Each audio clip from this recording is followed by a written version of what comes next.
An Autobiography. By Margaret Sanger. Acknowledgments. My thanks are due especially to Rackham Holt for her discerning aid in organizing material and for her untiring and inspired advice during the preparation of this book, as well as to Walter S. Hayward, whose able assistance has helped to make the task lighter.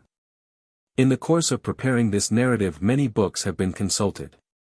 I trust their authors will agree with me that a bibliography in a personal history is cumbersome and accept a general but none the less grateful acknowledgment.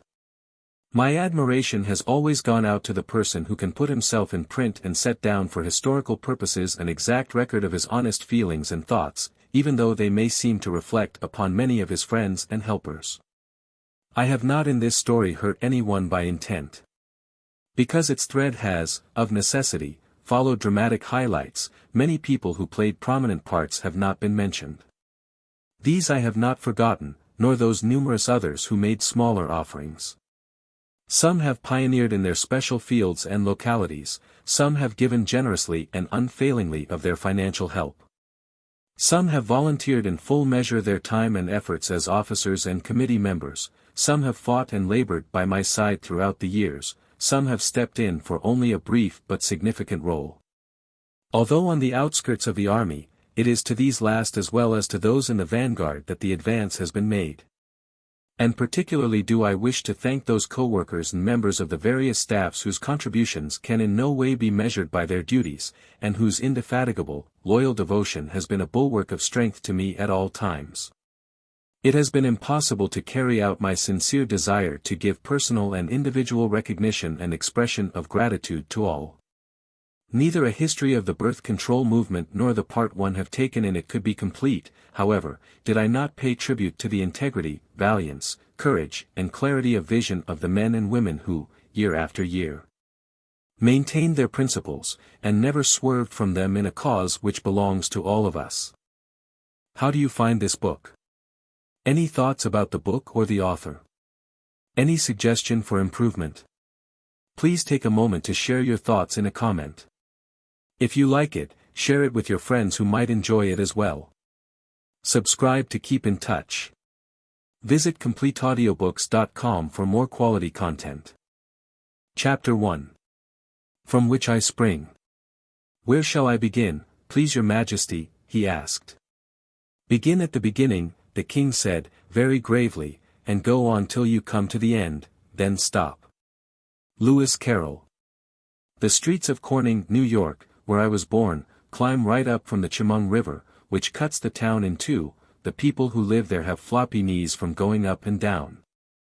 When I was a little girl, the oaks and the pines met the stone walks at the top of the hill, and there in the woods my father built his house, hoping mother's congestion of the lungs would be helped if she could breathe the pure, balsam-laden air. My mother, and Purcell, always had a cough, and when she braced herself against the wall, the conversation, which was forever echoing from room to room, had to stop until she recovered. She was slender and straight as an arrow, with head well set on sloping shoulders, black, wavy hair, skin white and spotless, and with wide-apart eyes, gray-green, flecked with amber. Her family had been Irish as far back as she could trace. The strain of the Norman conquerors had run true throughout the generations, and may have accounted for her unfaltering courage. Mother's sensitivity to beauty found some of its expression in flowers. We had no money with which to buy them, and she had no time to grow them, but the woods and fields were our garden. I can never remember sitting at a table not brightened with blossoms. From the first spring arbutus to the last goldenrod of autumn we had an abundance. Although this was the Victorian age, our home was almost free from Victorianism. Father himself had made our furniture.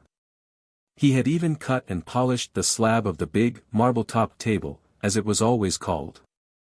Only in the spare room stood a piece bought at a store, a varnished washstand. The things you made yourself were not considered quite good enough for guests. Sometimes Father's visitors were doctors, teachers, or perhaps the village priest, but mostly they were the artisans of the community, cabinet makers, masons, carpenters who admired his ideas as well as shared his passion for hunting. In between tramping the woods and talking they had helped to frame and roof the house, working after hours to do this. Father, Michael Hennessy Higgins, born in Ireland, was a nonconformist through and through. All other men had beards or mustaches, not he. His bright red mane, worn much too long according to the family, swept back from his massive brow. He would not clip it short as most fathers did. Actually it suited his finely modeled head. He was nearly 6 feet tall and hard-muscled, his keen blue eyes were set off by pinkish, freckled skin. Homily and humor rippled unceasingly from his generous mouth in a brogue which he never lost. The jokes with which he punctuated every story were picked up, retold, and scattered about. When I was little they were beyond me, but I could hear my elders laughing. The scar on Father's forehead was his badge of war service. When Lincoln had called for volunteers against the rebellious South, he had taken his only possessions, a gold watch inherited from his grandfather and his own father's legacy of $300. And had run away from his home in Canada to enlist. But he had been told he was not old enough, and was obliged to wait impatiently a year and a half until, on his 15th birthday, he had joined the 12th New York Volunteer Cavalry as a drummer boy. One of Father's adventures had been the capture of a Confederate captain on a fine mule, the latter being counted the more valuable acquisition to the regiment. We were brought up in the tradition that he had been one of 3 men selected by Sherman for bravery. That made us very proud of him. Better not start anything with Father, he could beat anybody. But he himself had been appalled by the brutalities of war. Never thereafter was he interested in fighting, unless perhaps his Irish sportsmanship cropped out when 2 well-matched dogs were set against each other. Immediately upon leaving the army Father had studied anatomy, medicine, and phrenology, but these had been merely for perfecting his skill in modeling. He made his living by chiseling angels and saints out of huge blocks of white marble or gray granite for tombstones in cemeteries. He was a philosopher, a rebel, and an artist, none of which was calculated to produce wealth. Our existence was like that of any artist's family, chickens today and feathers tomorrow. Christmases were on the poverty line. If any of us needed a new winter overcoat or pair of overshoes, these constituted our presents. I was the youngest of 6, but after me others kept coming until we were 11. Our dolls were babies, living, wriggling bodies to bathe and dress instead of lifeless faces that never cried or slept. A pine beside the door was our Christmas tree. Father liked us to use natural things and we had to rely upon ingenuity rather than the village stores, so we decorated it with white popcorn and red cranberries which we strung ourselves. Our most valuable gift was that of imagination. We had little time for recreation. School was 5 miles away and we had to walk back and forth twice a day as well as perform household duties. The boys milked the cow, tended the chickens, and took care of Tom, the old white horse which pulled our sleigh up and down the hill. The girls helped put the younger children to bed, mended clothes, set the table, cleaned the vegetables, and washed the dishes. We accepted all this with no sense of deprivation or aggrievement, being, if anything, proud of sharing responsibility. And we made the most of our vacations. There were so many of us that we did not have to depend upon outsiders, and Saturday afternoons used to put on plays by ourselves in the barn. Ordinarily we were shy about displaying emotions. We looked upon tears and temper in other homes with shocked amazement as signs of ill-breeding. Play acting, however, was something else again. Here we could find outlet for histrionic talent and win admiration instead of lifted eyebrows. I rather fancied myself as an actress, and often mimicked some of the local characters, to the apparent pleasure of my limited audience of family and neighbors. It was not long before I slipped into declaiming. The Lady of Lions was one of my specialties. This is thy palace, where the perfumed light steals through the mist of alabaster lamps. And every air is heavy with the sighs of orange groves, and music from the sweet lutes, and murmurs of low fountains, that gush forth. I, the midst of roses. All outdoors was our playground, but I was not conscious at the time of my love for the country. Things in childhood change perspective. What was taken for granted then assumes great significance in later life. I knew how the oak tree grew and where the white and yellow violets could be found, and with a slight feeling of superiority I showed and expounded these mysteries to town children. Not until pavements were my paths did I realize how much a part of me the country was, and how I missed it. We were all, brothers and sisters alike, healthy and strong, vigorous and active. Our appetites were curtailed only through necessity. We played the same games together and shared the same sports: baseball, skating, swimming, hunting. Nevertheless, except that we all had red hair, shading from carrot to bronze, we were sharply distinct physically. The girls were small and feminine, the boys husky and brawny. When I went out into the world and observed men, otherwise admirable, who could not pound a nail or use a saw, pick, shovel, or axe, I was dumbfounded. I had always taken for granted that any man could make things with his hands. I expected this even of women. My oldest sister, Mary, possessed, more than the rest of us, an innate charm and gentleness. She could do anything along domestic lines: embroidery, dressmaking, tailoring, cooking. She could concoct the most delicious and unusual foods, and mix delicate pastries. But she was also an expert at upholstering, carpentry, painting, roofing with shingles or with thatch. When Mary was in the house, we never had to send for a plumber. She rode gracefully and handled the reins from the carriage seat with equal dexterity. She could milk a cow and deliver a baby. Neighbors called her to tend their sick cattle, or, when death came, to lay out the body. She tutored in mathematics and Latin, and was well read in the classics, yet she liked most the theatre, and was a dramatic critic whose judgment was often sought. In all that she did her sweetness and dearness were apparent, though she performed her many kindnesses in secret. She left the home roof while I was still a child, but she never failed to send Christmas boxes in which every member of the family shared, each gift beautifully wrapped and decorated with ribbons and cards. My brothers were ardent sportsmen, although they might not have been outstanding scholars. They could use their fists and were as good shots as their father. For that matter, we all knew how to shoot. Any normal person could manage a gun. Father was a great hunter.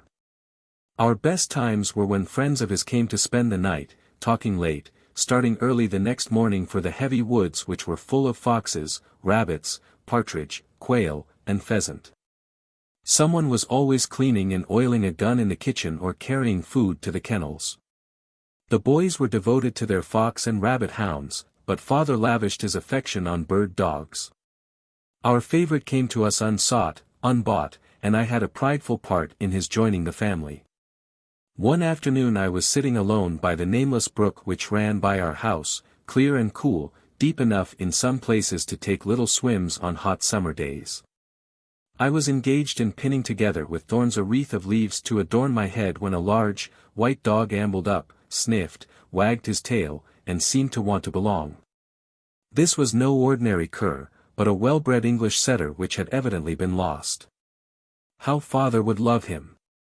Even though the dog had no collar, I was slightly uneasy as to my right of ownership. One conspicuous brown-red spot on the back of his neck simplified my problem. Unobtrusively I slipped him into the barn, tied him up, selected a brush, dipped it in one of the cans of paint always on hand, and multiplied the one spot by 10. For a day, waiting for them to dry, I fed him well with food filched from the rations of the other kennel occupants, then led him forth, his hairy dots stiffened with paint, and offered him to father as a special present. Accepting the gift in the spirit in which it was intended, father admired the dog's points, and, with an unmistakable twinkle, lent himself to a deception which, of course, could deceive nobody. When Saturday night came, the neighborhood looked the animal over. None knew him, so we named him Toss and admitted him to the house. Later he bred with an Irish setter of no importance, and one of the resultant puppies, Beauty, shared his privileges. Toss, as well as everybody else, subscribed to the idea that the artist in father must be catered to. With the first sound of his clearing his throat in the morning, Toss picked up the shoes which had been left out to be cleaned, and carried them one at a time to the bedroom door, then stood wagging his tail, waiting to be patted. Father's shoes were always polished, his trousers always creased. Every day, even when going to work, he put on spotless white shirts with starched collars and attachable cuffs. These were something of a luxury, because they had to be laundered at home, but they got done somehow. Father took little or no responsibility for the minute details of the daily tasks.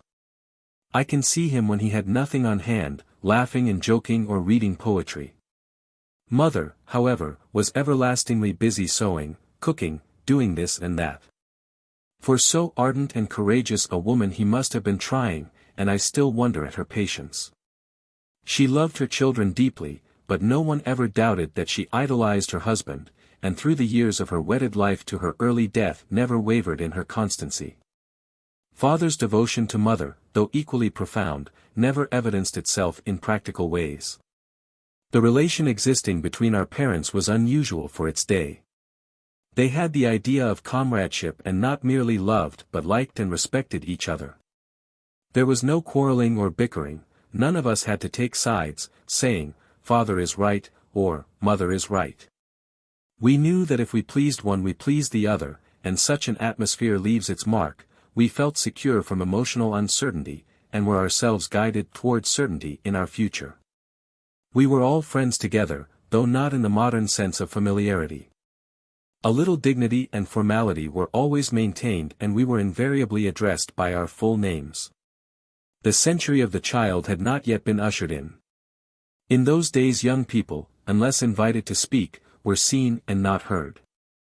But as soon as Father considered us old enough to have ideas or opinions, we were given full scope to express them, no matter how adolescent. He hated the slavery of pattern and following of examples and believed in the equality of the sexes. Not only did he come out strongly for woman suffrage in the wake of Susan B. Anthony, but he advocated Mrs. Bloomers as attire for women, though his wife and daughters never wore them.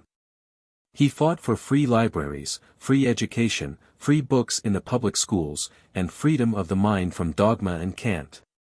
Sitting comfortably with his feet on the table he used to say, "You should give something back to your country because you as a child were rocked in the cradle of liberty and nursed at the breast of the goddess of truth." Father always talked like that. Although the first socialist in the community, Father also took single tacks in his stride and became the champion and friend of Henry George. Progress and Poverty was one of the latest additions to our meager bookshelf. He laughed and rejoiced when he came upon what to him were meaty sentences, reading them aloud to Mother, who accepted them as fine because he said they were fine. The rest of us all had to plow through the book in order, as he said, to elevate the mind. To me it still remains one of the dullest ever written. Mother's loyalty to Father was tested repeatedly. Hers were the responsibilities of feeding and clothing and managing on his income, combined with the earnings of the oldest children. But Father's generosity took no cognizance of fact. Once he was asked to buy a dozen bananas for supper. Instead, he purchased a stock of 15 dozen, and on his way home gave every single one to schoolboys and girls playing at recess. On another occasion he showed up with 8 of a neighbor's children, the 9th had been quarantined for diphtheria. They lived with us for 2 months, crowded into our beds, tucked in between us at the table. Mother welcomed them as she did his other guests. The house was always open. She was not so much social-minded as inherently hospitable. But with her frail body and slim pocketbook, it took courage to smile. Once only that I can remember did Mother's patience give way. That was when Father invaded her realm too drastically and invited Henry George to lecture at the leading hotel, with banquet thrown in. From the money saved for the winter coal he had taken enough to entertain 50 men whose children were well-fed and well-clothed. This was the sole time I ever knew my parents to be at odds, though even then I heard no quarreling words. Whatever happened between them I was not sure, but Father spent several days wooing back the smile and light to her eyes. After Henry George's visit we had to go without coal most of the winter. With more pleasure than Progress and Poverty I recall A History of the World, Lalla Rookh, Gulliver's Travels, and Aesop's Fables. The last named touched a sympathetic, philosophical chord in Father. Wolf, wolf, and sour grapes were often used to exemplify the trifling imperfections to which all human beings were subject. For his parables he drew also on the Bible, the most enormous volume you ever laid eyes on, brass-bound, with heavy clasps, which was the repository of the family statistics. Every birth, marriage, death was entered there. The handbooks to father's work were the physiologies, one of which was combined with a materia medica. These were especially attractive to me, perhaps because they were illustrated with vivid plates, mostly red and blue, and described the fascinating, unknown interior of the human body. Neighbors were constantly coming to father for help. What do you think is the matter with this child? Even without a thermometer he could tell by feeling the skin whether you were feverish. He prescribed bismuth if the diagnosis were summer complaint, castor oil if you had eaten something which had disagreed with you, and always sulfur and molasses in the spring to clean the blood. Father's cure-all was whiskey, good whiskey, which liberated the spirit. There was nothing from a deranged system to a depressed mind that it could not fix up.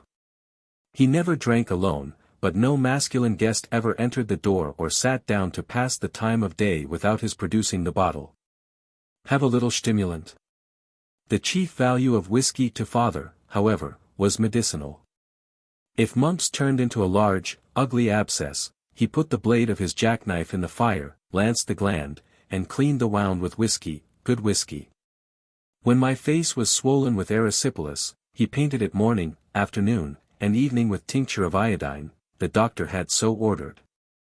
I was held firmly in place each time this torture was inflicted, and, as soon as released, jumped and ran screaming and howling into the cellar, where I plunged my burning face into a pan of cool buttermilk until the pain subsided.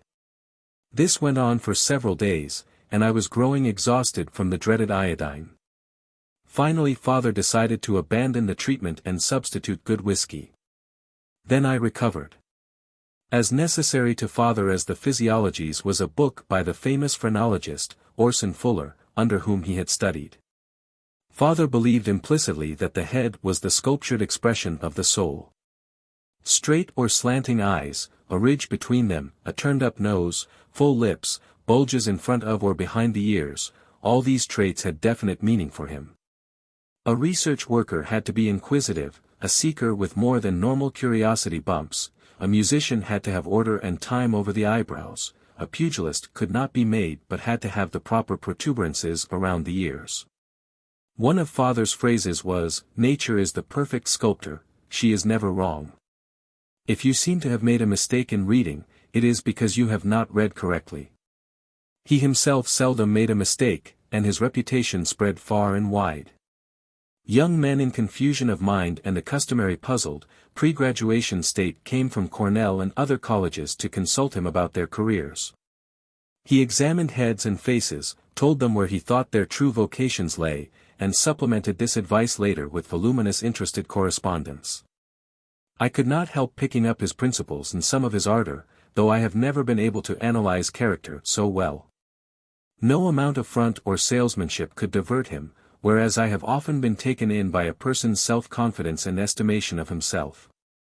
In the predominantly Roman Catholic community of Corning, set crosses in the cemeteries were the rule for the poor and, before they went out of style, angels in various poses for the rich. I used to watch father at work. The rough, penciled sketch indicated little, even less did the first unshaped block of stone. He played with the hard, unyielding marble as though it were clay, making a tiny chip for a mouth, which grew rounder and rounder. A face then emerged, a shoulder, a sweep of drapery, praying hands, until finally the whole stood complete with wings and halo. Although Catholics were father's best patrons, by nature and upbringing he deplored their dogma. He joined the Knights of Labor, who were agitating against the influx of unskilled immigrants from Catholic countries, and this did not endear him to his clientele. Still less did his espousal of Colonel Robert G. Ingersoll, a man after his own heart, whose works he had eagerly studied and used as texts. Once when the Challenger was sounding a ringing defiance in nearby towns, father extended an invitation to speak in Corning and enlighten it. He collected subscriptions to pay for the only hall in town, owned by Father Coughlin. A notice was inserted in the paper that the meeting would be held the following Sunday, but chiefly the news spread by word of mouth. Better come. Tell all your friends. Sunday afternoon arrived, and father escorted Colonel Bob from the hotel to the hall, I trotting by his side. We pushed through the waiting crowd, but shut doors stared silently and reprovingly. Word had also reached Father Coughlin. Some were there to hear and learn, others to denounce. Antipathies between the two suddenly exploded in action. Tomatoes, apples, and cabbage stumps began to fly. This was my first experience of rage directed against those holding views which were contrary to accepted ones. It was my first, but by no means my last. I was to encounter it many times, and always with the same bewilderment and disdain. My father apparently felt only the disdain. Resolutely he announced the meeting would take place in the woods near our home an hour later, then led Ingersoll and the flock through the streets. I trudged along again, my small hand clasped in his, my head held just as high. Who cared for the dreary, dark, little hall? In the woodland was room for all. Those who had come for discussion sat spellbound on the ground in a ring around the standing orator. For them the booing had been incidental and was ignored. I cannot remember a word of what Colonel Ingersoll said, but the scene remains. It was late in the afternoon, and the tall pines shot up against the fiery radiance of the setting sun, which lit the sky with the brilliance peculiar to the afterglows of the Chemung Valley. Florid, gray-haired Father Coughlin, probably tall in his prime, came to call on Mother. He was a kindly old gentleman, not really intolerant. Shutting the hall had been a matter of principle, he could not have an atheist within those sacred walls. But he was willing to talk about it afterwards. In fact, he rather enjoyed arguing with rebels. He was full of persuasion which he used on Mother, begging her to exercise her influence with Father to make him refrain from his evil ways. She had been reared in the faith, although since her marriage to a free-thinker which had so distressed her parents, she had never attended church to my knowledge. The priest was troubled to see her soul damned when she might have been a good Catholic, and implored her to send her children to church and to the parochial school, to stand firm against the intrusion of godlessness. Mother must have suffered from the conflict. None of us realized how the Ingersoll episode was to affect our well-being. Thereafter we were known as children of the devil. On our way to school names were shouted, tongues stuck out, grimaces made. The juvenile stamp of disapproval had been set upon us. But we had been so steeped in heretic notions that we were not particularly bothered by this and could not see ahead into the dark future when a hard childhood was to be made harder. No more marble angels were to be carved for local Catholic cemeteries, and, while Father's income was diminishing, the family was increasing. Occasionally big commissions were offered him in adjacent towns where his reputation was still high, and he was then away for days at a time, coming back with $1,000 or $1,500 in his pocket. We all had new clothes, and the house was full of plenty. Food was bought for the winter, turnips, apples, flour, potatoes. But then again a year might pass before he had another one, and meanwhile we had sunk deeply into debt. Towards Orthodox religion Father's own attitude remained one of tolerance. He looked upon the New Testament as the noble story of a human being which, because of ignorance and the lack of printing presses, had become exaggerated. He maintained that religions served their purpose, some people depended on them all their lives for discipline, to keep them straight, to make them honest. Others did not need to be so held in line. But subjection to any church was a reflection on strength and character. You should be able to get from yourself what you had to go to church for. When we asked which Sunday school we should attend, he suggested, try them all, but be chained to none. For a year or two I made the rounds, especially at Christmas and Easter, when you received oranges and little bags of candy. It was always cold at the Catholic church and the wooden benches were very bare and hard. Some seats were upholstered in soft, red cloth, but these were for the rich, who rented the pews and put dollars into the plate at collection. I never liked to see the figure of Jesus on the cross. We could not help him because he had been crucified long ago. I much preferred the Virgin Mary. She was beautiful, smiling, the way I should like to look when I had a baby. Saying my prayers for Mother's benefit was spasmodic. Ethel, the sister nearest my own age, was more given than I to religious phases, and I could get her in bed faster if I said them with her. One evening when we had finished this dutiful ritual, I climbed on Father's chair to kiss him good night. He asked quizzically, "What was that you were saying about bread?" "Why, that was in the Lord's Prayer, 'Give us this day our daily bread.'" "Who were you talking to?" "To God." "Is God a baker?" I was shocked. Nevertheless, I rallied to the attack and replied as best I could, doubtless influenced by conversations I had heard. "No, of course not. It means the rain, the sunshine, and all the things to make the wheat, which makes the bread." "Well, well," he replied, "so that's the idea. Then why don't you say so?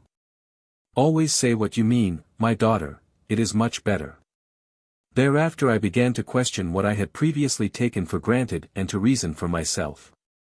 It was not pleasant, but Father had taught me to think. He gave none of us much peace. When we put on Stout shoes, he said, "Very nice. Very comfortable. Do you know who made them?" "Why, yes, the shoemaker." We then had to listen to graphic descriptions of factory conditions in the shoe industry, so that we might learn something of the misery and poverty the workers suffered in order to keep our feet warm and dry. Father never talked about religion without bringing in the ballot box. In fact, he took up socialism because he believed it Christian philosophy put into practice, and to me its ideals still come nearest to carrying out what Christianity was supposed to do. Unceasingly he tried to inculcate in us the idea that our duty lay not in considering what might happen to us after death, but in doing something here and now to make the lives of other human beings more decent. "You have no right to material comforts without giving back to society the benefit of your honest experience," was one of his maxims, and his parting words to each of his sons and daughters who had grown old enough to fend for themselves were, "Leave the world better because you, my child, have dwelt in it." This was something to live up to. Chapter 2. Blind Germ of Days to Be. I think, dearest uncle, that you cannot really wish me to be the Mama du Nombreux Famille, for I think you will see the great inconvenience a large family would be to us all, and particularly to the country. Independent of the hardship and inconvenience to myself. Men never think, at least seldom think, what a hard task it is for us women to go through this very often. Queen Victoria to King Leopold. Often when my brothers and sisters and I meet we remind each other of funny or exciting adventures we used to have, but I never desire to live that early part of my life again. Childhood is supposed to be a happy time. Mine was difficult, though I did not then think of it as a disadvantage, nor do I now. It never occurred to me to ask my parents for pocket money, but the day came during my 8th year when I was desperately in want of 10 cents. Uncle Tom's Cabin was coming to town. On Saturday afternoon I started out with one of my playmates, she with her dime, I with nothing but faith. We reached the Corning Opera House half an hour early. The throng at the entrance grew thicker and thicker. Curtain time had almost come, and still no miracle. Nevertheless, I simply had to get into that theater. All about me had tickets or money or both.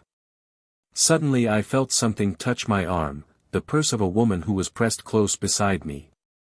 It was open, and I could see the coveted coins within.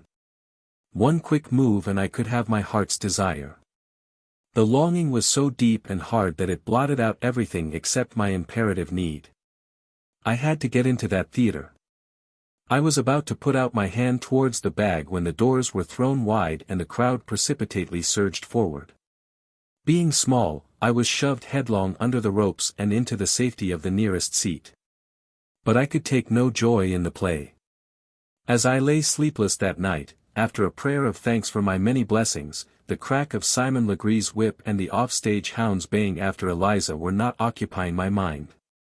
Their places were taken by pictures of the devil which had tempted me and the hand of God which had been stretched out to save me from theft. Following this experience, which might have been called a spiritual awakening, I began to connect my desires with reasoning about consequences. This was difficult, because my feelings were strong and urgent. I realized I was made up of two me's, one the thinking me, the other, willful and emotional, which sometimes exercised too great a power. There was danger in her leadership, and I set myself the task of uniting the two by putting myself through ordeals of various sorts to strengthen the head me. To gain greater fortitude, I began to make myself do what I feared most: go upstairs alone to bed without a light, go down cellar without singing, get up on the rafters in the barn and jump on the haystack 30 feet below. When I was able to accomplish these without flinching, I felt more secure and more strong within myself. But ahead of me still lay the hardest task of all. Across the Chemung some friends of ours had a farm. Their orchard, heavy with delectable apples, seemed to me a veritable Eden. But to reach it by the wooden wagon bridge was 3 miles around. My brothers preferred the shorter route over the high, narrow, iron span of the Erie Railroad, under which the river raced deep and fast. The spaced ties held no terrors for their long legs, and they often swung them over the edge while they fished the stream beneath. When I made the trip, father and brother each gave a hand to which I clung fiercely, and they half lifted me over the gaps which my shorter legs could hardly compass unaided. Held tight as I was, I became dizzy from the height, and a panic of terror seized me. In fact, the mere thought of the journey, even so well supported, made me feel queer. The younger children were forbidden to cross the bridge unaccompanied. But I had to conquer my fear, I had to take that walk alone. I trembled as I drew near. The more I feared it, the more determined I was to make myself do it. I can recall now how stoically I put one foot on the first tie and began the venturesome and precarious passage stretching endlessly ahead of me. I dared not look down at the water. I wanted terribly to see that my feet were firmly placed, but could not trust my head. About halfway over I heard the hum of the steel rails. My second dread had come upon me, the always possible train. I could not see it because of the curve at the end of the bridge. The singing grew louder as it came closer. I knew I could not get across in time, and turned towards the nearest girder to which I might cling. But it was 6 feet away. The engine with a whistling shriek burst into view, snorting, huge, menacing, rushing. I stumbled and fell. In those days I was plump, and this plumpness saved me. Instinctively my arms went out and curled around the ties as I dropped between them. There I dangled over space. The bridge shook, the thunder swelled, the long, swift passenger cars swooped down. I was less than 3 feet from the outer rail, and a new terror gripped me. I had seen the sharp, sizzling steam jet out as locomotives drew near the station. I screwed my eyes shut and prayed the engineer not to turn on the steam. After the blur of wheels had crashed by I could feel nothing. I hung there, I do not know how long, until a friend of my father, who had been fishing below, came to my rescue. He pulled up the fat, aching little body, stood me on my feet again, asked me severely whether my father knew where I was, gave me 2 brisk thwacks on the bottom, turned my face towards home, and went back to his rod and line. After waiting a few moments to think matters over, I realized that it would be impossible for me to retrace my course. Common sense aided me. The journey forward was no further than the journey back. I stepped ahead far more bravely, knowing if I could reach the end of the bridge I would never be so terrified again. Though bruised and sore, I continued my cautious march and had as good a time at the farm as usual. However, I returned home by the wooden bridge, the long way round, but the practical one. When Ethel asked me that night why I was putting Vaseline under my arms, I merely said I had scratched myself. Foolhardiness was never highly esteemed by anyone in the family. Though resourcefulness was taken for granted, running into unnecessary danger was just nonsense, and I wanted no censure for my disobedience. We were seldom scolded, never spanked. If an unpleasant conversation were needed, no other brother or sister was witness, neither parent ever humiliated one child in front of another. This was part of the sensitiveness of both. Mother in particular had a horror of personal vehemence or acrimonious arguments. In trying to prevent or stop them she would display amazing intrepidity, separating fighting dogs, fighting boys, even fighting men. Peacemaker as she was, on occasion she battled valiantly for her loved ones, resenting bitterly the corporal punishment then customary in schools. Once my brother Joe came home with his hands so swollen and blistered that he could not do his evening chore of bringing in the wood. Mother looked carefully at them and asked him what had happened. He explained that the teacher had fallen asleep and several boys had started throwing spitballs.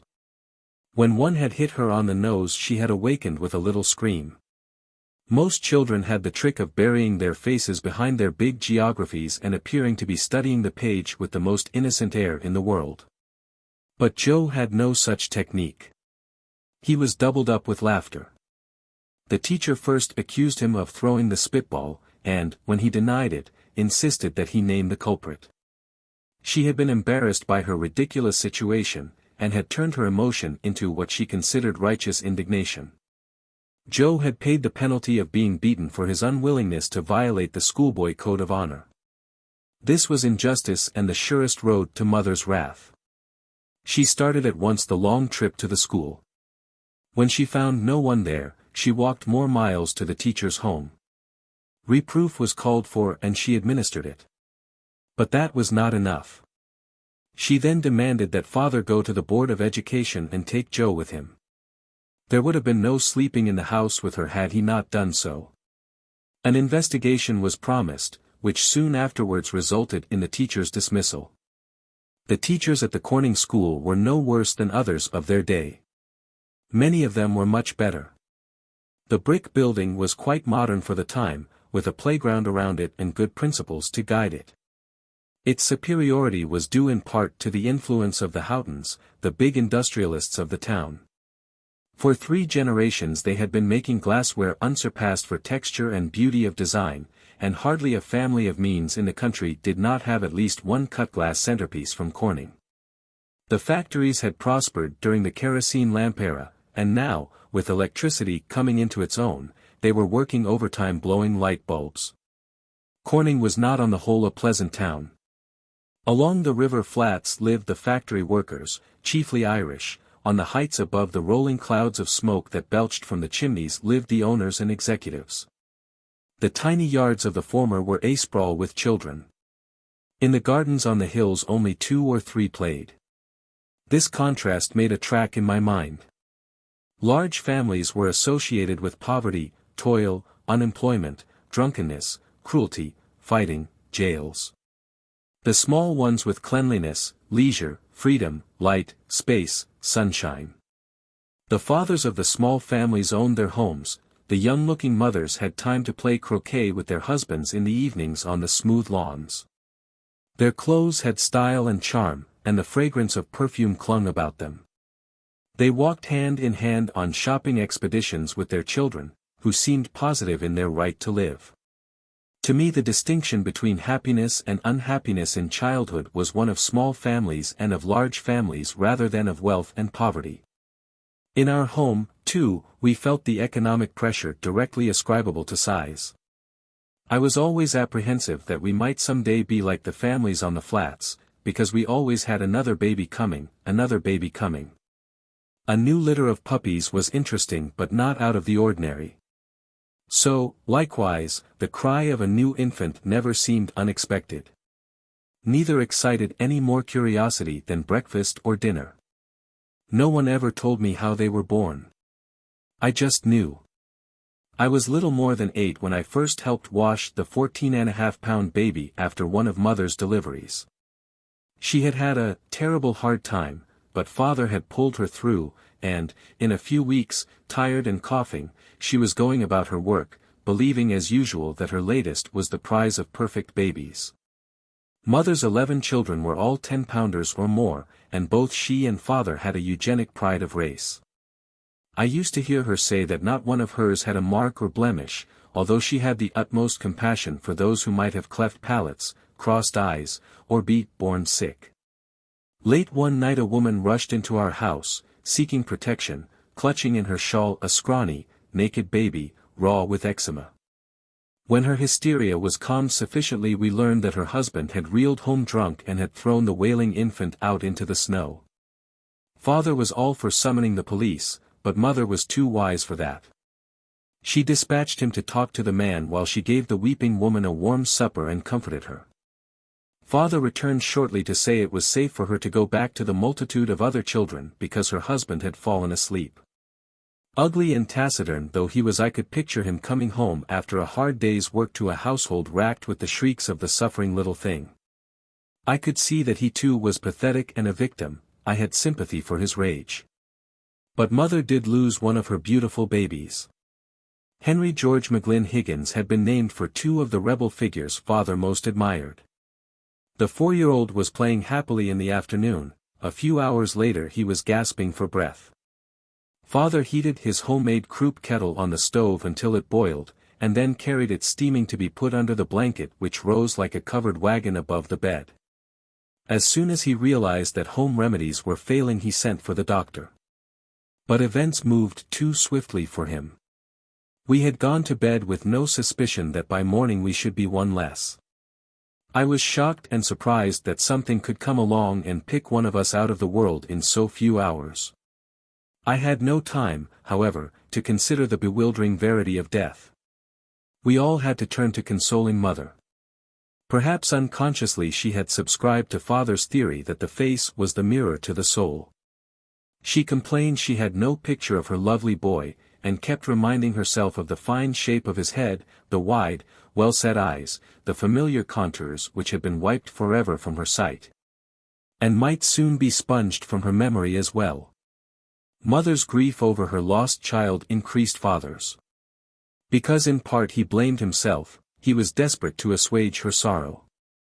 The day after the burial he was constantly occupied in his studio, and when evening fell he took me affectionately by the hand asking me to stay up and help him on a piece of work he was about to do. I agreed willingly. About 11 o'clock we went forth together into the pitch-black night, father pushing ahead of him a wheelbarrow full of tools and a bag of plaster of Paris. We walked on and on through the stillness for fully 2 miles to the cemetery where the little brother had been buried. Father knew every step, but it was scary and I clung to his hand. Just beyond the gateway father hid the lighted lantern in the nearby bushes over a grave and told me to wait there unless I heard somebody coming. He expected me to be grown up at the age of 10. Nerves meant sickness. If any child cried out in the night it was merely considered delicate. Consequently I obeyed and watched, shivering with cold and excitement, darting quick glances at the ghostly forms of some of father's monuments which loomed out of the darkness around me. I could hear the steady chunk, chunk, chunk of his pick and shovel, and the sharper sound when suddenly he struck the coffin. Father had taken it as a matter of course that I should understand and had not explained what he was about to do. But I never questioned his actions. I did not know there was a law against a man's digging up his own dead child, but, even had I known, I would have believed that the law was wrong. We traveled back the long, weary way, arriving home in the early hours of the morning. Nothing was said to mother or to the others about that amazing night's adventure. I was not told to keep silent, but I knew there was mystery in the air and it was no time to talk. For 2 evenings I worked with father, helping him break the death mask, mold and shape the cast. I remember the queer feeling I had when I discovered some of the hair which had stuck in the plaster.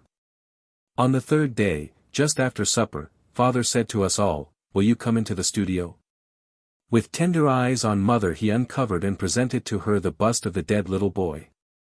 She was extraordinarily comforted. Though to me the model, perfect as it was, seemed lifeless, every once in a while she entered the studio, took off the cloth which protected it from the dust, wept and was relieved, recovered it and went on.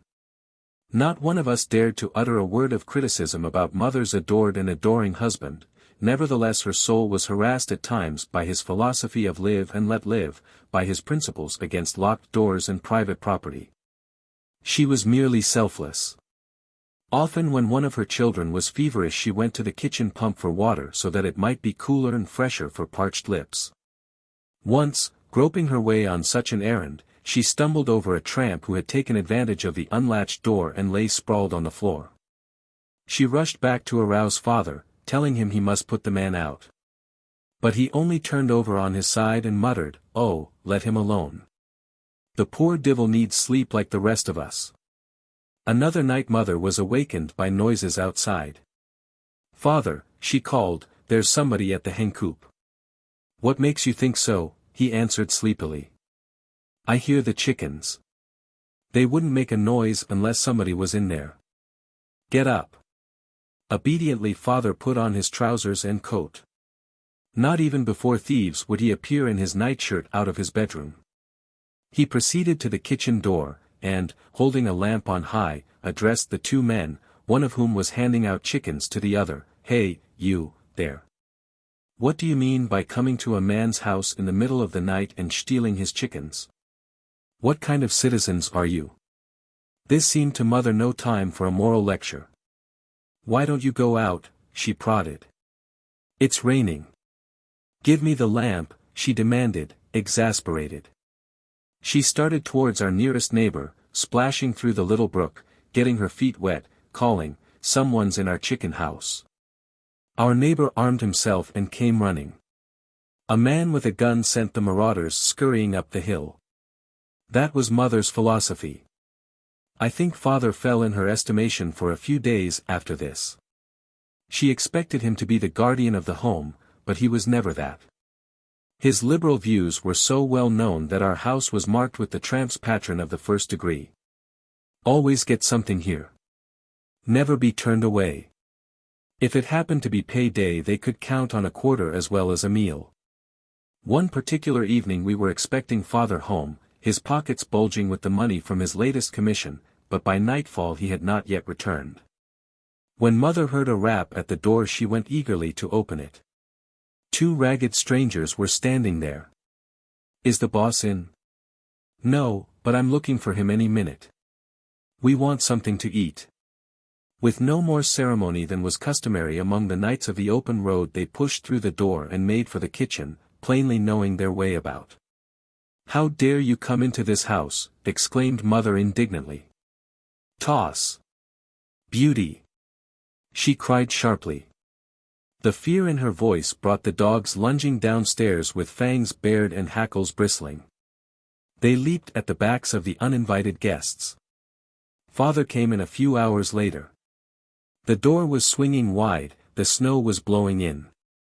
Torn scraps of clothing, spots of blood were about, and mother was unconscious on the floor. He poured whiskey down her throat. It was only good whiskey that brought you to, he often said afterwards, recalling his alarm. He used the same remedy to pull her through the ensuing 6 weeks of pneumonia. But he had been so thoroughly worried that his generosity towards tramps lessened and his largesse was curtailed. After this illness mother coughed more than ever and it was evident the pines were not helping her. Father decided to move. The house was so obviously marked and he had to be gone so much he thought it unsafe for us to live alone so far away. Chapter 3. Books are the compasses. So we moved into town, still on the western hills.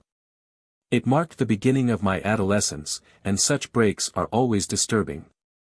In the house in the woods we had all been children together, but now some of us were growing up. Nevertheless, there were always smaller ones to be put to bed, to be rocked to sleep, there were feet and knees to be scrubbed and hands to be washed. Although we had more space, home study sometimes seemed to me impossible. The living room was usually occupied by the older members of the family, and the bedrooms were cold. I kept up in my lessons, but it was simply because I enjoyed them.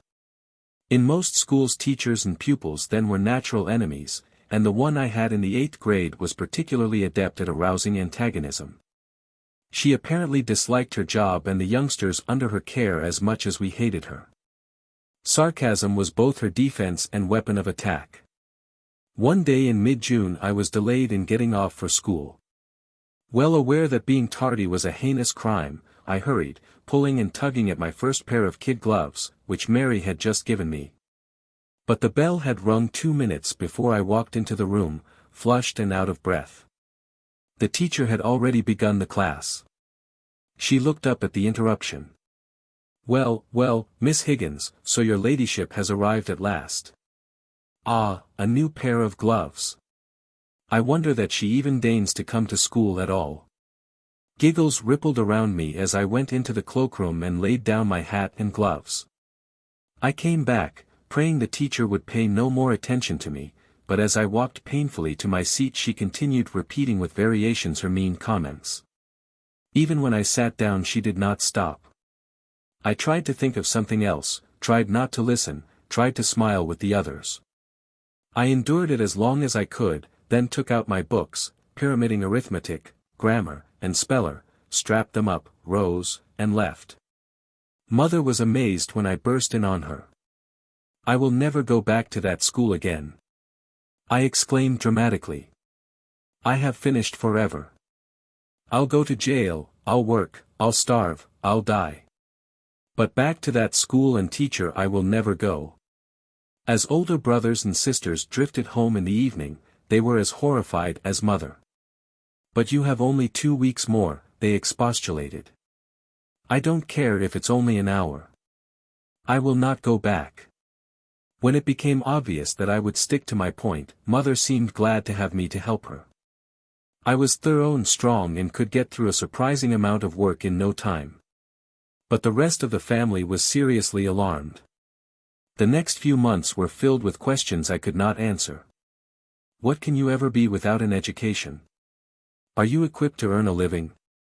Is factory life a pleasant prospect? If you don't go back to school, you'll surely end there. All right. I'll go to work, I announced defiantly. Work, even in the factory, meant money, and money meant independence. I had no rebuttal to their arguments. I was acting on an impulse that transcended reason, and must have recognized that any explanation as to my momentous decision would sound foolish. Then suddenly Father, Mother, my second older sister Nan, and Mary, who had been summoned to a family council, tried other tactics. I was sent for 2 weeks to Chautauqua, there to take courses, hear lectures from prominent speakers, listen to music. This was designed to stimulate my interest in education and dispel any idea I might have of getting a job. My impulse had been misconstrued. I was not rebelling against education as such, but only against that particular school and that particular teacher. When fall drew near and the next session was at hand, I was still reiterating that I would not go back, although I still had no answer to Nan's repeated, "What are you going to do?"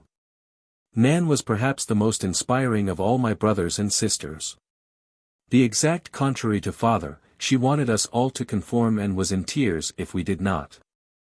To her, failure in this respect showed a lack of breeding.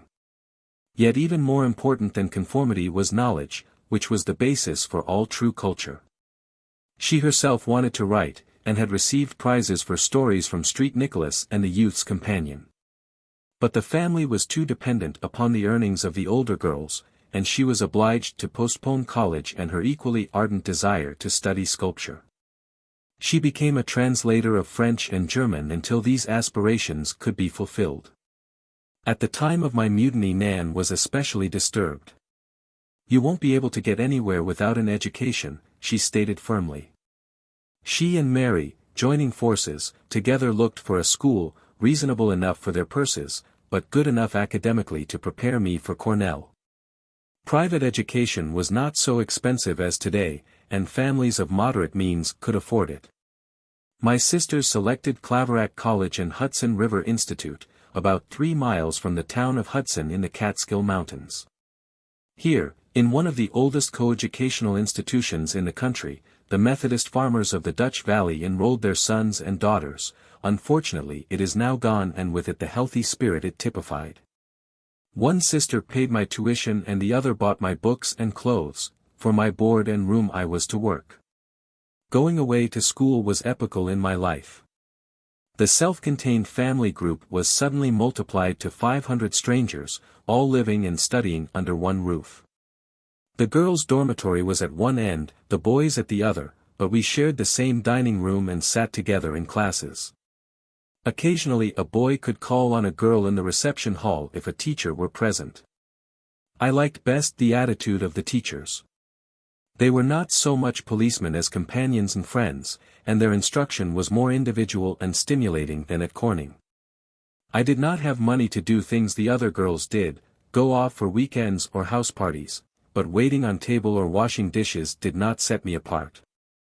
The work was far easier than at home, and a girl was pretty well praised for doing her share. At first the students all appeared to me uninteresting and lacking in initiative. I never found the same imaginative quality I was used to in my family, but as certain ones began to stand out I discovered they had personalities of their own. I had been at Claverack only a few days and was still feeling homesick when in the hall one morning I encountered the most beautiful creature I had ever seen. Long hair flying from her shoulders, she was so slender and wraith-like that she seemed unreal.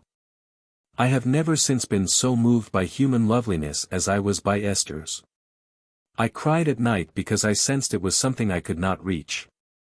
Even her clothes were unlike all others. Many girls envied their taste and quality, but I knew they belonged to her of right. Of every book I had read she was the heroine come alive.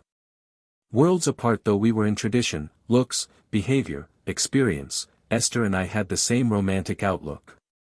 Having aspirations for the theatre, she remained only 1 year and then left to attend Charles Frohman's dramatic school. I had been too overpowered by my admiration for her to be happy in it, and it kept me from caring particularly about anyone else. Nevertheless, I am convinced that in any interchange of affection the balance is unequal. One must give and the other be able to receive. My second year I was the recipient of devotion from a younger girl similar to that I had showered upon Esther. The loyalty and praise of Amelia Stewart, my laughing friend, fed all the empty spaces in my heart. She was gay and clever, a Methodist by upbringing but not by conviction. Each Sunday afternoon, given over to the reading of the Bible, we received permission to study together in my room, and there occupied ourselves dutifully, I in mending and darning, and she reading aloud, but interspersing solemn passages with ridiculous exaggerations. What was intended to be a serious exercise of the spirit was turned into merriment. My friendship with these two girls has been interrupted, but never broken. Very shortly after my arrival at Claverack I had been infected by that indefinable, nebulous quality called school spirit, and before long was happily in the thick of activities.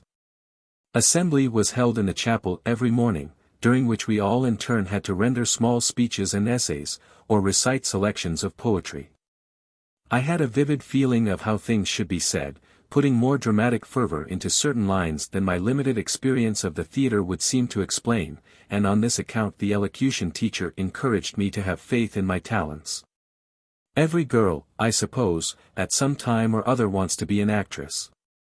Mary had taken me to the theatre now and then, once when Maud Adams was playing Juliet to John Drew's Romeo, and had gone to some pains to explain to me the difference between artistes like Mary Anderson or Julia Marlowe and mere beauty as such.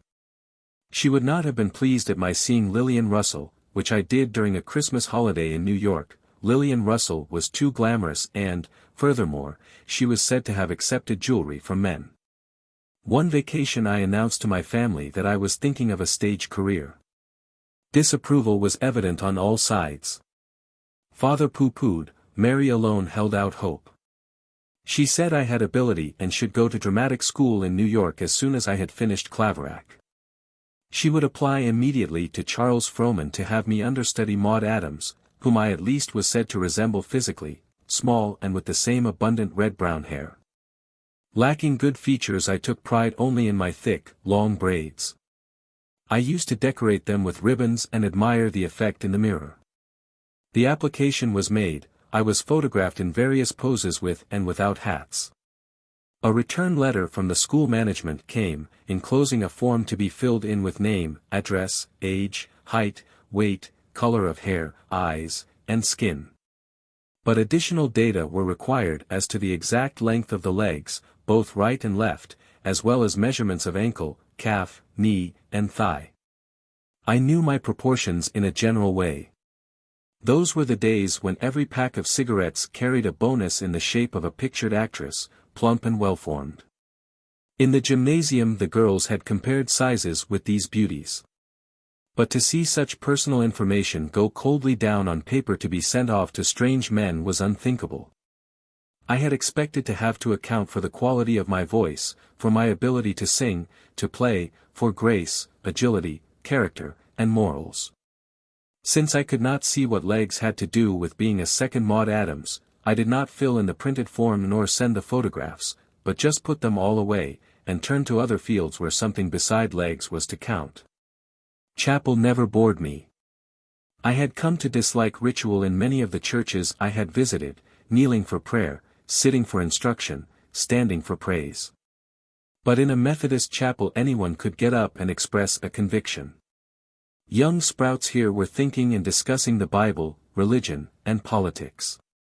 Should the individual be submerged in the state? If you had a right to free thought as an individual, should you give it up to the church? We scribbled during study periods, debated in the evenings. Without always digesting them but with great positiveness I carried over many of the opinions I had heard expounded at home. To most of the boys and girls those Saturday mornings when the more ambitious efforts were offered represented genuine torture. They stuttered and stammered painfully. I was just as nervous, more so probably. Nevertheless, I was so ardent for suffrage, for anything which would emancipate women and humanity, that I was eager to proclaim theories of my own. Father was still the spring from which I drank, and I sent long letters home, getting in reply still longer ones, filled with ammunition about the historical background of the importance of women, Helen of Troy, Ruth, Cleopatra, Poppaea. Famous queens, women authors and poets. When news spread that I was to present my essay, Women's Rights, the boys, following the male attitude which most people have forgotten but which every suffragette well remembers, jeered and drew cartoons of women wearing trousers, stiff collars, and smoking huge cigars. Undeterred, I was spurred on to think up new arguments. I studied and wrote as never before, stealing away to the cemetery and standing on the monuments over the graves. Each day in the quiet of the dead I repeated and repeated that speech out loud. What an essay it was! Votes for women banners were not yet flying, and this early faint bleeding of mine aroused little enthusiasm. I turned then to an equally stern subject. The other students had automatically accepted the cause of solid money. I espoused free silver. At Chautauqua I had heard echoes of those first notes sounded by Bryan for the working classes. The spirit of humanitarianism in industry had been growing and swelling, but it was still deep buried. I believe any great concept must be present in the mass consciousness before any one figure can tap it and set it free on its irresistible way. I had not seen the boy orator of the Platte, but the country was ringing with his words, "You shall not press down upon the brow of labor this crown of thorns, you shall not crucify mankind upon a cross of gold." These rich and sonorous phrases made me realize the importance of clothing ideas in fine language. Far more, however, they struck a solemn chord within me. I, also, in an obscure and unformed way, wanted to help grasp utopia from the skies and plant it on earth. But what to do and where to start I did not know. Due to my advanced ideas, for a time, at least, I am sorry to say, it was chiefly the grinds with whom I walked in Lover's Lane, nodding wisely and answering their earnest aspirations with profound advice. But this did not last. Soon I was going through the usual boy and girl romances, each season brought a new one. I took none of them very seriously, but adroitly combined flirtatiousness with the conviction that marriage was something towards which I must develop. Therefore I turned the vague and tentative suggestions of my juvenile beaux by saying, I would never think of jumping into marriage without definite preparation and study of its responsibilities. Practically no women then went into professions. Matrimony was the only way out. It seems ages ago. Various pranks occurred at Claverack, such as taking walks with boys out of bounds and going to forbidden places for tea. Towards the end of my last year I thought up the idea that several of us should slip out through the window and down to the village dance hall where our special admirers would meet us. About 11:30, in the midst of the gaiety, in walked our principal, Mr. Flack, together with the preceptress who had come for the ladies. We were all marched back to school, uneasy but silent. The next morning I received a special invitation to call at the office. I entered. Mr. Flack, a small, slight, serious, student type of man, with a large head and high brow, was standing with his back to me. I sat down. He gave me no greeting but kept on at his books. To all appearances he did not know I was there. Then, without looking around, he said, "Miss Higgins, don't you feel rather ashamed of yourself for getting those girls into trouble last night, by taking them out and making them break the rules? They may even have to be sent home." Although surprised that he should have known I was the one responsible, I could not deny it, but it flashed across my mind at first that someone must have told him. He went on with rapid flow, almost as though talking to himself, "I've watched you ever since you came and I don't need to be told that you must have been the ringleader. Again and again I've noticed your influence over others. I want to call your attention to this, because I know you're going to use it in the future. You must make your choice, whether to get yourself and others into difficulty, or else guide yourself and others into constructive activities which will do you and them credit." I do not quite recall what else he said, but I have never forgotten going out of his room that day. This could not exactly be called a turning point in my life, but from then on I realized more strongly than before that there was a something within myself which could and should be kept under my control and direction. Long afterwards I wrote to thank Mr. Flack for his wisdom in offering guidance instead of harsh discipline. He died a few years later, and I was glad I had been able to place a rose in his hand rather than on his grave. I spent 3 happy years at Claverack. The following season I decided to try my hand at teaching, then a ladylike thing to do. A position was open to me in the first grade of a new public school in southern New Jersey. The majority of the pupils, Poles, Hungarians, Swedes, could not speak English. In they came regularly. I was beside myself to know what to do with 84 children who could not understand a word I said. I loved those small, black-haired and tow-headed urchins who became bored with sitting and, on their own, began stunts to entertain themselves. But I was so tired at the end of the day that I often lay down before dressing for dinner and awakened the next morning barely in time to start the routine. In very short order I became aware of the fact that teaching was not merely a job, it was a profession, and training was necessary if you were to do it well. I was not suited by temperament, and therefore had no right to this vocation. I had been struggling for only a brief while when father summoned me home to nurse mother. She was weak and pale and the high red spots on her cheekbones stood out startlingly against her white face. Although she was now spitting blood when she coughed, we still expected her to live on forever. She had been ill so long, this was just another attack among many. Father carried her from room to room, and tried desperately to devise little comforts. We shut the doors and windows to keep out any breath of the raw March air, and in the stuffy atmosphere we toiled over her bed. In an effort to be more efficient in caring for mother, I tried to find out something about consumption by borrowing medical books from the library of the local doctor, who was a friend of the family. And in doing this became so interested in medicine that I decided definitely I would study to be an M.D. When I went back for more volumes and announced my decision, the doctor gave them to me, but smiled tolerantly, "You'll probably get over it." I had been closely confined for a long time when I was invited to Buffalo for the Easter holidays to meet again one of the boys by whom I had been beaued at Claverack. Mother insisted that I needed a vacation.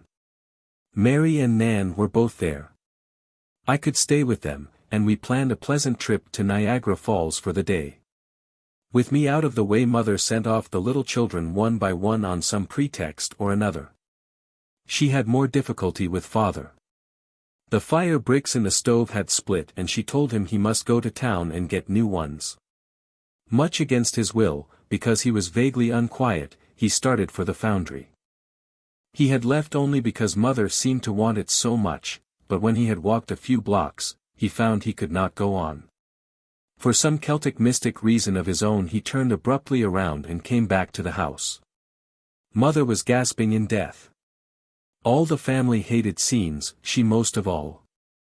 She had known she was to die and wanted to be alone. It was a folk superstition that a consumptive who survived through the month of March would live until November. Mother died on the 31st of the month, leaving father desolate and inconsolable. I came flying home. The house was silent and he hardly spoke. Suddenly the stillness of the night was broken by a wailing, and Toss was found with his paws on the coffin, mourning and howling, the most poignant and agonizing sound I had ever heard. I had to take mother's place, manage the finances, order the meals, pay the debts. There was nothing left for my clothing nor for any outside diversions. All that could be squeezed out by making this or that do had to go for shoes or necessities for the younger brothers. Mend, patch, so as you would, there was a limit to the endurance of trousers, and new ones had to be purchased. To add to my woes, father seemed to me, who was sensitive to criticism, suddenly metamorphosed from a loving, gentle, benevolent parent into a most aggravating, irritating tyrant. Nobody in any fairy tale I had ever read was quite so cruel. He who had given us the world in which to roam now apparently wanted to put us behind prison bars. His unreasonableness was not directed towards the boys, who were in bed as soon as lessons were done, but towards his daughters, Ethel and me. Whatever we did was wrong. He objected particularly to young men. Ethel was receiving the concentrated attention of Jack Byrne. Father in scolding her said she should mix more. My beaux were a little older than the ones I had had at school, and more earnest in their intentions. Though not one really interested me, their conversation seemed flat, consisting of foolish questions and smart, silly replies. Father scolded me also about them. Why aren't you serious like your sister? Can't you settle yourself to one? Do you have to have somebody different every evening? Messages were coming to me from a young man going west, postmarked Chicago or San Francisco. These daily letters and sometimes telegrams as well, were not father's idea of wooing. What could anyone have to say every day? To his way of thinking, a decent man came to the house and did his talking straight. He sat around with the family and got acquainted. Father said, "That fellow's a scoundrel. He's too worldly. He's not even known in town." We had to ask permission whether Tom or Jack or Henry could call. Without reason or explanation father said, no, and that was an end to it. If we went out, we had to be back at 10 and give an account of ourselves. Then came the climax. Ethel and I had gone to an open-air concert. On the stroke of 10 we were a full block away from home running with all our might. When we arrived, 3 minutes late, the house was in utter darkness, not a sight nor sound of a living creature anywhere. We banged and knocked. We tried the front door, the back, and the side, then again the front. It opened part way. Father looked out, reached forth a hand and caught Ethel's arm, saying, "This outrageous behavior is not your fault. Come in." With that he pulled her inside, and the door slammed, leaving me in the dark, stunned and bewildered. I did not know this monster. Hurt beyond words, I sat down on the steps, worrying not only about this night but about the next day and the next, concerned over the children left at home with this new kind of father. I was sure if I waited long enough he would come out for me, but it was a chilly evening in October. I had no wrap, and began to grow very cold. I walked away from the house, trying to decide where I should go and what I should do. I could not linger on the streets indefinitely, with the possibility of encountering some tipsy factory hand or drummer passing through. At first there seemed no one to turn to. Finally, exhausted by stress of emotion, I went to the home of the girl who had been with us at the concert. She had not yet gone to bed, and her mother welcomed me so hospitably that I shall be eternally grateful. The next morning she lent me carfare to go to Elmira, where I had friends with whom I could stay. Meantime father had found me gone. He had dressed and tramped up and down First Street, searching every byway, inquiring whether I had been seen. When he had returned at daybreak to find me still missing he had sent word to Mary, who received his message at almost the same time as one from me, telling her not to worry, I was all right. Both of them urged me to come back to Corning, and in a few days I did so, taking up again my responsibilities. Father and I tried to talk it over, but we could not meet on the old ground. Between us a deep silence had fallen. Father had almost stopped expounding, instead, he was reading more. Debs had come on his horizon, and the socialist papers cropping up all over the country were appearing in the house. From the free library, which he had helped to establish years earlier, he was borrowing Spencer, who was modern for that time, and other books on sociology. I had given up encouraging young men to see me, but I, too, was patronizing the library. My books were fiction. All nonsense, father snorted at the mention of such titles as Graustark, Prisoners of Hope, or Three Musketeers. The word novel was still shocking to many people, and he classed them all as love stories. Read to cultivate and uplift your mind. Read what will benefit you in the battle of life, he admonished. But I continued my escape from the daily humdrum to revel in romances, devouring them in the evenings and hiding them under the mattress during the day. One noon when I was waiting for the children to come in to lunch, I was buried in David Harum, finding it very funny, and did not hear father enter. He stood ominously in the doorway. I should have felt trapped, but, instead, without warning and without reason, the old love flamed up again. I laughed and laughed. I was no longer afraid, or did I care for his scowls or his silly old notions. The long silence was broken. Do listen to this. And I started reading. The frown began to melt away, and soon father too was chuckling. This was the first laughter that had been heard in that dreary household since mother's death. The book disappeared into his room, and soon thereafter he was caught seeking more of that nonsense. At last I realized why father had been so different. He had been lonely for mother, lonely for her love, and doubtless missed her ready appreciation of his own longings and misgivings. Then, too, he had always before depended on her to understand and direct us. He was probably a trifle jealous, though not consciously, because he considered jealousy an animal trait far beneath him, and refused to recognize it in himself. Nevertheless, Bose had been sidetracking the affections of his little girls. So oppressed had he been by his sense of responsibility that he had slipped in judgment and in so doing slid into the small-town rut of propriety. His belated discipline, caused by worry and anxiety, was merely an attempt to guide his children. I, however, considered the time had passed for such guidance. I had to step forth by myself along the experimental path of adulthood.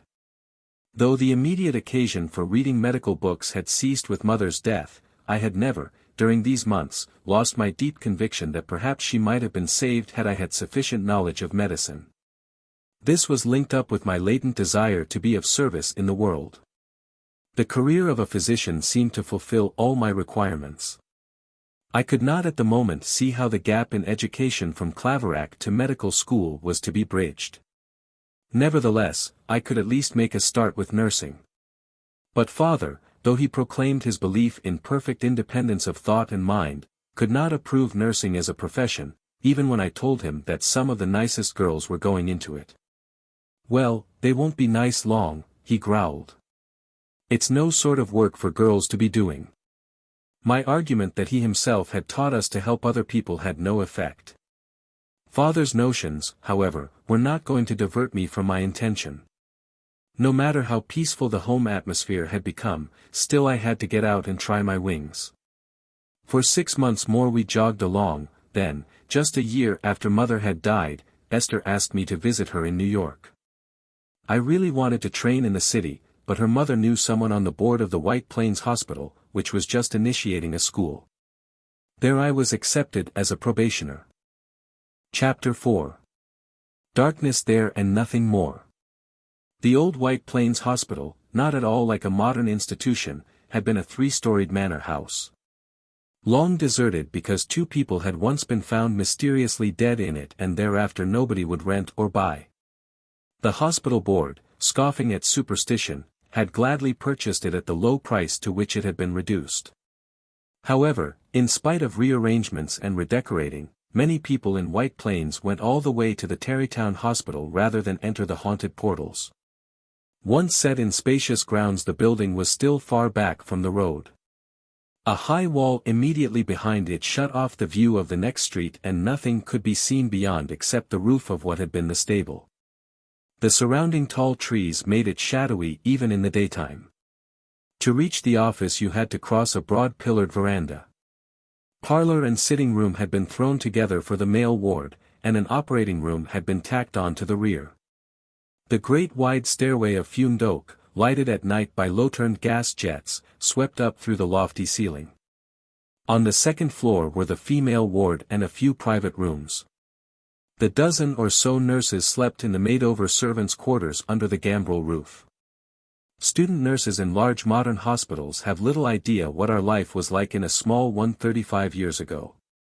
The single bathroom on each floor was way at the back. We did not have a resident intern, and, consequently, had to depend mainly upon our own judgment. Since we had no electricity, we could not ring a bell and have our needs supplied, and had to use our legs for elevators. A probationer had to learn to make dressings, bandages, mix solutions, and toil over sterilizing. She put 2 inches of water in the wash boiler, laid a board across the bricks placed in the bottom, and balanced the laundered linen and gauze on top. Then, clapping on the lid, she set the water to boiling briskly, watched the clock, and when the prescribed number of minutes had elapsed the sterilizing was over. The great self-confidence with which I entered upon my duties soon received a slight shock.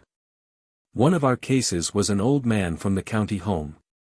He complained chiefly of pains in his leg and, since his condition was not very serious, the superintendent of nurses left him one afternoon in my care. This was my first patient. When I heard the clapper of his little nickel bell, I hurried with a professional air to his bedside. "Missy, will you please bandage up my sore leg? It does me so much good." Having just had my initial lesson in bandaging, I was elated at this opportunity to try my skill. I set to work with great precision, and, when I had finished, congratulated myself on a neat job, admiring the smooth white leg. My first entry went on his record sheet.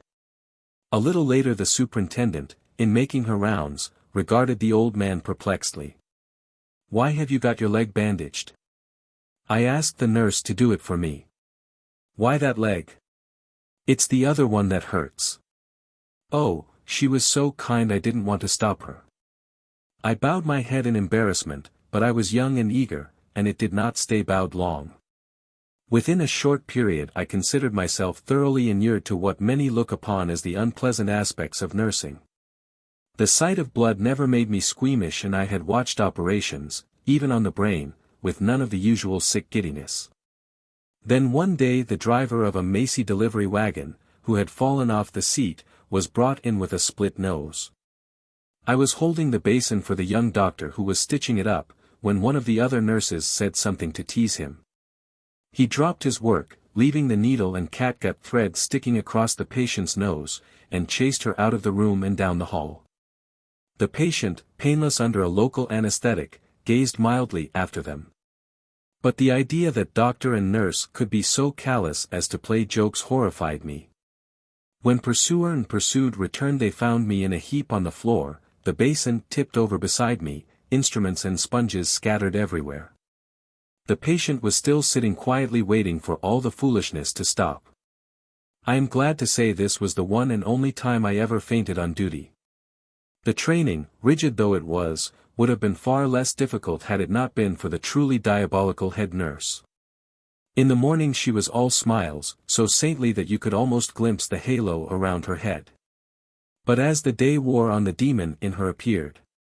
She could always think up extra things for you to do to keep you from your regular afternoon 2 hours off.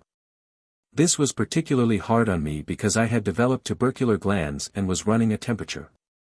In my second year I was operated on, and 2 weeks later assigned to night duty, where I stayed for 3 awful months.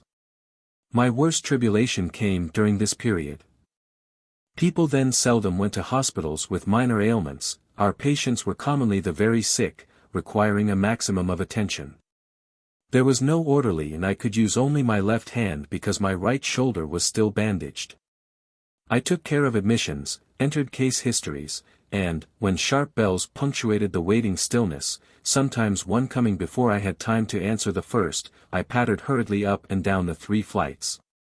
Through the shadows relieved only by the faint red glow from the gas jets. I suppose adventures were inevitable. One night an Italian was picked up on the street in a state of almost complete exhaustion, and brought to the hospital. He was so ill with suspected typhoid that he should have had a special, but instead he was placed in the ward. An old leather couch stood across the windows, and whenever a pause came in my duties I lay down. From there I could keep an eye on my new patient. Sick as he was, he insisted on making the long trip through the ward to the bathroom. I could not explain how unwise this was, because he could not understand a word of English. He must have reeled out of his bed between 30 and 40 times. Just as the early spring dawn came creeping in the window behind me, I grew drowsy. I was on the point of dozing off when some premonition warned me, and I opened my eyelids enough to see the man reach under his pillow, take something out cautiously, glide from his bed. Spellbound, I watched him slithering soft-footedly as he edged his way towards me. I seemed to be hypnotized with sleep and could not stir. He came nearer and nearer with eyes fixed, hands behind him. Suddenly I snapped into duty, arose quickly, ordered him back to bed, and ran ahead to straighten his sheets and pillows, not realizing my danger until he loomed over me, his knife in his hand. Before he could thrust, I grabbed his arm and held it. Though I was small-boned, I had good muscles, and he was very ill. Meanwhile, another patient snatched up his bell and rang, and rang, and rang. Nobody answered. The nurses were too far away to hear. The other patients in the ward were unable to help me. But the man quickly used up what little energy he had, and I was able to get the knife from him, push him back in bed, and take his temperature. I assumed he had suddenly become delirious. About 7 o'clock I answered a summons to the front door and found 3 policemen who wanted to know whether we had an Italian patient. "Indeed we have," I answered feelingly and called the superintendent. When the red tape was unwound, I learned that my Italian belonged to a gang which had been hiding in a cave between Tarrytown and White Plains, holding up passers-by. Amongst them they had committed 5 murders. The others had all been hunted down, but this man's collapse had temporarily covered his whereabouts. The attack on me had apparently been merely incidental to his attempt at escape through the open window behind me.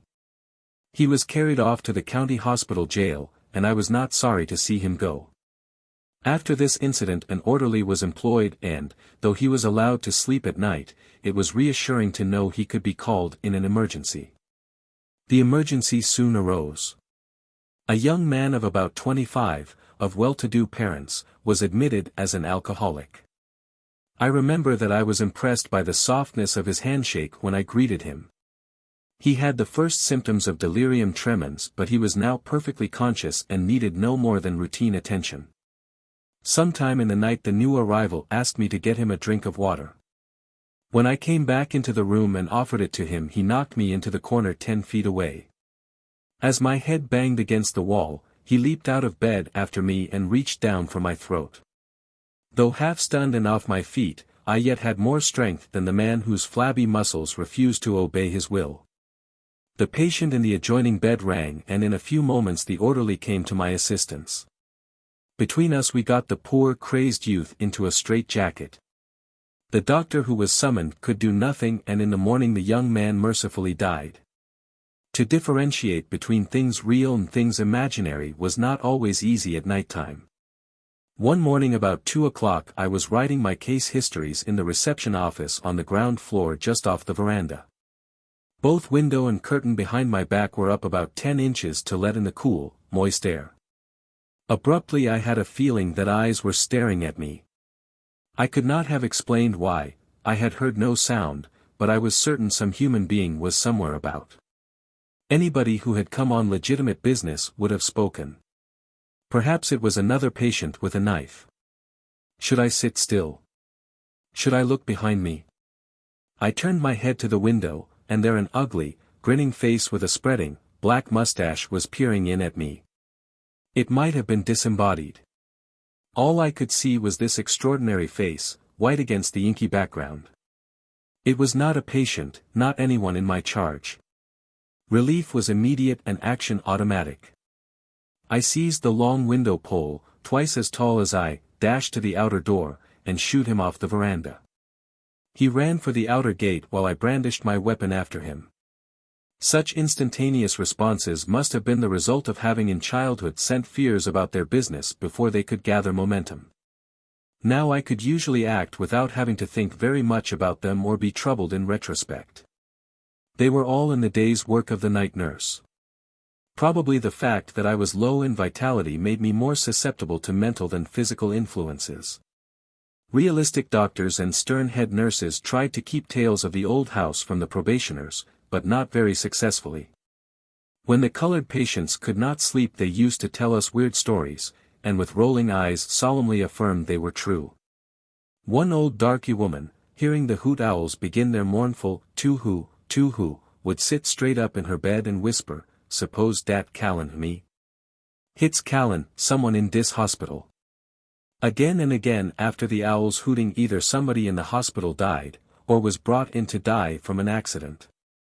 Reason told me this was pure coincidence, but it began to get on my nerves. And then stranger events, for which I could find no explanation, followed. Once when I was making my rounds a little after midnight, I turned into the room occupied by the tubercular valet of a member of the Isoline family. I had expected him to be sleeping quietly because he was merely there to rest up before being sent back home to England, but he was awake and asked for ice. I started for the refrigerator, which was 2 flights down in the cellar. But at the top of the stairs I suddenly stopped short. 1, 2, 3. I heard dull, distinct knocks directly under the stairway. Not one single, tangible thing near-by could have made those sounds. In the space of a few seconds I took an inventory of the importance of my life as compared to the proper care of my patient. I had to walk deliberately down those steps, not knowing what might be lying in wait for me below. As I stepped on the first tread, the same knocks came again. 1, 2, 3. I tried to hurry, but it seemed to me that each foot had tons of iron attached to it. The little red devils of night lights blinked at me and seemed to make the shadows thicker in the corners. But nothing clutched me from the dim and ghostly hall. I got down those steps somehow and passed through the dining room into the kitchen.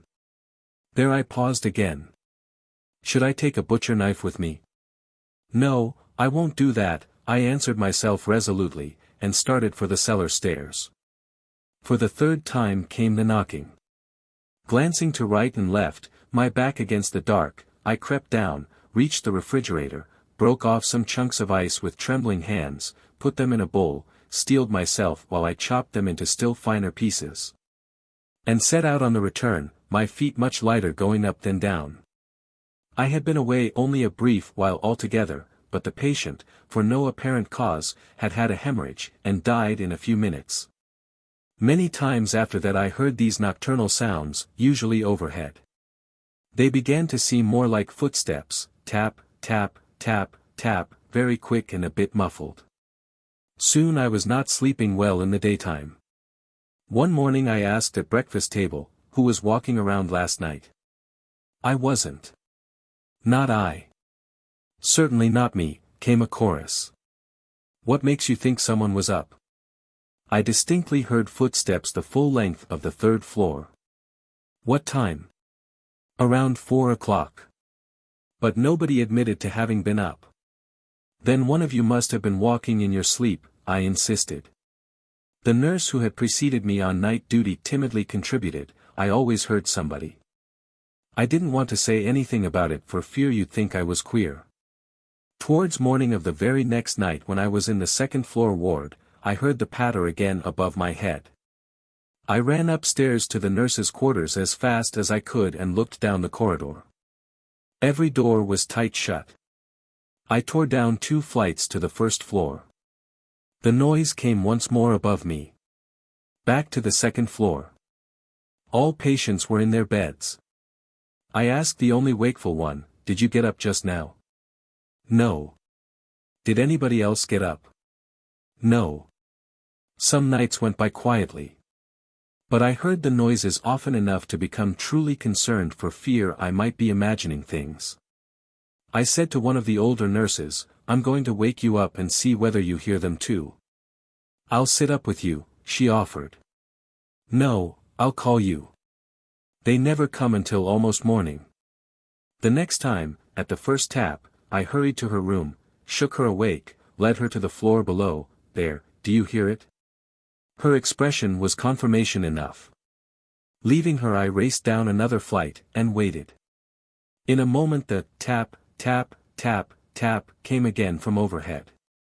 Up I went. She said she had heard it all right, but it had come from over her head. At least my senses were not playing me tricks. My accounts were given greater credence, and other nurses sometimes interrupted their slumbers to listen. One of my companions told a young and intelligent doctor on the staff that I had better be taken off night duty before I had a nervous breakdown. Though he thought this was girlish nonsense, he could see I was being seriously affected, and anyhow the strain of 3 continuous months at such a hard task was far too much. Another nurse relieved me. After my second glandular operation I was placed in one of the private rooms on the upper floor. I had not come through very well, and this same doctor remained in the hospital all night to be on call.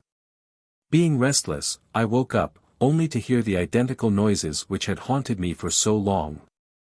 I called him and exclaimed, "There it is. Don't you hear it?" He did, but confidently he strode upstairs to the nurse's floor. I knew he would find nothing. When he came back, I asked, "Did you see anyone?" "No." Apparently everybody was asleep. I looked in all the rooms. Immediately the raps came again. He moved a little faster to get downstairs. In a few minutes he put his head back in the door. "You're in bed. You haven't been up." I assured him I had not moved, knowing well he must have heard them as always I had, from above. Though still believing somebody was walking around the place, the doctor by this time was determined to get to the bottom of the mystery, and returned every night for a week. But the sound was a will-o'-the-wisp. He never could catch up with it. He was so eager to exhaust every possibility that he even brought the matter before the board. One of them patronizingly explained that it was probably the echo from some rat in the walls. They were in the habit of dismissing thus lightly the superstitions which clung about the old house. The doctor continued his detective work until one day he appeared in great good humor. From the rear windows he pointed to the roof which rose beyond the high back wall. "I've found it. That stable is built on the same timbers as this house. When some horse grows restless towards morning he stamps and the vibration is carried through them underground to this building. Now do you believe in ghosts?" Life was by no means so serious as all this sounds. Amelia had followed me into the hospital and we continued our gay times together. For that matter nursing itself often presented amusing aspects. The supply of registered nurses was very small, and in our last year of training we were sent out on private cases, thus seeing both the highlights and lowlights of life, which prepared us well in experience. One which had romantic overtones took place immediately after Howard Willett had transferred his house party from Aiken, South Carolina, to Gedney Farms Manor in White Plains. The indisposition of young Eugene Sugney Raynal was pronounced scarlet fever. The contagion began spreading among the guests and servants, and Dr.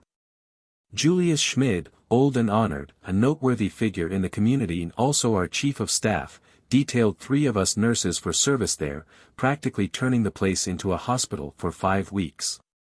My special charge was Adelaide Fitzgerald, Raynal's fiancée, but as necessity arose we shifted around. Raynal's condition grew steadily worse. One morning at daybreak when the patient was almost in a coma Dr. Schmid sent for the priest to administer extreme unction, and said to me, "You'd better get Miss Fitzgerald and tell her there's very little hope." She knelt by his bed. "Jean," she called to him, "Jean, we're going to be married, right now." Raynal was as near death as a man could be, but her voice reached into his subconscious and summoned him back. Another nurse and I, hastily called upon to act as bridesmaids, stood in starched and rustling white beside the bed. It was extraordinary to watch. Raynal seemed to shake himself alive until he was conscious enough to respond, "I do," to the priest who had arrived to perform quite a different office. As an anticlimax to all the excitement, and to my intense disgust, I myself came down with a mild attack of scarlet fever. I was so embarrassed that I went right on working and did not take to my bed until I actually began to peel. My usual cases offered drama of another sort. Often I was called in the middle of the night on a maternity case, perhaps 10 miles away from the hospital, where I had to sterilize the water and boil the forceps over a wood fire in the kitchen stove while the doctor scrubbed up as best he could. Many times labor terminated before he could arrive and I had to perform the delivery by myself. To see a baby born is one of the greatest experiences that a human being can have. Birth to me has always been more awe-inspiring than death. As often as I have witnessed the miracle, held the perfect creature with its tiny hands and tiny feet, each time I have felt as though I were entering a cathedral with prayer in my heart. There is so little knowledge in the world compared with what there is to know. Always I was deeply affected by the trust patients, rich or poor, male or female, old or young, placed in their nurses. When we appeared they seemed to say, "Ah, here is someone who can tell us." Mothers asked me pathetically, plaintively, hopefully, "Miss Higgins, what should I do not to have another baby right away?" I was at a loss to answer their intimate questions, and passed them along to the doctor, who more often than not snorted, "She ought to be ashamed of herself to talk to a young girl about things like that." All such problems were thus summarily shoved aside. We had one woman in our hospital who had had several miscarriages and 6 babies, each by a different father. Doctors and nurses knew every time she went out that she would soon be back again, but it was not their business or anybody's business, it was just natural. To be polished off neatly, the nurses in training were assigned to one of the larger city hospitals in which to work during the last 3 or 6 months of our course. Mine was the Manhattan Eye and Ear at 41st Street and Park Avenue, across the street from the Murray Hill Hotel, and I welcomed the chance to see up-to-date equipment and clockwork discipline.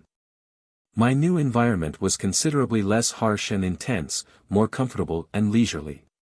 At one of the frequent informal dances held there my doctor partner received a message, not a call, but a caller. His architect wanted to go over blueprints with him. "Come along," he invited.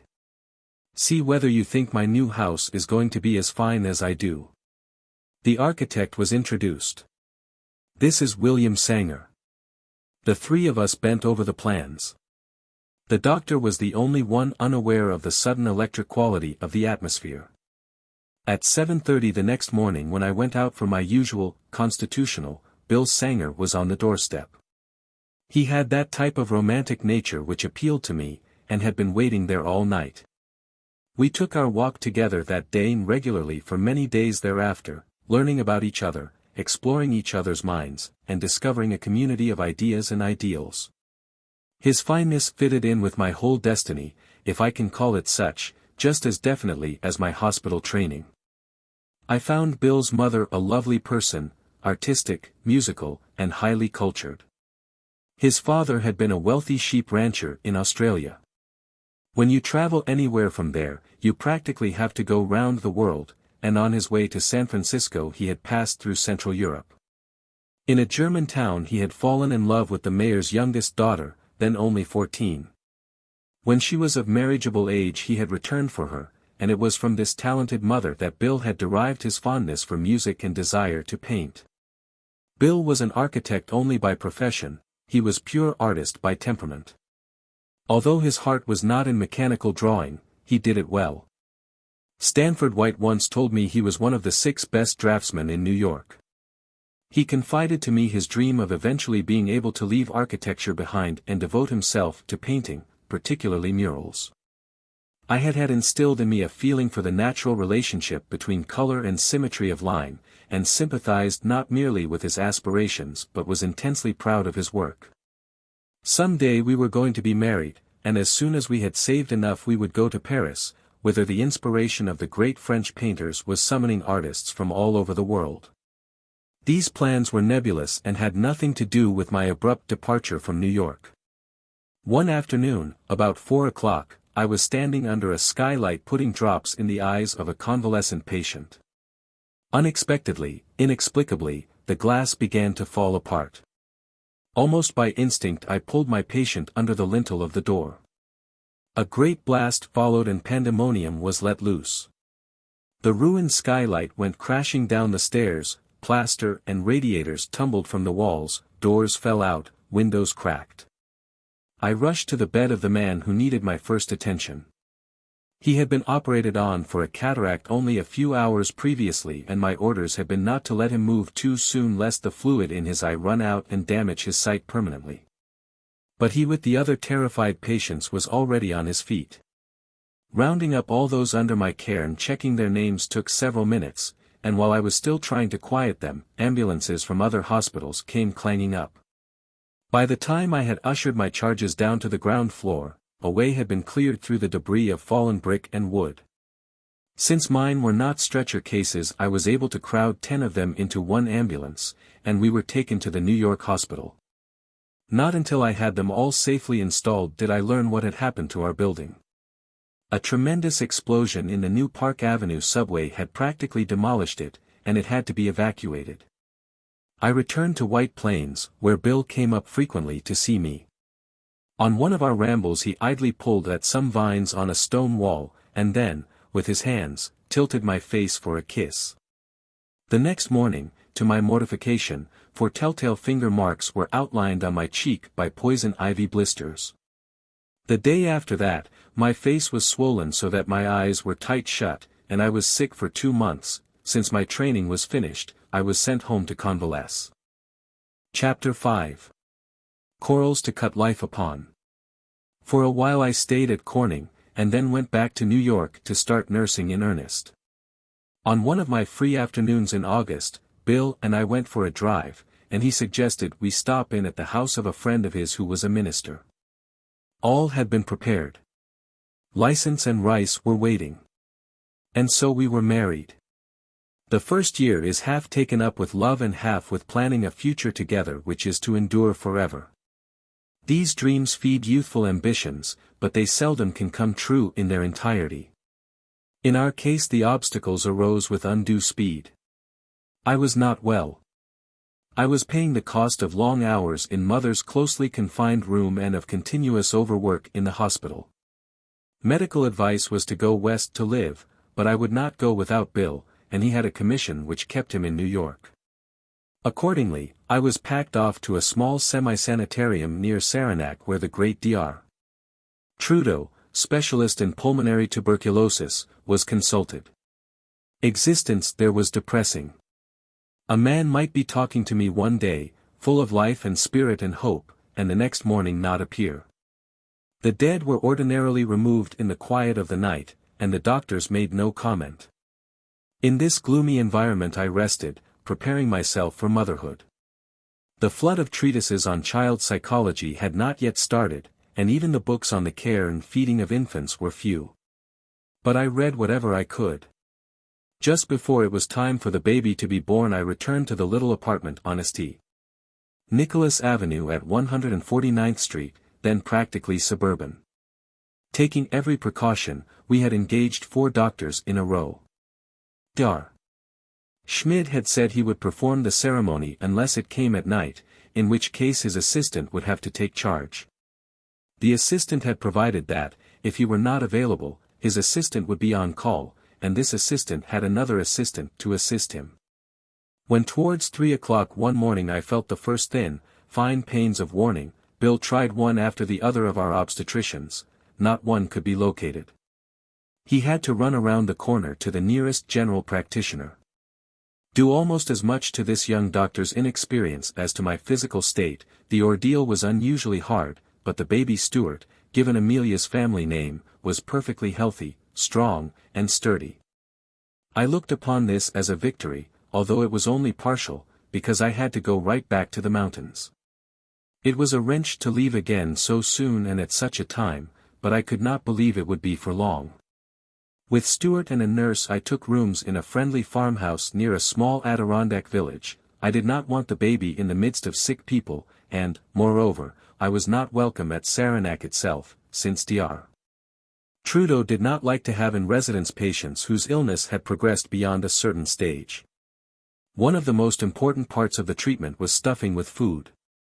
I was being filled with the then recognized remedy, creosote, and gulped capsule after capsule, which broke my appetite utterly. Still I had to pour down milk and swallow eggs, and always I had to rest and rest and rest. At the end of 8 months I was worse instead of better, and had no interest in living. Nan and Bill's mother were summoned, and two of Dr. Trudeau's associates came to see me. They advised that I should go nearer Saranac and be separated from all personal responsibilities. "What would you yourself like to do?" they asked. "Nothing." "Where would you like to go?" "Nowhere." "Would you like to have the baby sent to your brother, or would you rather have your mother-in-law take it?" "I don't care." To every suggestion I was negative. I was not even interested in my baby. The two doctors left. The younger, however, apparently not satisfied with the professional attitude, returned almost immediately, not so much in a medical capacity as one of anxious friendliness. I was still sitting in the same state of listlessness. He laid his hand on my shoulder quietly, but I had all the feeling of being violently shaken. "Don't be like this," he exclaimed. "Don't let yourself get into such a mental condition. Do something. Want something. You'll never get well if you keep on this way." I could not sleep that night. I had been rudely jolted from my stupor by the understanding doctor. Obviously preparations were being made for a lingering illness which would terminate in death. But if I had to die, I would rather be with those I loved than disappear in the night as a part of the cold routine. As the first glimmer of dawn appeared through the curtains, I got up and stared at the steadily ticking clock. It was not yet 5. I dressed quickly, then tiptoed into the bedroom where the nurse and baby were slumbering soundly. I roused her and told her to pack up. We were going back to New York. She looked up in drowsy dismay, but obeyed meekly. The farmer hitched up his horse and we jogged along all the way to the station in the early summer morning, bright with sunshine and cheery with birds. Bill was waiting at the Grand Central Terminal, quite naturally perplexed.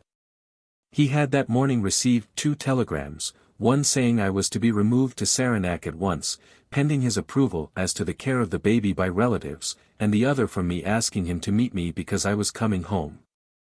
I told him as best I could the reasons for my sudden decision. Though I probably sounded incoherent, he understood and, instead of scolding, soothed me tenderly and exclaimed, "You did just the right thing. I won't let you die.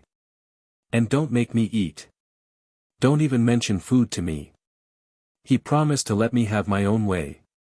At the small family hotel in Yonkers in which we settled, I lived pretty much by myself, keeping the baby and everyone else away from me. I had by now learned the dangers of contact in spreading tuberculosis. Once free from the horrors of invalidism and comforted by love and devotion, I began to regain a normal interest in life, and by the end of 3 weeks had recovered from my hysterical rejection of food. As soon as I was strong enough, we started to explore Westchester County for a home site. We wanted something more than a mere house. We wanted space, we wanted a view, we wanted a garden. At Hastings-on-Hudson we found what we sought. There on 50 acres of hillside overlooking the river, about 10 families, doctors, teachers, college professors, scientists, had combined to construct the sort of dwellings they liked in the environment they considered best suited for their children. We too had in mind a family in a comfortable, serene, suburban existence, and we joined this Columbia colony, as it was called, renting a small cottage until we could build our own. The other wives and I spent our afternoons conferring over the momentous problems of servants, gardens, and schools. If we went to town, we took the children with us, fitting them with special shoes at Coward's, introducing them to museums, libraries, or art galleries. Life centered around them. When Stuart and his little friends began to ask questions, "Where do babies come from?" I collected them and tried to answer, using the simple phenomena of nature as illustrations: flowers, frogs, fish, and animals. I still consider this approach has its place with many children, although modern sex educationists may smile at this method, thinking it old-fashioned. None of the colony played cards. Instead, the women formed a literary club where we read papers on George Eliot, Browning, and Shakespeare, as well as on some current authors, and we had occasional political discussions. Out of this grew the Women's Club of Hastings. It was all very pleasant, and at first I was busy and contented. The endless details of housekeeping did not seem to me drudgery, conquering minor crises was exciting. Though I was never slavishly domestic, I was inclined to be slavishly maternal. Bill was a devoted husband. He took care of me in the little ways, starting for the train and coming back to put his head in the door and call, "It's awfully cold.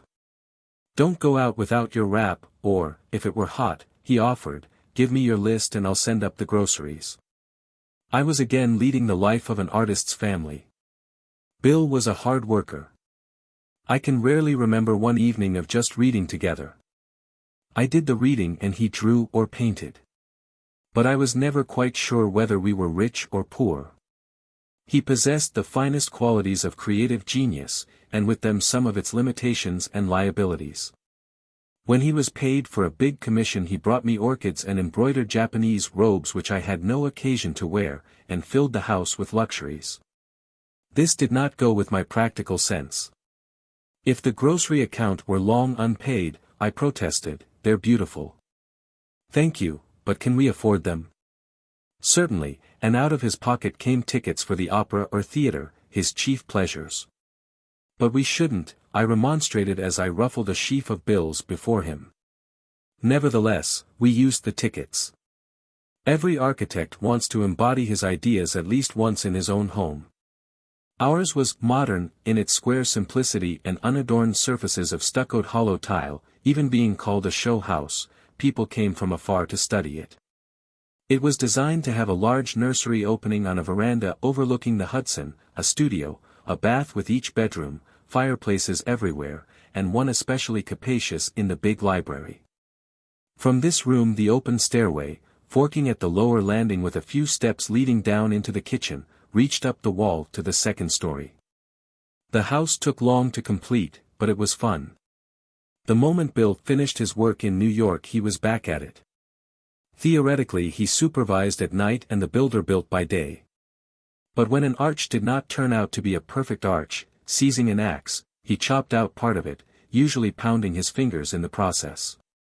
The neighbors, careful of their pennies, held their ears at the clatter and clamor and exclaimed, "There goes another partition." When the contractor returned in the morning he found his previous day's work demolished. Some portions were entirely done over 2 or 3 times. The color on the woodwork we applied ourselves by artificial light, plumped on our knees or stretching high overhead. If the effect were wrong, we had to match it all up again. Evening after evening we labored on the rose window which was to crown with radiance the head of the staircase. Far into the night we leaded and welded together every glowing petal. Our fingers were cut, our nerves were irritated, our eyes fatigued. But tireless love went into the composition of this rose window which symbolized the stability of our future. We were aiming at permanence and security, and our efforts seemed to be fused into indestructible unity. It was our keystone of beauty. After the tedious worrying over details we suddenly became too impatient to wait any more, and, in spite of the raw condition of the house, late one February afternoon of half sleet, half rain, a moving van pulled up to our front door. Through the semi-twilight boxes, crates, and barrels were carted in. The 4-year-old Stuart was not well. We put him early to bed, and Bill stirred up a roaring fire in the furnace against the increasing cold. Then with hammer and claw we turned to our treasures, which we had not seen for such a time. It was like opening packages on Christmas morning. We had almost forgotten the tapestry Mary had sent from Persia, the rug from Egypt, Bill's paintings. "What's in this box?" "Oh, look here. See what I've found." A flood of color inundated us. We tried out their warmth against our immaculate walls and floors.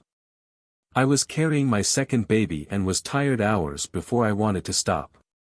As I climbed up to bed I gazed down happily on the litter below. Some time later I heard dimly through my sleep a pounding, and woke to realize it was the German maid at the door, crying, "Madam, come! Fire in the big stove." We jumped out of bed. Acrid smoke was in our nostrils, and we were swept by the horror of fire by night. Bill shouted to me, "Get right out. I've got to give the alarm." Away he rushed in his pajamas. There was no telephone within half a mile. I seized Stuart from his crib, bedclothes and all. This took only a few seconds, but the kitchen was already ablaze and flames were leaping up the staircase. I pulled the blanket over his head and started cautiously down, hugging the outer side. The blistering treads crunched as they gave under my feet, but did not collapse until I had reached the smoke-filled library. The family across the street welcomed us in. When I had tucked Stuart into an impromptu bed, I went to watch. Not merely was the fire engine trying to get up the icy hill, 2 steps forward and 1 back, but the whole village was accompanying it to help organize a bucket brigade. The clouds had cleared and the bright moon was shining on the strange scene. The weather had turned much colder, and the rain had frozen into crystals which glittered on the branches of trees and shrubbery. It was unbelievably fantastic, and in that unreal setting the flames, as though directed by devilish intent, spurted only through our prized rose window. I stood silently regarding the result of months of work and love slowly disintegrate. Petal by petal it succumbed to the licking tongues of fire, one by one they fell into the grey-white snow. Fitting them together had taken so long, now relentlessly they were being pulled apart. A thing of beauty had perished in a few moments. It was as though a chapter of my life had been brought to a close, and I was neither disappointed nor regretful. On the contrary, I was conscious of a certain relief, of a burden lifted. In that instant I learned the lesson of the futility of material substances.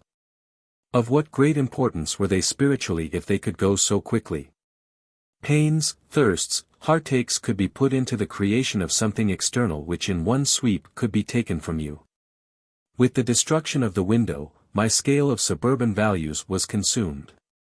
I could never again pin my faith on concrete things, I must build on myself alone. I hoped I should continue to have lovely objects around me, but I could also be happy without them. The next day was filled with neighbors coming to condole and offer help, and with insurance adjusters peering about and questioning. They found the too heavy fire in the furnace had overheated the pipes around which the asbestos had not yet been wrapped. We lost a good deal because, although the house was covered, the insurance on the furniture had not been shifted to its new location, and, moreover, many of our possessions were irreplaceable. Their worth having lain in the sentiment attached to them. A personal catastrophe may in the end prove to be a public benefit. People in the community are brought together in sympathy, and learn by the experience of others how to protect themselves. After our mischance, every householder in Columbia Colony began to look to his furnace and insure his home. Our walls were fireproof, and much of the house could be saved, but it was really more disheartening than complete demolition would have been, for in the latter case we could have started to rebuild from the beginning. I admired Bill greatly for the resolute way he set about the painful business again. He went over every inch, here saying, "This board is all right," and they're tearing out black pieces of charred wood. It was a dirty job, but he stuck to it. Nevertheless, paint and stain as we would, we could not quite get rid of the unmistakable and ineradicable odor which clings around a burned building, almost like the smell of death. Next summer we moved in once more. But the house was never the same. Never could I recapture that first flush of joy. Grant, my second son, was born almost immediately. I loved having a baby to tend again, and wanted at least 4 more as quickly as my health would permit. I could not wait another 5 years. I yearned especially for a daughter, and 20 months later my wish came true. After Peggy's birth, the doctor went downstairs and saw Bill sitting in the library with Grant in his arms and tears welling from his eyes. "Why, what's the matter?" "There's a nice little girl upstairs. I'm thinking of this poor little boy. Margaret has wanted a girl so long, now she'll have no room in her heart for him." Bill's fears were groundless. Grant was not supplanted, but Peggy was so satisfactory a baby that I was not particularly disappointed when my illness cropped up again and the doctor said my family must end at this point. I was quite content with things as they were. Even as a little fellow, the sandy-haired, square-built Stuart was practical, loved sports, and had a reasoning, logical mind, always experimenting with life as well as with mechanical things. A thorough Higgins, he had to find out for himself and prove it. He used to stamp and scold when presented with a chore, such as mowing the lawn or bringing in wood for the fireplaces, but his rebellions were brief, and, when he realized the inevitable, he turned it into a game. "Come on over," he hailed his friends. "We've lots to do. Let's get to it. We're going to have great fun." The other boys, taken in by his enthusiastic invitations, also believed that mowing the lawn or bringing in wood were among the best games invented. Grant was more self-conscious than Stuart, and more inarticulate, but more affectionate. He followed the baby Peggy slavishly. They were usually hand in hand, and Grant's darkness contrasted with her bright, blonde hair. From the time she could talk they referred to themselves as "we." Peggy was the most independent child I have ever seen. At 3 she knew what she wanted and where she was going. She was vivacious, mischievous, laughing, the embodiment of all my hopes in a daughter. Stuart typified the scientist, Grant the artist, Peggy the doer.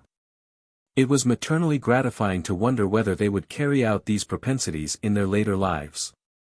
I enjoyed my literary activities along with my children, and Bill encouraged me. "You go ahead and finish your writing. I'll get the dinner and wash the dishes." And what is more, he did it, drawing the shades, however, so that nobody could see him. He thought I should make a career of it instead of limiting myself to small-town interests.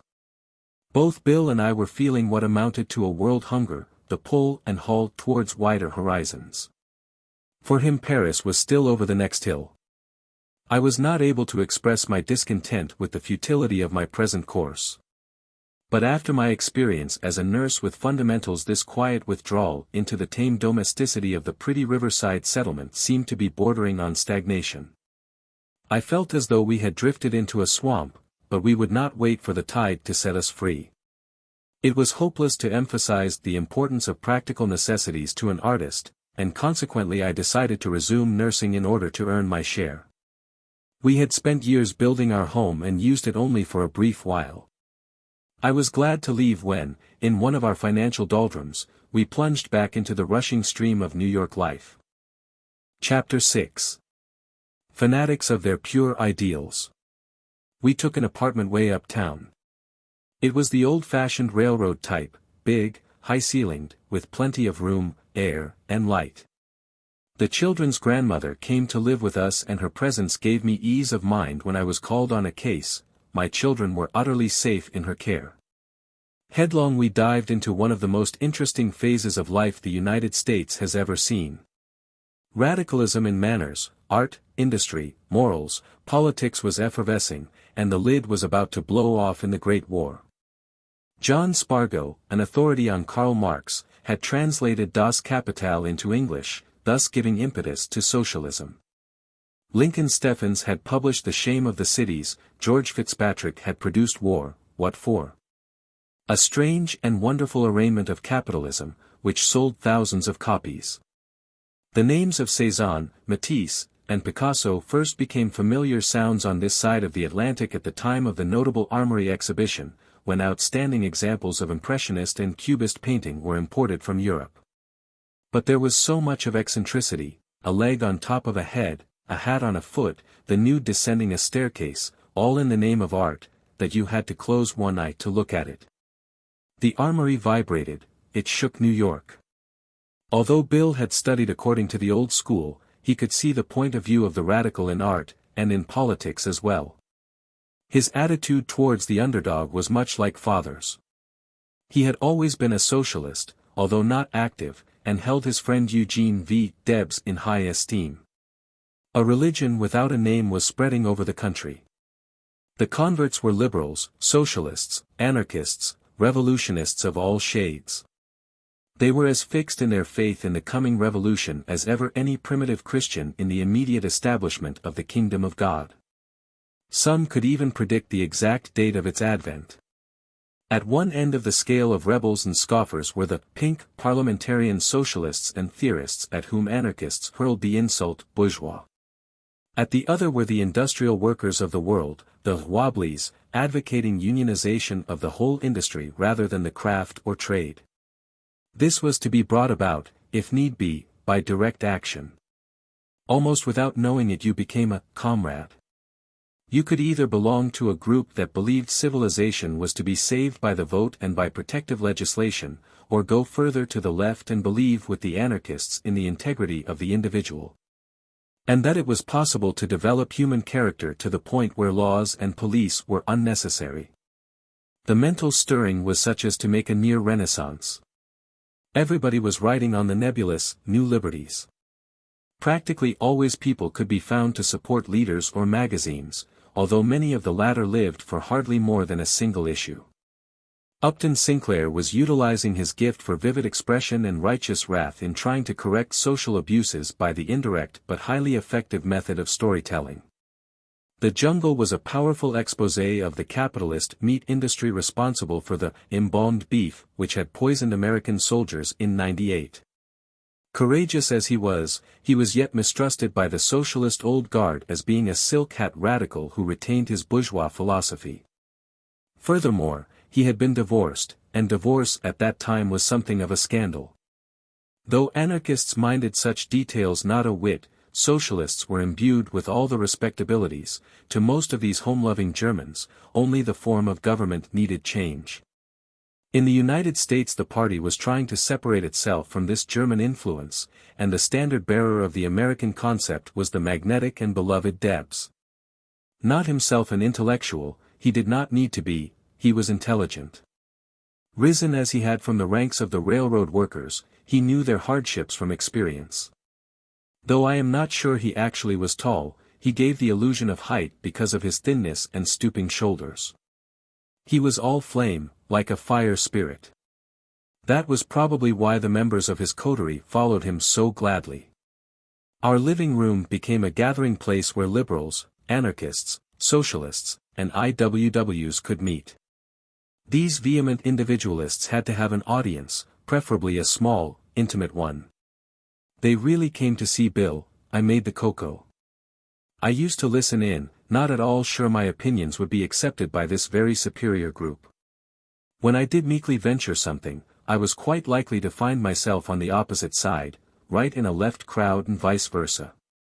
Any evening you might find visitors from the Middle West being aroused by Jack Reed, bullied by Bill Haywood, led softly towards anarchist thought by Alexander Berkman. When throats grew dry and the flood of oratory waned, someone went out for hamburger sandwiches, hot dogs, and beer, paid for by all. The luxuriousness of the midnight repast depended upon the collection of coins tossed into the middle of the table, which consisted of about what everybody had in his pocket. These considerate friends never imposed a burden either of extra work or extra expense. In the kitchen everyone sliced, buttered, opened cans. As soon as all were replenished, the conversation was resumed practically where it had left off. Both right-wingers and left-wingers who ordinarily objected to those in between loved Jack Reed, the master reporter just out of Harvard. He refused to conform to the rule and rote of either, though his natural inclination appeared to be more in harmony with direct action. Behind this most highly intellectual young man loomed an uncouth, stumbling, one-eyed giant with an enormous head which he tended to hold on one side. Big Bill Haywood looked like a bull about to plunge into an arena. He seemed always glancing warily this way and that with his one eye, head slightly turned as though to get the view of you. His great voice boomed, his speech was crude and so were his manners. His philosophy was that of the mining camps, where he had spent his life. But I soon found out that for gentleness and sympathy he had not his equal. He was blunt because he was simple and direct. Though he was not tailor-made, he was custom-made. Because Big Bill's well-wishers saw so much that was fine in him, they wanted to smooth off the jagged edges. When they tried to polish his speeches, Jack Reed objected, saying, "Give him a free hand. He expresses what you and I think much more dramatically than we can. Don't try to stop him. We should encourage him." One of Big Bill's best friends, Jesse Ashley, was, without meaning to be, a taming influence. These two were the oddest combination in the world, Old Bill with his one eye, stubby, roughened fingernails, uncreased trousers, and shoddy clothes for which he refused to pay more than the minimum. Jesse with Boston accent and horn-rimmed glasses, a compromise between spectacles and lorgnette, from which dangled a black ribbon, the ultimate word in eccentric decoration. Jessie was one of the most conspicuous of the many men and women of long pedigree who were revolting against family tradition. She was the daughter of the president of the New York School of Law, and sister of its dean. When her brother had organized the first women's law class, she had been his pupil and later had become the first woman lawyer in New York City. Her peculiarly honest mind was tolerant towards others, but uncompromising towards herself. It was said of her truly that she was always in the forefront when it took courage to be there, always in the background when there was credit to be gained. A socialist in practice as well as theory, she spent large portions of her income in getting radicals out of jail, and her own legal experience she gave freely in their behalf. Nevertheless, her appearances at strike meetings were slightly uncomfortable. Class tension rose up in waves. Many others were trying to pull themselves out of the rut of tradition. Alexander Berkman, the gentle anarchist, understood them all. He had just been freed after 14 years' imprisonment for his attempt to assassinate Henry Clay Frick during the Homestead Steel Strike of 1892. His emergence had stirred anarchism up again, and particularly its credo of pure individualism, to stand on your own and be yourself, never to have one person dictate to another, even parent to child. Berkman's appearance belied his reputation: blonde, blue-eyed, slightly built, with thinnish hair, and sensitive, mobile face and hands. He was a thoughtful ascetic, believing sincerely that the quickest way to focus attention on social outrages was to commit some dramatic act, however violent or antipathetic it might be to his nature, and then suffer the consequences. He was not at all embittered by his sojourn in jail, and had a great sense of humor, coupled with his most extraordinary understanding of the strange congeries of people who were about to be melted down into his glowing crucible of truth. Elizabeth Gurley Flynn had made the transition from Catholicism, Jack Reed from being a Harvard man, Mabel Dodge from being a society matron. They all had had to get over being class-conscious, and acquire instead the consciousness of the class struggle. Berkman made friends with all, and when they were faced by problems apparently insurmountable, he advised them on their spiritual journey, and supported and backed them. For this reason he was beloved by all who encountered his most gracious charm. This was not the way of Emma Goldman, whose habit was to berate and lash with the language of scorn. She was never satisfied until people had arrived at her own doorstep and accepted the dogma she had woven for herself.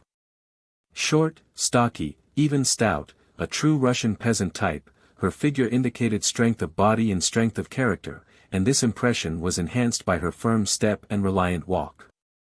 Though I disliked both her ideas and her methods, I admired her. She was really like a spring house cleaning to the sloppy thinking of the average American. Our government suffered in the estimation of the liberal world, and she and Berkman were expelled from the country. Of all the strange places for these diverse personalities to meet, none more strange could have been found than in Mabel Dodge's salon, which burst upon New York like a rocket. Mabel belonged to one of the old families of Buffalo, but neither in thought nor action was she orthodox. Only in the luxurious appointments of her home did she conform. Among the sights and memories I shall never forget were her famous soirees at 9th Street and 5th Avenue. A certain one typical of all the others comes to mind. The whole gamut of liberalism had collected in her spacious drawing room before an open fire. Cross-legged on the floor, in the best bohemian tradition, were wobblies with uncut hair, unshaven faces, leaning against valuable draperies. Their clothes may have been unkempt, but their eyes were ablaze with interest and intelligence.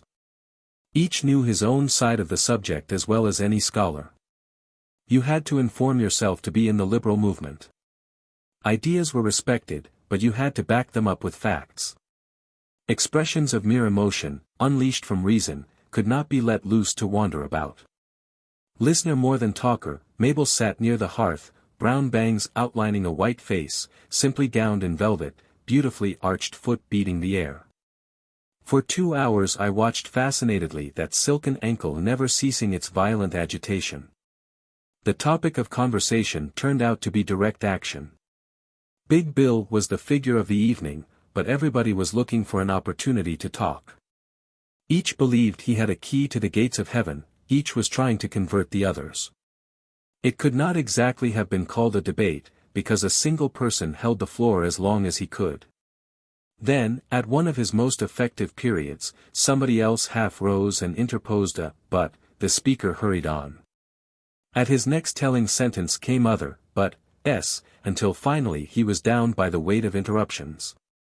In the end, conversions were nil, all were convinced beforehand either for or against, and I never knew them to shift ground.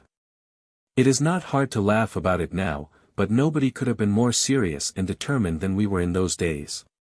Just before the argument reached the stage of fist fights, the big doors were thrown open and the butler announced, "Madam, supper is served." Many of the boys had never heard those words, but one and all jumped up with alacrity from the floor and discussion was, for the moment at least, postponed. The wide, generous table in the dining room was burdened with beef, cold turkey, hot ham, hearty meat for hungry souls. On a side table were pitchers of lemonade, siphons, bottles of rye and scotch. Mabel never stirred while the banquet raged, but continued to sit, her foot still beating the air, and talked with the few who did not choose to eat. The class contrasts encountered in a gathering there were not unique. They were to be found elsewhere, even in matrimony. When the wealthy J.G. Phelps Stokes married Rose Pastor, the Russian Jewish cigar maker, both families felt equally outraged. He was practically sent to Coventry by his former associates and the Jews regarded her as a renegade because she wore a silver cross about her neck. William English Walling, the last word in Newport, married Anna Strunsky, the last word in the Jewish intelligentsia, and himself became a leading literary critic on the radical side. Harvard had been turning out liberals by the dozen, and all of them were playing hob with accepted conventions in thought. One of these was Walter Lippmann, others were Norman Hapgood and his brother, Hutchins. Hutch was then working on the Globe, a paper which because of its broad editorial policy was preferred by many radicals to the Call. He stood by Bill Haywood and Emma Goldman, although he had much more to lose economically and socially than the out-and-out Reds. The anarchists seldom initiated anything, because they did not have the personnel or the equipment, but when something else was started which appeared to have any good in it, they came right in. This they did with the Ferrer School on 12th Street near 4th Avenue, in the founding of which Hutch, with the liberal journalist, Leonard Abbott, and the author, Manuel Komroff, were moving spirits. The object was to provide a form of education more progressive than that offered by the public schools, and its name was intended to perpetuate the memory of the recently martyred Spanish libertarian, Francisco Ferrer, who had established modern free schools in Spain in which science and evolution had been taught. Lola Ridge, intense rebel from Australia, was the organizing secretary. Robert Henry and George Bellows gave lessons in art, and a young man named Will Durant was chosen to direct the younger children, combining in his teaching Froebel, Montessori, and other new methods. Under him we enrolled Stuart. Will Durant was of French-Canadian ancestry. His mother had worked hard to put him through a Jesuit seminary, but just before taking the vows he had abandoned the priesthood. While he had been studying he had read Kraft Tebbeing and Havelock Ellis and was prepared to acquaint New York with the facts of sex psychology. Sitting nonchalantly to deliver his lectures, which evidenced scholarly background and research, he advanced to his small but serious audience practically the first public expression of this intimate subject. The young instructor created rather a problem for the directors by unexpectedly marrying a pupil, Ida Kaufman, commonly called Puck.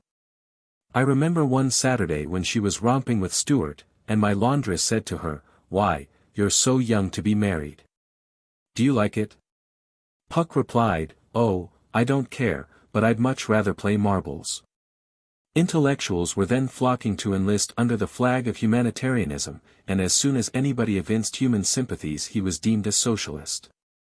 My own personal feelings drew me towards the individualist, anarchist philosophy, and I read Kropotkin, Bakunin, and Fourier, but it seemed to me necessary to approach the ideal by way of socialism. As long as the earning of food, clothing, and shelter was on a competitive basis, man could never develop any true independence. Therefore, I joined the Socialist Party, Local Number 5, itself something of a rebel in the ranks, which, against the wishes of the central authority, had been responsible for bringing Bill Haywood east after his release from prison. The members, Italian, Jewish, Russian, German, Spanish, a pretty good mixture, used the rooms over a neighborhood shop as a meeting place, and there they were to be found every evening reading and discussing politics. Somebody had donated a sum of money to be spent to interest women in socialism. As proof that we were not necessarily like the masculine, aggressive, bulldog, window-smashing suffragettes in England, I, an American and a mother of children, was selected to recruit new members among the clubs of working women. The Scandinavians, who had a housemaids' union, were the most satisfactory. They already leaned towards liberalism. Grant, who was as yet too young to go to school, wholeheartedly disapproved of my political activities.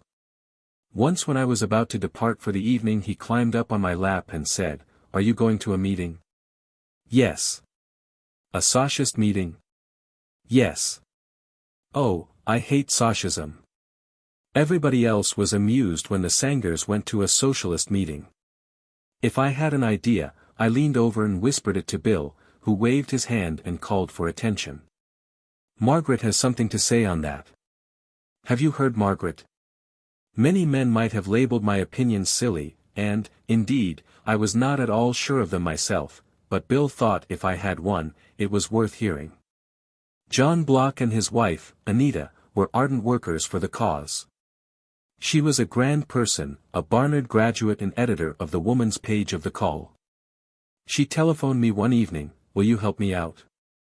We have a lecture scheduled for tonight and our speaker is unable to come.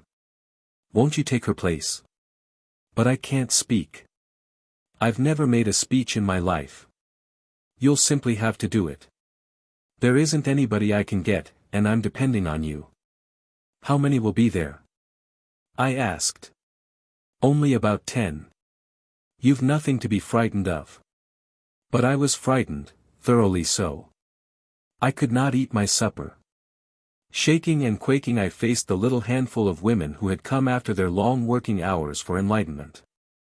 Since I did not consider myself qualified to speak on labor, I switched the subject to health, with which I was more familiar.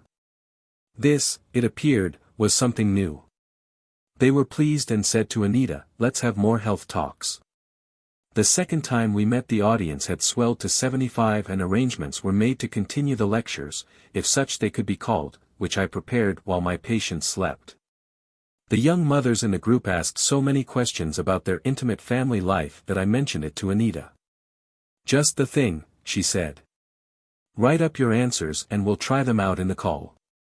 The result was the first composition I had ever done for publication, a series under the general title, What Every Mother Should Know. I attempted, as I had with the Hastings children, to introduce the impersonality of nature in order to break through the rigid consciousness of sex on the part of parents, who were inclined to be too intensely personal about it. Then Anita requested a second series to be called What Every Girl Should Know. The motif was, if the mother can impress the child with the beauty and wonder and sacredness of the sex function, she has taught it the first lesson. These articles ran along for 3 or 4 weeks until one Sunday morning I turned to the Call to see my precious little effort, and, instead, encountered a newspaper box 2 columns wide in which was printed in black letters, "What Every Girl Should Know. N. O. T. H. I. N. G. By order of the Post Office Department." The words gonorrhea and syphilis had occurred in that article, and Anthony Comstock, head of the New York Society for the Suppression of Vice, did not like them. By the so-called Comstock Law of 1873, which had been adroitly pushed through a busy Congress on the eve of adjournment, the Post Office had been given authority to decide what might be called lewd, lascivious, indecent, or obscene. And this extraordinary man had been granted the extraordinary power, alone of all citizens of the United States, to open any letter or package or pamphlet or book passing through the mails and, if he wished, lay his complaint before the post office. So powerful had his society become that anything to which he objected in its name was almost automatically barred. He had turned out to be sole censor for 90 million people. During some 40 years Comstock had been damming the rising tide of new thought, thereby causing much harm, and only now was his hopeless contest against September morn making him absurd and an object of ridicule. But at this same time also John D. Rockefeller, Jr. was organizing the Bureau of Social Hygiene, in part to educate the working public regarding what were politely termed social evils. A fine start was being made although no surveys had been completed. Lacking data, lecturers had to speak in generalities. Nevertheless, to me, who had sat through hours of highly academic exposition expressed in cultivated tones, their approach seemed timorous and their words disguised with verbiage. I saw no reason why these facts could not be given in a few minutes in language simple enough for anyone to understand. When my series was finished it was printed in pamphlet form. I sent a copy to Dr. Prince Morrow of the Bureau, asking for his opinion and any corrections he might suggest for the next edition. To my delight he replied he would like to see it spread by the million. The Bureau had names and backing but was not proceeding very fast towards educating working people regarding venereal disease. The articles in the Call, on the other hand, were reaching this same class by the thousand, yet the one which mentioned syphilis was suppressed. I continued assiduously to write pieces for the Call. One of these reported the laundry strike in New York City in the winter of 1912, unauthorized by Samuel Gompers and his American Federation of Labor, which claimed it alone had the right to declare strikes. To get the details I went into the houses of the Irish Amazons, who with their husbands had walked out without being called out, simply because they could not stand it any longer. They were the hardest worked, the poorest paid, had the most protracted and irregular hours of any union members. One man described his typical day: he rose at 5, had 10 minutes for lunch, less for supper, and dragged himself home at 11 at night. I was glad they had the courage to rebel, and it took courage to be a picket, getting up so early on bitterly cold mornings and waiting to waylay the strikebreakers and argue with them. The police were ready to pounce when the boss pointed out the ringleaders. This was the only time I came in contact with men and women on strike together. I could see the men had two things in their minds: one economic, the $2 extra wage and the shorter hours they might win; the other political, the coming of the social revolution. The women really cared for neither of these. Dominating each was the relationship between her husband, her children, and herself. She might complain of being tired and not having enough money, but always she connected both with too many offspring. Some of the strikers thought I might help them out, but I was not at all sure I believed either in direct action or legislation as a remedy for their difficulties. This lack of conviction prevented me from having the necessary force to aid them organize themselves, and in such an emergency a forceful leader was called for. The night of their rally I was amazed at the complete confusion. Anybody could speak, and was doing so. I felt helpless in the midst of this chaos, and distressed at their helplessness. But I knew the person who could manage the situation effectively, and so I sent for Elizabeth Gurley Flynn, a direct actionist identified with the IWW. Her father, Tom Flynn, a labor organizer, was the same type of philosophical rebel as my father, long on conversation but short on work. Elizabeth had been out in the logging camps of the West, where she had won the complete adoration of the lumberjacks. At her tongue's end were the words and phrases they understood, and she knew exactly the right note to stir them. Elizabeth stood on the platform, dramatically beautiful with her black hair and deep blue eyes, her cream-white complexion set off by the flaming scarf she always wore about her throat. Nothing if not outspoken, she started by saying it was folly for the strikers to give up their bread and butter by walking out. They could achieve their ends more quickly if they threw hypothetical sabots into the machinery. If a shirt comes in from a man who wears size 15, send him back an 18. Replace a dress shirt with a blue denim. That's what the laundry workers of France did, and brought the employers to their knees. The audience was being held spellbound by this instruction in the fine art of sabotage when some of Gomper's strong-arm men appeared, and the battle was on. They tramped up on the stage, moved furniture and chairs about, made so much noise Elizabeth's voice could not be heard, and finally ejected some of her sympathizers. It was probably better in the end that the American Federation of Labor eventually took the laundry workers under its wing, because the IWW was not an organized body, but merely an agitational force which scarcely had the necessary strength to lead a successful strike in New York City. Its influence in Lawrence, Massachusetts, was far more potent. Joe Eder, once bootblack in California, with Arturo Giovannitti, scholar, idealist, poet, and editor of Il Proletario, had been stirring up the unorganized textile strikers with impassioned eloquence. So compelling were the words of these two that workers of 7 nationalities, chiefly Italian, had walked out spontaneously. The accidental shooting of a girl picket provided an excuse, far-fetched as it may seem, to jail the firebrands, Eder and Giovannitti, who were charged with being accessories before the fact. Which meant they were accused of having known beforehand she was going to be shot by the police and were, therefore, responsible. Now, the strikers had martyrs, and the IWW heroes of the West poured in to help. Bill Haywood, William E. Troutman of the United Brewery Workers, Carlo Tresca, editor and owner of an Italian paper in New York, contributed to put on the biggest show the East had ever seen: parades, banners, songs, speeches. The entire Italian population of America was aroused. These were then a people unto themselves.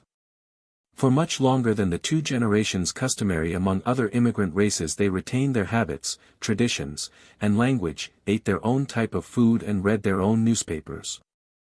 Italians in New York who were in accord with the strikers decided on a step, novel in this country although it had been tried in Italy and Belgium. The primary reason for the failure of all labor rebellions was the hunger cries of the babies. If they were only fed, the strikers could usually last out. It was determined to bring the children of the textile workers to New York, where they could be taken care of until the issue was settled. This resolution was made without knowing how many there might be. Provision would be forthcoming somehow. Again, because I was an American, a nurse, and reputed to be sympathetic to their cause and the cause of children, the committee asked me with John D. Gregorio and Carrie Giovannitti to fetch the youngsters. As soon as I agreed, telephone calls were put through to Lawrence, and a delegate took the midnight train to make the preliminary arrangements. We found the boys and girls gathered in a Lawrence public hall and, before we started, I insisted on physical examinations for contagious diseases. One, though ill with diphtheria, had been working up to the time of the strike. Almost all had adenoids and enlarged tonsils. Each, without exception, was incredibly emaciated. Our 119 charges were of every age, from babies of 2 or 3 to older ones of 12 to 13. Although the latter had been employed in the textile mills, their garments were simply worn to shreds. Not a child had on any woolen clothing whatsoever, and only 4 wore overcoats. Never in all my nursing in the slums had I seen children in so ragged and deplorable a condition. The February weather was bitter, and we had to run them to the station. There the parents, with tears in their eyes and gratitude in their hearts, relinquished their shivering offspring. The wind was even icier when we reached Boston, and money was scarce. I had only enough for railroad fares and none for chartering buses or hiring taxis. Consequently, again we had to scurry on foot from the north to the south station. But, once more on the train, great was the enthusiasm of the boys and girls, who entertained themselves by singing the Marseillaise and the Internationale. All knew the words as well as the tunes, though the former might be in Polish, Hungarian, French, German, Italian, and even English. The children who sang those songs are now grown up. I wonder how they regard the present state of the world. As we neared New York, I began to worry about our arrival. We were all weary.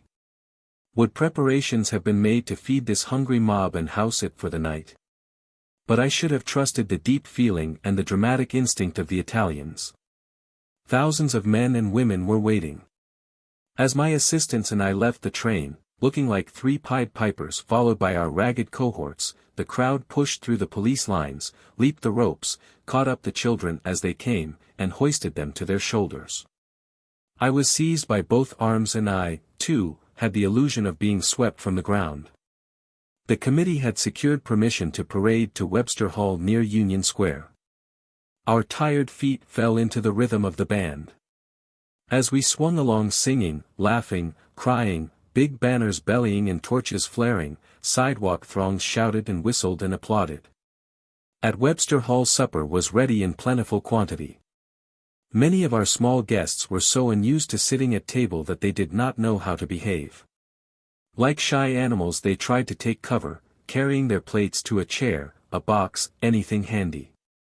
Almost all snatched at their food with both fists and stuffed it down, they were so hungry.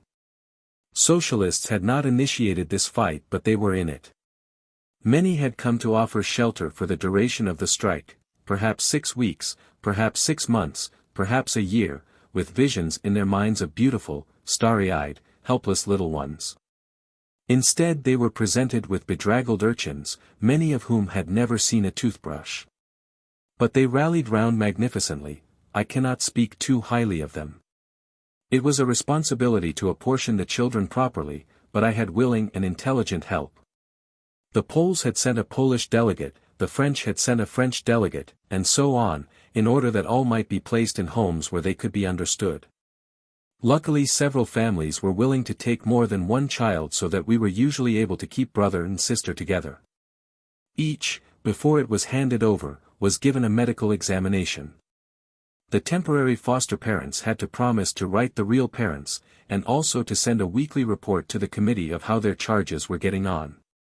The tabulation was thorough, and not until 4 in the morning did the last of us go to bed. The next week, 92 more children were brought down, but I had no part in this, because I was on a case. Hysteria had now risen to such a height that some of the parents at the Lawrence station were beaten and arrested by the police. Victor Berger of Wisconsin, the only socialist member of Congress, asked for an investigation of circumstances leading up to the walkout. Although I had not been identified with it, he requested me to be present at the hearings.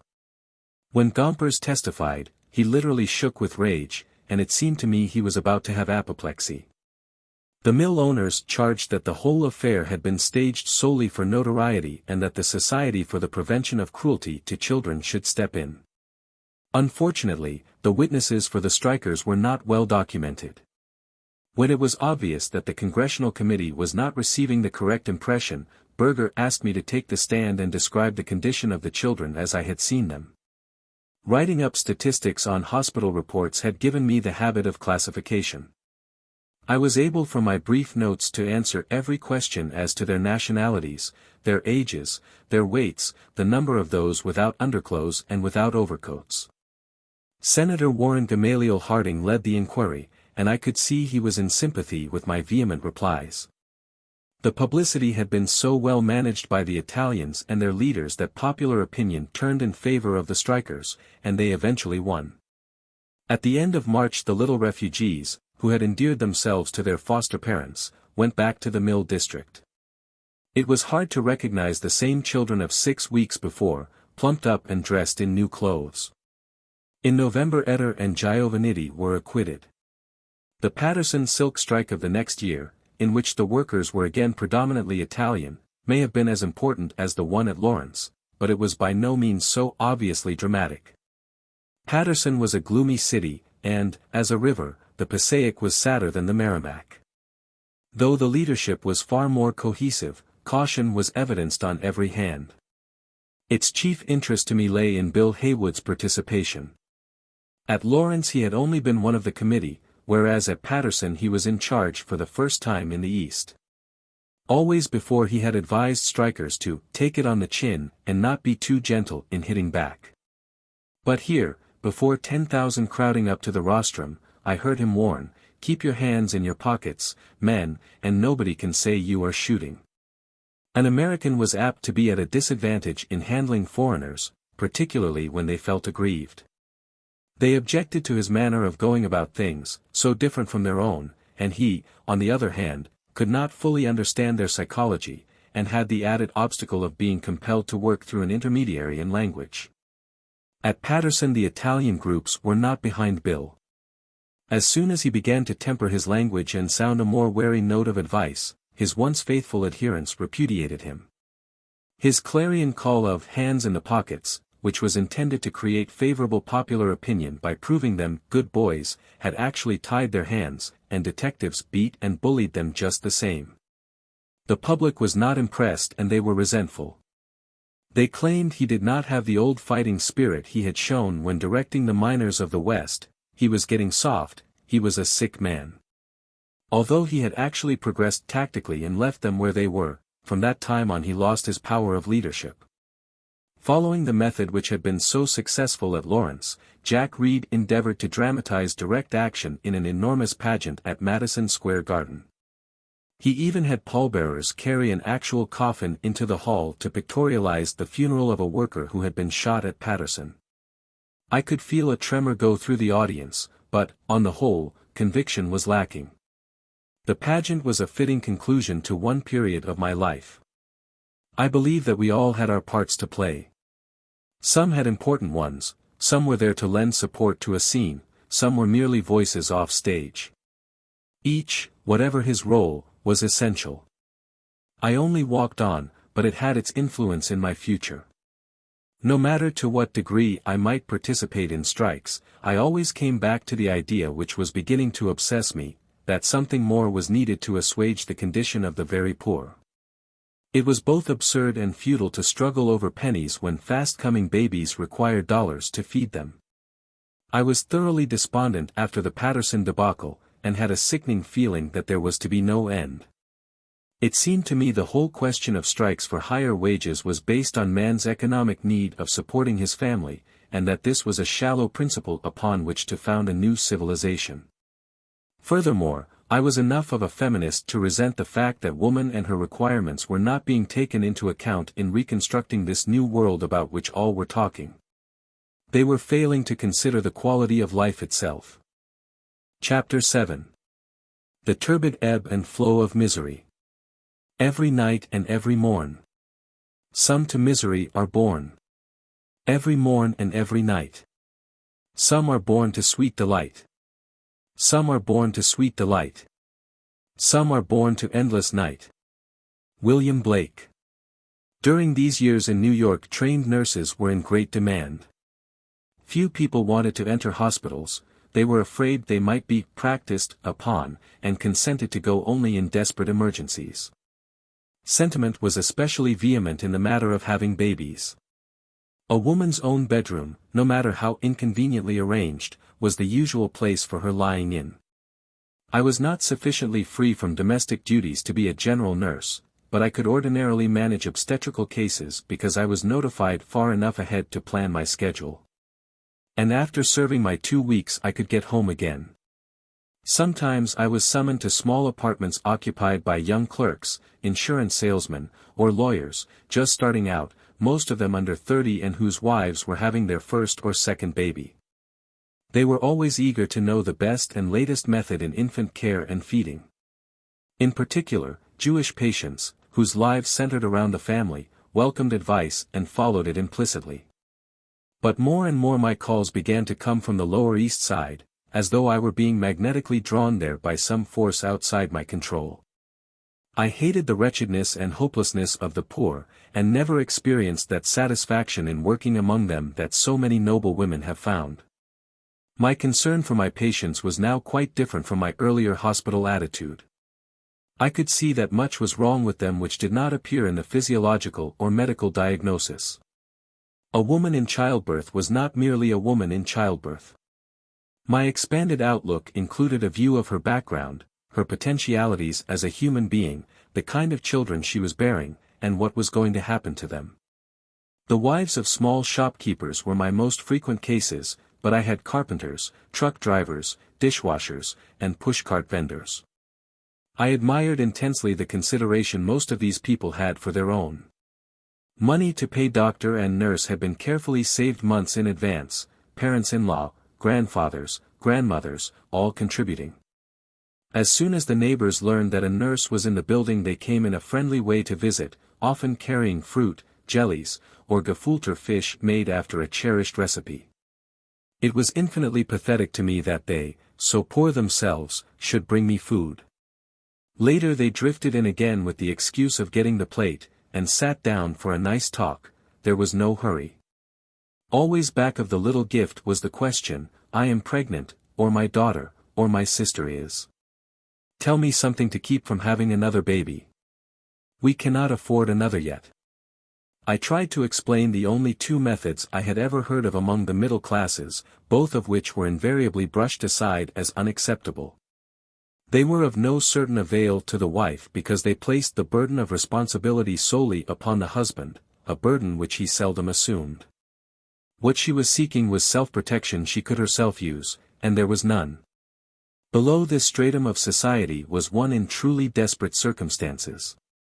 The men were sullen and unskilled, picking up odd jobs now and then, but more often unemployed, lounging in and out of the house at all hours of the day and night. The women seemed to slink on their way to market and were without neighborliness. These submerged, untouched classes were beyond the scope of organized charity or religion. No labor union, no church, not even the Salvation Army reached them. They were apprehensive of everyone and rejected help of any kind, ordering all intruders to keep out. Both birth and death they considered their own business. Social agents, who were just beginning to appear, were profoundly mistrusted because they pried into homes and lives, asking questions about wages, how many were in the family, had any of them ever been in jail. Often 2 or 3 had been there or were now under suspicion of prostitution, shoplifting, purse snatching, petty thievery, and, in consequence, passed furtively by the big blue uniforms on the corner. The utmost depression came over me as I approached this surreptitious region. Below 14th Street I seemed to be breathing a different air, to be in another world and country where the people had habits and customs alien to anything I had ever heard about. There were then approximately 10,000 apartments in New York into which no sun ray penetrated directly, such windows as they had opened only on a narrow court from which rose fetid odors. It was seldom cleaned, though garbage and refuse often went down into it. All these dwellings were pervaded by the foul breath of poverty, that moldy, indefinable, indescribable smell which cannot be fumigated out, sickening to me but apparently unnoticed by those who lived there. When I set to work with antiseptics, their pungent sting, at least temporarily, obscured the stench. I remember one confinement case to which I was called by the doctor of an insurance company. I climbed up the 5 flights and entered the airless rooms, but the baby had come with too great speed.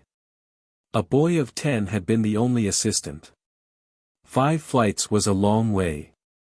He had wrapped the placenta in a piece of newspaper and dropped it out the window into the court. Many families took in boarders, as they were termed, whose small contributions paid the rent. These derelicts, wanderers, alternately working and drinking, were crowded in with the children. A single room sometimes held as many as 6 sleepers. Little girls were accustomed to dressing and undressing in front of the men, and were often violated, occasionally by their own fathers or brothers, before they reached the age of puberty. Pregnancy was a chronic condition among the women of this class. Suggestions as to what to do for a girl who was in trouble or a married woman who was caught passed from mouth to mouth, herb teas, turpentine, steaming, rolling downstairs, inserting slippery elm, knitting needles, shoe hooks. When they had word of a new remedy they hurried to the drugstore, and if the clerk were inclined to be friendly he might say, "Oh, that won't help you, but here's something that may." The younger druggists usually refused to give advice because, if it were to be known, they would come under the law. Midwives were even more fearful. The doomed women implored me to reveal the secret rich people had, offering to pay me extra to tell them. Many really believed I was holding back information for money. They asked everybody and tried anything, but nothing did them any good. On Saturday nights I have seen groups of from 50 to 100 with their shawls over their heads waiting outside the office of a $5 abortionist. Each time I returned to this district, which was becoming a recurrent nightmare, I used to hear that Mrs. Cohen had been carried to a hospital, but had never come back, or that Mrs. Kelly had sent the children to a neighbor and had put her head into the gas oven. Day after day such tales were poured into my ears: a baby born dead, great relief; the death of an older child, sorrow but again relief of a sort; the story told 1,000 times of death from abortion and children going into institutions. I shuddered with horror as I listened to the details and studied the reasons back of them, destitution linked with excessive childbearing. The waste of life seemed utterly senseless. One by one worried, sad, pensive, and aging faces marshaled themselves before me in my dreams, sometimes appealingly, sometimes accusingly. These were not merely unfortunate conditions among the poor, such as we read about. I knew the women personally. They were living, breathing, human beings, with hopes, fears, and aspirations like my own, yet their weary, misshapen bodies, always ailing, never failing, were destined to be thrown on the scrap heap before they were 35. I could not escape from the facts of their wretchedness, neither was I able to see any way out. My own cozy and comfortable family existence was becoming a reproach to me. Then one stifling mid-July day of 1912 I was summoned to a Grand Street tenement. My patient was a small, slight Russian Jewess, about 28 years old, of the special cast of feature to which suffering lends a Madonna-like expression. The cramped three-room apartment was in a sorry state of turmoil. Jake Sachs, a truck driver scarcely older than his wife, had come home to find the 3 children crying and her unconscious from the effects of a self-induced abortion. He had called the nearest doctor, who in turn had sent for me. Jake's earnings were trifling, and most of them had gone to keep the none too strong children clean and properly fed. But his wife's ingenuity had helped them to save a little, and this he was glad to spend on a nurse rather than have her go to a hospital. The doctor and I settled ourselves to the task of fighting the septicemia. Never had I worked so fast, never so concentratedly. The sultry days and nights were melted into a torpid inferno. It did not seem possible there could be such heat, and every bit of food, ice, and drugs had to be carried up 3 flights of stairs. Jake was more kind and thoughtful than many of the husbands I had encountered. He loved his children, and had always helped his wife wash and dress them. He had brought water up and carried garbage down before he left in the morning, and did as much as he could for me while he anxiously watched her progress. After a fortnight Mrs. Sachs' recovery was in sight. Neighbors, ordinarily fatalistic as to the results of abortion, were genuinely pleased that she had survived. She smiled wanly at all who came to see her and thanked them gently, but she could not respond to their hearty congratulations. She appeared to be more despondent and anxious than she should have been, and spent too much time in meditation. At the end of 3 weeks, as I was preparing to leave the fragile patient to take up her difficult life once more, she finally voiced her fears. "Another baby will finish me, I suppose?" "It's too early to talk about that," I temporized. But when the doctor came to make his last call, I drew him aside. "Mrs. Sachs is terribly worried about having another baby." "She well may be," replied the doctor, and then he stood before her and said, "Any more such capers, young woman, and there'll be no need to send for me." "I know, doctor," she replied timidly, "but," and she hesitated as though it took all her courage to say it, "what can I do to prevent it?" The doctor was a kindly man, and he had worked hard to save her, but such incidents had become so familiar to him that he had long since lost whatever delicacy he might once have had. He laughed good-naturedly. "You want to have your cake and eat it too, do you? Well, it can't be done." Then picking up his hat and bag to depart he said, "Tell Jake to sleep on the roof." I glanced quickly at Mrs. Sachs. Even through my sudden tears I could see stamped on her face an expression of absolute despair. We simply looked at each other, saying no word until the door had closed behind the doctor. Then she lifted her thin, blue-veined hands and clasped them beseechingly. "He can't understand. He's only a man. But you do, don't you? Please tell me the secret, and I'll never breathe it to a soul. Please." What was I to do? I could not speak the conventionally comforting phrases which would be of no comfort. Instead, I made her as physically easy as I could and promised to come back in a few days to talk with her again. A little later, when she slept, I tiptoed away. Night after night the wistful image of Mrs. Sachs appeared before me. I made all sorts of excuses to myself for not going back. I was busy on other cases. I really did not know what to say to her or how to convince her of my own ignorance. I was helpless to avert such monstrous atrocities. Time rolled by and I did nothing. The telephone rang one evening 3 months later, and Jake Sack's agitated voice begged me to come at once. His wife was sick again and from the same cause. For a wild moment I thought of sending someone else, but actually, of course, I hurried into my uniform, caught up my bag, and started out. All the way I longed for a subway wreck, an explosion, anything to keep me from having to enter that home again. But nothing happened, even to delay me. I turned into the dingy doorway and climbed the familiar stairs once more. The children were there, young little things. Mrs. Sacks was in a coma and died within 10 minutes. I folded her still hands across her breast, remembering how they had pleaded with me, begging so humbly for the knowledge which was her right. I drew a sheet over her pallid face. Jake was sobbing, running his hands through his hair and pulling it out like an insane person. Over and over again he wailed, "My God! My God! My God!" I left him pacing desperately back and forth, and for hours I myself walked and walked and walked through the hushed streets. When I finally arrived home and let myself quietly in, all the household was sleeping. I looked out my window and down upon the dimly lighted city.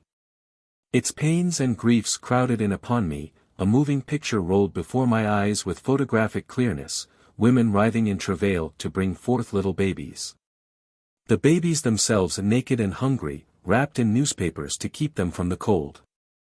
6-year-old children with pinched, pale, wrinkled faces, old in concentrated wretchedness, pushed into grey and fetid cellars, crouching on stone floors, their small scrawny hands scuttling through rags, making lamp shades, artificial flowers. White coffins, black coffins, coffins interminably passing in never-ending succession. The scenes piled one upon another on another. I could bear it no longer. As I stood there the darkness faded. The sun came up and threw its reflection over the house tops. It was the dawn of a new day in my life also. The doubt and questioning, the experimenting and trying, were now to be put behind me. I knew I could not go back merely to keeping people alive. I went to bed, knowing that no matter what it might cost, I was finished with palliatives and superficial cures. I was resolved to seek out the root of evil, to do something to change the destiny of mothers whose miseries were vast as the sky. Chapter 8. I have promises to keep. How were mothers to be saved? I went through many revolving doors, looked around, and, not finding what I was seeking, came out again. I talked incessantly to everybody who seemed to have social welfare at heart. Progressive women whom I consulted were thoroughly discouraging. Wait until we get the vote. Then we'll take care of that, they assured me. I tried the socialists. Here, there, and everywhere the reply came, wait until women have more education. Wait until we secure equal distribution of wealth. Wait for this and wait for that. Wait. Wait. Wait. Having no idea how powerful were the laws which laid a blanket of ignorance over the medical profession as well as the laity, I asked various doctors of my acquaintance, why aren't physicians doing something? The people you're worrying about wouldn't use contraception if they had it, they breed like rabbits. And, besides, there's a law against it. Information does exist, doesn't it? Perhaps, but I doubt whether you can find it. Even if you do, you can't pass it on. Comstock will get you if you don't watch out. In order to ascertain something about this subject which was so mysterious and so unaccountably forbidden, I spent almost a year in the libraries, the Astor, the Lenox, the Academy of Medicine, the Library of Congress, and dozens of others. Hoping that psychological treatises might inform me, I read Auguste Farrell and Ewan Bloch. At one gulp I swallowed Havelock Ellis' Psychology of Sex, and had psychic indigestion for months thereafter. I was not shocked, but this mountainous array of abnormalities made me spiritually ill. So many volumes were devoted to the exceptional, and so few to the maladjustments of normal married people, which were infinitely more numerous and urgent. I read translations from the German in which women were advised to have more children because it could be proved statistically that their condition was improved by childbearing.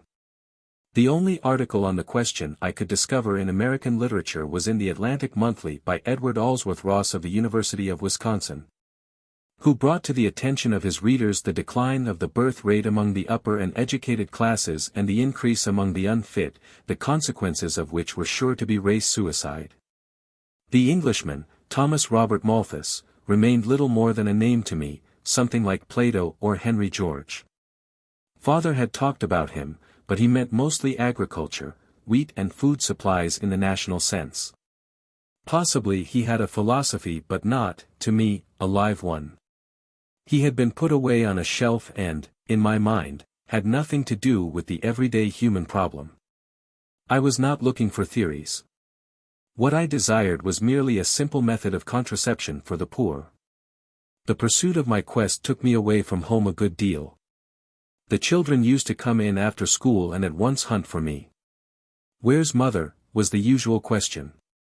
If they found me at my mending basket they all leaped about for joy, took hands and danced, shouting, "Mother's home, mother's home, mother's sewing." Sewing seemed to imply a measure of permanence. I, too, wanted to drive away the foreboding barrier of separation by closer contact with them.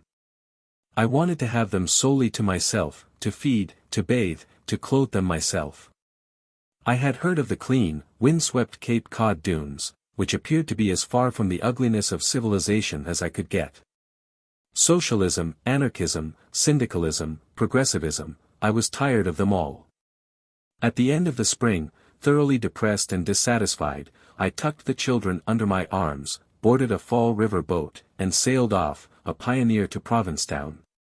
In 1913 the tip of the Cape was nothing but a fishing village with one planked walk which, I was told, had been paid for by Congress. Up and down its length the bellman, the last of the town criers, walked, proclaiming the news.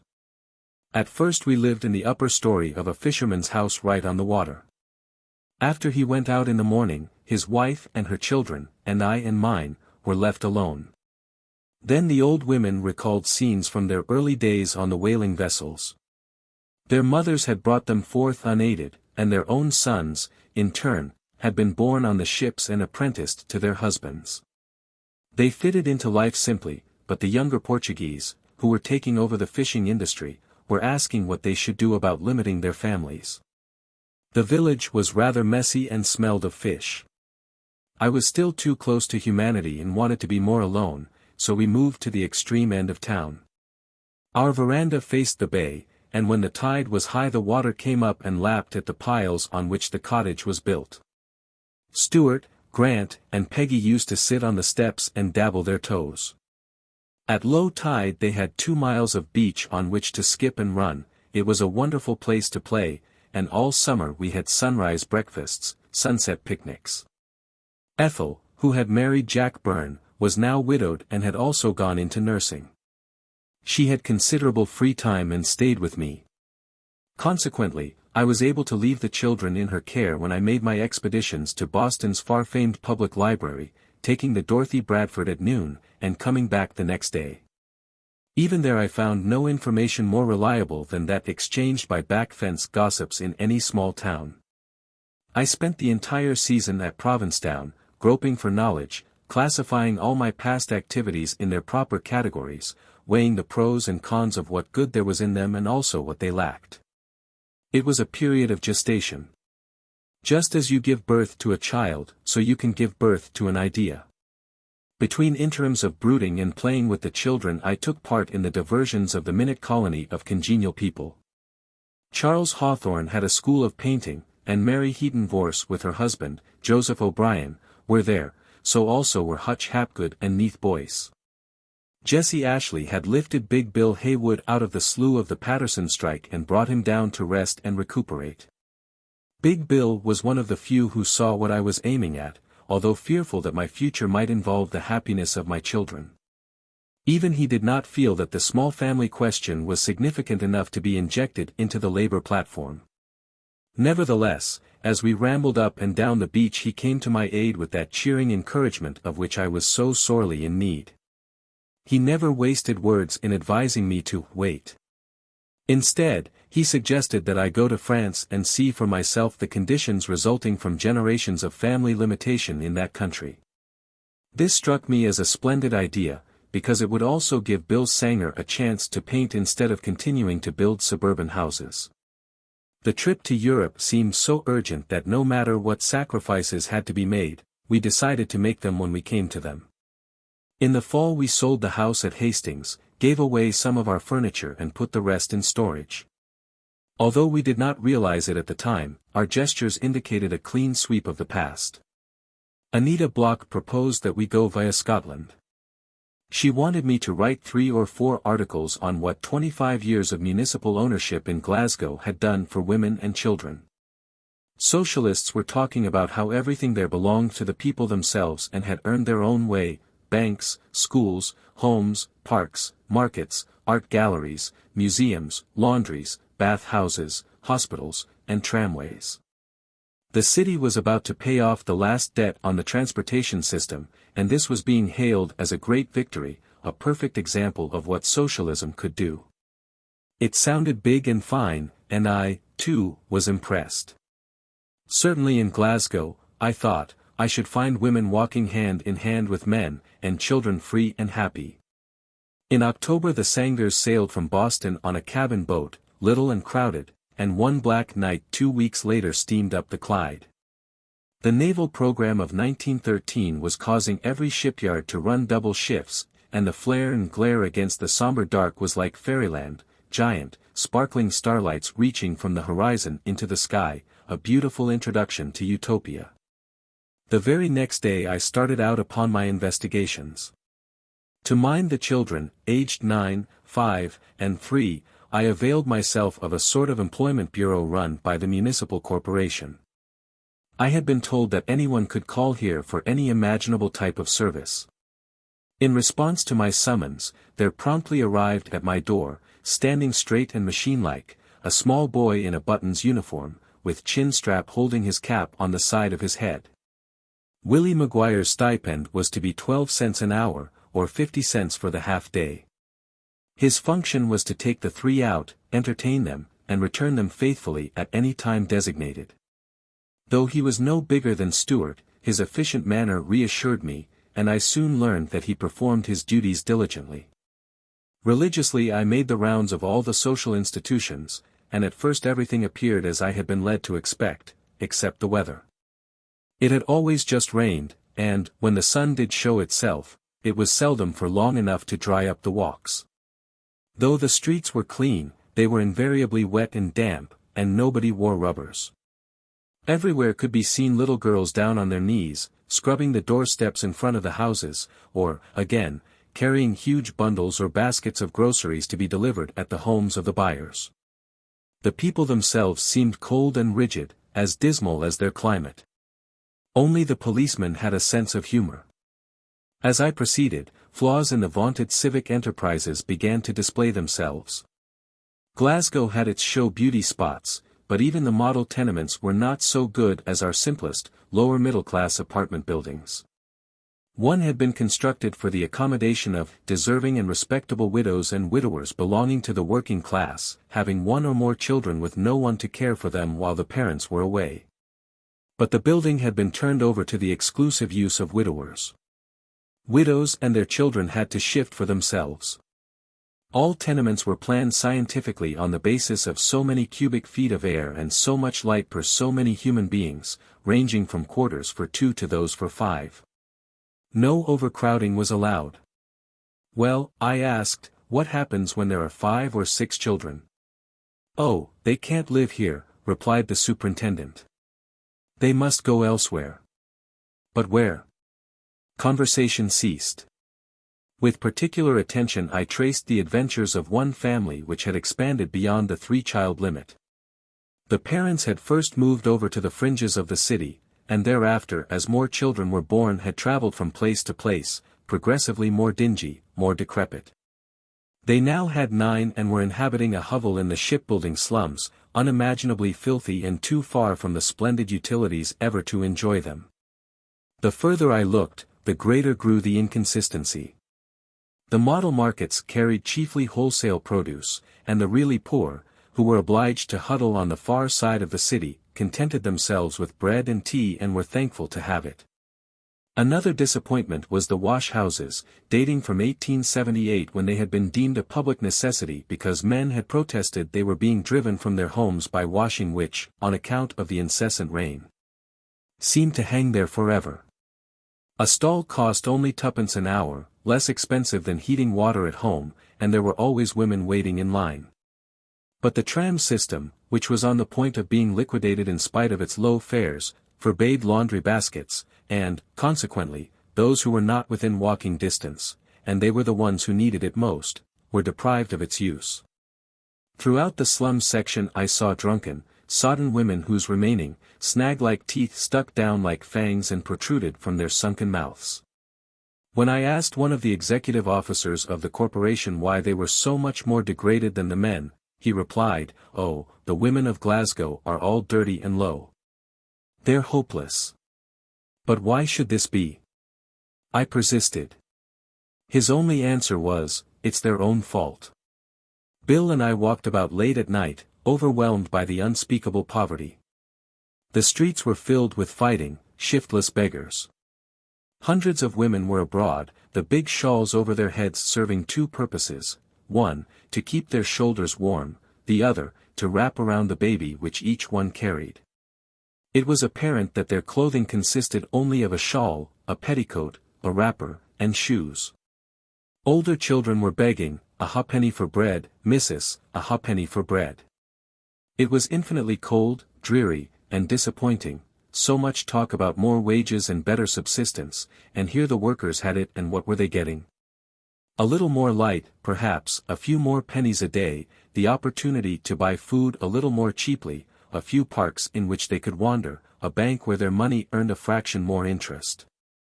But as soon as they passed beyond the border of another baby, they were in exactly the same condition as the people beyond the realm of municipal control. Municipal ownership was one more thing to throw in the discard.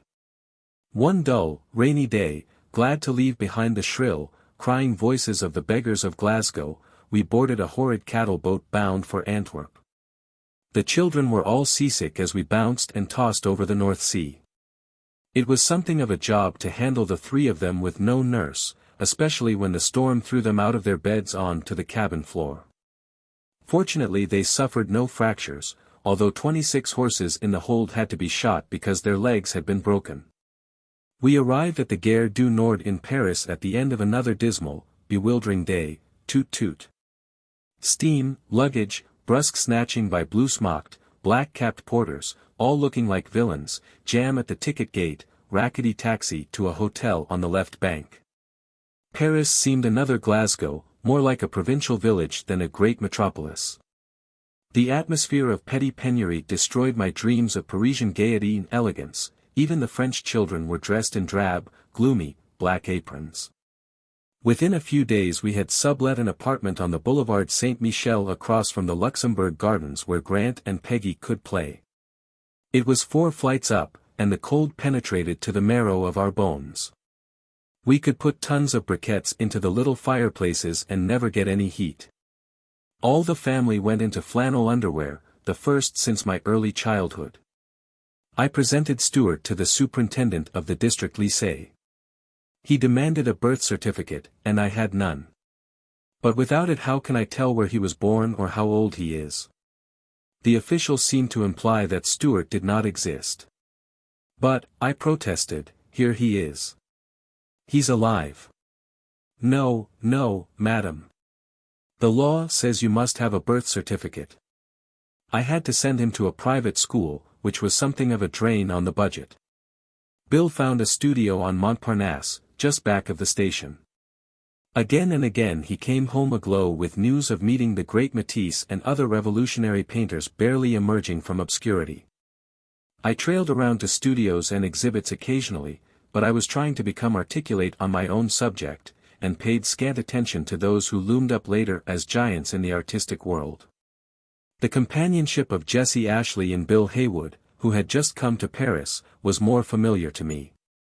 I was also eager to encounter French people and discover their points of view. One of the first was Victor Dave, the last surviving leader of the French Commune of 1871. Thanksgiving Day we had a little dinner party and invited American friends to greet him. He was then over 80, but still keen and active. As the evening wore on we started him talking about his past experiences and he held us enthralled until way into the morning, when we all had breakfast in the apartment. The old communard spoke English far better than any of us spoke French.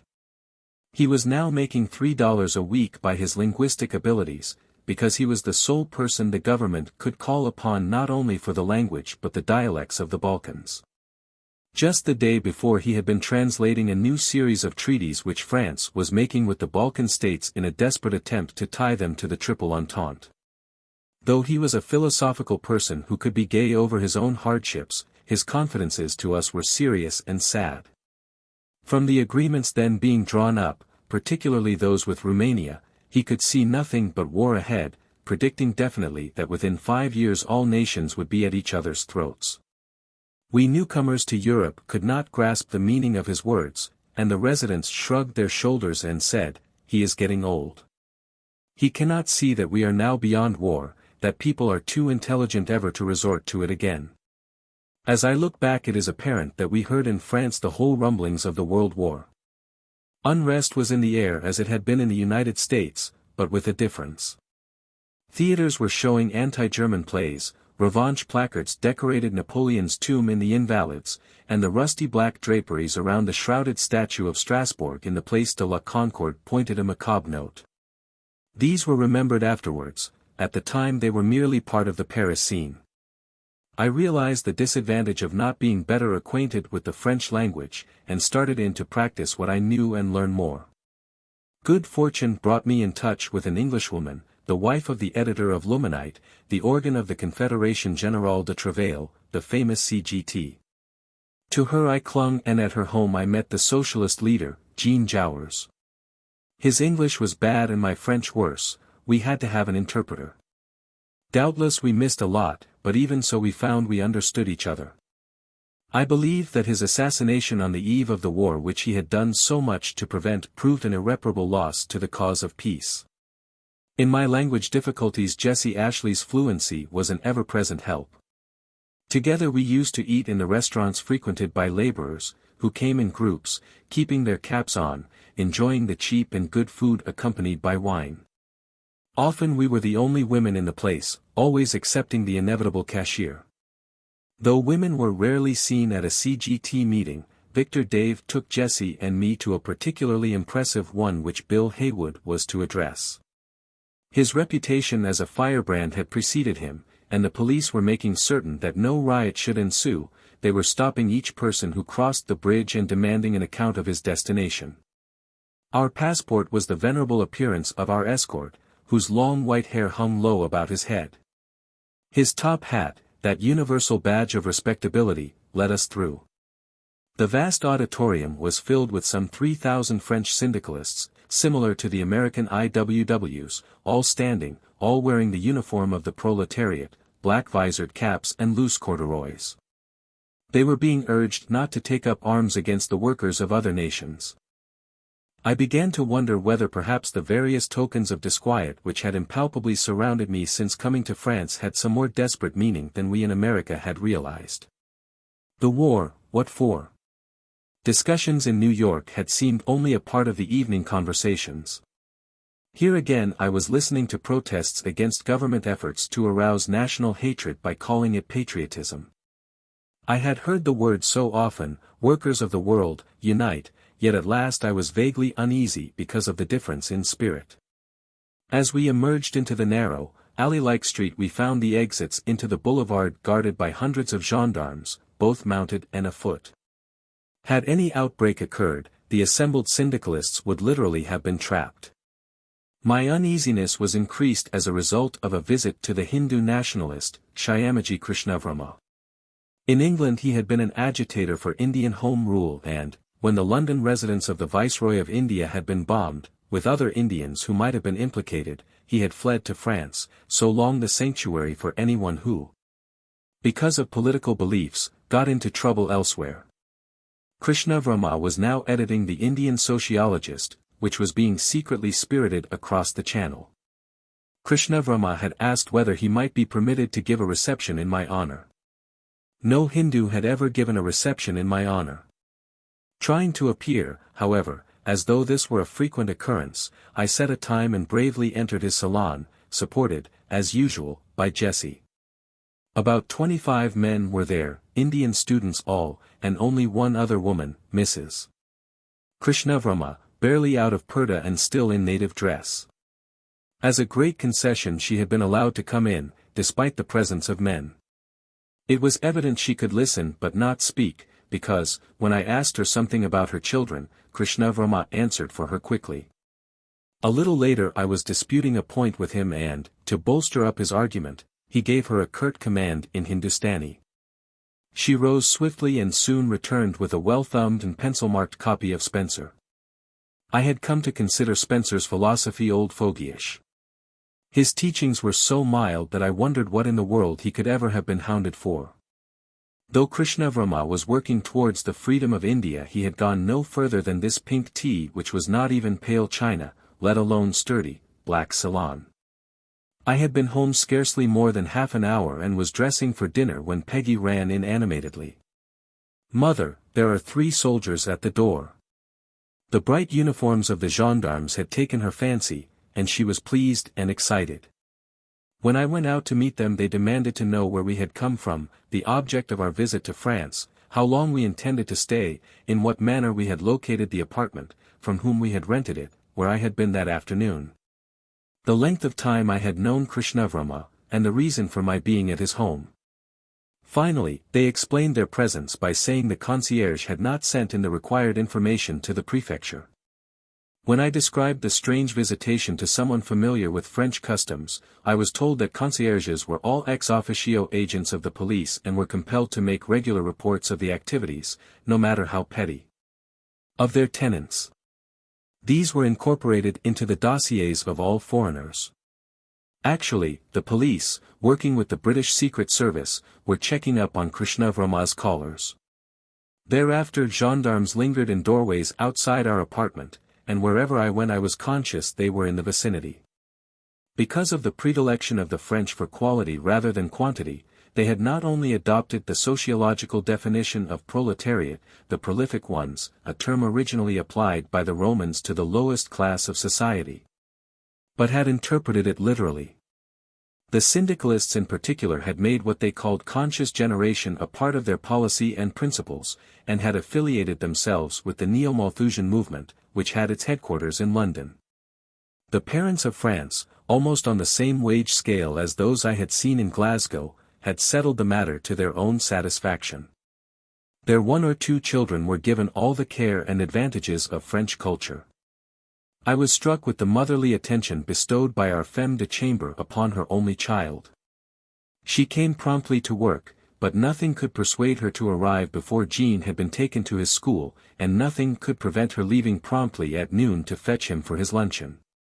When Bill Haywood began taking me into the homes of the syndicalists, I found perfect acceptance of family limitation and its relation to labor. "Have you just discovered this?" I asked each woman I met. "Oh, no, Maman told me." "Well, who told her?"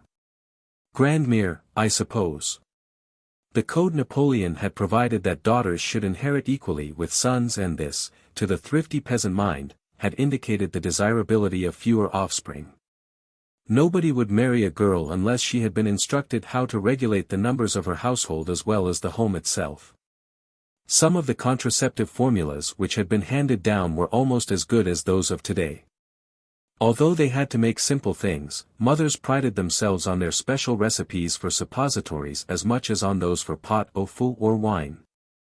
All individual French women considered this knowledge their individual right, and, if it failed, abortion, which was still common. I talked about the problems of my own people, but they could give me no help, merely shrugging their shoulders, apparently glad they were living in France and not in the United States. This independence of thought and action seemed wholly admirable to me at the time, and I sang the praises of the system. Bill was happy in his studio, but I could find no peace. Each day I stayed, each person I met, made it worse. A whole year had been given over to this inactive, incoherent brooding. Family and friends had been generous in patience. I had added to my personal experience statistics from Glasgow and the little formulas I had gathered from the French peasants. With this background I had practically reached the exploding point. I could not contain my ideas, I wanted to get on with what I had to do in the world. The last day of the year, December 31st, 1913, Bill and I said goodbye, unaware the parting was to be final. With the children I embarked at Cherbourg for home. Chapter 9. The Woman Rebel. O you daughters of the West! O you young and elder daughters! O you maidens and you women! Never must you be divided, in our ranks you move united. Pioneers! O pioneers! Walt Whitman. The New York was a nice ship and it was not too wintry to walk about on deck. After the children were safely in bed I paced round and absorbed into my being that quiet which comes to you at sea. That it was New Year's Eve added to the poignancy of my emotions but did not obscure the faith within. I knew something must be done to rescue those women who were voiceless. Someone had to express with white-hot intensity the conviction that they must be empowered to decide for themselves when they should fulfill the supreme function of motherhood. They had to be made aware of how they were being shackled, and roused to mutiny. To this end I conceived the idea of a magazine to be called The Woman Rebel, dedicated to the interests of working women. Often I had thought of Vashti as the first woman rebel in history.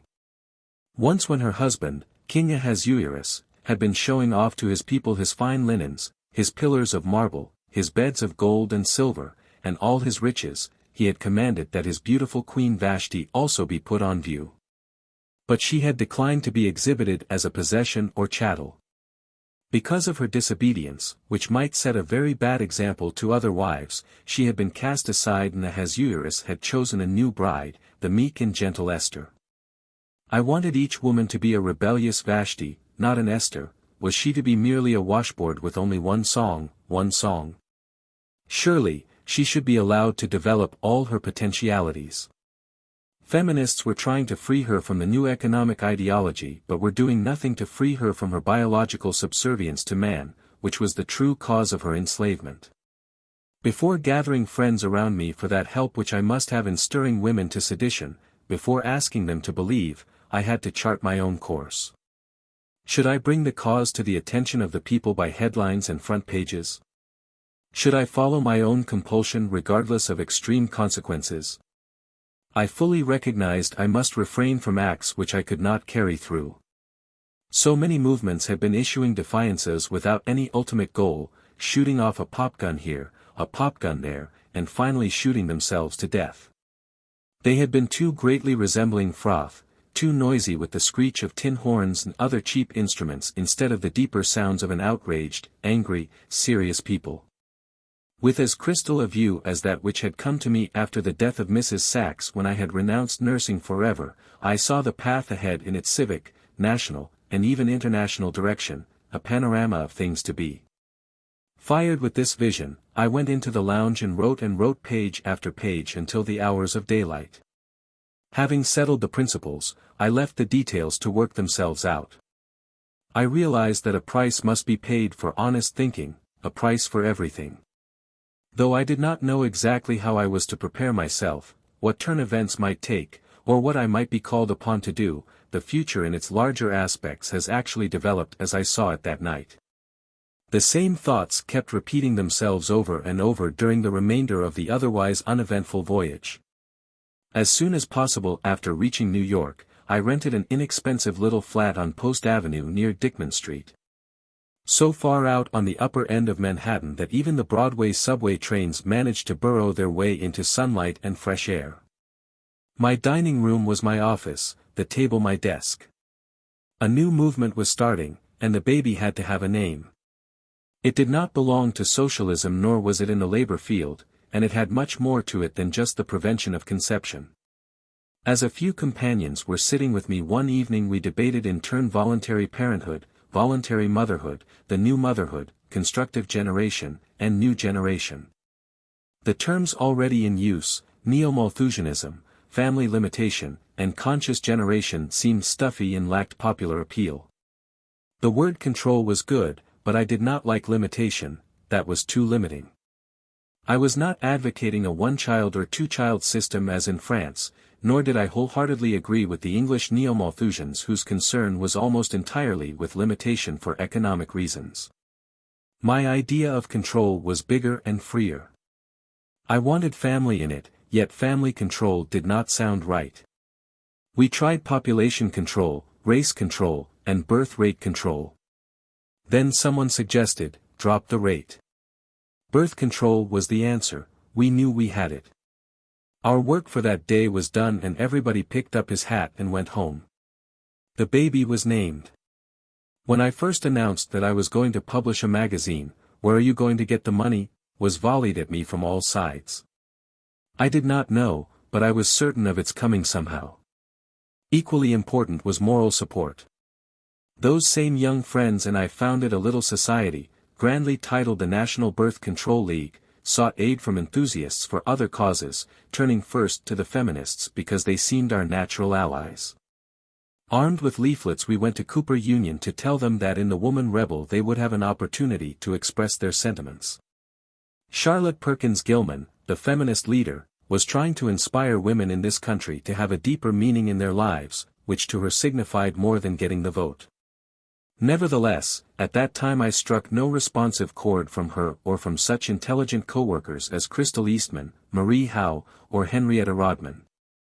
It seemed unbelievable they could be serious in occupying themselves with what I regarded as trivialities when mothers within a stone's throw of their meetings were dying shocking deaths. Who cared whether a woman kept her Christian name, Mary Smith instead of Mrs. John Jones? Who cared whether she wore her wedding ring? Who cared about her demand for the right to work? Hundreds of thousands of laundresses, cloak makers, scrub women, servants, telephone girls, shop workers would gladly have changed places with the feminists in return for the right to have leisure, to be lazy a little now and then. When I suggested that the basis of feminism might be the right to be a mother regardless of church or state, their inherited prejudices were instantly aroused. They were still subject to the age-old, masculine atmosphere compounded of protection and dominance. Disappointed in that quarter I turned to the socialists and trade unionists, trusting they would appreciate the importance of family limitation in the kind of civilization towards which they were stumbling. Notices were sent to the masses, Mother Earth, the Call, the Arm and Hammer, the Liberator, all names echoing the spirit which had quickened them. Shortly I had several hundred subscriptions to the Woman Rebel, paid up in advance at the rate of $1 a year, the period for which I had made my plans. Proceeds were to go into a separate revolving account, scrupulously kept. Unlike so many ephemeral periodicals, mine was not to flare up and spark out before it had functioned, leaving its subscribers with only a few issues when they were entitled to more. Eventually we had a mailing list of about 2,000, but 5, 10, even 50 copies often went in a bundle to be distributed without charge to some labor organization. I was solely responsible for the magazine financially, legally, and morally. I was editor, manager, circulation department, bookkeeper, and I paid the printer's bill. But any cause that has not helpers is losing out. So many men and women secretaries, stenographers, clerks, used to come in of an evening that I could not find room for all. Some typed, some addressed envelopes, some went to libraries and looked up things for us to use, some wrote articles, though seldom signing their own names. Not one penny ever had to go for salaries, because service was given freely. In March, 1914, appeared the first issue of the Woman Rebel, 8 pages on cheap paper, copied from the French style, mailed first class in the city and expressed outside. My initial declaration of the right of the individual was the slogan, "No gods, no masters." Gods, not God. I wanted that word to go beyond religion and also stop turning idols, heroes, leaders into gods. I defined a woman's duty, to look the world in the face with a go-to-hell look in the eyes, to have an idea, to speak and act in defiance of convention. It was a marvelous time to say what we wished. All America was a Hyde Park corner as far as criticism and challenging thought were concerned.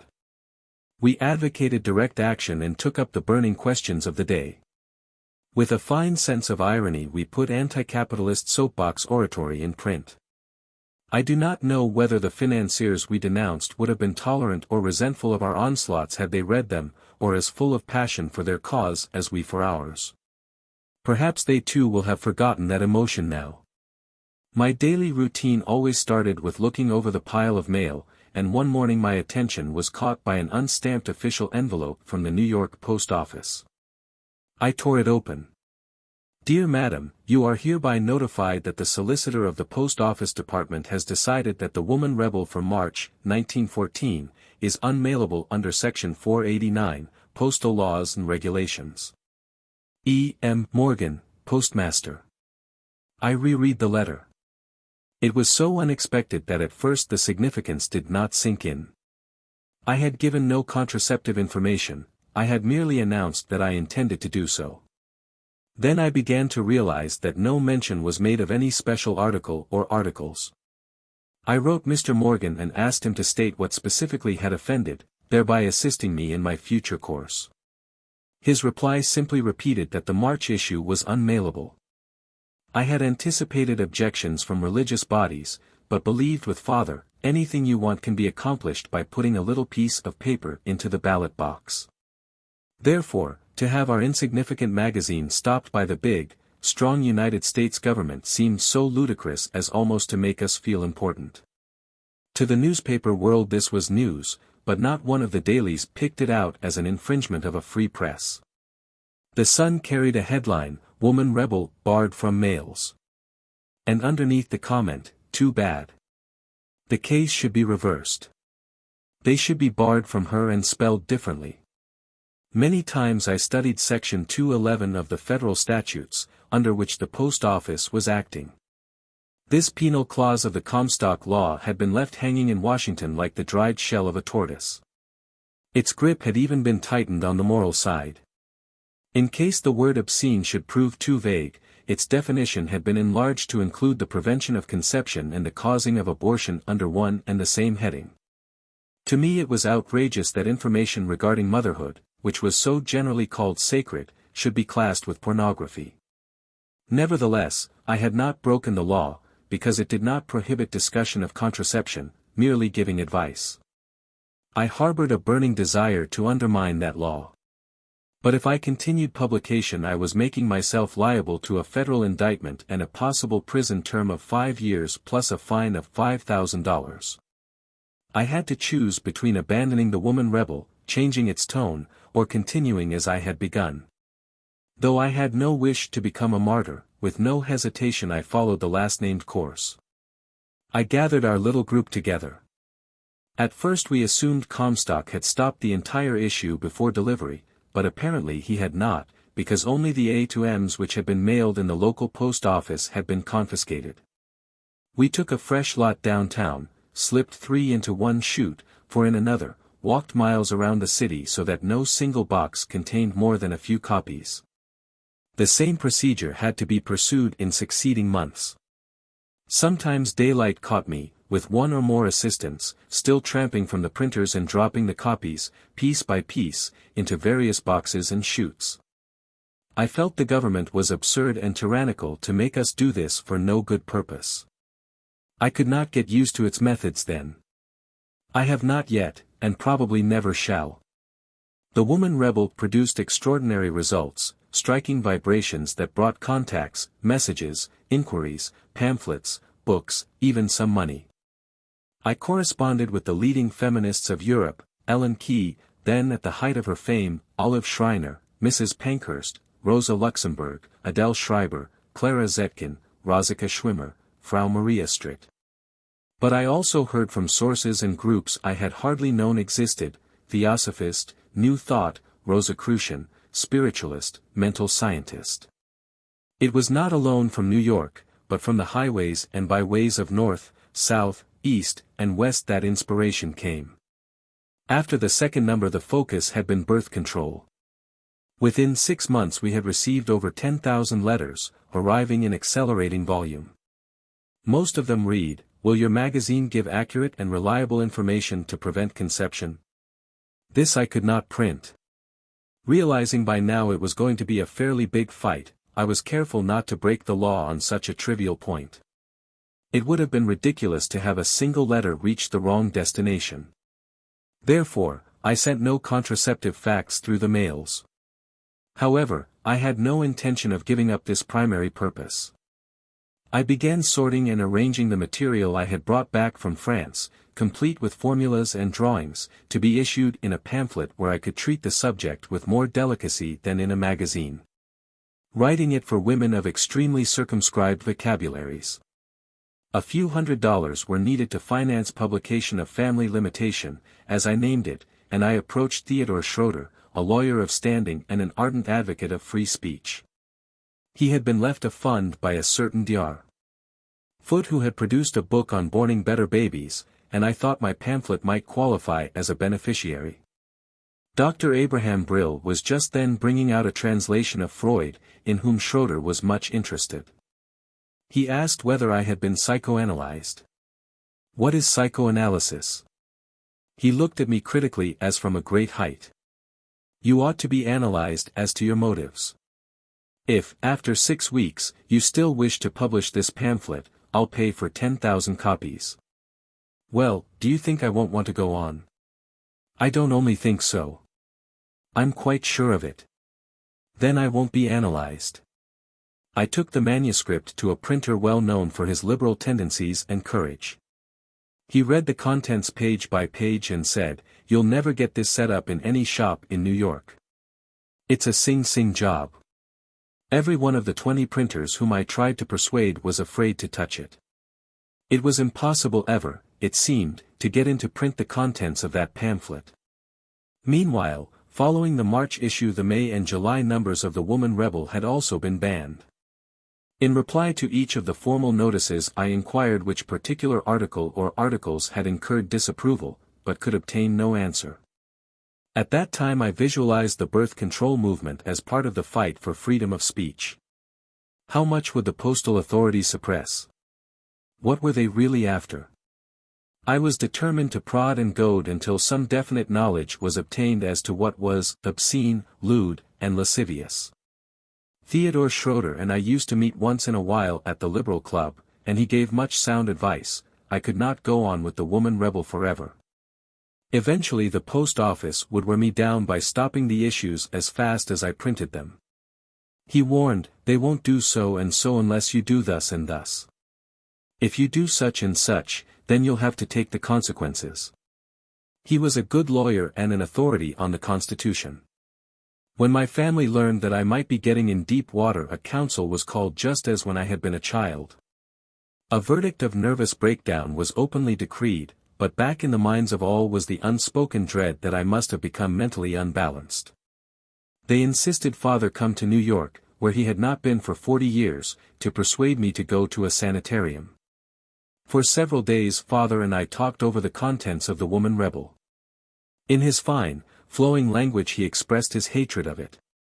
He despised talk about revolution, and despaired of anyone who could discuss sex, blaming this on my nursing training, which, he intimated, had put me in possession of all the known secrets of the human body.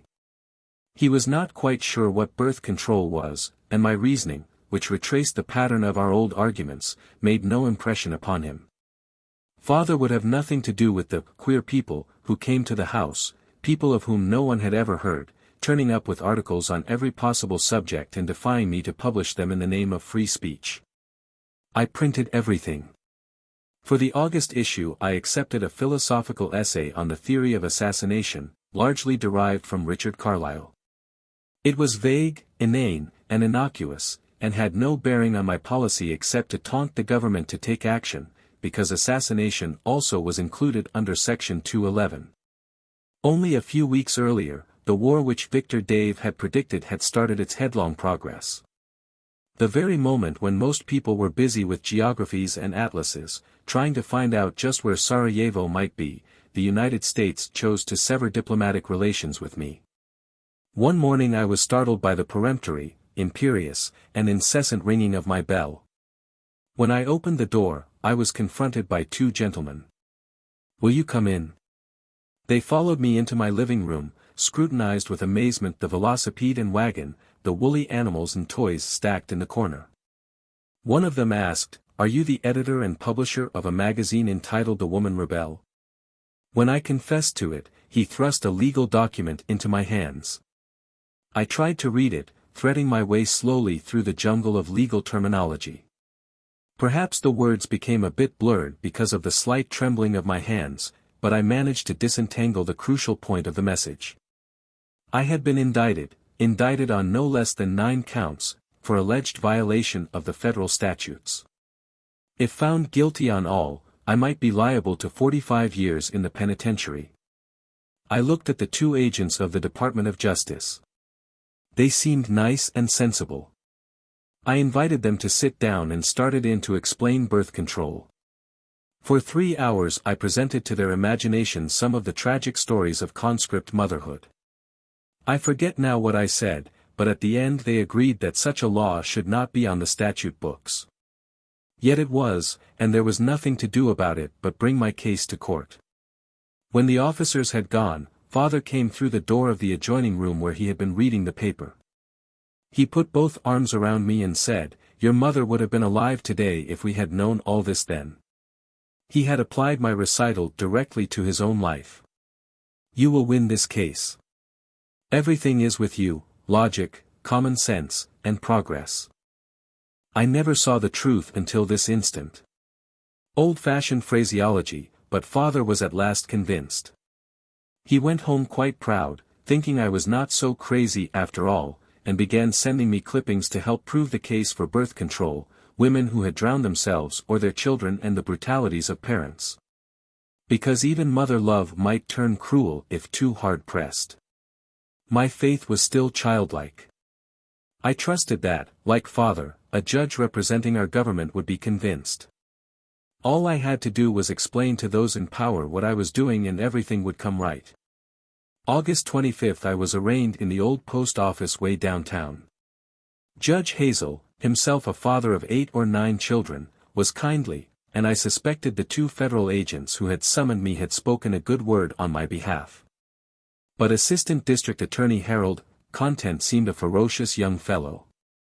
When the judge asked, "What sort of things is Mrs. Sanger doing to violate the law?" he answered, "She's printing articles advocating bomb throwing and assassination." Mrs. Sanger doesn't look like a bomb thrower or an assassin. Mr. Content murmured something about not all being gold that glittered. I was doing a great deal of harm. He intimated he knew of my attempts to get family limitation in print when he said, "She is not satisfied merely to violate the law, but is planning to do it on a very large scale." Judge Hazel, apparently believing the charges much exaggerated, put the case over until the fall term, which gave me 6 weeks to prepare my answer, and Mr. Content concurred, saying that if this were not enough time, I could have more. The press also was inclined to be friendly. Reporters came up to Post Avenue, looked over the various articles. They agreed, "We think the government absolutely wrong. We don't see how it has any case." Unfortunately, while we were talking, Peggy, who had never seen a derby before, took possession of their hats and sticks, and in the hall a little parade of children formed, marching up and down in front of the door. One of the gentlemen was so furious that I hid Peggy in the kitchen away from his wrath. As he went out he remarked, "You should have birth controlled them before they were born. Why don't you stay home and spend some thought on disciplining your own family?" I had many things to do which could not be postponed, the most important among them being to provide for the children's future. This occupied much of my time for the next few weeks. Temporarily, I sent the younger 2 to the Catskills and Stuart to a camp in Maine, arranging for school in the fall on Long Island. Defense funds were always being raised when radicals got into trouble to pay pseudo-radical lawyers to fight the cases on technicalities. I was not going to have any lawyer get me out of this. Since my indictment had not stopped my publishing The Woman Rebel, through the columns of the September issue I told my subscribers I did not want pennies or dollars, but appealed to them to combine forces and protest on their own behalf against government invasion of their rights. That issue and the October one were both suppressed.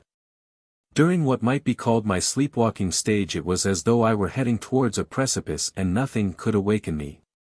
I had no ear for the objections of family or the criticism of friends. People were around me, I knew, but I could not see them clearly. I was deaf to their warnings and blind to their signs. When I review the situation through the eyes of those who gave me circumspect advice, I can understand their attitude. I was considered a conservative, even a bourgeois, by the radicals. I was digging into an illegal subject, was not a trained writer or speaker or experienced in the arts of the propagandist, had no money with which to start a rousing campaign, and possessed neither social position nor influence. In the opinion of nearly all my acquaintances, I would have to spend at least a year in jail, and they began to condole with me. None offered to do anything about it, just suggested how I could get through. One kind woman whom I had never seen before called late one evening and volunteered to give me dancing lessons. In a small 6x4 cabin she had developed a system which she claimed was equally applicable to a prison cell and would keep me in good health. She even wrote out careful directions for combining proper exercises with the rhythm of the dance. But I myself had no intention of going to jail, it was not in my program. One other thing I had to do before my trial. Family Limitation simply must be published. I had at last found the right person, Bill Shatov, Russian-born, big and burly, at that time a linotype operator on a foreign paper. So that nobody would see him, he did the job after hours when his shop was supposed to be closed. At first I had thought only of an edition of 10,000. However, when I learned that union leaders in the silk, woolen, and copper industries were eager to have many more copies to distribute, I enlarged my plan. I would have liked to print 1 million but, owing to lack of funds, could not manage more than 100,000. Addressing the envelopes took a lot of work. Night after night the faithful band labored in a storage room, wrapping, weighing, stamping. Bundles went to the mills in the east, to the mines of the west, to Chicago, San Francisco, and Pittsburgh, to Butte, Lawrence, and Patterson. All who had requested copies were to receive them simultaneously. I did not want any to be circulated until I was ready, and refused to have one in my own house. I was a tyrant about this, as firm as a general about leaving no rough edges. In October my case came up. I had had no notice and, without a lawyer to keep me posted, did not even know it had been called until the district attorney's office telephoned. Since Mr. Content had promised me plenty of time, I thought this was merely a formality and all I had to do was put in an appearance. The next morning I presented myself at court. As I sat in the crowded room I felt crushed and oppressed by an intuitive sense of the tremendous, impersonal power of my opponents. Popular interest was now focused on Europe, my little defiance was no longer important. When I was brought out of my reverie by the voice of the clerk trumpeting forth in the harshly mechanical tones of a train announcer something about the people v. Margaret Sanger, there flashed into my mind a huge map of the United States, coming to life as a massive, vari-colored animal, against which I, so insignificant and small, must in some way defend myself. It was a terrific feeling. But courage did not entirely desert me. Elsie Clapp, whose ample Grecian figure made her seem a tower of strength, marched up the aisle with me as though she, too, were to be tried. I said to Judge Hazel that I was not prepared, and asked for a month's adjournment. Mr. Content astonished me by objecting. Mrs. Sangers had plenty of time and I see no reason, Your Honor, why we should have a further postponement. Every day's delay means that her violations are increased. I ask that the case continue this afternoon. A change in Judge Hazel's attitude had taken place since August. Instead of listening to my request, he advised me to get an attorney at once, my trial would go on after the noon recess. I was so amazed that I could only believe his refusal was due to my lack of technical knowledge, and supposed that at this point I really had to have a lawyer. I knew Simon H. Pollock, who had represented labor during the Patterson strike, and I went to see him. He agreed with me that a lawyer's plea would not be rejected and that afternoon confidently asked for a month's stay. It was denied. He reduced it to 2 weeks. Again it was denied. At 10 the following morning the case was to be tried without fail. From the post office department I received roundabout word that my conviction had already been decided upon. When I told this to Mr. Pollock he said, "There isn't a thing I can do. You'd better plead guilty and let us get you out as fast as we can. We might even be able to make some deal with the DA so you'd only have to pay a fine." I indignantly refused to plead guilty under any circumstances. What was the sense of bringing about my indictment in order to test the law, and then admit that I had done wrong? I was trying to prove the law was wrong, not I, giving Mr. Pollock no directions how to act. I merely said I would call him up. It was now 4 o'clock and I sought refuge at home to think through my mental turmoil and distress. But home was crowded with too many associations and emotions pulling me this way and that. When my thoughts would not come clear and straight I packed a suitcase, went back downtown, and took a room in a hotel, the most impersonal place in the world. There was no doubt in my mind that if I faced the hostile court the next morning, unprepared as I would be convicted of publishing an obscene paper. Such a verdict would be an injustice. If I were to convince a court of the rightness of my cause, I must have my facts well marshaled, and that could not be done in 18 hours. Then there was the question of the children's welfare. Had I the right to leave them the heritage of a mother who had been imprisoned for some offensive literature of which no one knew the details? What was I to do?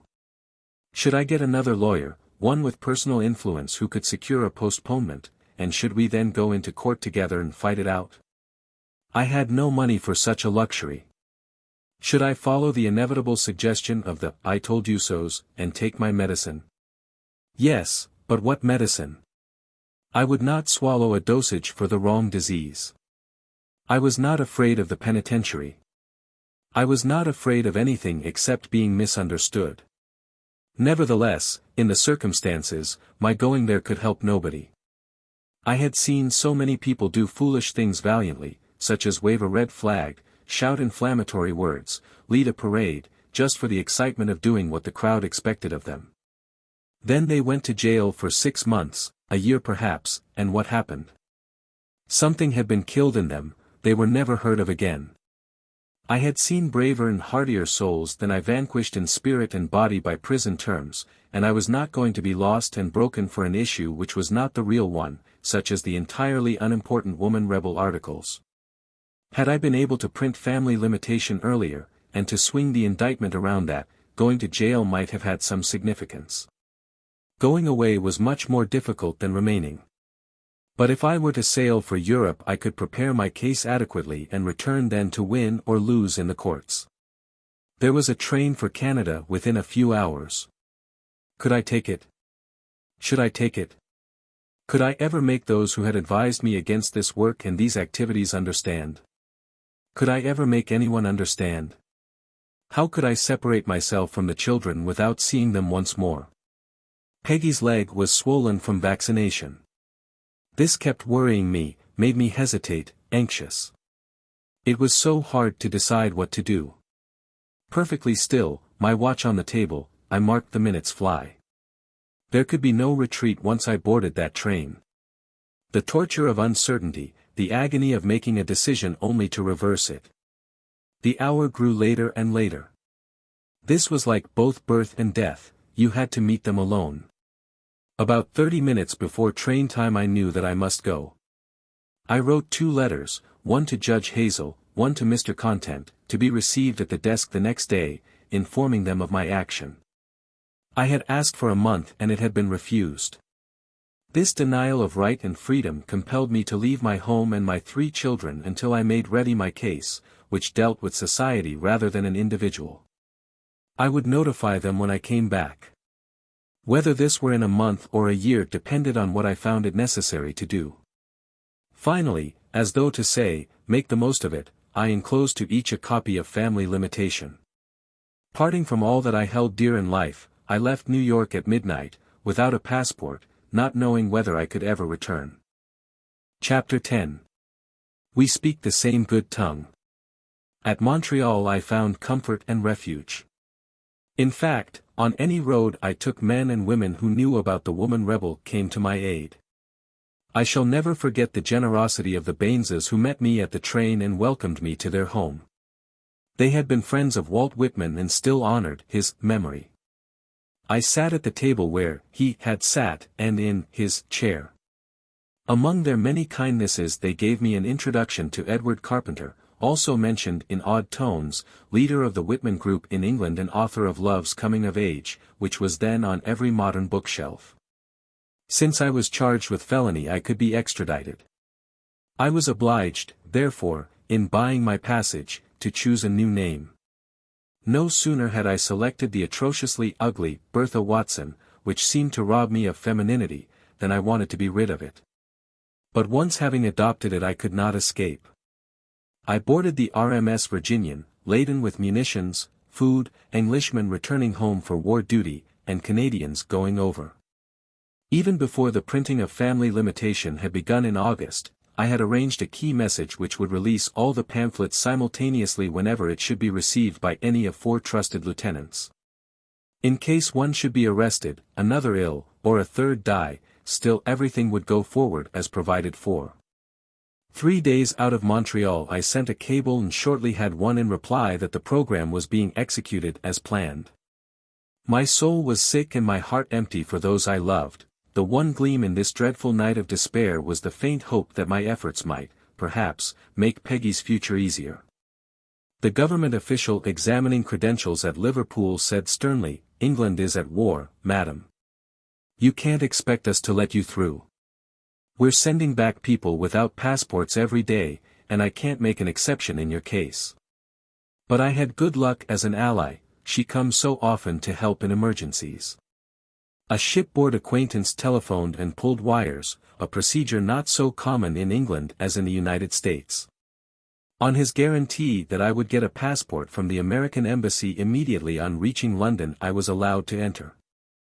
I wound through dirty streets in a cab to the Adelphi Palace. It rained all day, the wind blew, its howling came through the windows and crept down the chimney. Homesickness swept over me worse than ever before or since. I knew it would not do to "set and think," as the Quakers say, so I wandered about in the business district, trying to adjust my mind to the prices marked in the store windows in order to have some idea of what they were in dollars and cents.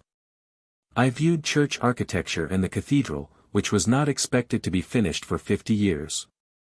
It did not look so splendid, but since everything about it was closed I really could not tell. Liverpool was a quaint city. I liked its weathered brick houses, and the evenness and settled feeling, as though the people in them planned to remain where they were for time everlasting.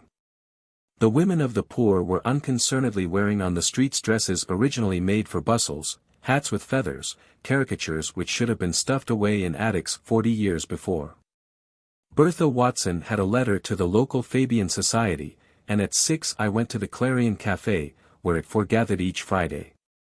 I presented her letter, was welcomed heartily, and invited to the discussion. I found the English then and later polite in speech and action, tolerant in listening. One of the members helped me to locate temporary rooms while I waited for the arrival of letters and messages from the United States. These lodgings were in the home of gentle, middle-class people to whom I paid 30 shillings a week, including breakfast and dinner. I shall always be glad I went to that meeting, because there I met Lorenzo Portet, once companion of Francisco Ferrer and now heir to his educational work, which both believed was the key to Spanish emancipation. After the attempted assassination of Alfonso XIII and Victoria of England, the government had arrested 2,500 Spaniards having republican ideas, among them Ferrer. His school had been closed and he had been jailed. When he had been eventually released, he had still been determined to educate for universal peace by means of economic justice. Accordingly, as Portet stated it, he had reopened a school for all Spain by publishing labor texts at Barcelona. This again had earned him no reward from a grateful government. In 1909 he had been arrested in a purge of Republicans, stood up against a wall and shot, and his body thrown into a ditch. Ferrer had left his money to Portet, who was now fulfilling his trust by feeding the country with modern scientific translations from Italy, France, and England. He was a man of middle height and weight whose alert glance summed you up with an accuracy occasionally disturbing. After our initial encounter he called on me with punctiliousness and formality, and produced an article from a New York magazine which carried the story of the indictment of Margaret Sanger. "This is you?" he questioned with the jumping of all fact which is termed intuition. Portet, a born teacher, was then instructing youth at the University of Liverpool in Spanish. No human being I ever knew could explain with such infinite pains the details of a subject. He placed your own opposition before you, marshaled it in all its strength, and then annihilated every point, one by one. His humorous cynicism was most baffling to those who were merely emotional converts to better worlds. Civilization, he might say, mainly a question of good roads. Sometimes in the midst of those long, drab, November weeks I escaped to Wales, where there were endless lanes, winding and hard, with very few carts, and all very quiet. Even here were Carnegie libraries, one of them turned into a restaurant. I went into the houses of the smelting workers at Green Brombo, Wexham, all lovely, minute, stone cottages of 2 or 3 rooms, huddled closely together, charming with their walks and walls and flower gardens. The folk were slow, deliberate, simple. Liverpool was only a junction, London was my terminus. There I could study at the British Museum, and meet the Neo-Malthusians. Towards the end of the month I rolled up to London through miles of chimney-potted suburbs. It continued rainy and foggy, but still there was a friendly atmosphere in the air. I seemed to be coming to a second home. My first quarters were on the top floor of a bed and breakfast, on Torrington Square, just back of the British Museum.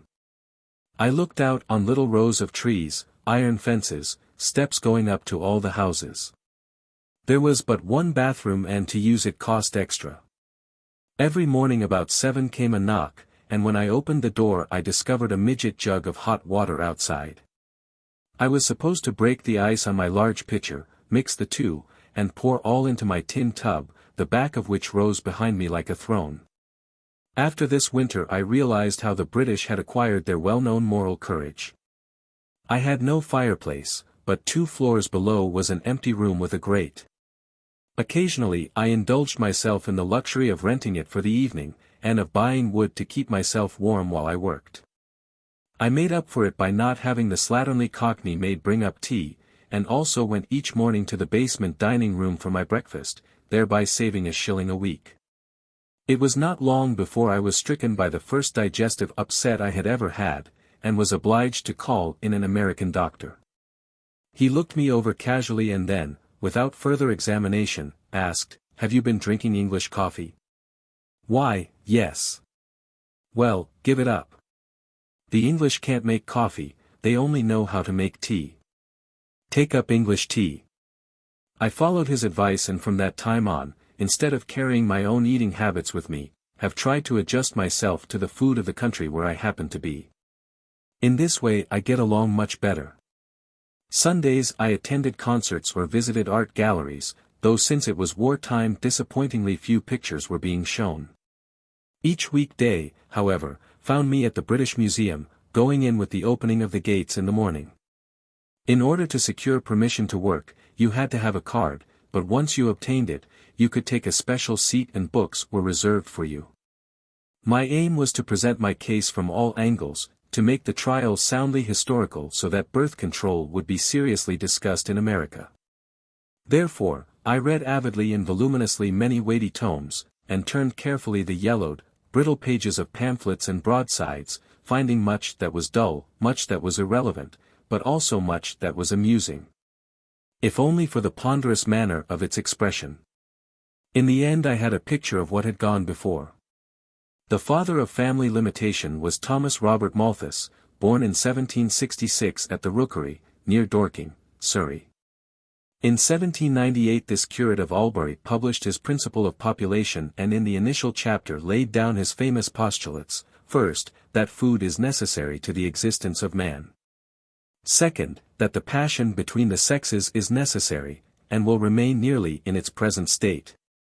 Consequently, the unrestrained fertility of the human race was certain to outstrip the available fruits of the earth, and, although the natural checks of war, disease, and privation had controlled population for centuries, they had brought misery, disaster, and death in their train.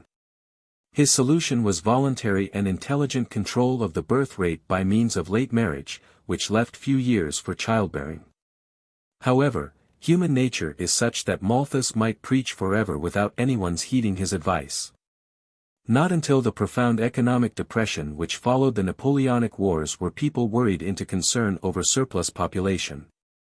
To John Stuart Mill, the production of large families was to be regarded in the same light as drunkenness or any other physical excess. In the very first edition of his Political Economy he spoke of prudence, by which either marriages are sparingly contracted, or care is taken that children beyond a certain number shall not be the fruit. And concluded that the grand practical problem is to find the means of limiting the number of births. But he left it merely as a grand, practical problem. Francis Place, the master tailor of Charing Cross, was born in a private debtor's prison kept by his father in Vinegar Yard. He was the first to suggest the idea of contraception as a remedy for poverty, but was more practical in his preaching than in his performance, fathering as he did 15 children. In 1822 he published Illustrations and Proofs of the Principle of Population. If, above all, it were once clearly understood, that it was not disreputable for married persons to avail themselves of such precautionary means as would, without being injurious to health, or destructive of female delicacy, prevent conception, a sufficient check might at once be given to the increase of population beyond the means of subsistence. Vice and misery, to a prodigious extent, might be removed from society, and the object of Mr. Malthus, Mr. Godwin, and of every philanthropic person, be promoted. Place had educated himself on Adam Smith, Locke, Hume, Thomas Paine, and Burke. To his remarkable library came many notable thinkers and men of letters. Among them was Robert Owen, the textile industrialist, who, in his Moral Physiology, offered openly a method of contraception. I sit down to write a little treatise, which will subject me to abuse from the self-righteous, to misrepresentation from the hypocritical, and to reproach even from the honestly prejudiced. He spoke to young men and women who still believed in virtue and happiness. A human being is a puppet, a slave, if his ignorance is to be the safeguard of his virtue. In reply to the accusation that coitus interruptus was unnatural, he pointed out that the thwarting of any human wish or impulse might be so termed. If this trifling restraint is to be called unnatural, what shall be said of celibacy? Owen in his youth had been impressed by the sufferings of the working classes, and, in a first effort to lighten the burden of his employees, had instituted many reforms in the new Lanark mills, himself prospering materially in so doing. He was less successful when he emigrated to the United States and at New Harmony, Indiana, established a short-lived communal colony. However, his coming to America had at least one important result. His book influenced Dr. Charles Knowlton of Boston to write a tract entitled Fruits of Philosophy, in which he recommended a chemical formula and other methods to prevent conception. I had not found a trace of this in my previous research, even in Boston where it had been published.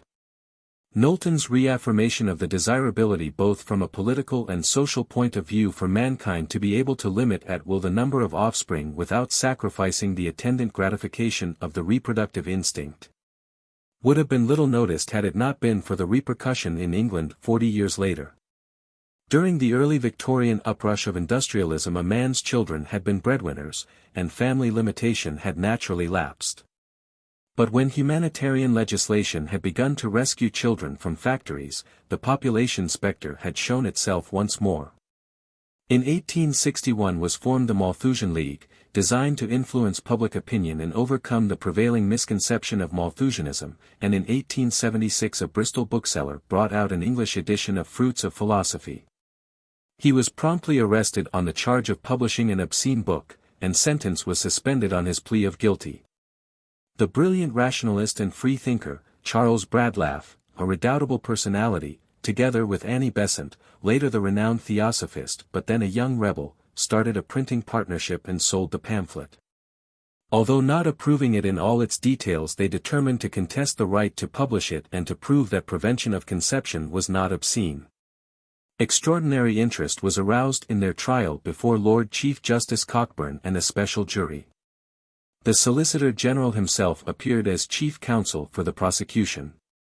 Taking a copy of Fruits of Philosophy in his hands, he opened it solemnly and said, "It is really extremely painful to me," then hesitating, "very painful to me to have to read this." But he did so. Bradlaugh and Besant conducted their own defense. The latter with eloquence and astonishing poise held the admiring attention of the court for 2 days. Nevertheless, both were convicted of defaming the morals of the public, sentenced to 6 months in jail and a $1,000 fine, and required to put up guarantees of $2,500 for good behavior during the next 2 years. The case was immediately appealed. Fortunately, the upper court dismissed it on a technicality, because specific evidence of obscenity was not included. If the words were polluting, they had to appear in the record. This decision settled for all time in England that contraception was not to be classed among the obscenities. As a result, new life was injected into the Malthusian League and its name was changed to the Neo-Malthusian Society. In the first issue of its monthly journal it set forth a modest claim: "We have the only remedy that the disease of society can be cured by." Instead of the impractical advice of Malthus to marry late, the Neo-Malthusians advised early marriage, the use of contraceptive methods, and children born according to the earning capacity of the father. A man's station in life should determine the number of his children. Furthermore, they intended one by one to prick the flimsy bubbles of emigration, lessen production, and home colonization, which are from time to time put forward. The emphasis was still placed on the social and economic aspects rather than the personal tragedies of women.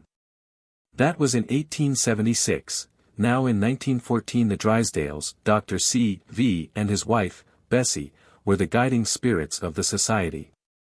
They had a long heritage of Malthusianism behind them. The uncle of the former, Dr. George Drysdale, fresh from Edinburgh in 1854, had anonymously published his Elements of Social Science, which had gone into 15 languages. He had even himself studied Chinese to ensure a reasonably accurate translation in that tongue. In the darkest days of Victorianism, this young physician had included the New Woman in his interpretation of Malthus. Both he and his brother Charles, also a physician, had been in love with Alice Vicary, who had chosen the latter and borne him a son, the present C.V. Alice Vicary was as great in her day as Mary Wollstonecraft in hers. After a tremendous struggle, which included getting her degree in Dublin and her training in Paris, she had proved her right to enter the medical profession, and had become the first woman doctor in England. My keenest desire was to get in touch with the Drysdales. They invited me to tea at their offices in the English sense, not ours. I squelched through the inevitable rain to Queen Anne's chambers and was astonished to find nothing on the door except Dr. C. V. Drysdale's name. The term Malthusian was not considered proper according to the landlord's ideas of propriety. In fact, throughout England the word brought up antagonism. People crossed the street to avoid it. I entered a sitting room, gay with chintz-covered chairs and a sofa, pillows at the back, quite fitted to Queen Anne's own day. A fire was burning cheerily, yet even this was not so welcome as the open arms and excitement with which I was greeted, not only by the Drysdales but also by Dr. Binnie Dunlop, dark, Scotch, thin, and dapper, intellectually enthusiastic although not emotionally so, by Olive Johnston, the faithful secretary who had worked for many years with the Drysdales, and by F. W. Stella Brown, an ardent feminist whose faintly florid face, hair never quite white, and indefatigable vivacity are the same a quarter of a century later. Many women in causes are like that, something in their spirit keeps them forever young. Dr. Drysdale was then in his early 40s, slender, fair, inclined to be bald. In his ebullience he was not at all British, but his pleasing, warm, and courteous personality was British at its best.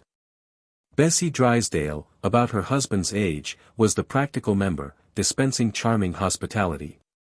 The others were like an army meeting me, but she brought up the rear with tea and cakes and comforting things. It seemed to me I had seen them and known them all before. I was immediately certain I had come to the right place. In the United States I had been alone, pulling against all whose broad, general principles were the same as mine but who disapproved of my actions.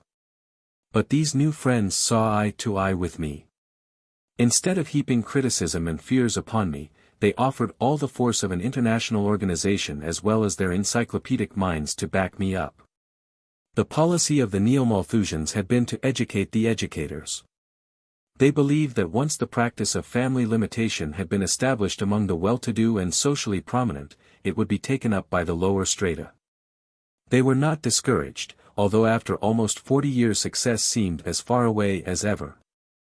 The working classes not only evinced no desire for the benefits of family limitation, but did not even know such a thing existed. Everybody in the room appreciated my rebellion and extended congratulations on a name having been coined which was so simple and easy to understand as birth control. When I told them how I had managed the distribution of the family limitation pamphlets, Dr. Drysdale stood up impetuously and said, "Oh, would to God we had a Comstock law. There's nothing can so stir the British people as a bad law. Then they will do something to change it." That afternoon was one of the most encouraging and delightful of my life. The warmth of my reception strengthened me to face the future. It lessened my dreadful homesickness and curbed the ever-growing impulse to escape from war-sick London and hurry back to the children. During my stay I saw much of the Drysdales and their group, and between us all grew up a close kinship which has lasted through the stormy years. I like to think of London at this time chiefly because of all my new friends and the laughter they brought me. Of late there had been little of it in my life, but with every friend I had in England, more than with any other people I have ever known, I laughed, and this laughter knit and welded the bonds of comradeship. One day in the British Museum I was standing by the catalogues, which were in the form of books, waiting until a man near me finished the volume I wanted to consult. I glanced at him idly, then more closely, thinking I identified the profile from pictures I had seen. When he had put the book down I ventured tentatively, "Aren't you Edward Carpenter?" Almost without looking at me he replied, "Yes, and aren't you Margaret Sanger?" It was a shock for Bertha Watson to hear this name repeated out loud in a public place. However, Mr. Carpenter's recognition was readily explainable. He had been more or less prepared to see me because he had already received my letter and had that morning at my rooming house been told I never returned from the British Museum until evening. Since we could not talk in this hall of silence, we adjourned to the Egyptian room, and then to lunch. He was human, full of wit, fun, and humor, a live person who exuded magnetism. Edward Carpenter reassured me that what I was doing was not merely of the present but belonged even more to the future. From this fine spirit I drew confirmation of the purity of my endeavor, something essential for me to take back to America if others there were to experience the same sense of justification. We beyond the Atlantic were still uncertain of our ethics, and even of our morals. We needed the sanction of British public opinion and the approval of their great philosophers, so that we could be strong in our beliefs. During the first weeks in England I did not feel vehemently about the war, especially as signs were displayed everywhere, business as usual.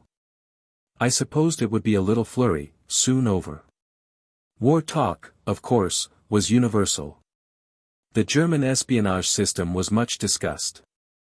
I wondered whether it were not the general characteristic of the German always to observe and be accurate in detail which made his information valuable. He did the same thing in the United States, where nobody thought of calling him a spy. Everywhere women were knitting socks and mitts, but I was more impressed by the fact they were smoking in hotel lobbies, a new indication of emancipation to me, and even rolling their own cigarettes.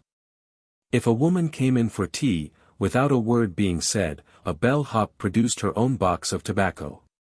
When she left, it was returned to its proper place. As the months went on, however, to be an American became almost as unlucky as to be a German. Whoever wished to remain safely in England must agree with England, give over every vestige of independent thinking or free expression. Wherever I went I heard mention of traitorous America. At one dining-car table a gray-haired Englishman, unaware of my nationality, asserted, "Americans will do anything for money." Yes, agreed his companion. They do not care whom their bullets kill. They get paid for them. He was a young Dutchman, apparently just returned from the East Indies, and the conversation between the two developed briskly.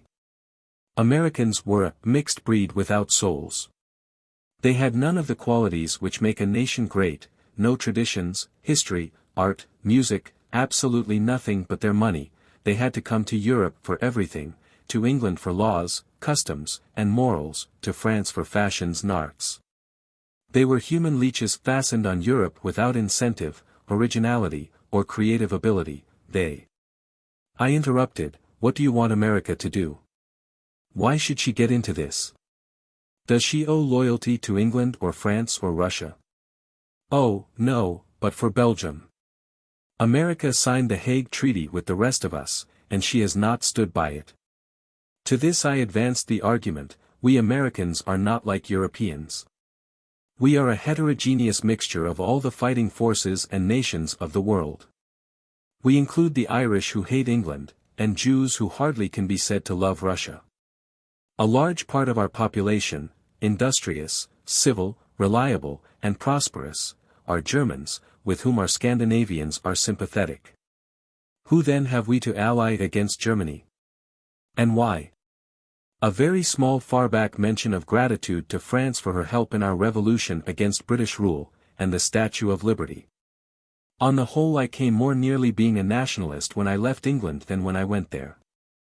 I had to do such battle to explain the United States that, almost involuntarily, I felt myself becoming less of an internationalist. It was a strange feeling, as though somebody you knew and loved were being criticized, and you took up the cudgels in defense. Chapter 11. Havelock Ellis. He who ascends to mountain tops shall find their loftiest peaks most wrapped in clouds and snow. Round him are icy rocks, and loudly blow contending tempests on his naked head. Lord Byron. As Christmas approached, my loneliness for the children increased. This was their particular time. I had messages from and about them, but these could not give the small, intimate details. The Atlantic was a broad span, seeming more vast to letter writers. I missed their voices, their caresses, even their little quarrels. I almost wondered whether solitary confinement in prison were not preferable to my present isolation. In the midst of this stark yearning to be with them and share their tree, I received a cordial note from Havelock Ellis asking me to come to tea. With kindly foresight he had given me explicit directions how to reach 14 Dover mansions in Brixton across the Thames. I boarded a crowded bus at Oxford Circus. Though it was a miserable day near the dark end of 1914, the spirit of Christmas was in the air and everyone was laden with beribboned bundles and bright packages. Looking askance at the police station which occupied the lower floor, I climbed up the stairs, and, with the shyness of an adolescent, full of fears and uncertainties, lifted the huge brass knocker. The figure of Ellis himself appeared in the door. He seemed a giant in stature, a lovely, simple man in loose-fitting clothes, with powerful head and wonderful smile. He was 55 then, but that head will never change, the shock of white hair, the venerable beard, shaggy though well-kept, the wide, expressive mouth and deep-set eyes, sad even in spite of the humorous twinkle always latent. I was conscious immediately that I was in the presence of a great man, yet I was startled at first by his voice as he welcomed me in. It was typically English, high and thin. I once talked to a prisoner at Sing Sing who had been in the death house for 3 years and could speak only in whispers thereafter. Ellis had been a hermit for 25. He had lived in the bush in Australia, and later secluded himself in his study. Nevertheless, the importance of what he had to say much more than made up for the instrument which conveyed it. He led me to the living room through which the cheerless twilight of a winter afternoon in London barely penetrated, and seated me before a little gas fire. Some rooms impress you as ghastly cold even when hot. This one, though lacking central heating, had the warmth of many books. He lit 2 candles on the mantel, which flickered softly over his features, giving him the aspect of a seer. We sat down and quiet fell. I tried a few aimless remarks but I stuttered with embarrassment. Ellis was still. Small talk was not possible with him, you had to utter only the deepest truths within you. No other human being could be so silent and remain so poised and calm in silence. While Ellis was preparing tea in the kitchen, he left me to look over his library and the most recent news from America. He had laid out and marked certain pertinent items which he thought might not have come to my attention. This, I later found, was one of his most endearing characteristics. He always entered into the life of the other person in little details, never forgetting even the kind of bread or olives, fruits or wines, you preferred. His detachment was not incompatible with sympathy. Soon appeared a large tray, laden with tea, cakes, and bread and butter, and we sat down before the humming flame and talked, and as we talked we wove into our lives an intangible web of mutual interests. I began to realize then that the men who are truly great are the easiest to meet and understand. After those first few moments I was at peace, and content as I had never been before. Entirely unaware of the reverence he aroused, Ellis pasted no labels on himself, had no poses, made no effort to impress. He was simply, quite unself-consciously, what he was. When he asked me to describe the details of how I had locked horns with the law, I spoke glowingly of the heartening approval which the Drysdales had just given me. He did not show the same enthusiasm. In fact, he was rather concerned, and not so ready with praise for my lack of respect for the established order, believing so strongly in my case that he wanted me to avoid mistakes. I think his influence was always more or less subduing and moderating. He tried to get me, too, to take the middle road. Though he occasionally alluded to some of the more amusing phases of the trial of his own work, he had pushed it into the back of his mind. This monumental study intended for doctors and psychologists had been projected when Ellis was a medical student of 19. But his short practice of medicine, his editing of the Mermaid series of old British dramatists, and the preparation of several sociological treatises, had intervened before, in 1898, Sexual Inversion, the first volume, had appeared. George Bedborough, printer, had been arrested for selling a copy, and charged with publishing an obscene libel with the intention of corrupting the laws of Her Majesty's subjects. Ellis, the scholar, preferred to ignore controversy. The martyr's crown would not have coincided favorably with calm and dispassionate research. Judging it merely stupid of the British government to have pushed the case to trial, he suspended the sale of the volume immediately. So disappointed that his own countrymen did not understand his motives that he stated then and there he would not have his other volumes published in England, and he never has. He, beyond any other person, has been able to clarify the question of sex, and free it from the smudginess connected with it from the beginning of Christianity, raise it from the dark cellar, set it on a higher plane. That has been his great contribution. Like an alchemist, he transmuted the psychic disturbance which had followed my reading of his books into a spiritual essence. We had many things to discuss, but suddenly it dawned upon me that I must have outstayed my time. 7 o'clock struck before I realized how late it was. It had seemed so short to me. I was not excited as I went back through the heavy fog to my own dull little room. My emotion was too deep for that.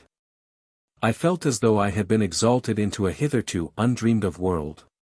Some of my new friends, Guy Aldred, Henry Sarah, and Rose Whitcop, invited me to tea with them Christmas Eve.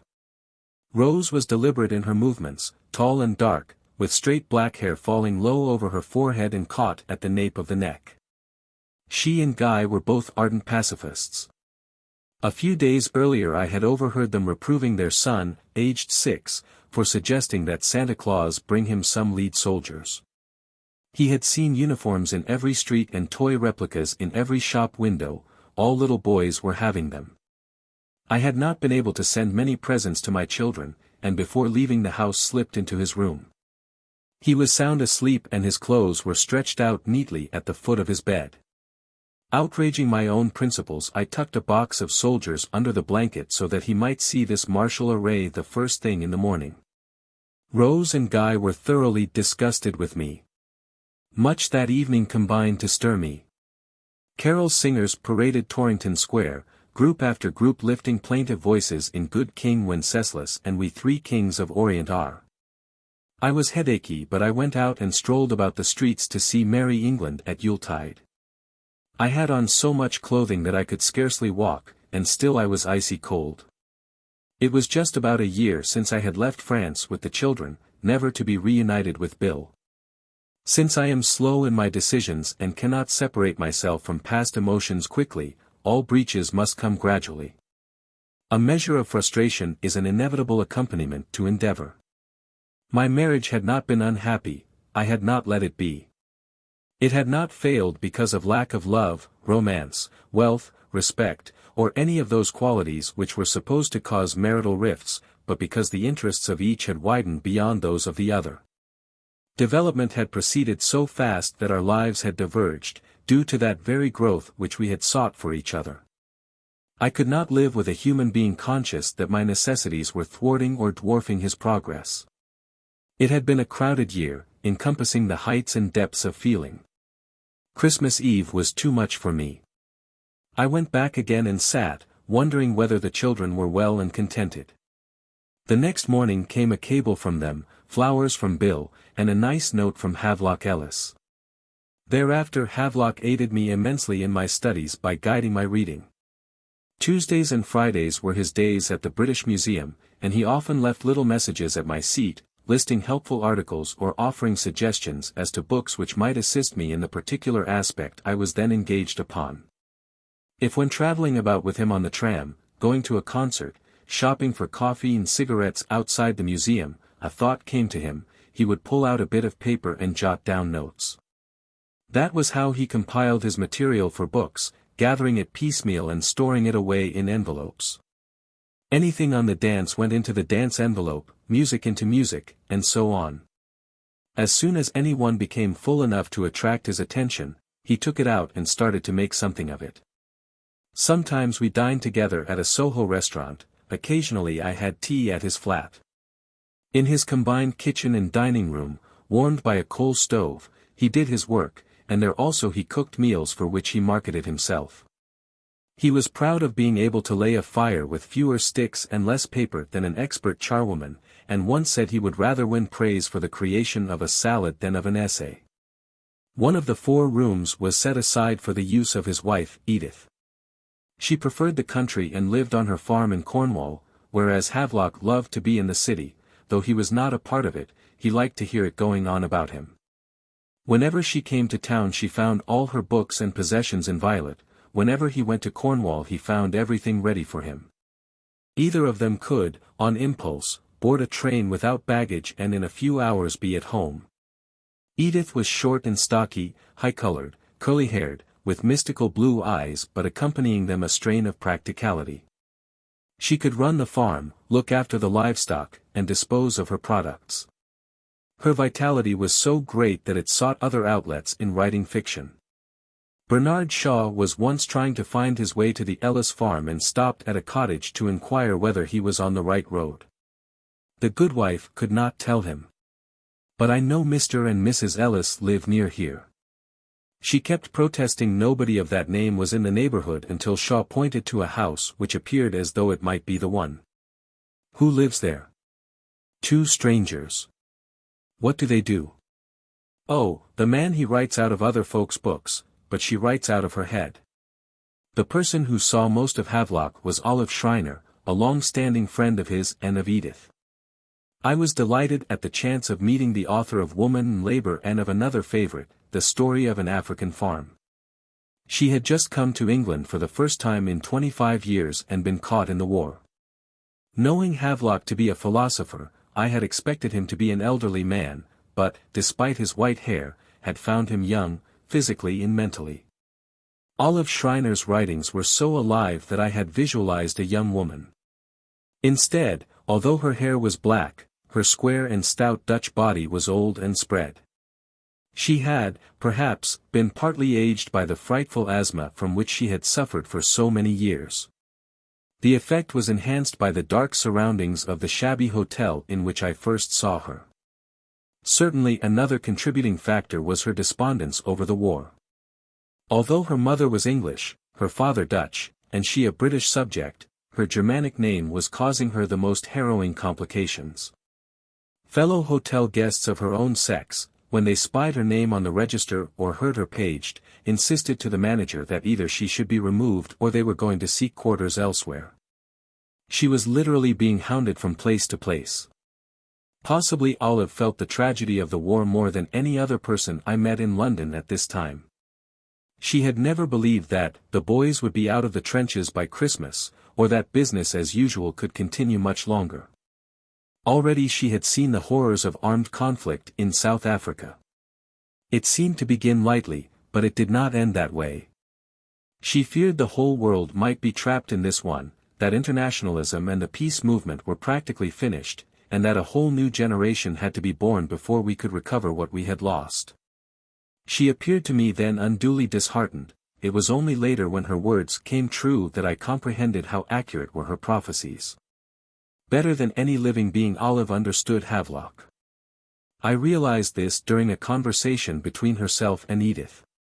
The latter had been in the United States lecturing on 3 writers, her husband, James Hinton, whom he admired tremendously, and Edward Carpenter.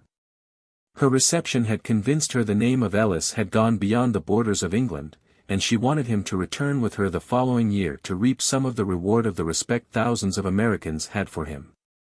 Havelock was terror-stricken, first at the idea of coming to a new country, and second at the mere mention of speaking in public. He could imagine no tortures worse than these. But in order to please Edith, whom he loved dearly, and also because her persistency and determination were so great that he found it hard to oppose her, he agreed to leave it to the 3 of us. Edith and I had called on Olive to talk it over. She, as usual, had just recently moved. This time she was more cheerful, and after tea we took up the momentous question of the destiny of another individual. Edith, with her customary fire and fervor, started in to persuade Olive, Havelock's lifelong friend, and me, his new friend, that going to America would be a crowning glory for him. She entreated our aid in making him decide to do so. Olive characteristically listened with rapt attention until Edith had finished. Then she turned to me. "What do you think Havelock should do?" I, knowing how much Americans expected of a speaker in the way of voice, personality, and gift of oratory, and also how easily they could be disappointed unless gestures and external appearance fulfilled their anticipations, concluded he would not find this crown of glory or this universal acclaim, and that he would probably return disillusioned after the first fanfare of publicity. I said, without giving my reasons, I don't think he should go. Have either of you asked Havelock what he wants to do? Olive questioned. I have, said Edith, and he doesn't want to. Then that settles the matter entirely, replied Olive. Nobody has the authority to make another do what he doesn't want to, no matter how good you or I or any of us think it might be for him. I myself will never take a step that my instinct or intuition tells me not to. I am guided wholly by that instinct, and if I should awaken tomorrow morning and my inner voice told me to go to the top of the Himalayas, I would pack up and go. This brief speech determined the question for Havelock, his right to stay snugly in London, and to give up all the adventure Edith had planned for him. Olive, in her commonly dark mood, was encouraged more by the work being done for women in birth control than by anything else. She herself, who had had but one child, which had died, realized its significance. The last time I saw her she put both arms around me and said, "We may never meet again, but your endeavor is the bright star shining through the black clouds of war." She was not able to go back to South Africa until the war was over. One morning, not long afterwards, she was found dead in her bed. According to her instructions, her little child and beloved dog were removed from their old resting places and Kaffirs carried the 3 of them to the peak of a mountain outside Queenstown, where they have since reposed on their high eminence. Ellis has been called the greatest living English gentleman. But England alone cannot claim him, he belongs to all mankind. I define him as one who radiates truth, energy, and beauty. I see him in a realm above and beyond the shouting and the tumult. Captains and kings come and go. Lilliputian warriors strut their hour, and boundary lines between nations are made and unmade. Although he takes no active share in this external trafficking, he does not dwell apart in an ivory tower of his own construction. This Olympian seems to be aloof from the pain of the world, yet he has penetrated profoundly into the persistent problems of the race. Nothing human is alien to his sympathy. His knowledge is broad and deep, his wisdom even deeper. He makes no strident, blatant effort to cry aloud his message, but gradually and in ever-increasing numbers, men and women pause to listen to his serene voice. Here is a phenomenon more amazing than the achievements of radioactivity. Despite all the obstacles and obstructions that have hindered his expression, his truth has filtered through to minds ready to receive it. His philosophy, if it can be reduced to an essence, is that of life more abundant, attained through a more complete understanding of ourselves and an unruffled charity to all. To Havelock Ellis we owe our concept of that kingdom of God within us, that inner world which hides all our inherent potentialities for joy as well as suffering. Thanks to him we realize that happiness must be the fruit of an attitude towards life, that it is in no way dependent upon the rewards or the gifts of fortune. Like St. Francis of Assisi, he teaches the beauty of nature, of his brother the sun and his sister the moon, of birds and fish and animals, and all the pageantry of the passing seasons. I have never felt about any other person as I do about Havelock Ellis. To know him has been a bounteous privilege, to claim him friend my greatest honor. Chapter 12. Stork over Holland. Day after day the attendants at the British Museum piled books and pamphlets on the table before my seat. As I pored over the vital statistics of Europe it seemed to me that chiefly in the Netherlands was there a force operating towards constructive race building. The Dutch had long since adopted a common-sense attitude on the subject, looking upon having a baby as an economic luxury, something like a piano or an automobile that had to be taken care of afterwards. The Drysdales often mentioned the great work done by Dr. Aletta Jacobs of Amsterdam and Dr. Johannes Rutgers of The Hague. The story of Dr. Jacobs' conquest of nearly insuperable obstacles to a medical career was particularly appealing. Born in 1854 in the province of Groningen, she was the 8th child of a physician who, on $800 a year, had to support his wife and 11 children. Even before adolescence she had asked defiantly, "What's the use of brains if you're born a girl?" She was determined to become a doctor like her father, though no woman had ever been admitted to Groningen University. Her spirit was so indomitable that when at 17 she had passed the examinations and demanded entrance, she had been permitted to listen for a year, and then allowed to register as a permanent student. In 1878 Dr. Jacobs had finished her studies in medicine at Amsterdam University and gone to London, where she had attended the Besant and Bradlaugh trial, met the Fabians, met the Malthusians, become an ardent suffragist. This first woman physician in the Netherlands had returned to Amsterdam and there had braved the disapproval of her father's friends by practicing her profession and by opening a free clinic for poor women and children, where she gave contraceptive advice and information, the first time this had ever been done in the world. Within a few years and within a radius of 5 miles the proportion of stillbirths and abortions as well as venereal disease had started to decline, children were filling the schools, people were leaving their canal boats to go into agriculture. The Netherlands being such a small country, where one person's business was everybody's business, such changes could not escape notice. Just about this time Dr. Charles R. Drysdale, then president of the English League, had been invited to address an international medical congress held in Amsterdam. The results of Dr. Jacobs' clinic were so apparent that immediately thereafter the Dutch Neo-Malthusian League had been formed and 34 physicians had joined it. When other centers were established, purely for consultation, the word clinic was applied to them also. In 1883 Dr. Mensinga, a gynecologist of Flensburg, Germany, had published a description of a contraceptive device called a diaphragm pessary, which he and Dr. Jacobs had perfected. Dr. and Madame Hoytsema Rutgers had taken charge of the League in 1899 with such success that the work had spread through that well-ordered kingdom. In recognition of its extensive and valuable accomplishment, Queen Wilhelmina had presented it with a Medal of Honor and a charter, and counted it one of the great public utilities. In my statistical investigations I paid special attention to the birth and mortality rates of the Netherlands to see how they had been affected over this period of 35 years. They showed the lowest maternal mortality, whereas the United States was at the top of the list. 3 times more mothers' lives were being saved in the little dyke country than in my native land.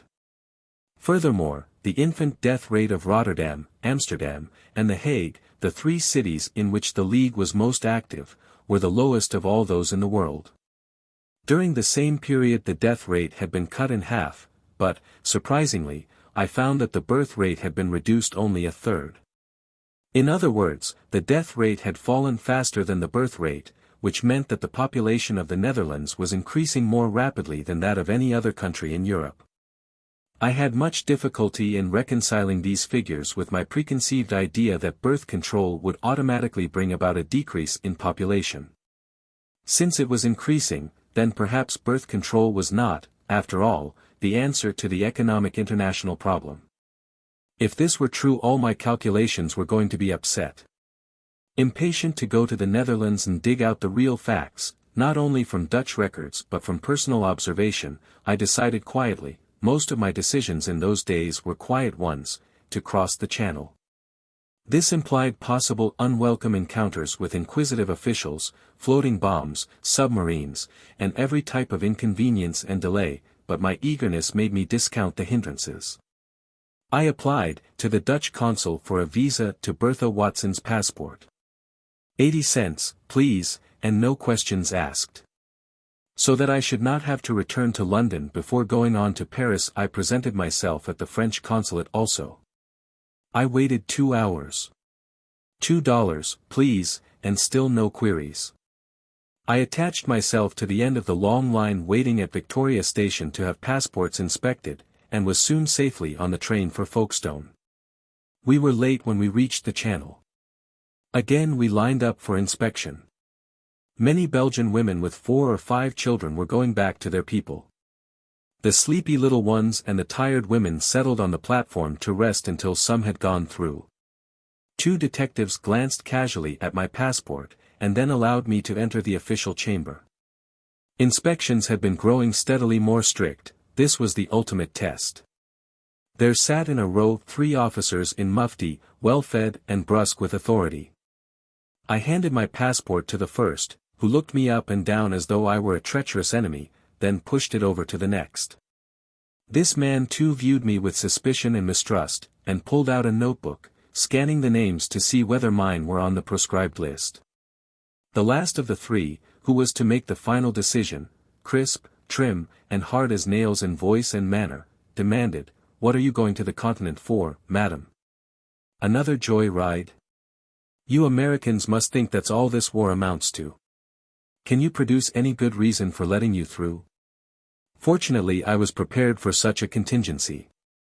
I took out of my purse a letter from Bernard McFadden asking me to answer certain questions in the form of articles for physical culture, such as the relation between the unfit and population growth. I offered this document while those in line behind me waited restively. He read it meticulously, taking longer than necessary as it seemed to me in my nervousness. At last he folded it neatly and said, "A good work, this. Too bad someone hasn't done it before." Then he put his last official stamp on my various papers and I passed through for the gangplank. No complications presented themselves at The Hague, and early on a January morning in 1915 I registered at an inexpensive hotel. It was comforting to hear a radiator sizzling once more. I joined the other guests who were cheerfully breakfasting together en famille at a single table, and, since I spoke neither Dutch nor German, silently munched my black bread and cheese, downed the excellent coffee, and watched interestedly. Though stolid in appearance like all the Dutch, they were friendly. I did not try to telephone Dr. Rutgers. Instead, though it was not yet 9 o'clock, I hailed a taxi and held out to the driver a slip of paper on which I had written the street and number. In response to my ring at the door to which I was delivered, a tiny square window in the upper part opened mysteriously and a face, wizened, aged, and inquisitive, was framed in the aperture. It remained while I explained my mission. Apparently trust was inspired because, my story finished, the door swung wide and the face, materialized into Dr. Rutgers, ushered me into the library, where I waited until he came back in his street clothing. Then we went out to a second breakfast in a nearby cafe. The doctor turned out to be a kindly little man, whose wife was now an invalid. It was hard for him to talk English. Most of the Dutch had 4 languages, but only those who had lived in England spoke English well. The difficulties, however, lessened as we nibbled brioches and sipped coffee after coffee until noon. Warming to my narrative of the battle in the United States, he shook his head when he thought of what I might have to face in the future, and expressed more concern over my predicament and more heartfelt sympathy with my having had to leave the children behind than anybody I had yet met. He was the first person to whom I had been able to overflow about my personal sadness. On his part, Dr. Rutgers described his hardships in keeping the clinics open and, through the League, preventing adverse legislation. Neo-Malthusianism had never been popular anywhere, no matter what the proof in the lessening of human misery and suffering. Dr. Rutgers had borne alone the brunt of all the criticism directed at his society. The Rutgers method for establishing new clinics had resulted in a sound system for dealing with the birth rate. The men and women who acted as his counselors understood that a rising birth rate, no matter where in the country, would soon be followed by a high infant mortality rate. Accordingly, they reported this quickly to the society, which sent a midwife or practical nurse, trained in the technique standardized by Dr. Rutgers, into the congested sector to set up a demonstration clinic. She usually took an apartment with 2 extra rooms, one for waiting, the other a modestly equipped office like that of any country midwife. Her duty was to go into the home where a child had died, inquire into the cause, and give friendly advice regarding the mother's own health. She also encouraged her not to have another baby until the condition of ignorance, poverty, or disease, whichever it might be, had either been bettered or eliminated. Whenever 4 had been born into such a family, this advice was made more emphatic. As soon as Dr. Rutgers had explained his policy to me, I had that most important answer to the puzzling and bothersome problem of the increasing population in the Netherlands brought about by birth control. It was proper spacing. The numbers in a family or the numbers in a nation might be increased just as long as the arrival of children was not too rapid to permit those already born to be assured of livelihood and to become assimilated in the community. Dr. Rutgers suggested I come to his clinic the next day and learn his technique. He was at the moment training 2 midwives preparatory to starting a new center in the outskirts of The Hague. Under his tutelage I began to realize the necessity for individual instruction to patients if the method of contraception prescribed was to fulfill its function. I wondered at the ease with which this could be done. Very soon even I myself, unable to talk to these women in their own tongue, instructed 75. I used to bombard the little man with questions concerning each case. I took issue with him over his autocratic system of dictating without explanation. Merely saying, "This is what you do. Do this always," had to my mind no educational value. Don't you think it would be a good idea to tell your patients what you're aiming at and why? I asked. No, can't take time. They must do what they're told. His was the doctor's point of view with which I was familiar, but with which I could not agree. It also seemed to me a mistake to regard the women merely as units in a sociological scheme for bettering the human race.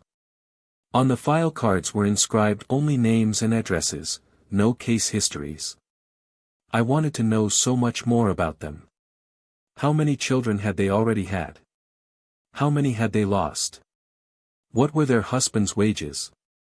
What was the spacing in each family, and what were the effects? How successful had been the method of contraception? If this information had then been recorded, the birth control movement could later have cited chapter and verse in its own support. After my morning's work with Dr. Rutgers, I usually repaired to the Central Bureau of Statistics with my 3-in-1 translator, interpreter, and guide. My findings were that in all cities and districts where clinics had been established the figures showed improvement, labor conditions were better and children were going to schools, which had raised their educational standards. Professional prostitutes were few, and even these were German, French, Belgian, or English, because Dutch women were encouraged to marry early. It made a difference. From the eugenic standpoint, there had been a rapid increase in the stature of the Dutch conscript as shown by army records. The data proved conclusively that a controlled birth rate was as beneficial as I had imagined it might be, growing out of the first clinic initiated by the enterprise of Dr. Aletta Jacobs. I was, of course, looking forward to meeting Dr. Jacobs, and sent her a note asking for the privilege of an interview. A reply came, curt and blunt: she would not see me. She was not concerned with my studies or with me, because it was a doctor's subject and one in which laymen should not interfere. Already I had come to the same conclusion in principle, but was dismayed at this first rebuff I had encountered. I was also hurt as much as I could be hurt during that period when I seemed to be one mass of aches, physically and mentally. Not until much later did I learn that to be a nurse was no recommendation in Europe, where she was more like an upper servant, a household drudge who took care of the sick instead of the kitchen. For 2 months I wandered about the Netherlands, visiting clinics and independent nurses in The Hague, Rotterdam, and Amsterdam. In spite of the League propaganda against commercialization, I found many shops in which a woman, if she so desired, could purchase contraceptive supplies as casually as you might buy a toothbrush.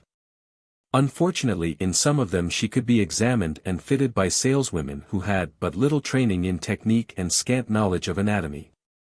Although the Dutch League had several thousand members, each one active, writing to papers, talking to friends, attending meetings, and although 54 clinics were in operation, many well-informed people did not know anything about them. More surprising still, the medical profession as a whole appeared to be utterly ignorant of the directed birth control work that was going on. It did not, therefore, seem extraordinary that no inkling of all this, either clinics or contraceptive methods, had ever reached the United States, and practically no attempt to copy it been made in England. Even in this neutral country signs of war were everywhere. Along the way were soldiers in uniform, armed and keeping guard, and at the stations Red Cross wagons were in readiness. Feeling among the Dutch was greatly mixed. Queen Wilhelmina's husband was a German, the army and the aristocracy were for the Triple Alliance. The poorer classes were more influenced by the sufferings of the thousands and thousands of Belgians who had flocked to Dutch firesides for food and shelter. Nowhere else was I so impressed with the tragedies of war. Often about 4 o'clock I had coffee clatch at the home of some Dutch lady who sat, very proper, while the maids served coffee, the best in Europe, from the big, white, porcelain pot. I suspected most of the morning had been spent in supervising preparations for the delicious food.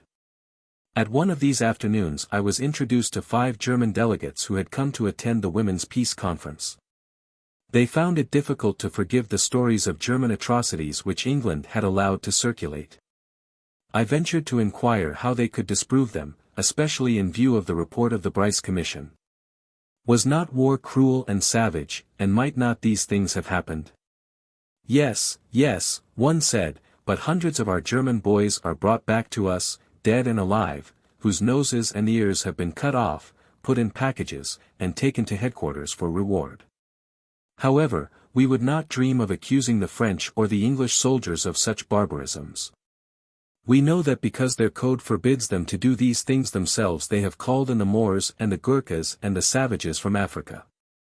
Unable to comprehend how those towards whom they felt such friendliness could return this sentiment with hatred, the women said to me in bewilderment, "Tell us really why people who do not know us hate us as they do." The dignity of their sorrow, the heavy burden of grief under which they labored, the very calmness and fairness with which they bore it, had a quieting effect. The Netherlands was the place to regain a certain sense of balance, especially if you had passed through England, where feeling was so embittered. I overheard in Amsterdam a most illuminating conversation between 2 Englishmen and a German. After going over the pros and cons, they shook hands all around, agreeing that 6 months after the war was settled German and English trade would be hand in glove, trials and grievances forgotten. To go directly to France from the Netherlands was next to impossible, nor did I find it easy to travel roundabout by way of England, owing to the recently instituted German submarine blockade. Then at last I heard that a freighter was to be sent to London to test it.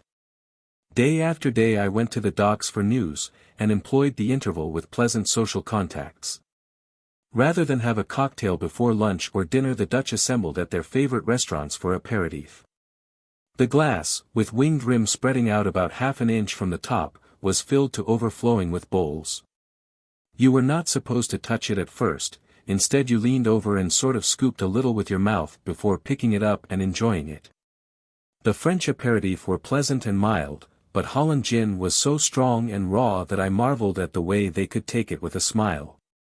I was definitely unequal to the art. One evening I was invited to play billiards with a Dutchman, an Englishman, and a German. I accepted as naturally as for a game of whist. Afterwards the Dutchman said that, though no respectable Dutch wife could have played billiards in that room without later being approached or insulted, an American woman could do anything and still not lose caste. She minded her own affairs, paid her own bills, and even if she were seen on the streets late at night without an escort, everyone knew she must be on legitimate business. Then the Englishman spoke to the same effect. He said you found the American woman in all sorts of out-of-the-way and often questionable places, but you needed only to look into her candid face to find an answer to what she was doing there. European women owed her a great deal for her pioneering on the continent. In England it was a common sight to see the most estimable women smoking cigarettes in all fashionable restaurants and hotels, just as in America. Just as in America.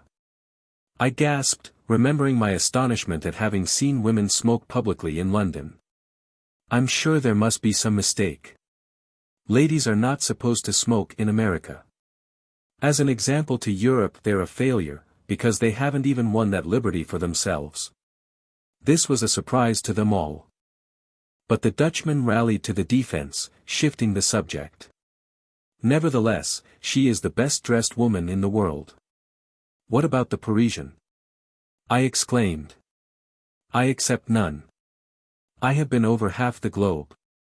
I have paid particular attention to foreigners, their customs, their education, their tastes, and I have been convinced that today the Parisian woman has had to yield to the American in respect to clothes and fashion.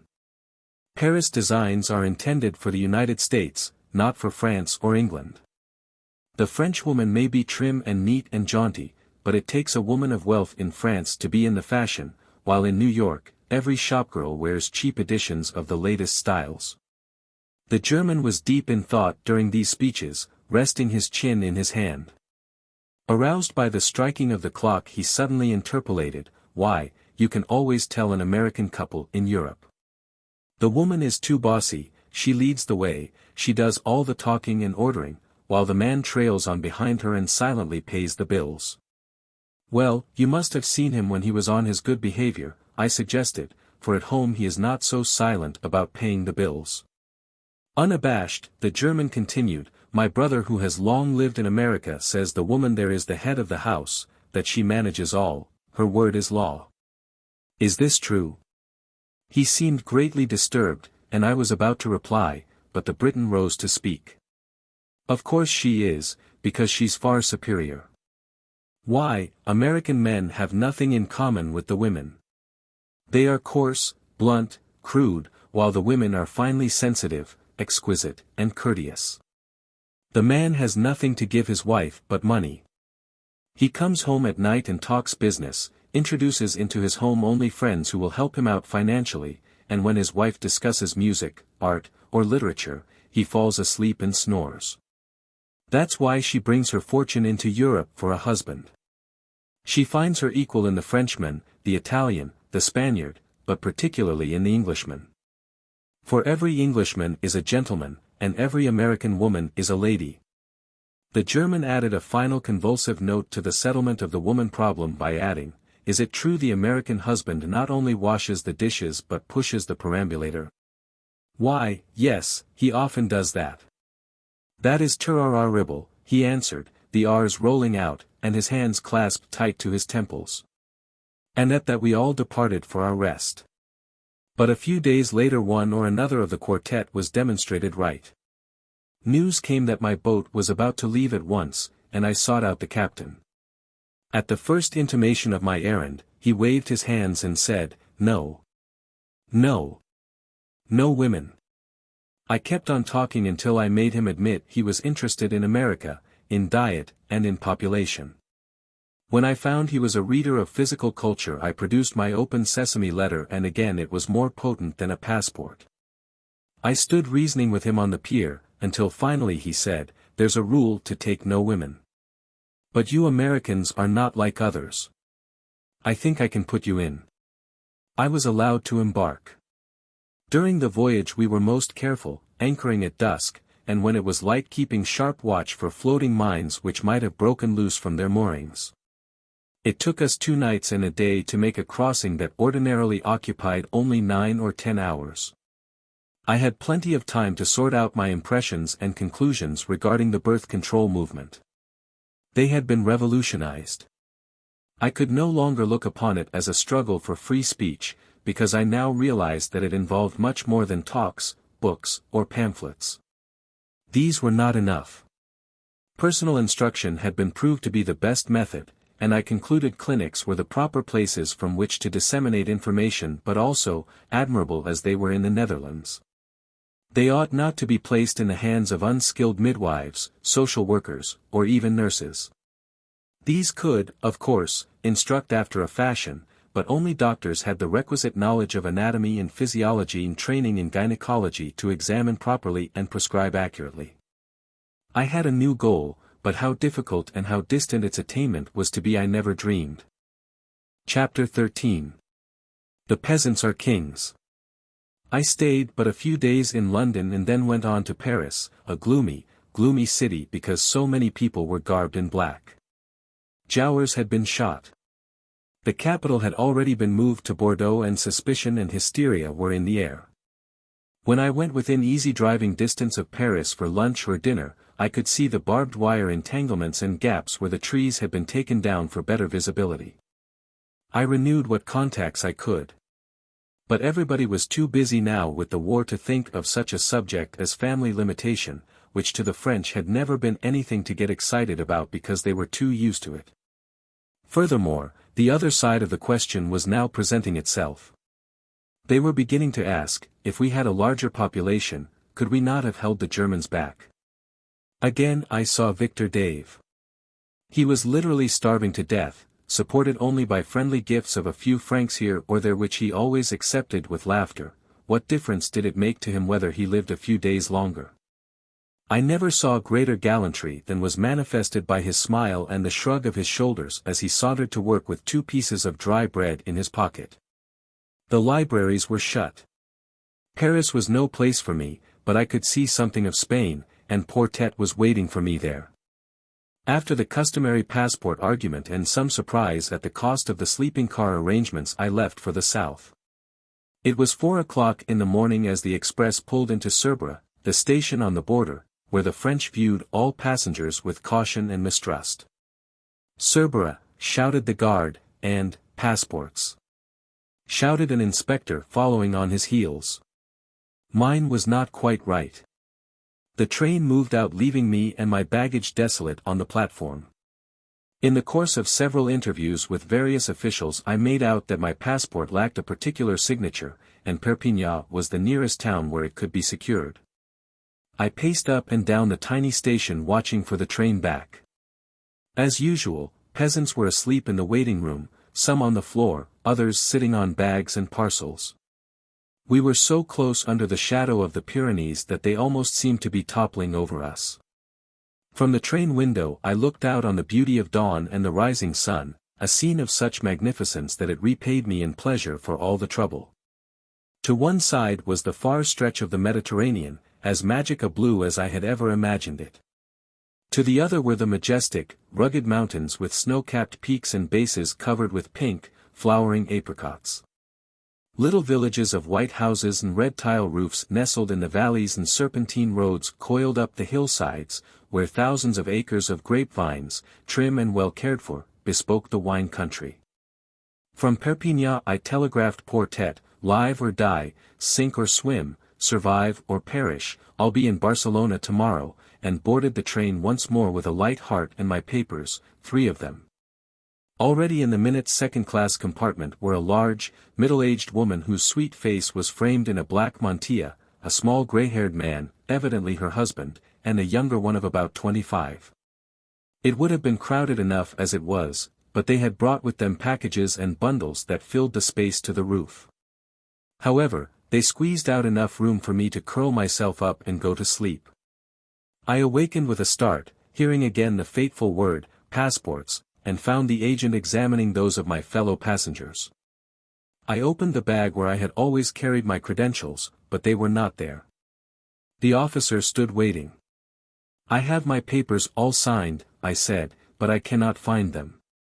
"Go on to the others and when you come back I'll have them." Since he could not understand English, my speech had little effect. He continued to wait. I began turning things out, letters, books, pamphlets of all kinds and descriptions, groping through every bag, in and out of every package. My traveling companions gazed on the commotion sympathetically and drew their legs aside so I could look under the seat. At this point another uniform approached and the two consulted together. Then one of them blew a whistle and at its loud and shrill summons 5 men came running. The biggest of them threw wide the compartment door, to indicate I must get off. They were jabbering at me in French and Spanish. I was talking English. All of us were going as fast as we could. First I jumped up and expostulated, then sat down and waved my hand saying, "Go away." Finally there appeared a young Spanish student who could speak English. He conveyed to me that the train was already late on my account. I must get off so the other passengers could catch the Barcelona express. I would not be bothered any more. "So do I want to catch it," I exclaimed. "Why don't they move on? I have a passport and I'll find it in a few minutes. I've paid for my ticket to Portbou and I'm not going back. You can stop the train here for a week if you want to, I shan't budge." The gendarmes were standing expectantly on the platform below.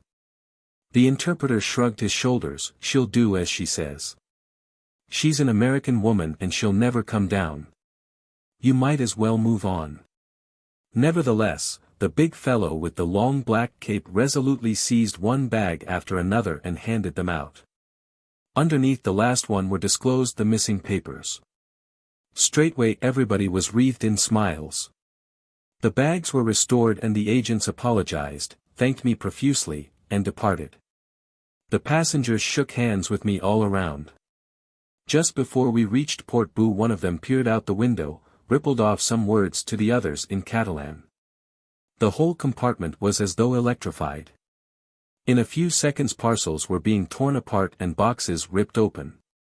The señora removed her mantilla and placed a smart new hat on her head, then crowned that with another, and another, and another, until finally she was wearing 4 yards of beautiful and exquisite lace went inside her bodice. She took off her outer skirt and swathed her hips in lengths of cloth. The men stuffed their pockets and the lining of their coats. At last there were only a few rolls of braid left. The younger one lifted his trousers, wound them round and round his legs and tucked the ends in his garters. Then through the window went crumpled paper, boxes, string. Finally, as the train was slowing up they put on light buff, linen dusters. My eyes popped out of my head to see these simple people suddenly transformed into stylish stouts returning from Paris. The 2 men nonchalantly smoked cigars as though nothing out of the way were going on while the customs officials went through their bags. Everybody concerned knew they were merchants smuggling goods, but even the authorities regarded it as legitimate for them to bring in as much as they could carry on their persons.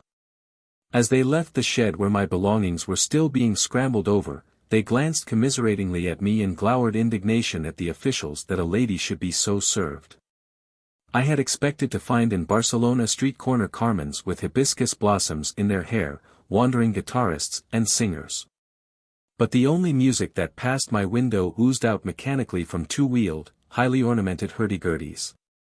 Nevertheless, the city was full of color. Strange little wagons with canvas covers, looking as though they were part of a caravan, rattled over the cobbles.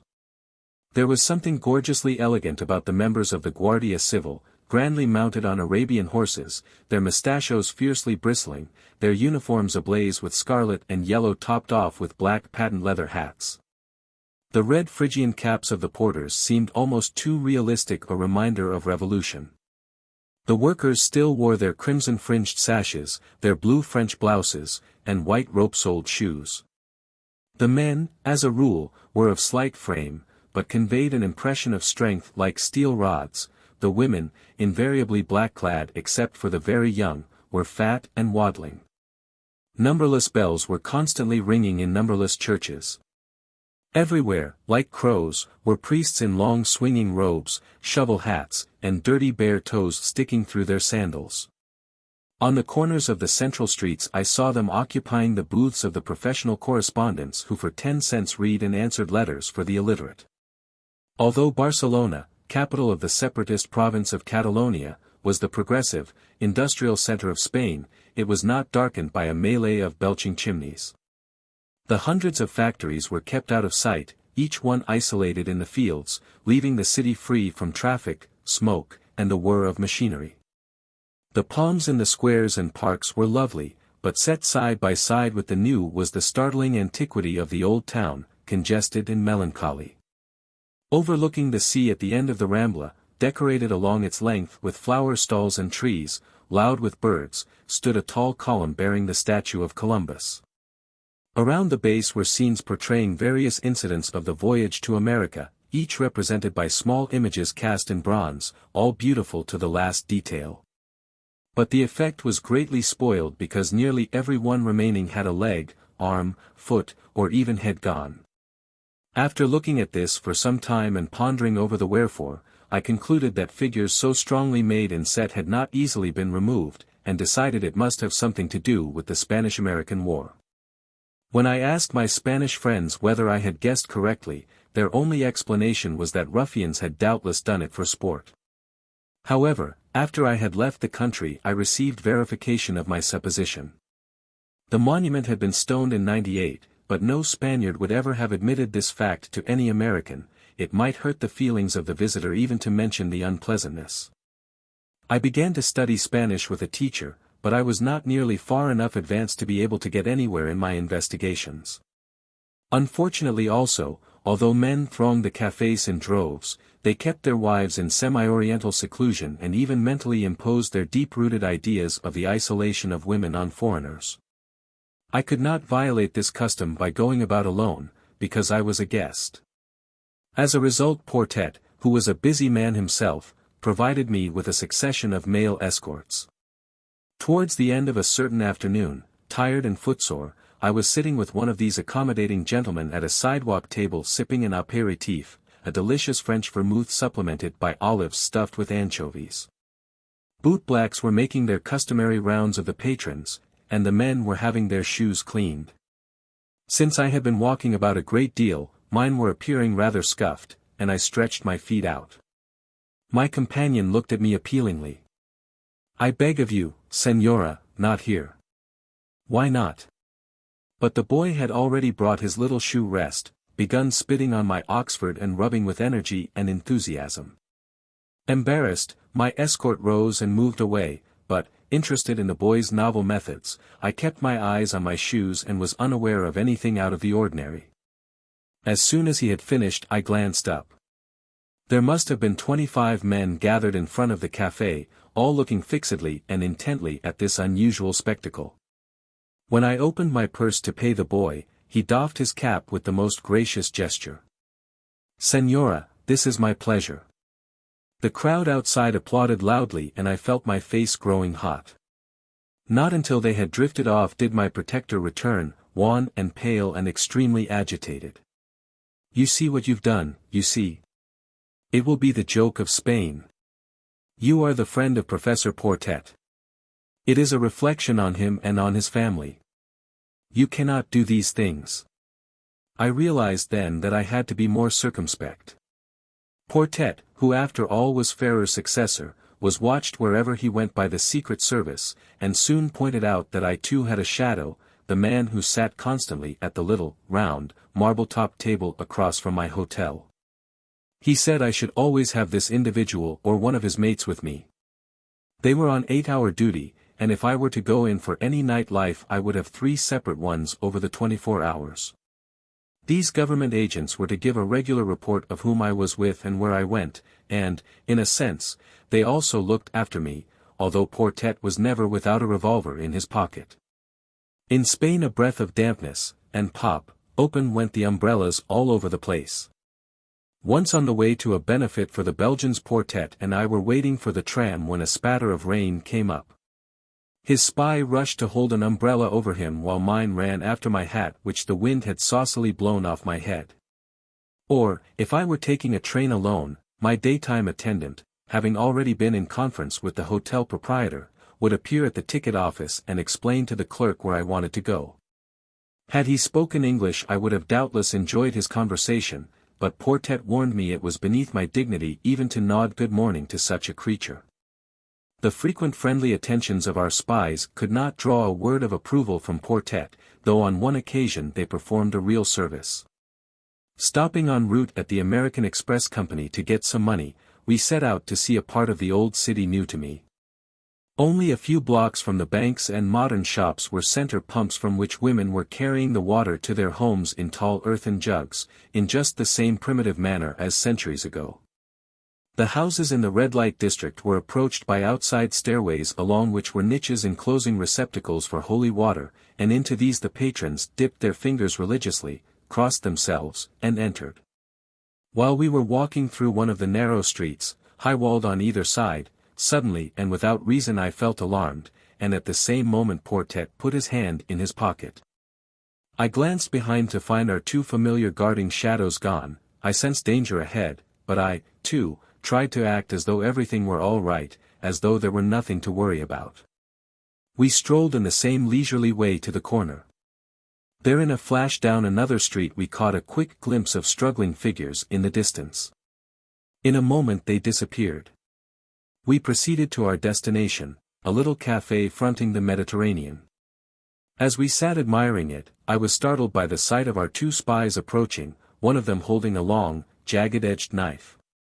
I could not understand his excited words, but his pantomime was so graphically descriptive of a life-and-death struggle that my flesh began to creep and shivers ran up and down my backbone. He paused, bowed, and held out the knife, obviously offering it to me. Poor Tet, looking very incensed, pulled out his revolver, showed it to the man, and ordered him off. When both had retired, abashed, poor Tet translated briefly, "He says he has saved your life, that robbers saw you get money at the American Express this morning, and that he knew they were going to attack you. He followed and grabbed the knife away from them. I told him this was unnecessary. The thieves would have got as good as they gave. I can take care of you." I thought I ought at least to have given the man a reward, but not poor Tet, the revolutionary, who was furious at the presumption. He was always angry at them. When he came to lunch with me Palm Sunday, the hotel proprietor leaned over the table confidentially and said, "The government agent wishes to speak to you." Poor Tet shouted, "If he comes near, I'll shoot him. The hound, the worm, the dog. How dare he? Can't we find out what he wants?" I suggested. The proprietor returned, "Nothing, senor, except to ask whether you and the senora are attending the bullfight this afternoon. His time is up at 4 o'clock, but if you are going to the Plaza de Toros, he will be glad to stay on duty another 8 hours." We went, he came right along and saw the spectacle at government expense. The cement-like benches of the large amphitheater were crowded to full capacity. The people were gesticulating, chattering volubly as though awaiting something unusual or something good eagerly anticipated. Overhead the monotonous, grey sky seemed like a huge tent, it was so regular and colorless, but every little while a patch of blue appeared. The disposition of the onlookers changed with the same unexpectedness from gladness and joy almost instantaneously into impatience or wrath. At one moment they clapped and praised the matador, at the next they insulted and vilified him. Most of my Spanish friends hoped I would like a bullfight, although poor Tet, who thought it barbaric, told me it would probably shock me. Every foreigner who saw one simply shut his eyes in horror when some poor old skeleton horse was so gored that its intestines fell out and then were pushed back for its re-entry into the arena. If I were going to be conspicuous by showing my feelings, the populace might turn upon me, and, jokingly, he suggested following the example of Alfonso XIII, who had given his English bride a pair of opera glasses with perfectly black lenses because she was so open and frank at displaying her emotions. She had stood and stared blankly at them all the time, and thus got through her first bullfight. I promised to be careful, and watched with the naked eye. The bull came out snorting with passion and vigor, glaring around the arena with a great noble sweep of his head. Suddenly he saw a color he did not like, something inimical. He lunged towards it, and then a medieval-looking figure danced before him with a cape to confuse him. He forgot his original enemy and rushed at the red thing. Another gyrating figure distracted his attention and angered him to will towards the new adversary, make another plunge, and again be met by a flash of color. Over and over and over again this happened. The poor bull's vitality was finally worn down, not from direct combat, but because of the many bewildering forces that were there to destroy him, the fluttering capes, the kaleidoscopic shapes, the swift-thrown banderillas, and the gleaming lances of the picadors. Then, when he was bleeding and utterly spent, the hero stepped out with a sword to kill him. He was dragged out, sombreros whirled into the arena, shrieks and shouts arose, the band played, a great victory had been achieved. Within no time, even before another bull appeared, vendors came along with baskets of hot sandwiches made from the barbecued meat of the one just killed. Not a single word would Portet let me say until we were entirely out of hearing. You could talk freely in Spain against the church or the priests, but this sacred institution must not be criticized. Passing through my mind was the thought that a bullfight was symbolic of the struggle of the working classes. Strikes, picketing, jails exhausted their energy until they too charged blindly this way and that, always missing the main issue.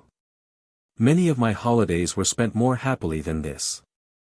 I never tired of the wooded mountains which sheltered Barcelona, most of them having some religious significance. Portet and I went up the funicular to the top of Tibidabo, the exceeding high place where the devil tempted Jesus, showing him in a moment of time the world spread out before him.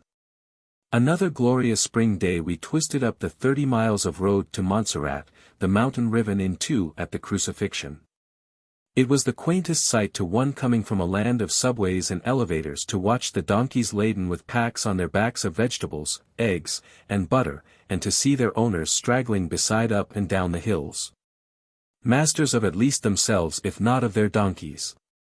The breeze blew more chill as we ascended the final slope to the huge monastery at the top.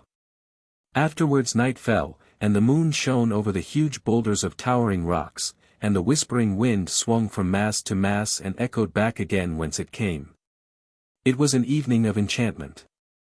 On making other sorties into the country I perceived an innate intelligence in the most ignorant peasant. The average one could not tell the names of the simplest plants or flowers, but one look from the eye, one tone of the voice, was comprehended in a flash. Even the gypsy children in the outskirts of Barcelona, with their little dirty feet and tattered clothing, who danced weird dances and flattered strangers for pennies, had a natural brightness beyond belief. But this intelligence was not being directed, and one reason was inherent in the rebellious nature of the Catalan. He would have preferred no system of government at all if that had been possible, for he was restless and tumultuous under restraint. When I saw children leading the blind about the streets day after day, I asked, don't they have to be in school? Isn't education made compulsory by the government? I was laughed at. If the government sent our children to school, we would know it was the wrong sort of school. Parents who could afford it, however, were willing enough to have them go to fairer schools. 2/3 of the Spanish people had not been able to read or write before his time.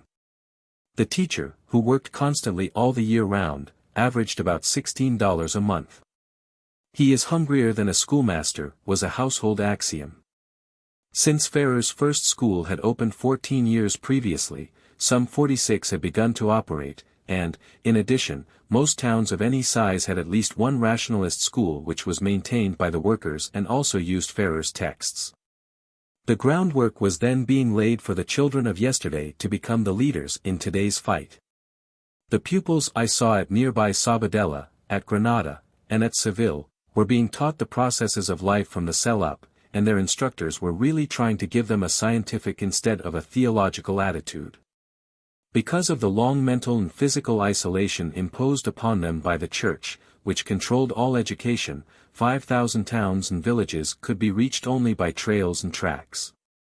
The Church had objected to having roads built because, once transportation were made more accessible, women could more easily leave their homes in the country and go to the city where evil awaited them. Their morals were being safeguarded by cowpaths. Most of Spain was a gaunt, denuded, tragic country with vast, desolate steppes and red, impoverished soil which gave the feeling it had been soaked in human blood for centuries. Certainly the spilling of blood had been a matter of indifference in Spanish history. In a sense the whole people were lawless, hostile to rulers. Every child knew the evils of el caciquismo. Some Spaniard has said, democracy, republicanism, or socialism have in reality little to do in our country, for we do not willingly accept either king, president, priest, or prophet. The worker in Catalonia had small faith in government, no matter what the brand, and kept straight to the one issue, revolution through economic action, chiefly the general strike. He did not look upon the government as a vague, mysterious something for the deeds or blunders of which no one could be blamed. He demanded that those in authority should give accounting for the results of their authority. He never forgot a wrong, and usually those responsible paid the bill. I sometimes thought his attempts were carried out more from a spirit of revenge and individual hatred than as a social protest. At the head of the Rambla was a great square, the Plaza de la Constitución, and there each day from 5 to 6 the populace took its airing. Thousands of feet had so worn the pavement that it needed replacement. One noon the square was torn up. Nobody could walk there for 24 hours, the workmen were busy, ropes were placed across both ends of the promenade, and a huge sign was erected, no trespassing allowed. By order of the government. Loiterers gathered to look at the proclamation. They began talking, their gestures growing more and more vehement, until finally they pulled down the ropes and deliberately trod on the fresh concrete. They were not going to be forbidden by the government. The entire job had to be done over again, and I noticed the next night 6 mounted police were guarding all 4 sides. But nobody seemed to give either incident the slightest attention. Catalans were a race of individualists, each a law unto himself.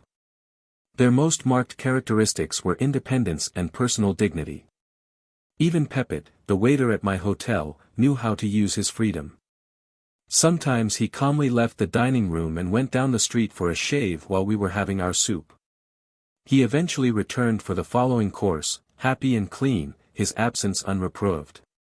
Whenever the conversation of the guests interested him, Pepet entered in quite as naturally as though he were sitting and being served instead of serving. In any other country this would have been resented as insolence, but here every courtesy and respect was shown to him just as he showed it to others. If you said you were going to go by a certain tram to a certain place to be there at 3 in the afternoon, he interrupted, "Pardon me, Senora, you do not need to be there until 4:30, and it is much better to go by this other route."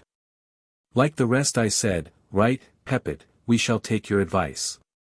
With the expulsion of the Jews from Spain vanished the driving force for commercial initiative, a quality, fortunately or unfortunately, greatly lacking in the country.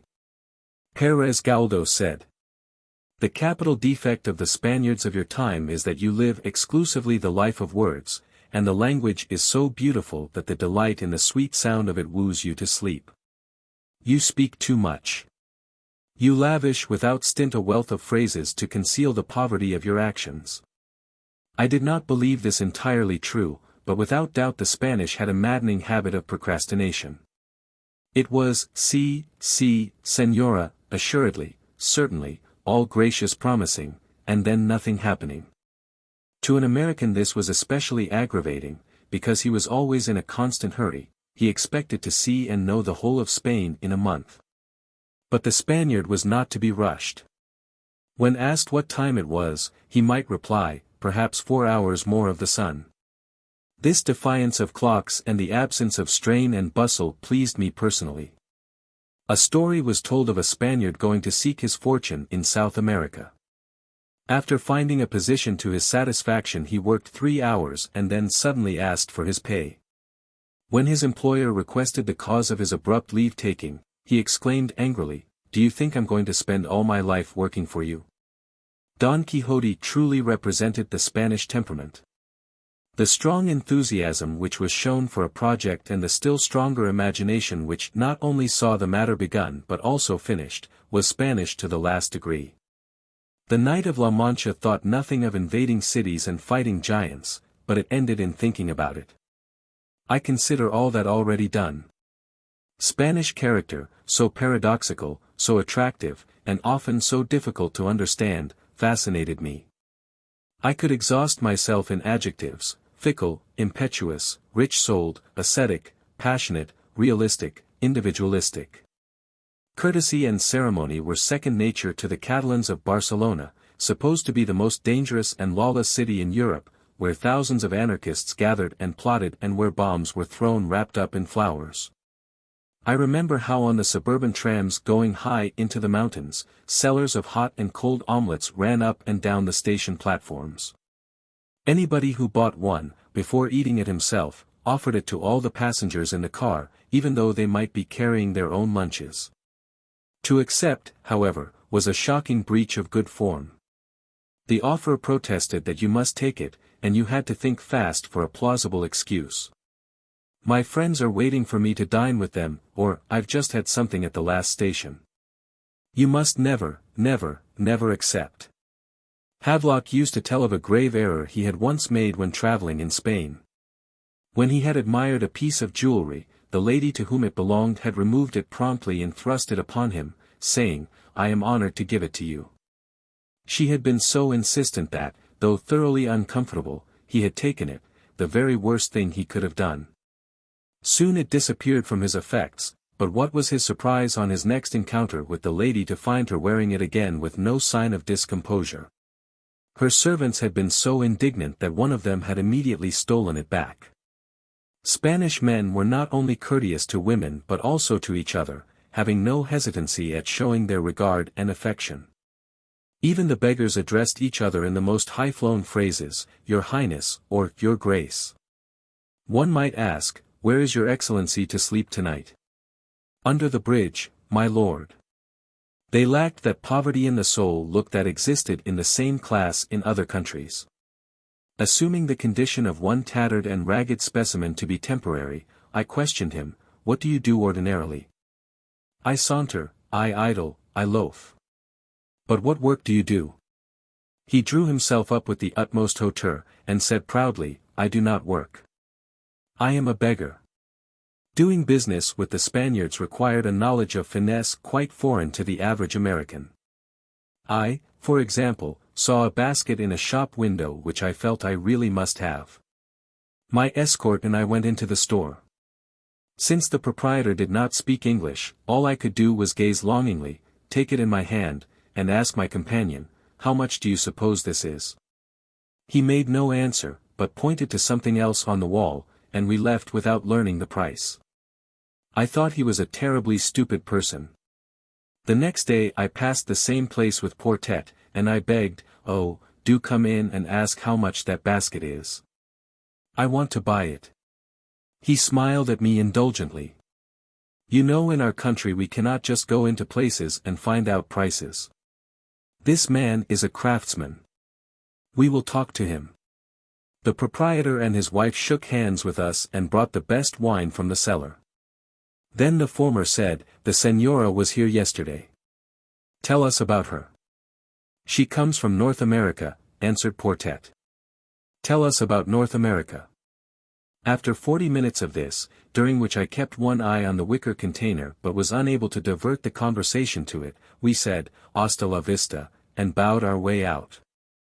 A week later Portet and I, following the lodestone of my particular basket, sought the shop once more. Relations had now been established, and we were entitled to ask about it. But we still could not demand outright, how much does it cost? We must say, this basket must be worth so and so, making the figure higher than it should be.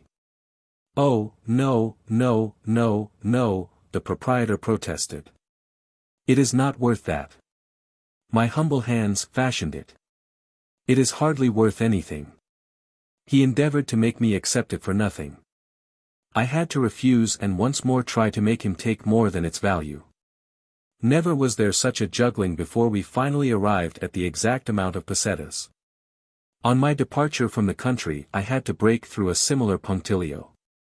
I spent about 7 weeks in Barcelona and was never presented with a hotel bill, none for lodging, for laundry, for meals, or for extras such as coffee. The day was coming when I must go back to France, and I did not want too much Spanish money with me, just enough to take me to the border. From there I had already purchased my tickets for England. Each time I mentioned Cuenta to the proprietor, bowing and turning up his palms he answered, "Sí, sí, señora," until finally, on my last morning, I marched resolutely up to the desk and said, "I shall miss my train if I have to go to the American Express to get more money. You really must tell me how much I owe." He went upstairs. I waited. Finally he descended, his hair standing on end. He threw the reckoning down on the table with a most vindictive look. I glanced at it. The total was very low. It could barely have covered the cost of the food. "I have been humiliated," he exclaimed dramatically. "Whatever is the matter?" I questioned. "We are living in the most hellish country on earth." "Why, what's happened?" "A lady comes all the way from North America. She visits us, she stays here, we like her, and I must present her with this sordid bill. Some day when the fighting is over I shall return again to Spain." Chapter 14. Oh, to be in England. When I reached London it was spring, and beautiful as only spring in England can be. I longed to get out into the country and, through the kindness of Dr. Alice Vickery, was soon lodged in a private home in Hampstead Gardens next door to her quaint, ivy-covered, red-brick house. In the large garden in back we often had tea under the blossoming apple trees. There, dressed in grey or purple, with white collar and a wisp of lace not quite a bonnet on her head, she entertained the young and modern women of England who were working for reforms of no matter what kind. Still, at the age of 80, she was alert upon all questions of the day, busily engaged in writing leaflets or articles pointing out the weak spots in social programs. Dr. Vickery was so full of the living side of neo-Malthusianism that I could ill afford to forego one possible hour with her. Often when we found ourselves alone in her drawing room I sat at her feet and heard the story of the pioneer Malthusians, what they had had to undergo, and what they had accomplished. For my benefit she brought out of her attic a veritable treasure of the early days, old circulars, pamphlets, and letters now, I am afraid, destroyed. Almost every afternoon, taking her walking stick and with Dr. Binnie Dunlop for a companion, Dr. Vickery boarded the tram to attend some gathering. She had been one of the first to welcome the militant suffragettes, and she never missed a suffrage meeting, nor, for that matter, any other significant one on infant or maternal welfare, eugenics, or public health. She always went with the definite purpose of getting the audience down to fundamentals. In time she became a familiar figure. As soon as she entered a hall you could feel those present aligning themselves against her. They knew she was going to bring up a controversial subject that no one wanted discussed, such as birth control. It was like casting a boulder into a nice quiet lake, but, with an unruffled exterior and grim determination, she invariably rose just the same, asked the chairman to recognize her, and said her say on the feminist side of the question. From the lips of this Victorian old lady it sounded strange to hear frank remarks about the importance of limiting offspring.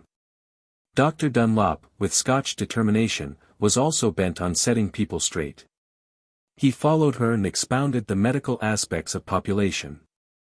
In June Dr. Vickery asked me to tell my story to a group of her friends. Among them was Edith Howe Martin, who had recently graduated from the London School of Economics. But already the zealous ardor of this small and slight person had landed her in jail for suffrage. She had now split from Mrs. Pankhurst, unable to subscribe to the militant policy. The American woman is apt to say, "Anything I can do for you, let me know," and then go away, her conscience relieved. The Englishwoman states definitely that she can get up a meeting, bring you in touch with so-and-so, give you money, or get money for you. Edith Howe Martin in her quiet manner said to me, "I think what you have told us today should have a larger audience. Will you give a lecture if we arrange it for you? We'll do the donkey work, all you have to do is speak." In a few days the time and place were set. I was to appear in Fabian Hall the following month under my own name. The chairs in the auditorium were wooden and the interior was unheated, not like an American hall. The audience was quite different from the little socialist gatherings of working women I had addressed at home. The atrocious and hideous English hats gave it an intellectual and highly respectable air. These representatives of nearly every social and civic organization in London had the rationalist attitude and preferred to listen to principles and theories. I told them what I had been trying to do through the Woman Rebel and explained my private and personal conception of what feminism should mean. That is, women should first free themselves from biological slavery, which could best be accomplished through birth control. This was, generally speaking, the introduction of the term into England. Many came up and talked to me afterwards, among them Marie Stopes, a paleontologist who had made a reputation with work on coal. Would I come to her home and discuss the book she was writing? Over the teacups I found her to have an open, frank manner that quite won me. She took me into her confidence at once, stating her marriage had been unconsummated, and for that reason she was securing an annulment. Her book, Married Love, was based largely on her own experiences and the unhappiness that came to people from ignorance and lack of understanding in wedlock, and she hoped it would help others. She was extremely interested in the correlation of marital success to birth control knowledge, although she admitted she knew nothing about the latter. Could I tell her exactly what methods were used and how? In spite of my belief that the Netherlands clinics could be improved upon, I was fired with fervor for the idea as such, and described them as I had seen them. Later when I came back to the United States, I brought with me the manuscript of Married Love, and tried every established publisher in New York, receiving a rejection from each. Finally I induced Dr. William J. Robinson to publish it under the auspices of his Critic and Guide, a monthly magazine which took up many subjects the Journal of the American Medical Association would not touch. Unfortunately even here it had to be expurgated. When I cabled Dr. Stopes I had a publisher in New York, her new husband, H. V. Rowe, financed an unabridged English edition which appeared simultaneously. No one can underestimate the work Marie Stopes has done. Though her other books, Radiant Motherhood and Wise Parenthood, were limited in value because they were based on limited personal experience, she has handled sex knowledge with delicacy and wisdom, placing it in a modern, practical category. She started the first birth control clinic in England, but she was not a pioneer in the movement. Annie Besant, Dr. Vickery, the Drysdales, and many others had ploughed the ground and sown the seed. It needed only a new voice, articulate and clear as hers, to push her into the front ranks of the movement, where she must have been much surprised to find herself. Many people went out of their way to be kind to me in those days. I was often asked to the home of E. P. C. Haynes, solicitor, writer on freedom of the press, and a fine adviser. Around his table, one of the grandest set anywhere in England, could usually be found a large group of distinguished people. Among them was the American Civil War veteran, Major G. P. Putnam, a dapper, lively, alert little publisher with a white mustache and cold blue eyes. He was conservative and formal, but at the same time a firebrand in his fashion and an enthusiast for certain issues. Haynes had invited him to hear my views, and himself introduced the subject of birth control. Thus I was enabled to pave the way for having G. P. Putnam's sons eventually take over the publication of Married Love in this country, although not until 1931, through the Major's efforts, was the ban lifted which prohibited the importation of the complete edition into the United States. Harold Cox, brilliant member of Parliament and editor of the Edinburgh Review, was another delightful host at Old Kennard's in Buckinghamshire. In the Review he was constantly helping to form an enlightened public opinion on birth control, having every argument at his fingertips and never missing a chance to answer questions in the London Times. Hugh and Janet de Selencourt's place at Torrington, Sussex, where Shelley was born, always was a haven of refuge. After 5 days' work in town I could come, tired and pent up, for a weekend. I loved the joy and simplicity of the music there, the light-hearted conversation, and tea on the lawn. From there you saw English ivy climbing up to the thatched roof, and a pond, a small one, which had been converted into a swimming pool. The general impression was of shrubbery and old walls with fruit trees trellised against them. Beyond the velvet green grass were red tree roses, beautiful borders of pink lupins, and delphiniums, the tallest and bluest I have ever seen. From the dining room window the effect was that of a tapestry. I wanted some day to embody the rambling spirit of this home in one of my own. Here again laughter bound me to these people. We laughed and we laughed and we laughed. Whole days were spent in gaiety over the most absurd things. Hugh could never quite accept me as a crusader. He went into roars of merriment whenever I mentioned the subject of population. It was too much for a woman in a yellow dress to bother about. But many of my weekends were spent in bothering about it. At Sunday afternoon Labour meetings in London someone was always holding forth. "Here's a chance for you to talk birth control," Rose Whitcomb once urged. It was an opportunity to reach working people and I agreed, but lunch of that day found me trembling. Henry Serra, a young man but old in the ways of the speaker, noticed I was not eating or drinking and could hardly utter a word. "I say, what's the idea of all this worry? What you must think about is that everybody there comes merely to hear somebody or anybody. They've no notion what you're going to say. Anything is all right with them. Get that in your mind and stop worrying." His friendly encouragement gave me a little more fortitude, but on the way to the hall Rose Whitcomb took me severely to task for the trembling, which I seemed unable to stop. "These are just plain people you're going to speak to. It's utter nonsense to be nervous about it." When Rose stood up to introduce me, she began, "Comrades," there was a long pause. For the second time she tried in a less assured tone, "Comrades," another interval and a third time, in a voice so weak she herself could hardly hear it, she attempted, "Comrades," then, barely whispering, "Excuse me," she sat down. By comparison my speech was not bad. Writing at this time was a means of expression much easier than speaking. I had not forgotten my subscribers to the Woman Rebel. I had to fulfill my obligations and supply something to take the place of the 3 issues which I had been unable to furnish them. Therefore, I wrote 3 pamphlets on methods of contraception in England, the Netherlands, and France respectively. Printing them cost me a considerable amount of money. My friends in Canada, knowing I was not affluent, now and then when they had a little windfall or unexpected dividend sent me small checks of from £5 to £10, saying, "To use for your work." These had come in quite often. On one occasion I had squeezed my pocketbook dry paying for the last pamphlet. I had not another penny to buy stamps. 10 days had gone by, and I kept wishing something might come in to help me out. That morning a letter arrived. I tore it apart and a money order dropped out.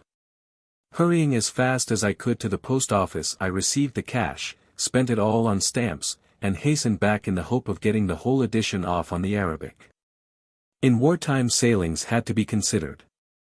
One batch of envelopes had already gone into the pillar box, and I was just finishing addressing and stamping the second lot when I heard the knocker on the door below clatter through the house. It had the ring of authority and sounded so ominous that I felt it must have something to do with me. Sure enough, in a few moments a bobby and a man in plain clothes appeared at my threshold. They asked whether I were the person who had been sending quantities of mail to a foreign address. Yes, I admitted in a small voice, wondering what on earth was going to happen now. The bobby came closer, showed me an unopened envelope, and demanded sternly, "Did you post this?" "I think so." "Madam, in England we never put His Majesty on upside down." We do not represent our king standing on his head.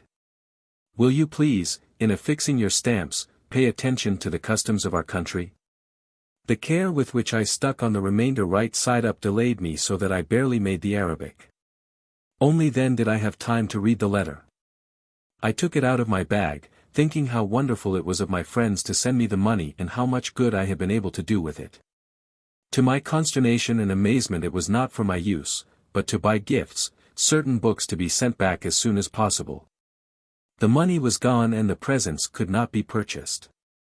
After all this rush and pother, the Arabic was torpedoed and went down with the entire 2,000 pamphlets. I made another effort, this time successfully completed, and shaped an article on Emerson, Thoreau, and Humphrey Noyes and the Oneida community, about whom the English were talking. Meanwhile, I had written to Canada apologizing and saying I expected shortly to be able to fulfill the commissions. I now had an opening ahead of me for a career abroad. Portet's publishing house in Barcelona was closely allied with others in Paris.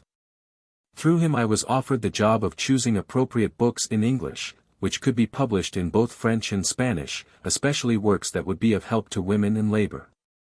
The salary was satisfactory, the job itself interesting, and it gave promise of permanency as soon as the war should be over. I had almost decided to take it, even selecting a little house in Versailles with sunny rooms and a garden for the children. There was only one drawback, the subtle, persistent dread that something was wrong with Peggy. Night after night her voice startled me from deep sleep and left me in a state of agitation until I received the next letter containing news that all was going well. I tried to dismiss this fear and would have it partially submerged, but always the same troubled voice rang in my ears, "Mother, mother, are you coming back?" One definite though inexplicable experience kept puzzling me. As I unclosed my eyes in the morning, or even before I was completely awake, I became conscious of the number 6, as though that numeral were repeating itself again and again in my drowsy mind. I often tried to fit it into some event of the day, 6 o'clock, 6pence, the price of tea, or anything else amusing, and as casual or silly as I could make up. This I did to protect myself against the premonition which seemed at first to come upon me with the recurrence of this number. Later, like a leaf on a wall calendar, NOV. 6 stood out.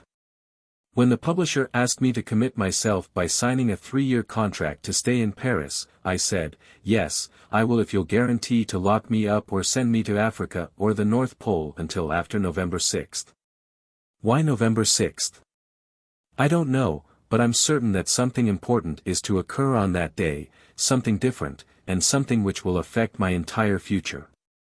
He drew up our plans as of January 1st of the following year.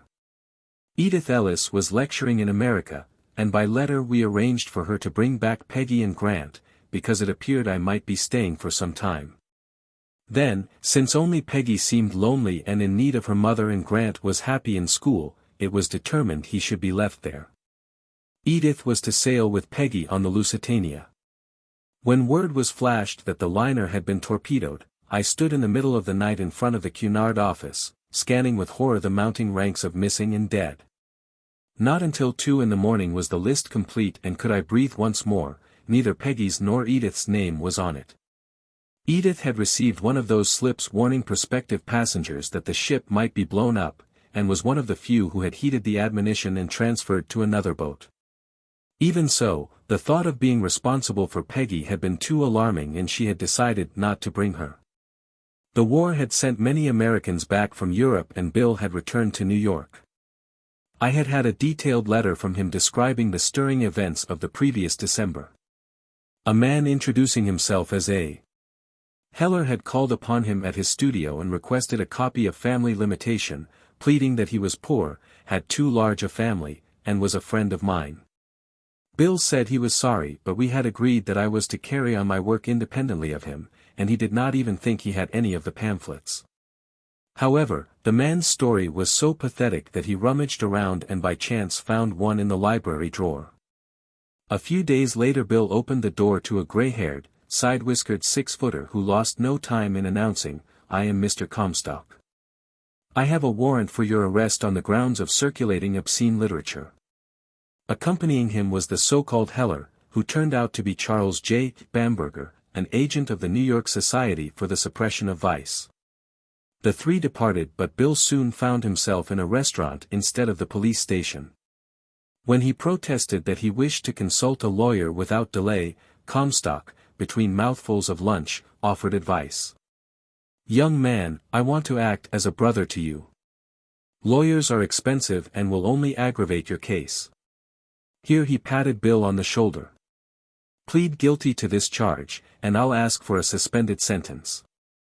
Bill's answer was that, though he had been in Europe when the pamphlet had been written, he believed in the principles embodied in it, and that, therefore, his own principles were at stake. He would not plead guilty. "You know as well as I do, Mr. Comstock, there's nothing obscene in that pamphlet. Young man, I have been in this work for 20 years, and that leaflet is the worst thing I have ever seen." This sort of conversation went on all afternoon. Comstock even tried to bribe Bill to turn state's evidence by disclosing my whereabouts.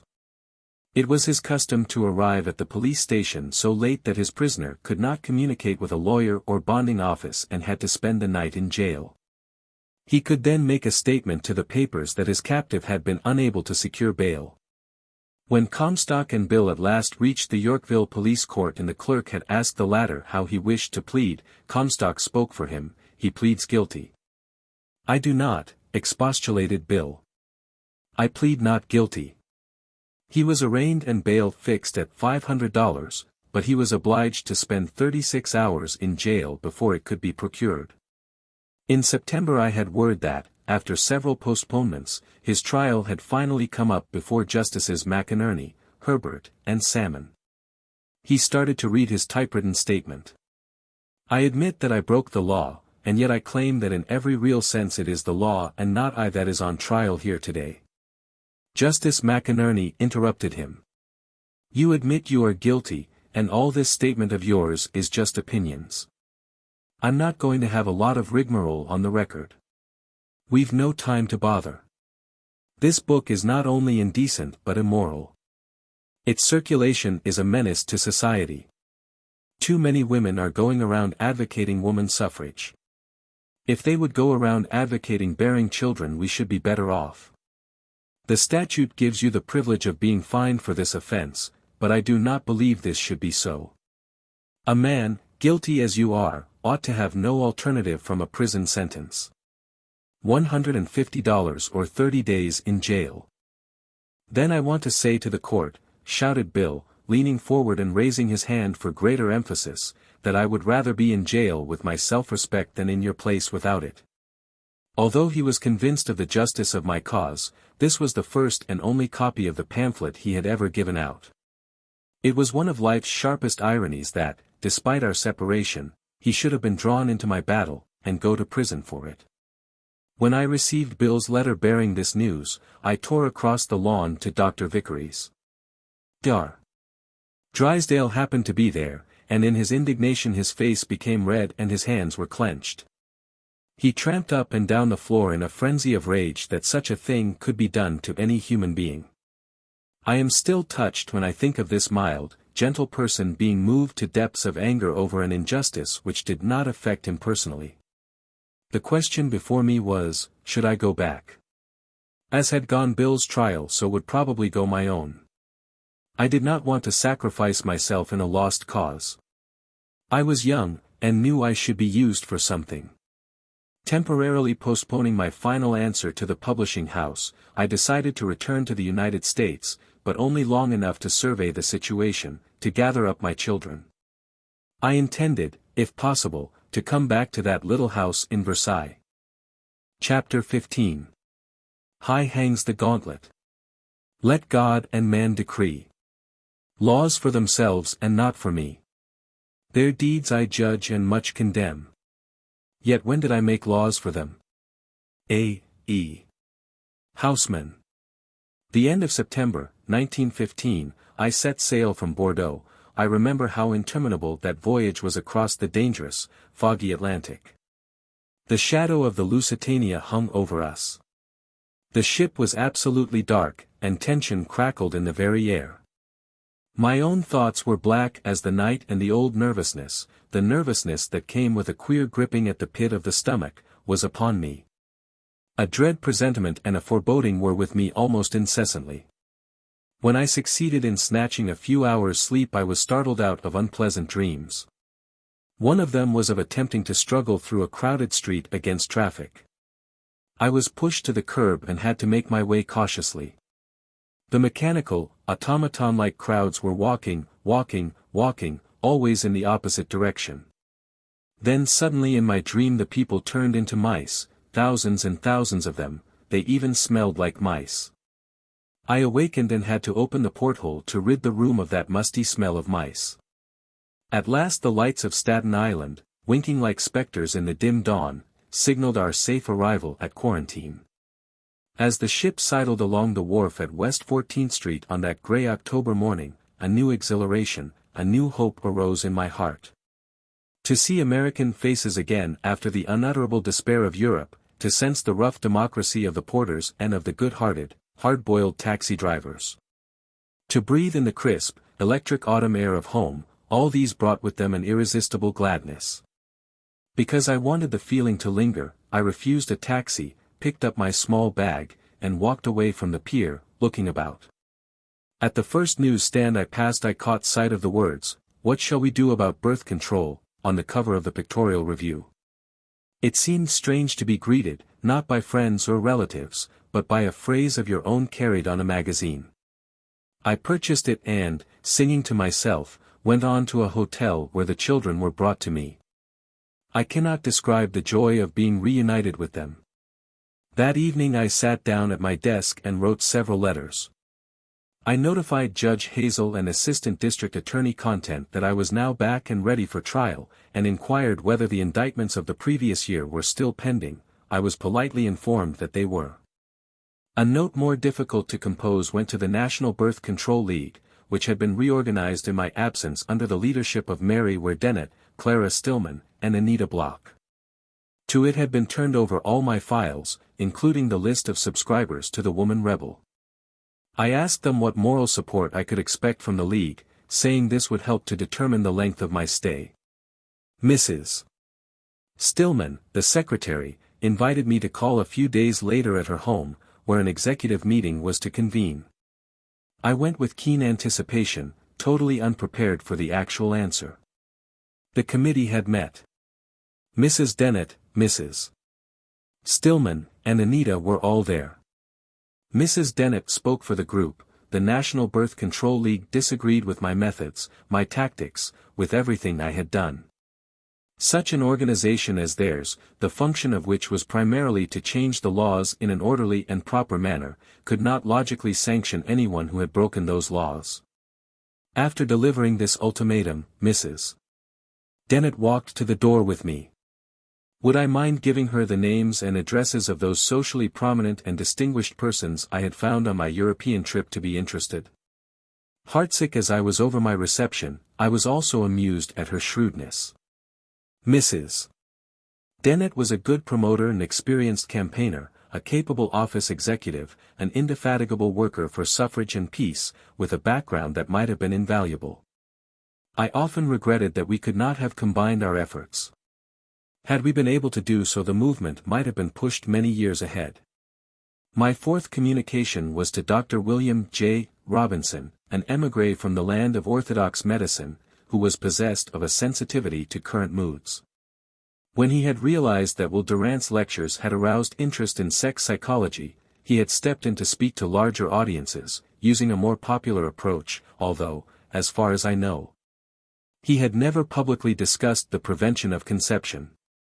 Dr. Abraham Jacobi, beloved dean of the profession, in accepting the presidency of the Academy of Medicine, had backed birth control, and through Dr. Robinson's endeavors a small committee had later been formed to look into it. From the reports that had come to me I could not discover whether any harmonious agreement that the subject lay within the province of medicine had been made. To my inquiry Dr. Robinson replied that the committee had met only once and he considered I could expect no support from them. He enclosed a check for $10 towards the expenses of my trial. Here were two disappointments to face. Both these organizations had seemed so well suited to continue progress, one to change the laws, the other to take proper medical charge. Neither had fulfilled my hopes, and therefore I felt I had to enter the fray again. My burning concern for the thousands of women who went unregarded could apparently find no official endorsement. Birth control was back again where it had started. I was convinced I had to depend solely upon the compassionate insight of intelligent women, which I was certain was latent and could be aroused. But these problems were suddenly swept aside by a crisis of a more intimate nature, a tragedy about which I find myself still unable to write, though so many years have passed. A few days after my arrival, Peggy was taken ill with pneumonia. When Mr. Content telephoned to say I had better come down and talk it over, I could not go. He was extremely kind, assuring me there was no hurry and he would postpone the trial until I was free. This allowed me to devote my whole attention and time to her. Peggy died the morning of November 6, 1915. The joy and the fullness of life went out of it then and has never quite returned. Deep in the hidden realm of my consciousness my little girl has continued to live, and in that strange, mysterious place where reality and imagination meet, she has grown up to womanhood. There she leads an ideal existence untouched by harsh actuality and disillusion. Men and women from all classes, from nearly every city in America, poured upon me their sympathy. Money for my trial came beyond my understanding, not large amounts, but large for the senders, from miners of West Virginia and lumbermen of the North Woods. Some had walked 5 miles to read Family Limitation, others had had it copied for them. Women wrote of children dead a quarter of a century for whom they were still secretly mourning, and sent me pictures and locks of hair of their own dead babies. I had never fully realized until then that the loss of a child remains unforgotten to every mother during her lifetime. Public opinion had been focused on Comstock's activities by Bill's sentence, and the liberals had been aroused. Committees of 2 and 3 came to request me to take up the purely legislative task of changing the federal law. Aid would be forthcoming, special trains to Congress, investigations, commissions, and victory in sight before the year was over. It was tempting. It seemed so feasible on the surface, so much easier than agonizing delays through the courts. Many others advised me just as before that in pleading guilty I was choosing the best field in which to make my fight. One of those to urge me towards a middle course was Max Eastman, who possessed an unusual evenness of temper and tolerance towards all who opposed him, as well as a keen mind and keen imagination which followed hypotheses to logical conclusions. This soft-voiced, lethargic poet, mentally and emotionally controlled, had too great a sense of humor and ability in visualizing events in their proper perspective to advocate direct action. Max made an appointment for me to see Samuel Untermeyer, authority on constitutional law and a person to whom liberals turned because of the fight he had put up against the trusts. He might straighten out the legal aspects. I found him enthroned in his luxurious office amid the most magnificent American beauty roses, dozens and dozens and dozens. With his piercing eyes and head too large for his frame, he appeared a disembodied brain. Though the appointment had been made with difficulty, writing and telephoning back and forth through secretaries to be verified, time now was nothing to him. He was so smooth, so courteous, so sympathetic, so unhurried. He seemed to understand and to be ready to lift the load of legal worry from my mind. Picking up the telephone, he said, "Get me Mr. Content. Then, Harold, come on over to my office and bring your record on Mrs. Sanger." When the district attorney had arrived, Mr. Untermeyer's whole voice changed. He spoke sternly to the young man. "Why, Harold, what are you trying to do, persecuting this little woman, so frail and so delicate, the mother of a family? You don't want to put her behind bars, do you? She's doing a noble work in the world and here you are behaving like this. Are you representing the government or are you merely prejudiced in your own behalf?" Mr. Content replied respectfully, "Well, Mr. Untermeyer, we don't want to prosecute Mrs. Sanger, but we want her to promise to obey the law. Has she broken the law? We have positive proof that she has violated it on a very large scale." Mr. Untermeyer immediately assured him, why, of course, she'll promise not to break any more laws. Is that all it is? You just quash that indictment and forget about it. Mr. Content left. Mr. Untermeyer turned to me genially and said, well, you see. We've fixed that up. What's going to happen? The law will be the same, won't it? Why, yes. What was that you said about a promise? Oh, yes, write me a letter saying you won't break the law again. I couldn't promise that, Mr. Untermeyer. What? No, I couldn't do that. The law is there. Something must happen to it. The law may not be what it should be, but you'll never get anywhere by violating it. It must be changed by legal methods. Gather all your friends and go to Congress. Again I stated my position. The law specified obscenity, and I had done nothing obscene. I even had the best of the government as regarded the precise charge. I had not given contraceptive information in The Woman Rebel, and therefore had not violated the law either in spirit or principle. But I had done so in circulating family limitation, and that would inevitably be brought up. I really wanted this, so that birth control would be defined once and for all as either obscene or not obscene. Mr. Untermeyer took down one of his ponderous books and read over the section in question. Again he said, the evidence is that you have violated the law. We don't separate the spirit from the letter. It is all there. It seems to me that pleading guilty would let you out of your troubles without loss of dignity. You should consider yourself fortunate at the suggested outcome. You can gain nothing by trial. You cannot even get publicity in these days when the papers are crowded with war news and the big events of history are happening. I still could not admit his interpretation. You had to differentiate between the things mentioned in that law and actual obscenity. The courts would someday have to decide on this. You have no case, Mr. Untermeyer persisted. If you have broken the law, there is nothing anyone can do or say to argue that fact away. We must prevent your going to jail, however. I'll see what I can do. I'm not concerned with going to jail. Going in or staying out has nothing to do with it. The question at stake is whether I have or have not done something obscene. If I have done nothing obscene, I cannot plead guilty.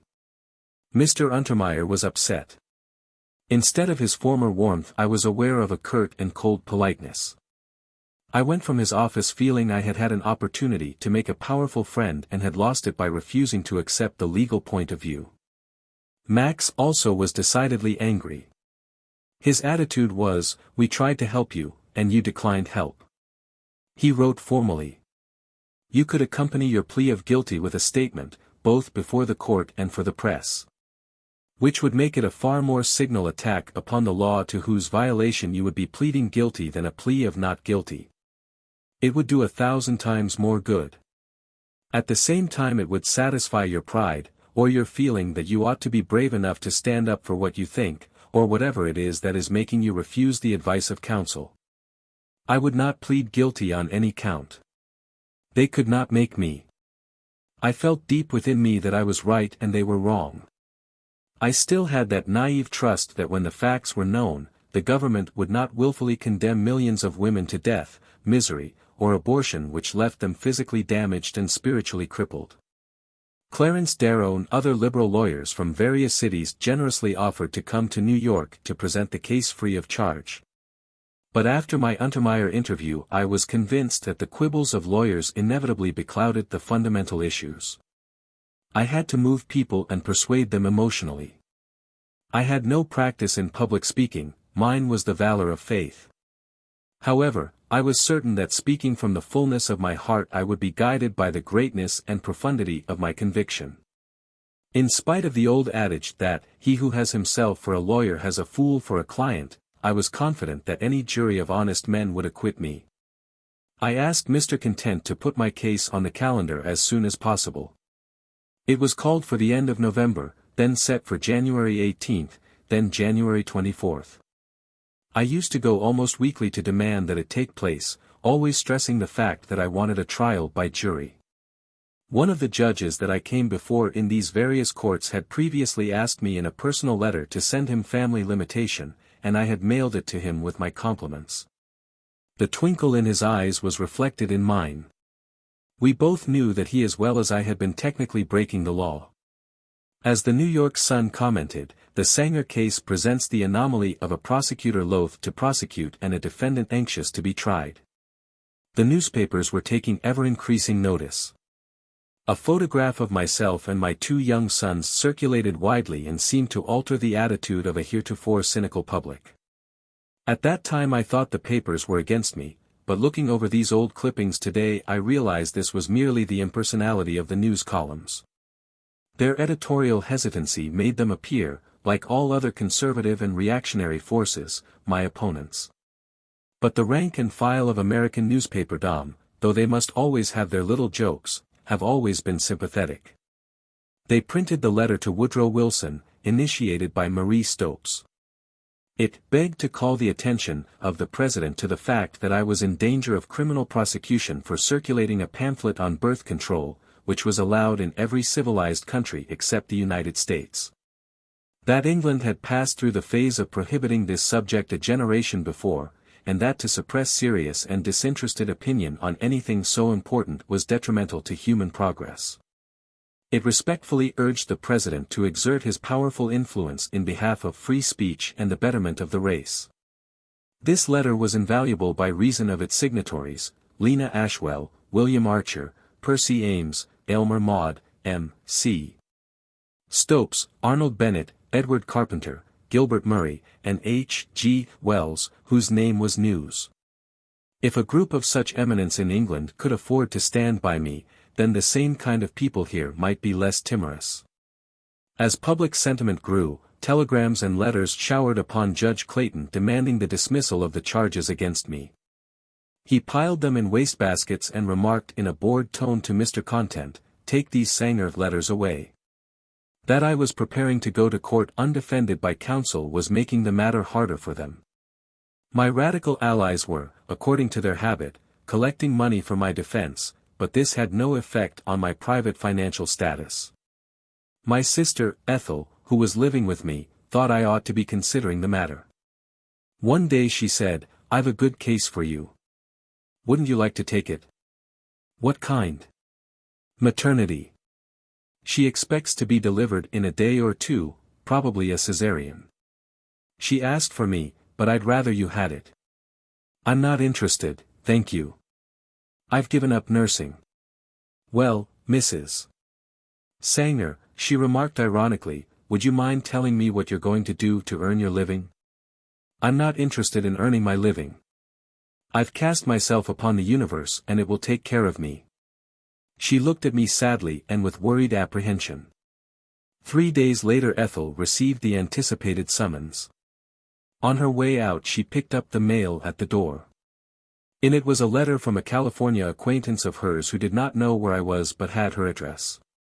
"Will you please give the enclosed $45 to Margaret Sanger from her sympathizers?" Ethel handed it to me with the resigned comment, "Well, here's your check from God." The editor of the Woman Rebel had struck her single match of defiance, but she could be of slight significance in the forward march towards women's rights. In feminist circles I was little known. With my personal sorrow, my manifold domestic duties, my social shyness, I avoided meeting new people. My attitude thus created some reluctance among those who might otherwise have hastened to my aid. Indeed, I wanted a certain type of support, but I could not take the initiative in asking for it. This was suddenly done for me. One afternoon I was invited to a tea arranged by Henrietta Rodman, feminist of feminists, in her Greenwich Village apartment. Wells was particularly sanctified among her group and I must be all right if he approved. As a result of that meeting the suffrage worker, Alice Carpenter, set the wheels in motion for a dinner at the Brevoort Hotel to be held January 23, the evening preceding my trial. I was to be given a chance to say my say, speak my piece before a gathering of influential people. Although I did not see her until some years after, I thanked her in my heart many times for what she had done. In the ballroom were collected several hundred people. Mary Heaton Vorse, Dr. Mary Halton, Jack Reed, Dr. Robinson, Francis Brooks Ackerman, Walter Lippmann, then of the New Republic, and Mrs. Thomas Hepburn, the Kathy Houghton of my Corning childhood, all were there. As we were about to go into dinner, Rose Pastor Stokes, the chairman, took me aside and said, "Something very disturbing has happened. We've just been talking to Dr. Jacoby. He has a speech ready in which he intends to blast you to the skies for interfering in what should be a strictly medical matter. Remember, he's greatly admired and he's speaking here tonight for the doctors. We meant to have you come at the end of the program, but now we're going to put you first so that you can spike his guns." My trepidation was increased. Nevertheless, I plunged into my carefully prepared maiden speech in behalf of birth control. Fortunately, I had already planned to upbraid the doctors who daily saw the conditions which had so moved me and yet made it necessary for a person like myself, not equipped as they were, to stir up public opinion. It was like carrying coals to Newcastle. They should have been teaching me. I said I recognized that many of those before me of diverse outlooks and temperaments would support birth control propaganda if carried out in what they regarded as a safe and sane manner. Although they did not countenance the methods I had been following in my attempt to arouse working women to the fact that having a child was a supreme responsibility. There was nothing new or radical in birth control, which Aristotle and Plato as well as many modern thinkers had demonstrated. But the ideas of wise men and scientists were sterile and did not affect the tremendous facts of life among the disinherited. All the while their discussions had been proceeding, the people themselves had been and still were blindly, desperately, practicing birth control by the most barbaric methods, infanticide, abortion, and other crude ways. I might have taken up a policy of safety, sanity, and conservatism, but would I have secured a hearing? Admittedly, physicians and scientists had far more technical knowledge than I, but I had found myself in the position of one who had discovered a house was on fire and it was up to me to shout out the warning. Afterwards others, more experienced in executive organization, could gather together and direct all the sympathy and interest which had been aroused. Only in this way could I be vindicated.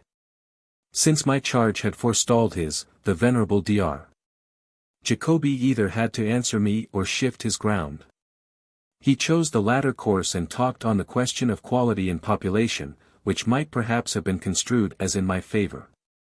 Many of the women present were comfortable examples of the manner in which birth control could enable them to lead dignified lives. Elsie Clews Parsons made the suggestion that 25 who had practiced it should rise in court with me and plead guilty before the law. But only one volunteered.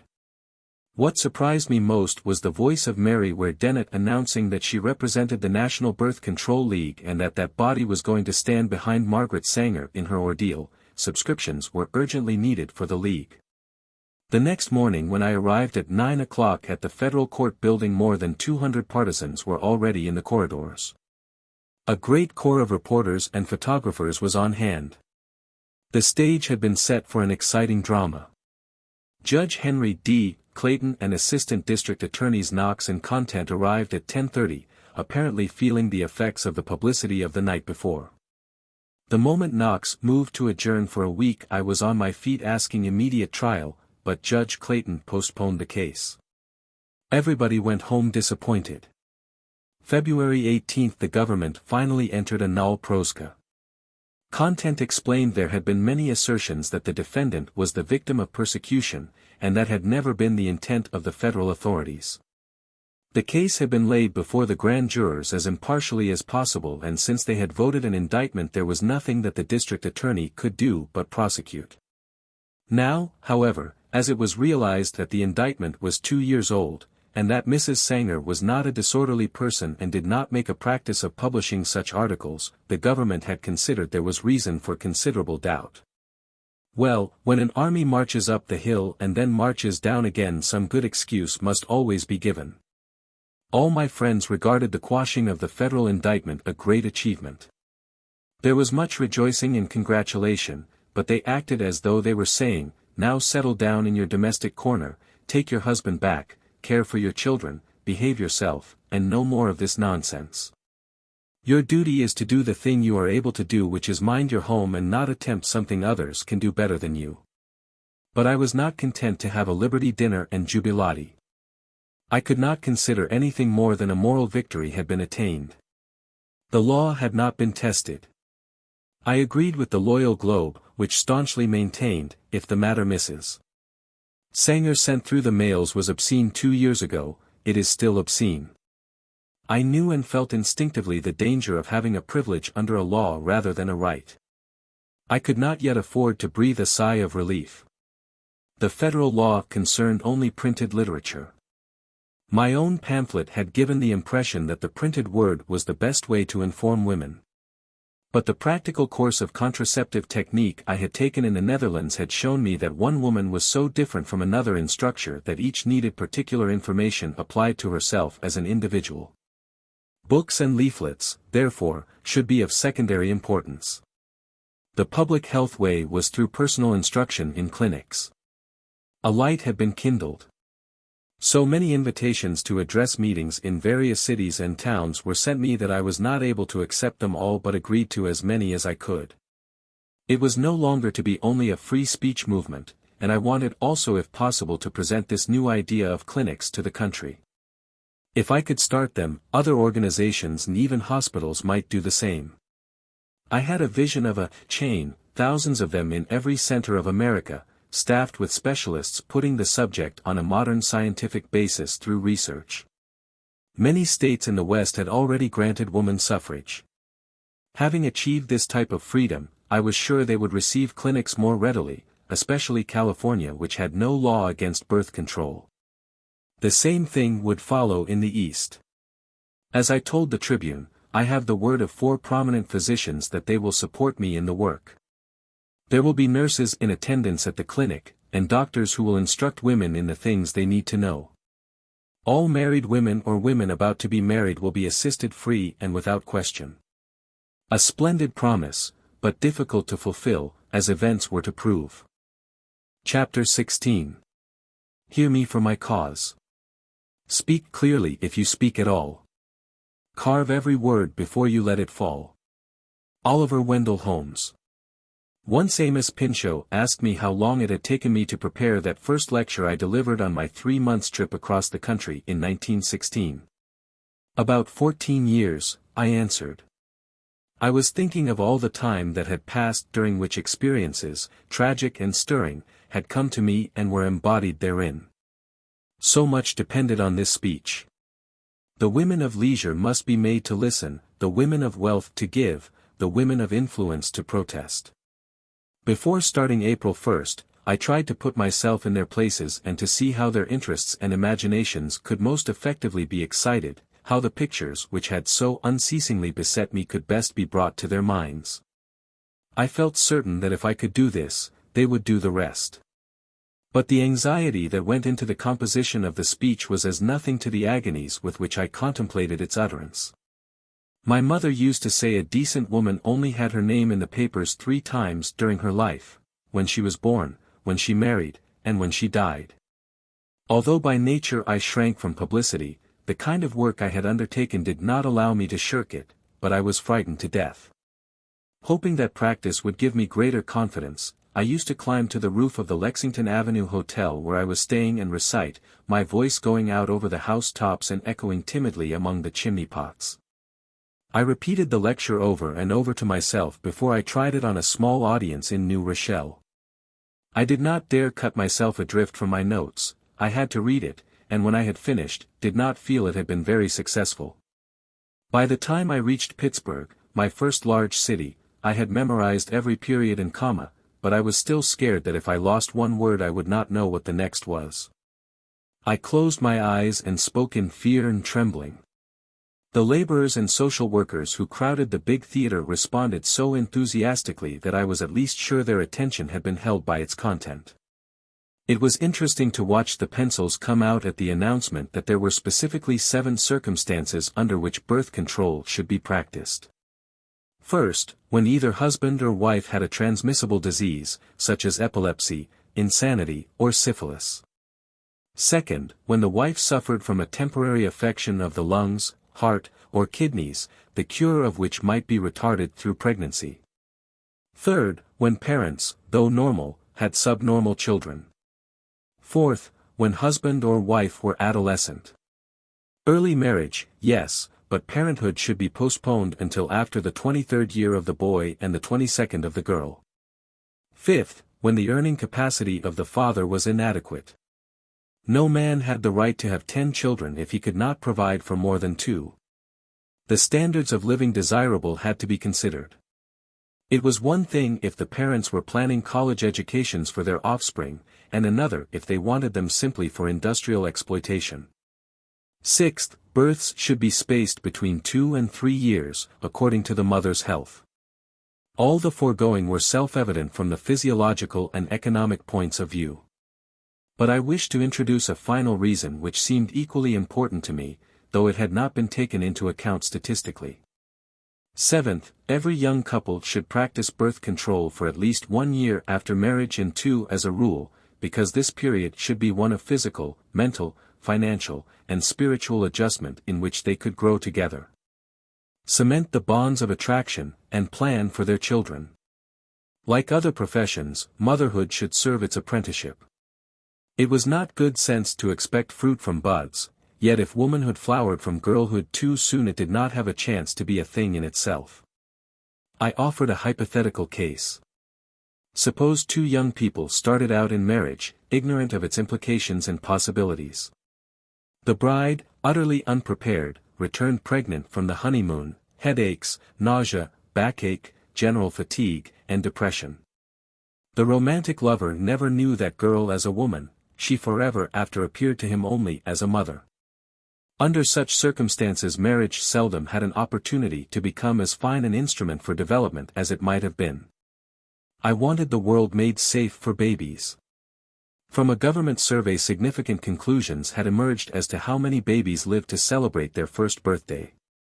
These were based largely on 3 factors: the father's wage, as it went down, more died, and as it rose, more survived. The spacing of births, when children were born 1 year apart, more died than if the mother were allowed a 2 or 3 year interval between pregnancies. The relative position in the family, of the number of second-born, 32 out of every 100 died annually, and so on progressively until among those who were born 12th, the rate was 60 out of 100.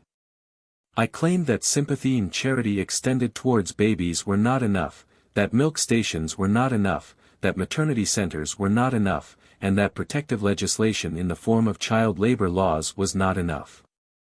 With all the force I could muster I insisted that the first right of a child was to be wanted, to be desired, to be planned for with an intensity of love that gave it its title to being.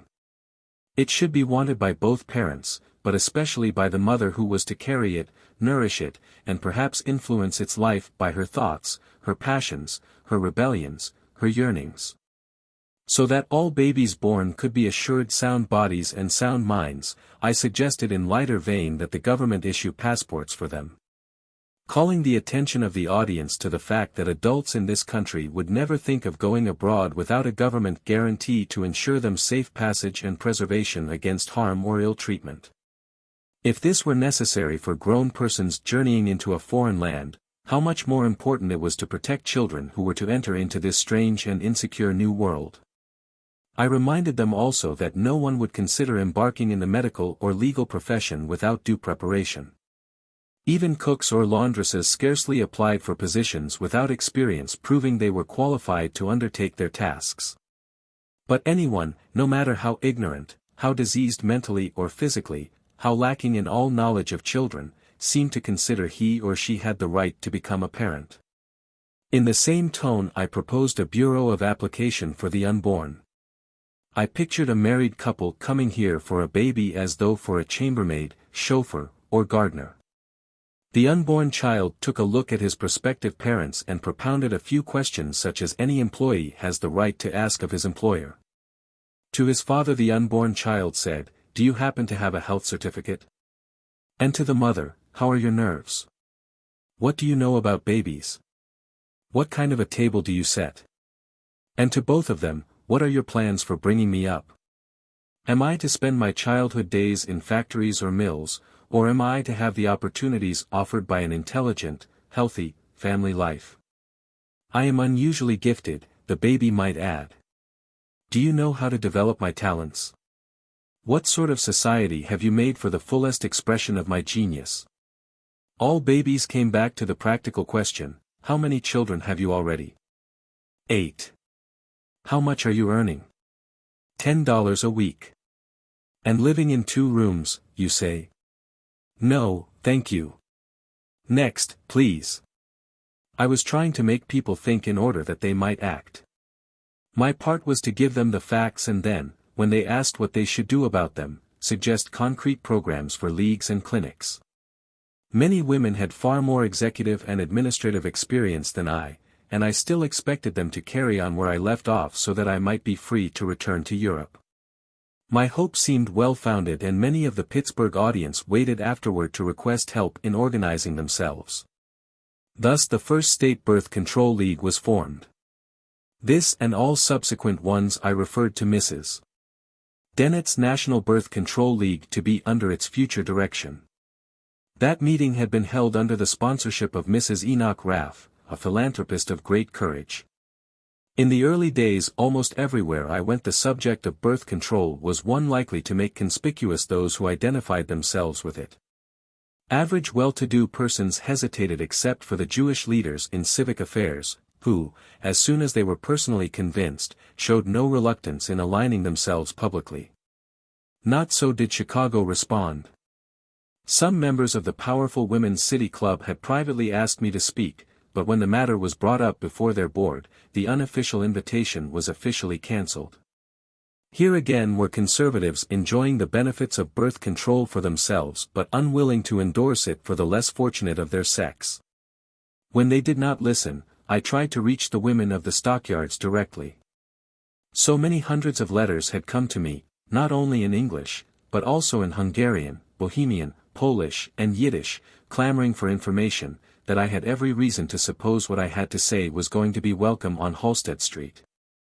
I was incredulous when I met an unforeseen resistance. Hull House and similar settlements had been established to help the poor to help themselves. But I found that although social agencies had originally striven to win confidence by opening milk stations and day nurseries, this aim had been somewhat obscured in the interests of sheer efficiency. Many welfare workers had come to treat individuals merely as cases to be catalogued, arrogantly proclaiming they knew what was best for the poor. A type had developed, and those who belonged to it were lacking in human sympathy. Instead they expanded their own egos through domination. Their desire to build up prestige and secure a position of importance in the community had formed a civic barrier, a wall, in fact, around the Stockyards district, preventing any new concepts, people, or organizations from coming in without official permission. The Stockyards women were literally imprisoned in their homes from advanced ideas unless they went out into other sections of the city. Because this ridiculous situation had arisen in Chicago, no hall could be had in the immediate neighborhood. I could have held no meeting there had it not been for Fanny Amindel, one of the many idealists of that time who threw themselves into the fight for the oppressed as an aftermath of their own sufferings and repressions in Russia. She had a devoted and self-sacrificing nature which made her work, slave, toil for the love of doing it. She made all the arrangements, producing an audience of 1,500 from the labor and stockyards environs. These first lectures in Chicago and elsewhere attracted women in swarms, paying their 25 cents to fill the auditoriums. I remember that one offered her wedding ring as the price of admission, to be redeemed on payday. They brought their children, and more than once I had to lift my voice above the persistent cooing and gurgling of a front-row baby. There was a natural understanding between infants. If one were given a bottle, another began to cry. A third in the back joined the chorus, or a small boy on the side aisle whispered shrilly, "I want to go home." I just ached to see those many babies, because I knew what their mothers had come for, definite help to stop having more, and it could not be given them.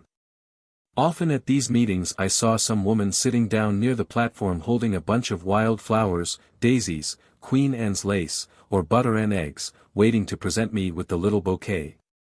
To tell me that since she had received my pamphlet, she had kept out of trouble. No matter how phrased, the gratitude was genuine.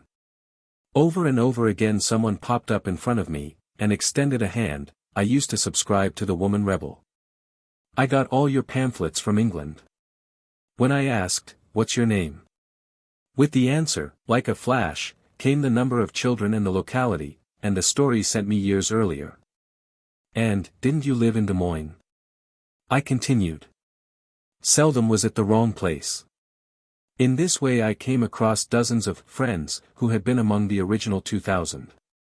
I was advised by Dr. Mabel Ulrich of Minneapolis not to go there because the Twin Cities were the most conservative in America. You won't get 6 people, she prophesied. Do you think I'll get 6? Perhaps. Then I'll go. I was prepared to speak wherever it was possible, regardless of attendance.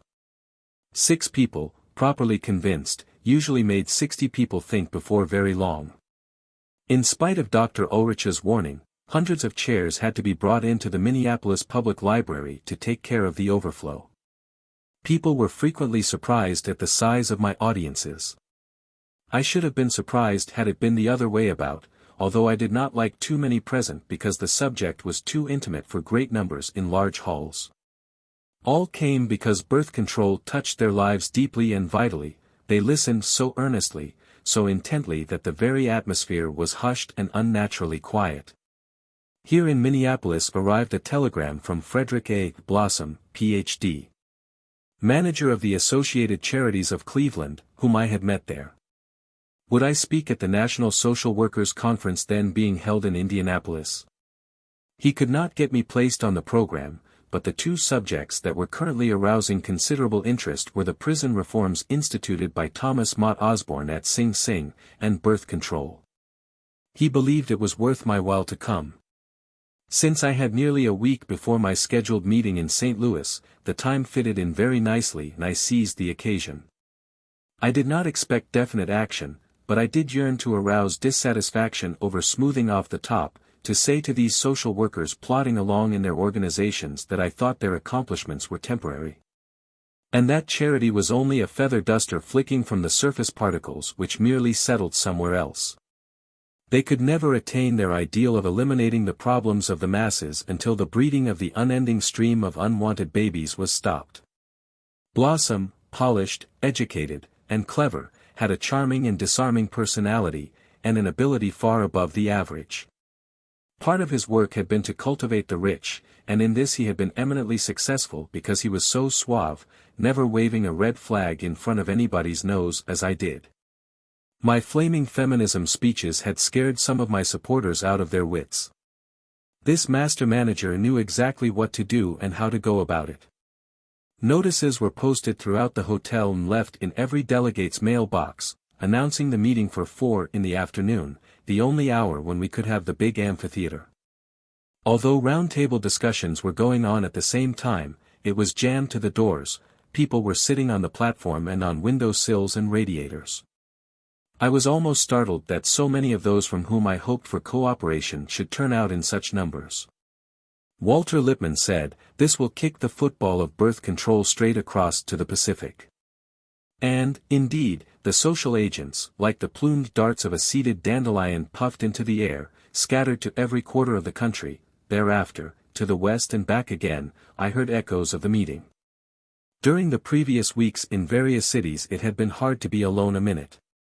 Women with the inevitable babies kept calling on me in hotels, and so did men setting out to their jobs early in the morning, carrying their lunch boxes. I was so mentally weary with strain that it seemed I must get away from humanity for a little while if I were to retain my sanity. Worst of all was the ever-present loneliness and grief, the apparition of Peggy who wanted me to recognize she had gone and was no longer here. I slipped into St. Louis 2 days ahead so that I could be by myself, registering at the Hotel Jefferson and asking not to be disturbed. But the telephone rang before I even had my suitcase unpacked. A reporter had seen my name at the desk and requested an interview. I replied I could not give it, I was not in St. Louis so far as he was concerned. Saying to myself, "Good, I've escaped that," I went to bed. But next morning a ribbon on the front page of his paper announced I was hiding in the city. In my ignorance I had violated the etiquette observed by welcoming committees, and mine was highly indignant. I had little rest. Among the group of backers was Robert Minor, an old friend, formerly an outstanding cartoonist on the New York World, who had been dropped because he had refused to draw the kind of pictures about Germany his employers wanted. It had been arranged that I was to have the Victoria Theatre Sunday night, which had already been paid for in advance so that the meeting could be free. However, at 7:45 when we arrived, the building was in total darkness and the doors were locked. The proprietor's office was closed, he was not at home, there was no means of finding out anything. Actually, he had temporarily effaced himself because he did not wish to admit that he had been threatened with a Catholic boycott of his theatre, and had been promised protection against a possible suit for breach of contract. At least 2,000 people had gathered and were filling the air with catcalls, hisses, hurrahs, cries of, "The Catholics run the town. Break in the door." Minor urged me to stand up in the car and give my speech, but without its proper setting I was lost. Here was a type of battle needing an experienced campaigner. Although I did not feel adequate, I began, but my voice could not surmount the uproar. I was barely underway when a police sergeant reached up and seized my arm. "Here now, you'll have to come down. You can't talk here." "Speech! Speech!" yelled the crowd. "Go on." But the owner of the car, to my great relief, started his engine. I sat back in the seat with a thump and off we went. The incident had repercussions. The Men's City Club, regarding the event as a blot on the fair name of the town, asked me to speak at their luncheon the next day, and I promised to wait over. Although 40 Catholics then resigned in a body, St. Louis would not be coerced, and more than 100 new members joined immediately. William Marion Reedy, owner and publisher of the famous Reedy's Mirror, had been at the closed theater. He printed a cartoon showing the capital of the United States with a papal crown on it, stated editorially that the Pope was now dictating to America what it should hear and think, and emphasized the consequent dangers to the country if any religious group were allowed such domination. No idea let loose in the world has ever been suppressed. Ideas cannot be jailed in oubliettes, was his peroration. After I had left the Middle West and reached the Rocky Mountains the atmosphere changed. I was struck even by the attitude of the bellboys and waiters at the Brown Palace Hotel in Denver. In New York you were served by trained foreign men and boys, Italian and French. Here they were American-born, blue-eyed, fair-complexioned, strong-jawed. Without bowing or obsequiousness they brought your food and carried your bags as if doing you a favor. You hesitated to give them a tip, though, as a matter of fact, they never refused it. I loved Denver itself. It seemed to me the women there were the most beautiful I had seen, fresh, charming, alive. They had long had the vote and used it effectively. Because they believed in Judge Ben Lindsay's juvenile court, they had kept him in office in spite of the concerted antagonism of picturesque but corrupt politicians. Although Judge Lindsay had bitter enemies in exalted places, he had loyal friends also. When Theodore Roosevelt had stopped there in 1912 on his western swing, the judge was facing opposition. The city fathers did not want to include him as a substantial citizen on their platform committee of welcome. Roosevelt peered vainly about among all these bankers and businessmen. "Where's Ben Lindsay?" he asked. "We don't talk about him around here." "Don't we?" "Well, he's a friend of mine. I shan't say a word until Ben Lindsay comes and sits on this platform beside me." Nor would he speak until Lindsay arrived, everybody had to wait. It was a high point for me at this time, so soon after my own court appearance, to have Judge Lindsay preside at my meeting. Formerly my listeners, with the exception of Indianapolis, had been chiefly of the working class. Here they were wives of doctors, lawyers, petty officials, members of clubs. I was more than delighted to have an audience which had the power to change public opinion.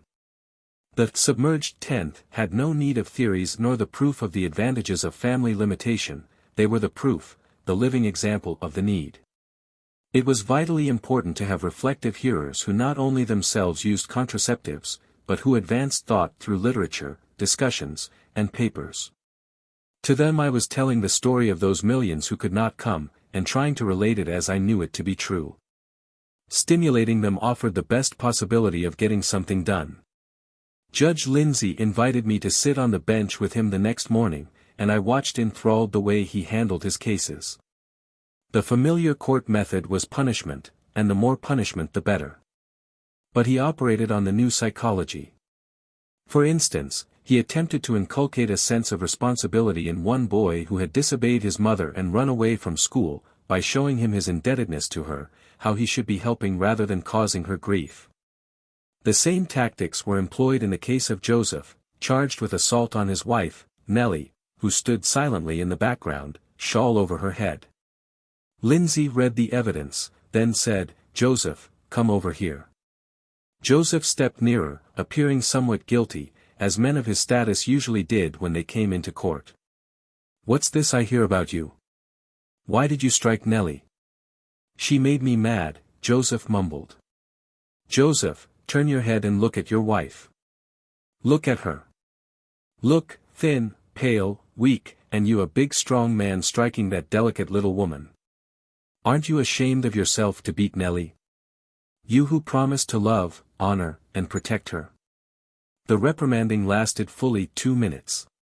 Finally tears began to spring from Nellie's eyes and to run down her face. She moved forward, took Joseph by the hand, and said, "Oh, he's not so bad, Judge." Joseph then embraced her. Instead of punishing him, which would in effect have also been punishing Nellie, Judge Lindsay put him on parole to report back in 2 months' time, and husband and wife went out arm in arm. One of the hardest things for a judge in a lower court to combat is the prejudice of the police against those who already have records. Judge Lindsay, when a case came up before him, never took the word of the ward heelers, but had his own secretary, employed and paid by him, go to the home and investigate, and he held the case until this had been done. But I thought then that either Judge Lindsay was heading straight for trouble, or Denver had a kingdom of its own where freedom reigned. A similar attitude of liberality prevailed on the far side of the Rockies. In many places where I had previously spoken, policemen had been stationed at the doors. Occasionally they had even come to the hotel to read my speech, as at St. Louis and Indianapolis. But in Los Angeles officials of all the city, even the representatives of the Women's Police Division, met me at the station or called on me in a friendly way. I was still as terrified of speaking as in the beginning. I used to wake up early in the morning, sometimes before it was light, and feel a ghastly depression coming over me. I realized it was the impending lecture which was so affecting me, and I waited in trepidation for the hour. My physical illness did not grow better until I was on my feet and well into my subject. Though this was my first visit to the West, I had no time for scenery. Whenever possible I traveled by night and arrived during the day, and by this stage of my trip I was seemingly always tired. The dead grind went on, an endless succession of getting off trains, introductions, talking to committees, pouring yourself out, and nothing happening. Physically and psychically it was one of the lowest periods of my life. Someone in San Francisco did a lovely thing for me. I never knew who she was, but at the end of one meeting she picked me up in her car and swept me away into a forest of huge, tall trees where the sun broke through. There she left me for 15 minutes in the midst of a cathedral of great evergreens with the sky overhead and myself alone. I have never forgotten the peace and quiet. I found the West Coast a lively place. Ideas were being constantly thrashed out. Every discourse had a challenging reception. Emma Goldman had been there year after year and had stirred people to dare express themselves. All sorts of individuals catechized you, and if you were not well grounded in your subject you were quickly made aware of your ignorance. The Wobblies spent hours in libraries, not only keeping warm, but trying to find points on which to attack the next lecturer who should come to town. Often those most eager were considered cranks, on diet, free trade, single tax, and free silver, so familiar that their rising was hailed with groans. I never minded having questions asked, though everything I knew was questioned. It was as well for me that, in addition to my Malthus, I knew my Schopenhauer and Nietzsche, my Henry George, Marx, and Kropotkin. It seems to me that today the tone of audiences has deteriorated. Queries rarely have the same intellectual grasp behind them. My welcome at Portland was delightful. The 60-year-old poet C.E.S.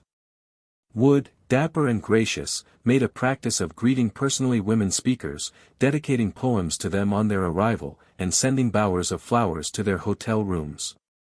The City of Roses did much to entertain its visitors. Here I was invited by a church to address its congregation following the evening service. I had not been very well in the afternoon, but I promised over the telephone to be there if I could. I was late and the meeting had already begun. As I slipped in at the rear, I heard the chairman refer to me as a Joan of Arc. Entirely too many Joans of Arc were floating about in those days. Not wishing to be a disappointment, I turned right around and walked back to the hotel. Since no one had ever seen me, both my entrance and exit went unremarked. I admired robust, vital women, they appeared so efficient, and I regretted the fact that I did not give the same impression. I felt that way, but could not help resembling, as someone phrased it, a hungry flower drooping in the rain. If I were in a room with 10 people and somebody came in who expected me to be present, she invariably approached the biggest woman and addressed her, "How do you do, Mrs. Sanger?"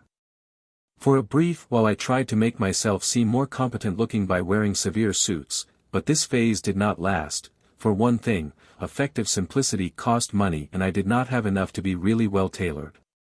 However, the anonymity due to my appearance was, on the whole, fortunate. I was always able to go along any street, into any restaurant or shop, and seldom be identified, and this made it possible for me to maintain a relatively private life. A dinner was given at Portland. The chairman, who had seen Susan B. Anthony and many other women with causes come and go, made a short speech of introduction. I rarely remember what people say on such occasions, but one of her statements has remained in my mind. I would like to see Margaret Sanger again after 10 years. Most movements either break you or develop the public figure type of face which has become hard and set through long and furious battling. But her cause is different from any other I have ever known. I should like to see how she comes out of it. I have thought of this many times, how, if the cause is not great enough to lift you outside yourself, you can be driven to the point of bitterness by public apathy and, within your own circle, by the petty prides and jealousies of little egos which clamor for attention and approbation. One of the first persons I met in the city was Dr. Marie Equi, of Italian ancestry and Latin fire. Definitely, she was an individualist and a rugged one. Her strong, large body could stand miles and miles on horseback night or day. She had been brought up in the pioneer era when medical work was genuine service. If cowboys or Indians were in fights, difficulties, jail, Dr. Equi was always on hand to speak a good word for them. It was in Portland that I realized family limitation, which had been crudely and hurriedly written in 1914, needed revising. The working women to whom it was addressed needed the facts. It had served its purpose in its unpolished state, but the time had now come to reach the middle classes, for whom it required a slightly more professional tone. Dr. Equi gave me genuine assistance in this matter. The wider the distribution of the pamphlet, the happier I was. Since it had not been copyrighted, anybody who wanted to could reprint as many as he wished, and IWW. Lumberjacks, for example, transients without families who moved to California for the crop harvesting in the summer, often thus provided themselves with a little extra money as they journeyed from place to place. When they unrolled the blankets draped over their shoulders, out dropped a half-dozen or so pamphlets. An automobile mechanic of Portland had made one of these reprints and asked me whether he could sell it at my next meeting. I myself had never distributed family limitation publicly, but if any local people wanted to do so, I had no objection. Accordingly, the mechanic and 2 of his friends sold copies and were arrested. Their trial was postponed so that I could deliver my proposed lectures in Seattle and Spokane. When these were over, I came back to serve as a witness, and at another meeting held the night preceding the trial 4 more of us were arrested, Dr. Equi, 2 English women, and myself. I was tremendously gratified by seeing women for the first time come out openly with courage. Over 100 followed us through the streets to the jail asking to be let in too. We also have broken the law. The city jail was nice and clean and warm. The girls, who were not locked in cells, scampered around talking over their troubles and complaints with Dr. Equi, and receiving condolence and wholesome advice in return. The 7 of us were tried together the next day. 2 lawyers took upon themselves the responsibility of defending us, and they were splendid. We were all found guilty. The men were fined $10, which the judge said they need not pay. The women were not fined at all.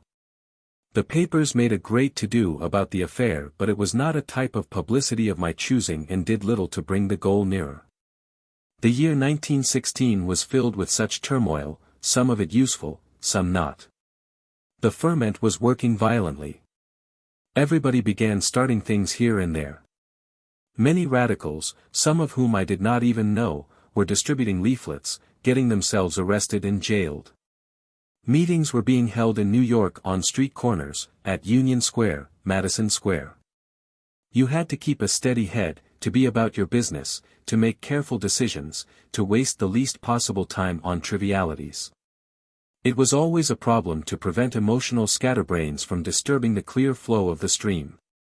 The public, quite naturally, could not be expected to distinguish between purposeful activities and any others carried on in the name of the movement. Emma Goldman and her campaign manager, Ben Reitman, belatedly advocated birth control, not to further it but strategically to utilize in their own program of anarchism the publicity value it had achieved. Earlier she had made me feel she considered it unimportant in the class struggle. Suddenly, when in 1916 it had demonstrated the fact that it was important, she delivered a lecture on the subject, was arrested, and sentenced to 10 days.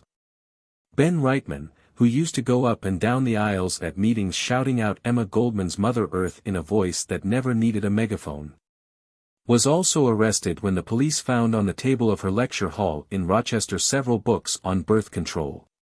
One of these was by Dr. Robinson, who had hastily published a volume purporting to give contraceptive information.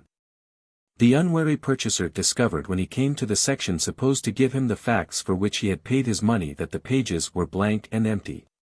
Of far greater interest to me was the decision of Jessie Ashley, Ida Rao, who was Max Eastman's wife, and Bolton Hall, a leader in the single tax movement, to make test cases on the grounds that the denial of contraceptive information to women whose health might be endangered by pregnancy was unconstitutional since the Constitution guaranteed each individual the right to liberty.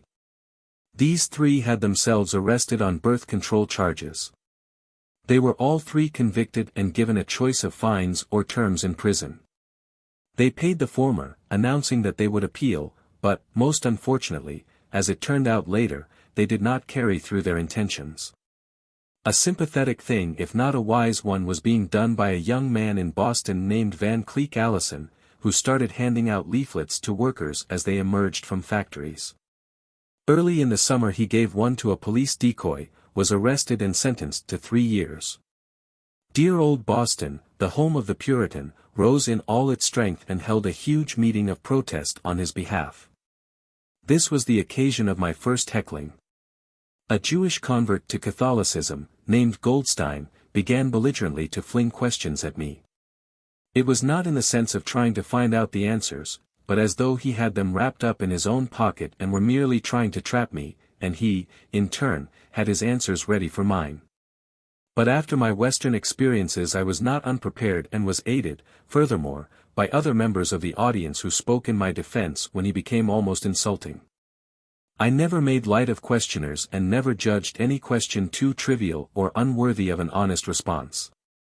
I believe that for each person who had the courage to ask there must be at least 25 who would like to know, and I have never assumed anyone was seeking to trick me into giving illegal information.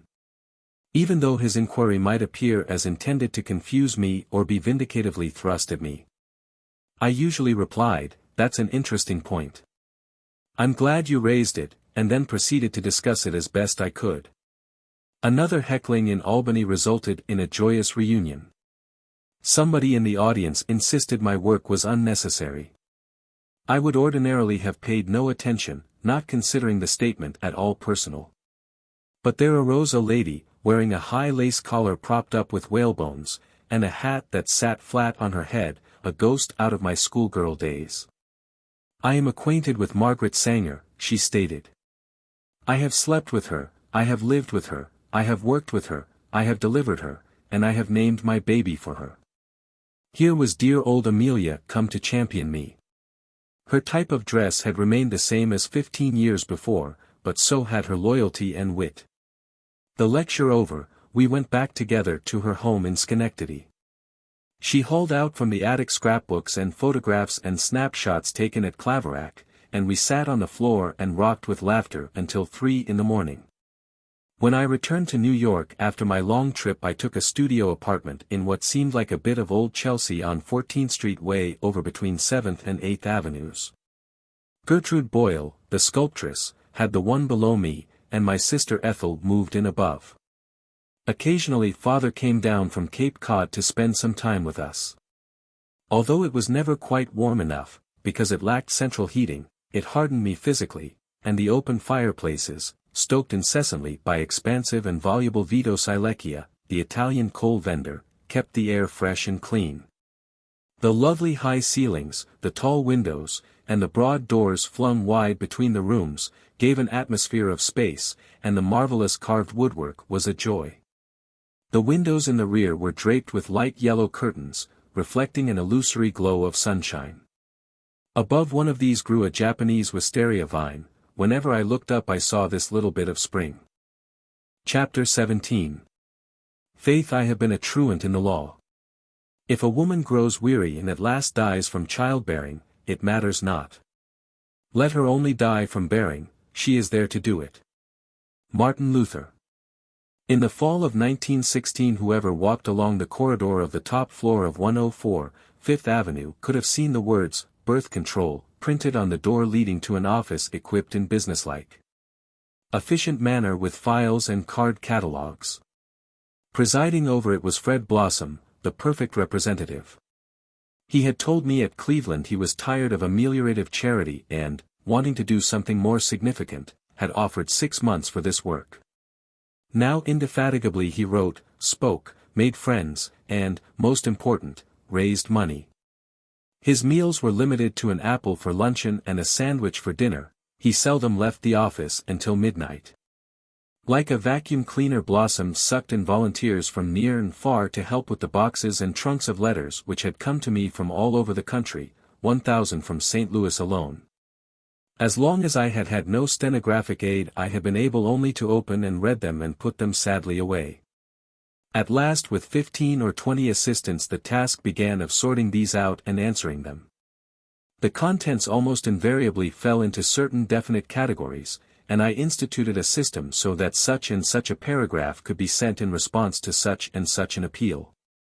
We had only one paid stenographer, little Anna Lifshitz, who soon became far more a co-worker than a secretary. If we had no money in the bank, she waited for her salary until we did. When I met Anna's mother, who graced her hospitable home with an old-world dignity, I realized that her daughter's fine character had been directly inherited. Every Christmas I used to receive a present of wine and cakes of Mrs. Lifshitz' own make, and Anna always said when she brought them, "My mother prays for your health, your happiness, and that you will keep well." I had been encouraged by the interest aroused during my Western trip, but was by no means satisfied.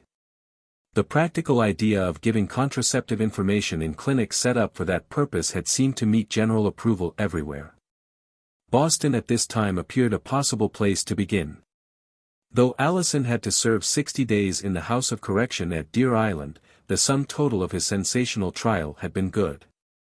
Before his arrest there had been no league in Massachusetts, and with his arrest had come publicity, friends, workers, meetings, letters, interviews, all of widespread educational value. More important than the enthusiasm which had been stirred up, the best legal authorities in Boston had decided that contraceptive information could be given verbally by doctors as long as it was not advertised. The interpretation to be put on advertising held up the actual opening of a clinic. The old spirit was there to wage battle, but it was a question of getting leadership, and this did not come about. No women doctors were willing to take the risk. If the citizens of Massachusetts had then seized the opportunity to broaden their laws, writers and speakers might now have more freedom in expressing themselves. Blossom soon organized the New York State Birth Control League to change the state law. Beyond introducing a bill, it made little headway and soon expired. It was just one of those many groups that met and talked and did nothing effective. The legislative approach seemed to me a slow and tortuous method of making clinics legal. We stood a better and quicker chance by securing a favorable judicial interpretation through challenging the law directly. I decided to open a clinic in New York City, a far more difficult proceeding than in Boston. Section 1142 of the New York statutes was definite: no one could give contraceptive information to anyone for any reason. On the other hand, Section 1145 distinctly stated that physicians could give prescriptions to prevent conception for the cure or prevention of disease. 2 attorneys and several doctors assured me this exception referred only to venereal disease. In that case, the intent was to protect the man, which could incidentally promote immorality and permit promiscuity. I was dealing with marriage. I wanted the interpretation to be broadened into the intent to protect women from ill health as the result of excessive childbearing and, equally important, to have the right to control their own destinies. To change this interpretation, it was necessary to have a test case. This, in turn, required my keeping strictly to the letter of the law, that is, having physicians who would give only verbal information for the prevention of disease. But the women doctors who had previously promised to do this now refused.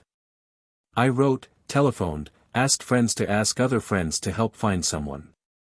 None was willing to enter the cause, fearful of jeopardizing her private practice and of running the risk of being censured by her profession. She might even lose her license. They had before them the example of Dr. Mary Holton, who of all the women I have known has perhaps the best understanding of the hidden secrets of the heart. She has never reached her deserts, and doubtless never will have the honors due her. Though she has an unknown audience who love her not only because she has done something directly for them but because they have heard of what she has done for others. She has what to my mind is the attitude of the real physician, that it is not enough merely to cure ailments, surroundings, heartaches, privations must also be given attention. Her office is a human welfare clinic to which women of all classes, ages, nationalities go for advice, occasionally without even return carfare. The unmarried ones, who in asking help from doctors or clinics seldom admit they are unmarried, trust so deeply in Dr. Mary that they unburden themselves freely. Dr. Mary had previously been on the staff of the Grosvenor Hospital and had held her evening clinic there. To one of her patients who had been operated on for glandular tuberculosis she had prescribed a cervical pessary.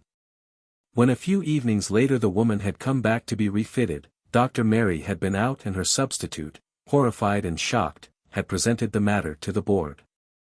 Dr. Mary had been called before them. She had told them in no uncertain terms that the giving of contraceptive information to patients in need of it was part of her work and that she had a right under the law to do so. The board had disagreed with her and asked for her resignation. I did not wish to complicate the question of testing the law by having a nurse give information, because a nurse did not come under the Section 1145 exception. But since I could find no doctor I had to do without. Ethel, a registered nurse, had a readiness to share in helping the movement, though she did not belong to it in the same sense as I. Then, as long as I had to violate the law anyhow, I concluded I might as well violate it on a grand scale by including poverty as a reason for giving contraceptive information. I did not see why the hardships and worries of a working man's wife might not be just as detrimental as any disease. I wanted a legal opinion on this if possible. My next problems were where the money was to come from and where the clinic was to be.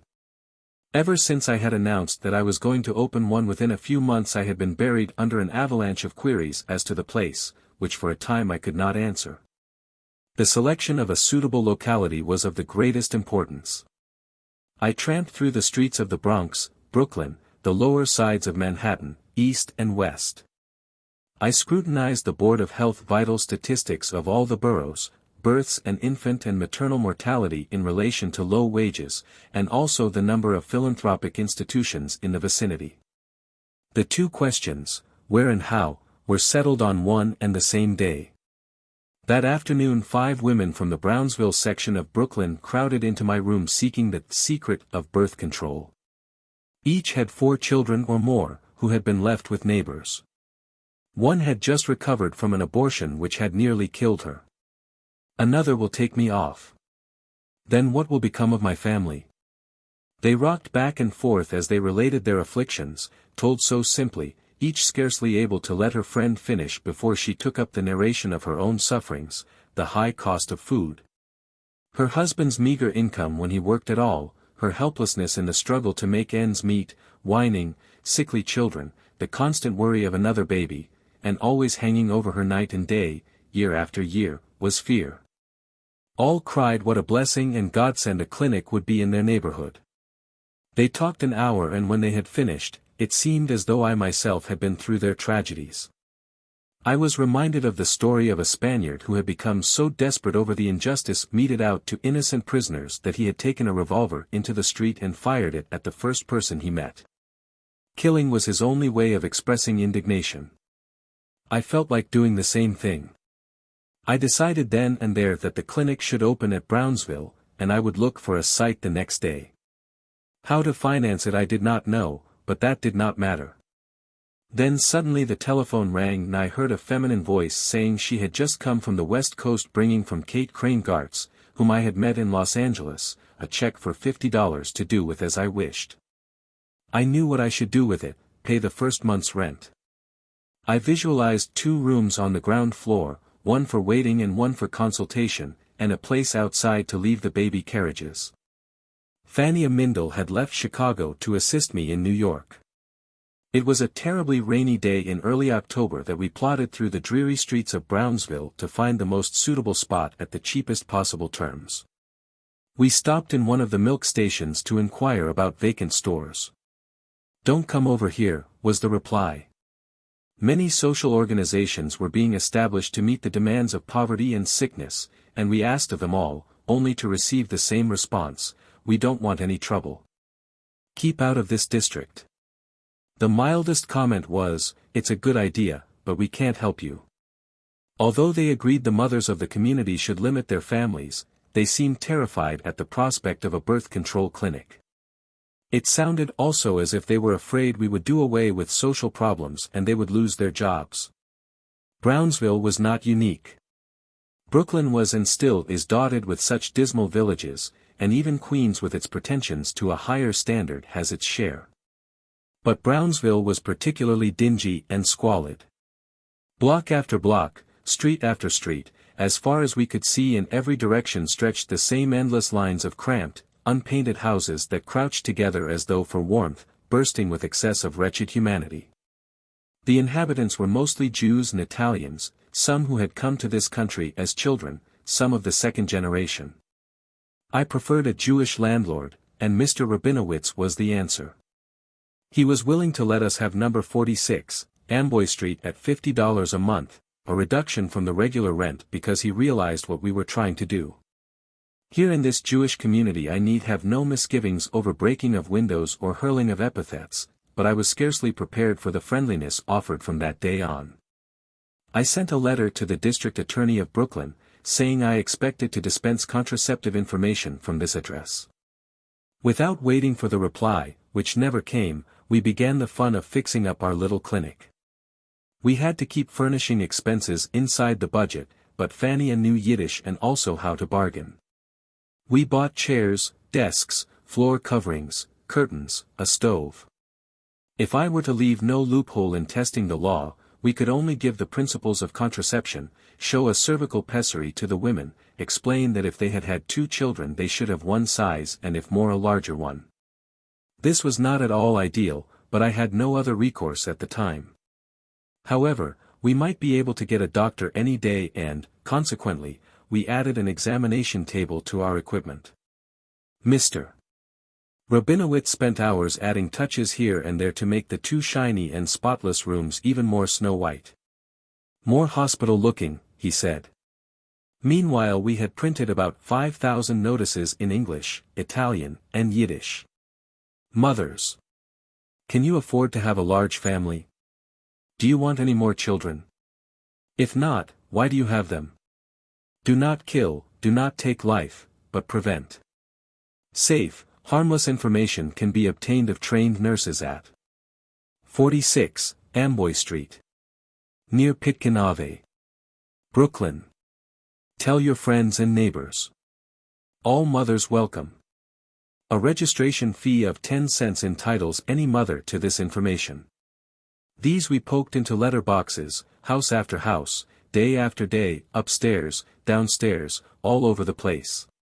Viewing sadly the unkempt children who swarmed in the alleyways and over the fire escapes of the condemned tenements and played on the rubbish heaps in the vacant lots.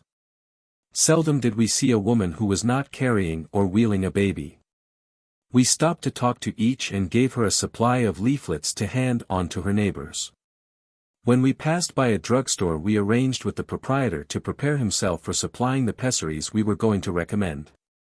The morning of October 16, 1916, crisp but sunny and bright after days of rain, Ethel, Fania, and I opened the doors of the first birth control clinic in America, the first anywhere in the world except the Netherlands.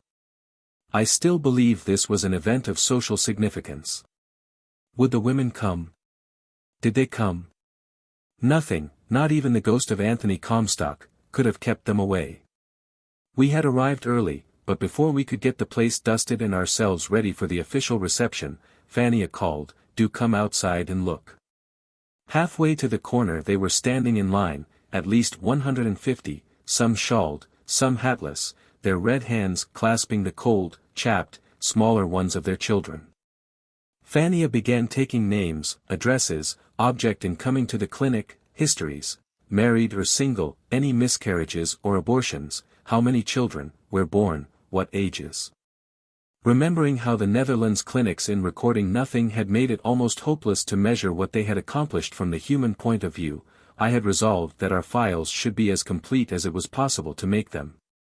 Fania had a copy of What Every Girl Should Know on her desk, and, if she had a free moment, read from it. When asked, she told where it could be bought, and later kept a few copies for the convenience of those who wanted them. Children were left with her and mothers ushered into Ethel or me in the rear room, from 7 to 10 at once. To each group we explained simply what contraception was. That abortion was the wrong way, no matter how early it was performed it was taking life. That contraception was the better way, the safer way, it took a little time, a little trouble, but was well worthwhile in the long run, because life had not yet begun. Some women were alone, some were in pairs, some with their neighbors, some with their married daughters. Some did not dare talk this over with their husbands, and some had been urged on by them. At 7 in the evening they were still coming, and men also, occasionally bringing their timid, embarrassed wives, or once in a while by themselves to say they would stay home to take care of the children if their wives could come. 100 women and 40 men passed through the doors, but we could not begin to finish the line, the rest were told to return tomorrow.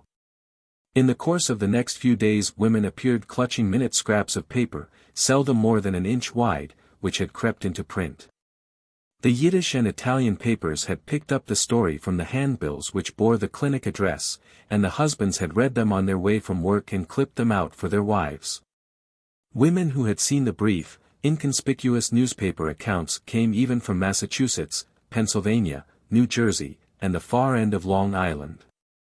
Newly married couples with little but love, faith, and hope to save them from charity, told of the tiny flats they had chosen, and of their determination to make a go of it together if only the children were not born too soon. A gaunt skeleton suddenly stood up one morning and made an impassioned speech. They offer us charity when we have more babies than we can feed, and when we get sick with more babies for trying not to have them they just give us more charity talks. Women who were themselves already past childbearing age came just to urge us to preserve others from the sorrows of ruined health, overworked husbands, and broods of defective and wayward children growing up in the streets. Filling dispensaries and hospitals, filing through the juvenile courts. We made records of every applicant and, though the details might vary, the stories were basically identical. All were confused, groping among the ignorant sex teachings of the poor, fumbling without guidance after truth, misled and bewildered in a tangled jungle of popular superstitions and old wives' remedies. Unconsciously they dramatized the terrible need of intelligent and scientific instruction in these matters of life and death. As was inevitable, many were kept away by the report that the police were to raid us for performing abortions. Clinic was a word which to the uneducated usually signified such a place. We would not have minded particularly being raided on this charge, because we could easily disprove it. But these rumors also brought the most pitiful of all, the reluctantly expectant mothers who hoped to find some means of getting out of their dilemmas. Their desperate threats of suicide haunted you at night. One Jewish wife, after bringing 8 children to birth, had had 2 abortions and heaven knows how many miscarriages. Worn out, beaten down, not only by toiling in her own kitchen, but by taking in extra work from a sweatshop making hats, she was now at the end of her strength, nervous beyond words, and in a state of morbid excitement. "If you don't help me, I'm going to chop up a glass and swallow it tonight." A woman wrought to the pitch of killing herself was sick, a community responsibility. She, most of all, required concentrated attention and devotion, and I could not let any such go out of the clinic until her mood had been altered. Building up hope for the future seemed the best deterrent. Your husband and your children need you. One more won't make so much difference. I had to make each promise to go ahead and have this baby and myself promise in return, you won't ever have to again. We're going to take care of you. Day after day the waiting room was crowded with members of every race and creed, Jews and Christians, Protestants and Roman Catholics alike made their confessions to us, whatever they may have professed at home or in church. I asked one bright little Catholic what excuse she could make to the priest when he learned she had been to the clinic. She answered indignantly, "It's none of his business. My husband has a weak heart and works only 4 days a week. He gets $12, and we can barely live on it now. We have enough children." Her friend, sitting by, nodded approval. When I was married, she broke in, "The priest told us to have lots of children and we listened to him. I had 15. 6 are living. I'm 37 years old now. Look at me. I might be 50. That evening I made a mental calculation of 15 baptismal fees, 9 baby funerals, masses and candles for the repose of 9 baby souls, the physical agonies of the mother and the emotional torment of both parents, and I asked myself, is this the price of Christianity? But it was not altogether sad, we were often cheered by gayer visitors. The grocer's wife on the corner and the widow with 6 children who kept the lunchroom up the street dropped in to wish us luck. And the fat old German baker whose wife gave out handbills to everybody passing the door sent regular donations of donuts. Whenever the pressure became so overwhelming that we could not go out for a meal, we were sure to hear Mrs. Rabinowitz call downstairs, "If I bring some hot tea now, will you stop the people coming?" 2 jovial policemen paused at the doorway each morning to discuss the weather. Reporters looked in speculating on how long we were going to last.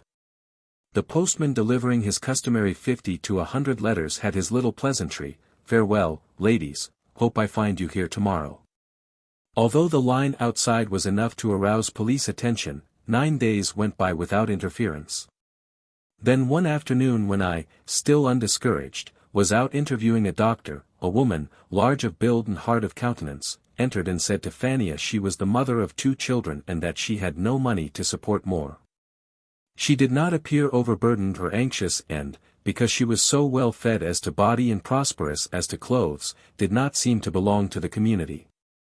She bought a copy of What Every Girl Should Know and insisted on paying $2 instead of the usual 10-cent fee.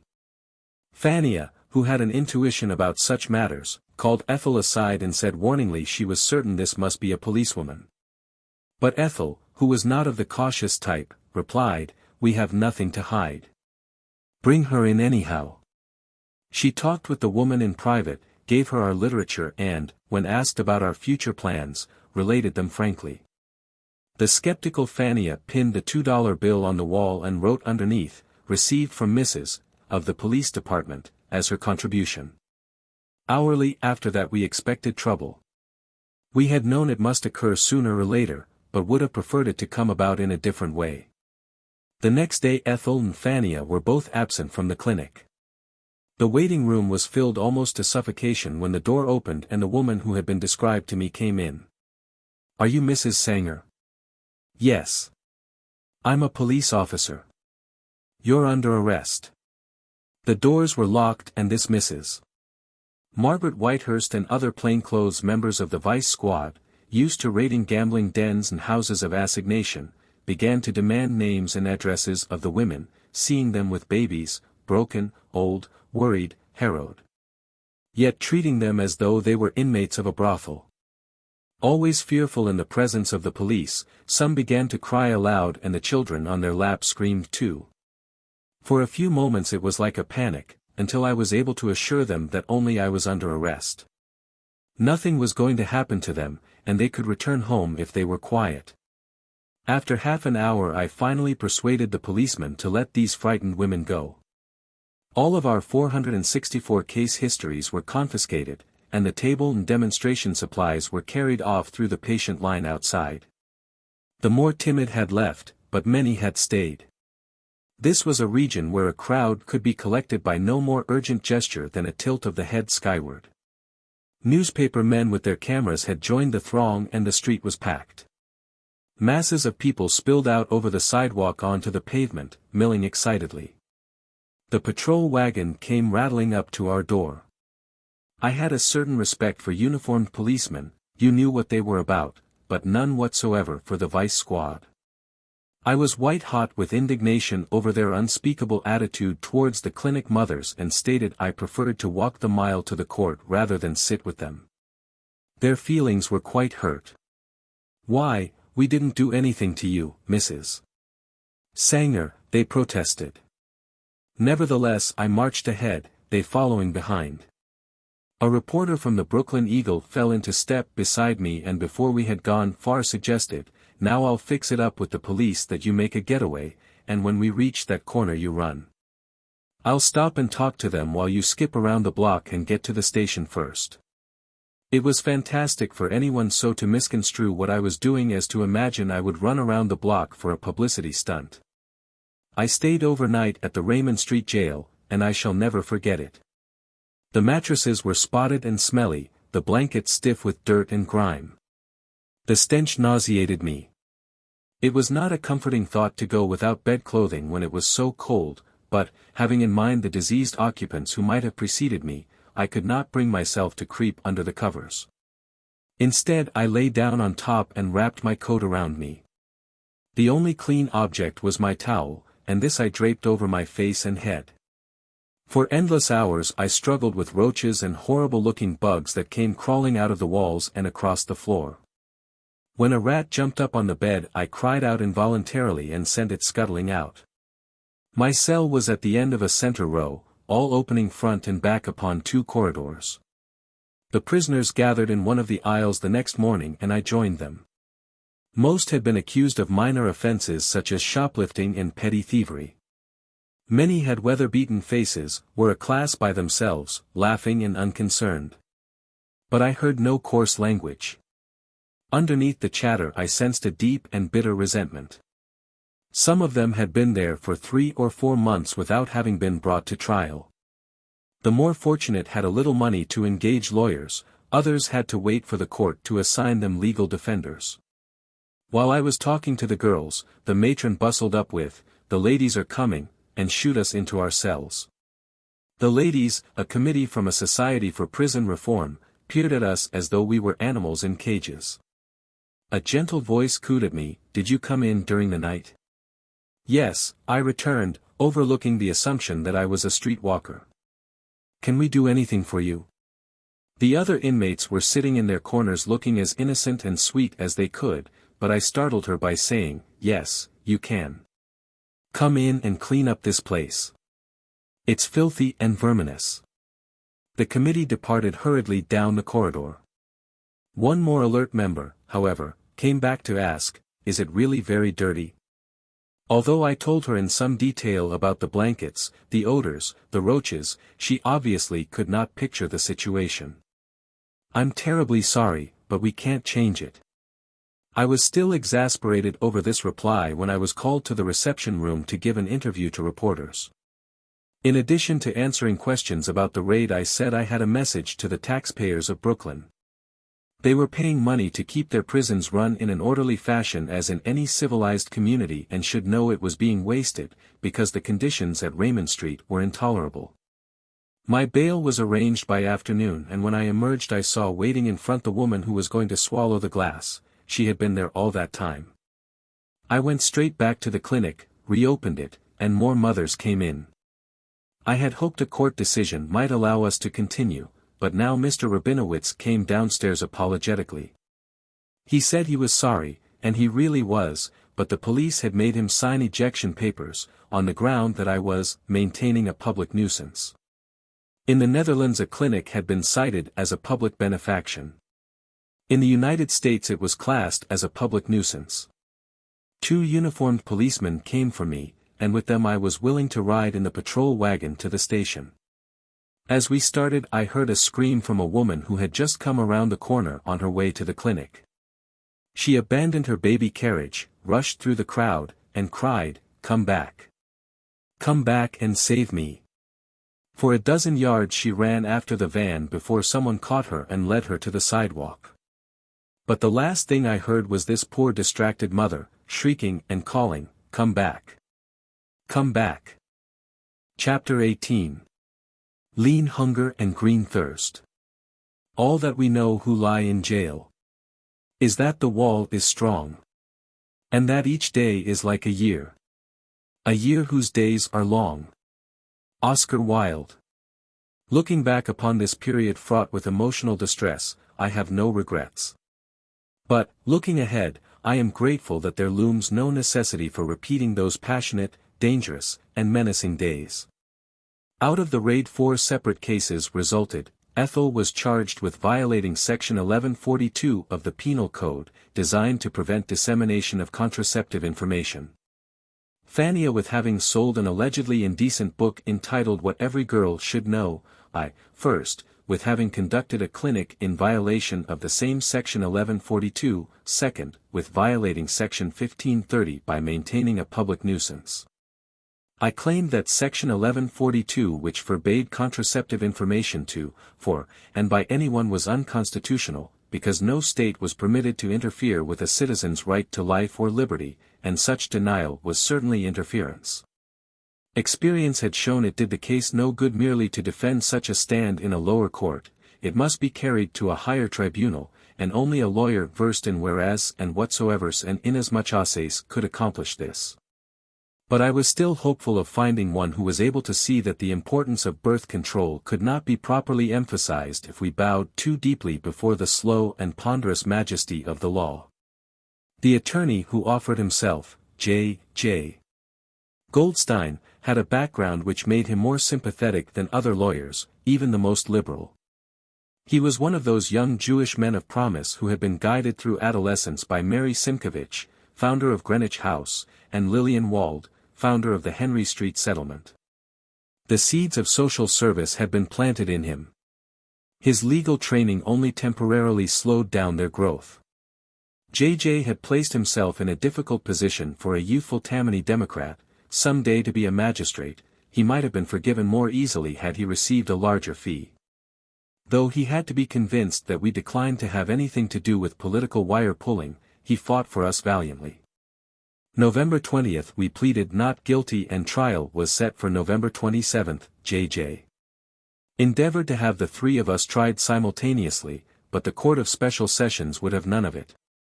Then he asked for a jury trial, which could be granted at the discretion of the Supreme Court. Application was denied.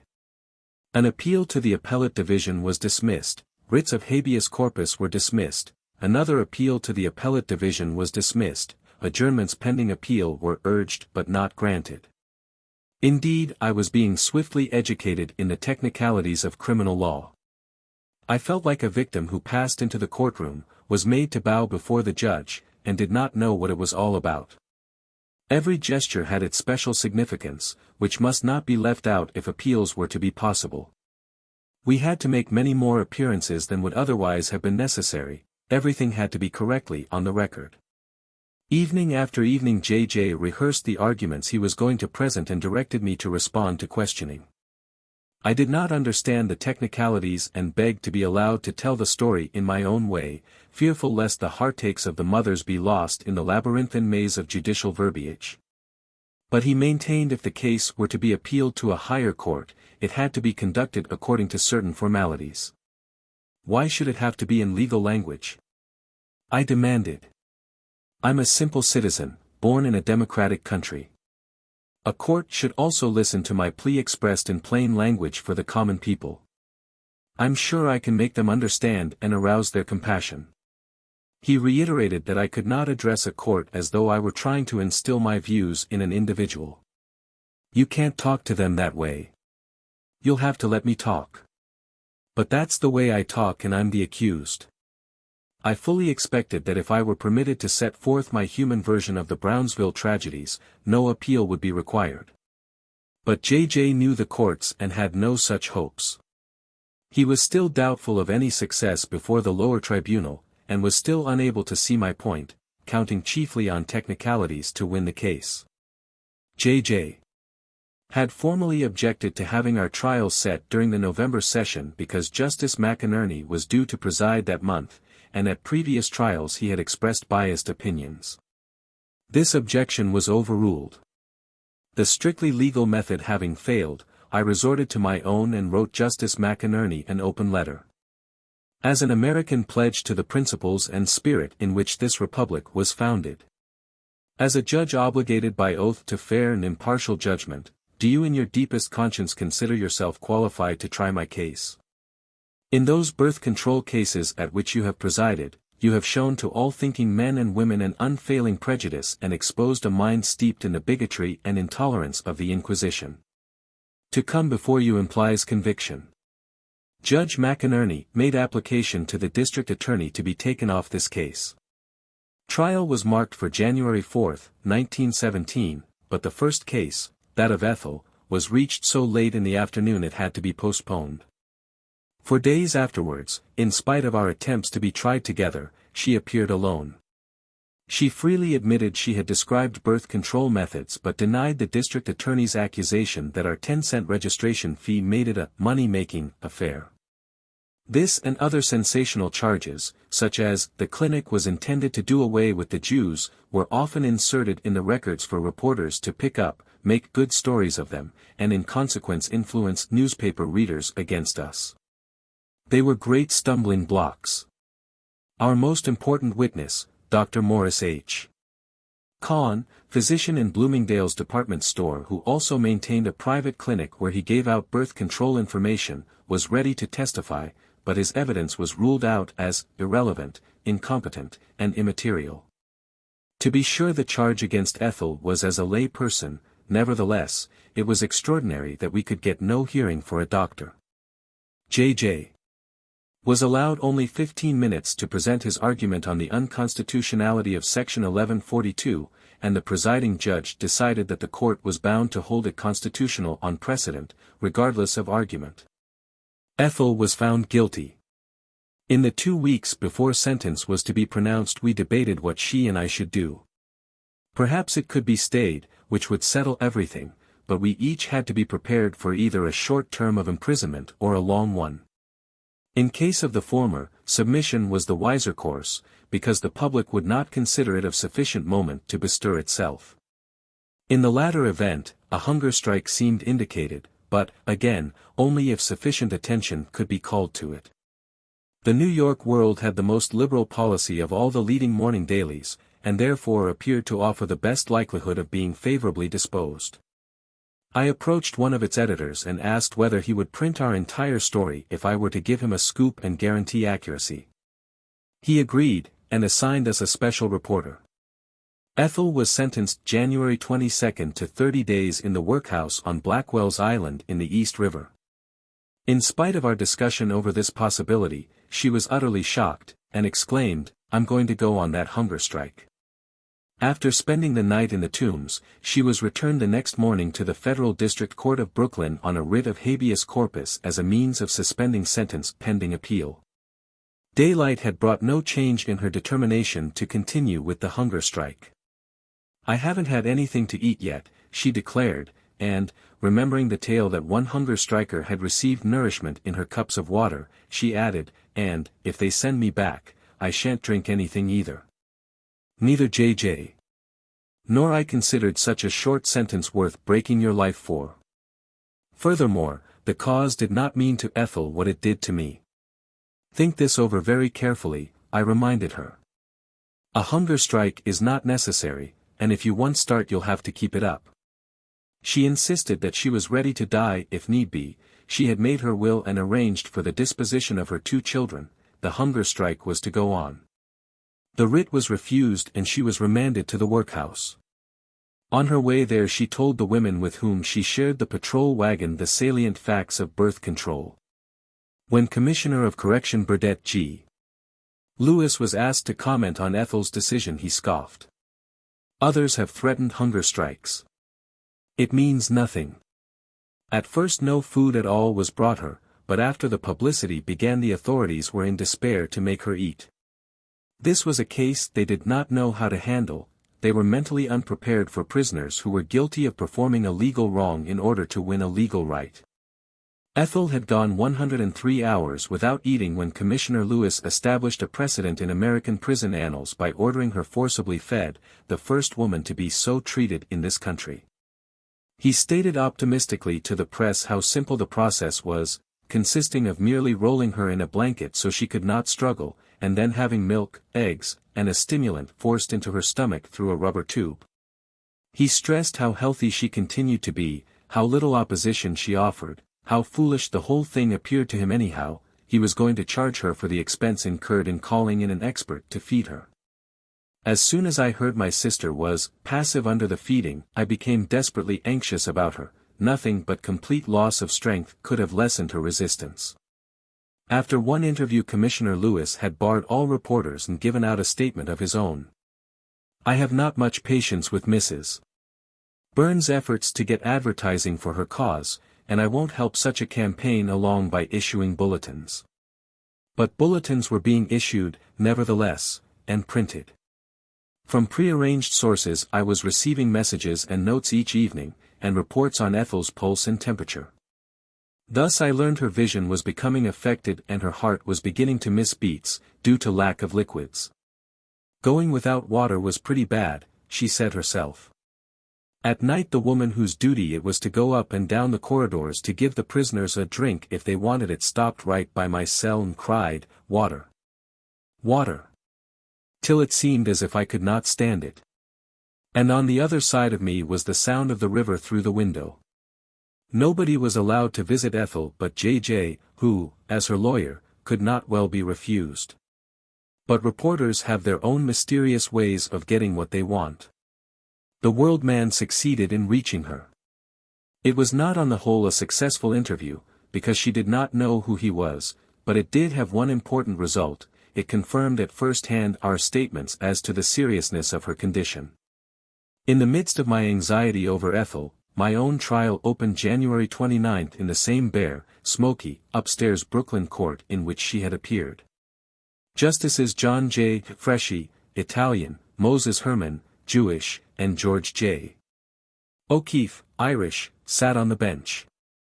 Judge Freshy, a rather young man, presided, and on him we pinned our hopes. We did not expect anything of old Judge Herman except that, because he was Jewish, he might be broad-minded. As to Judge O'Keefe we had no illusions. No less than 30 of the mothers of Brownsville had been subpoenaed by the prosecution, but about 50 arrived, some equipped with fruit, bread, pacifiers, and extra diapers, others distressed at having had to spend carfare. Timid at the thought of being in court, hungry because no kosher food could be obtained nearby. Nevertheless, all smiled and nodded at me reassuringly. Formerly, a few women of wealth but of liberal tendencies had been actively concerned in the movement, but now some who were prominent socially were coming to believe on principle that birth control should not be denied to the masses. The subject was in the process of ceasing to be tagged as radical and revolutionary, and becoming admittedly humanitarian. In this room, side by side with the ones to be helped, sat new helpers. Among them was Mrs. Amos Pinchot, chairman of the Women's Committee of 100, formed to lend support to the defense. Her reddish hair betrayed a temper quick and easily aroused in the cause of justice. Aristocratic of bearing, autocratic by position, she was one to command and be obeyed, and was easily a leading personality in the philanthropic smart set of New York. Among her valuable services was the bringing into the fold of the mothers and aunts of the present active junior leaguers. Mrs. Lewis L. Delafield's limousine stood in front of the doors at almost every trial, and it meant a great deal to the defendants to have the wife of one of the most eminent members of the New York bar in the courtroom.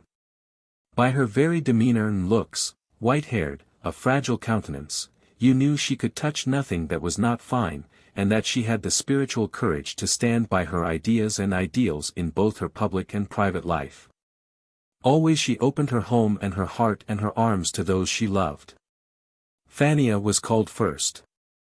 She was a girl with a pale and delicate face, and was too worried to bear the strain.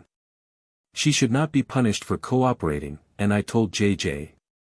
to notify the court that she was not well, though I strictly forbade him to say anything about my health.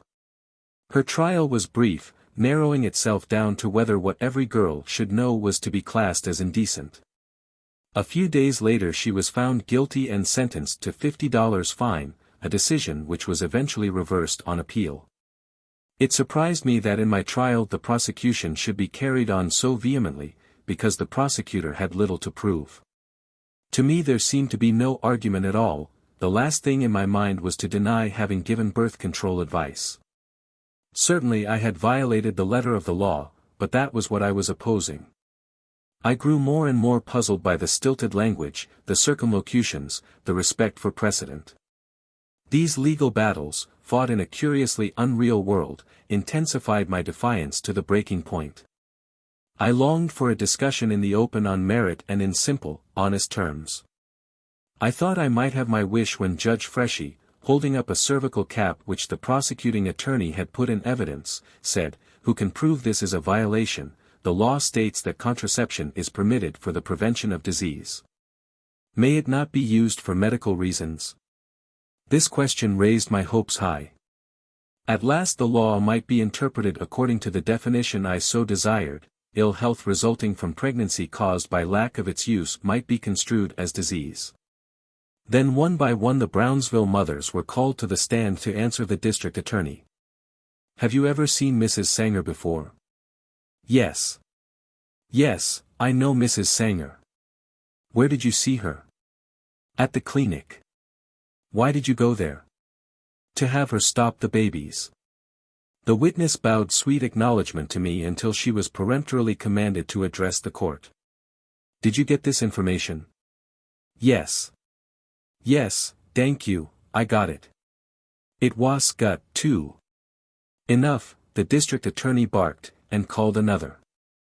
Time after time they gave answers that were like nails to seal my doom, yet each thought she was assisting me. J.J. saw how their testimony could be turned to our advantage. He asked, "How many miscarriages have you had? How much sickness in your family? How much does your husband earn?" The answers were $7, $8, $9 a week.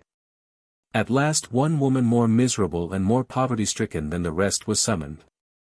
"How many children have you?" 8 and 3 that didn't live." "What does your husband earn?"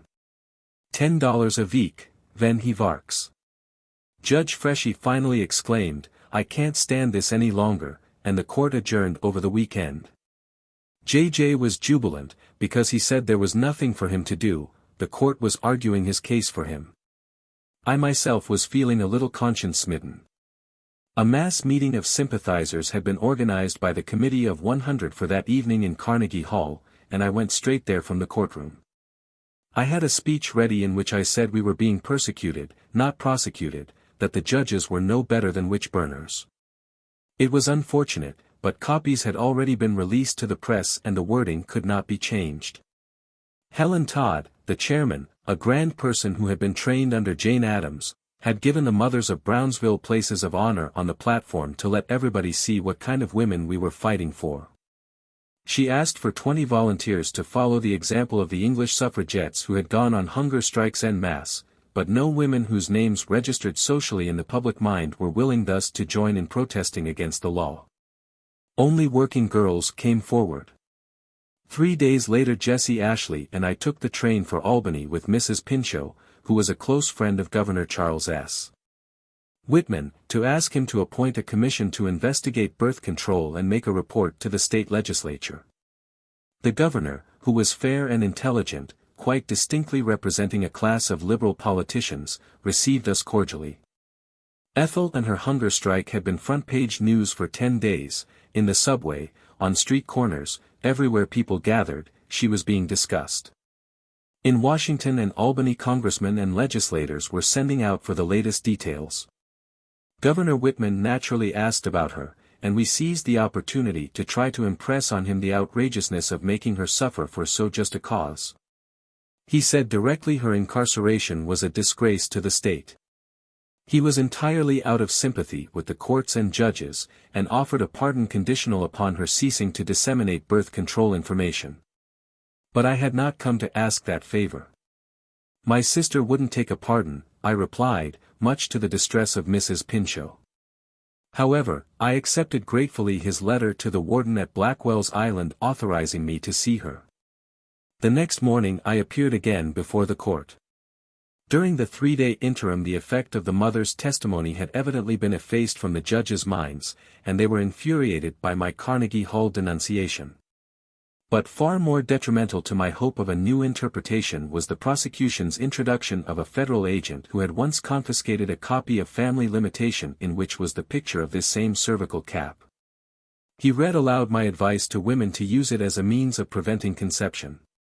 Not even the most friendly judge could get away from the fact that I had intended a far broader definition than any permitted by the existing law. The prosecution argued further that the constitutionality of Section 1142 could not be challenged, because the exception for physicians in Section 1145 already guaranteed liberty to citizens. And, since I was not a physician and consequently did not come under the exception, the court must, in any event, find me guilty. This they did.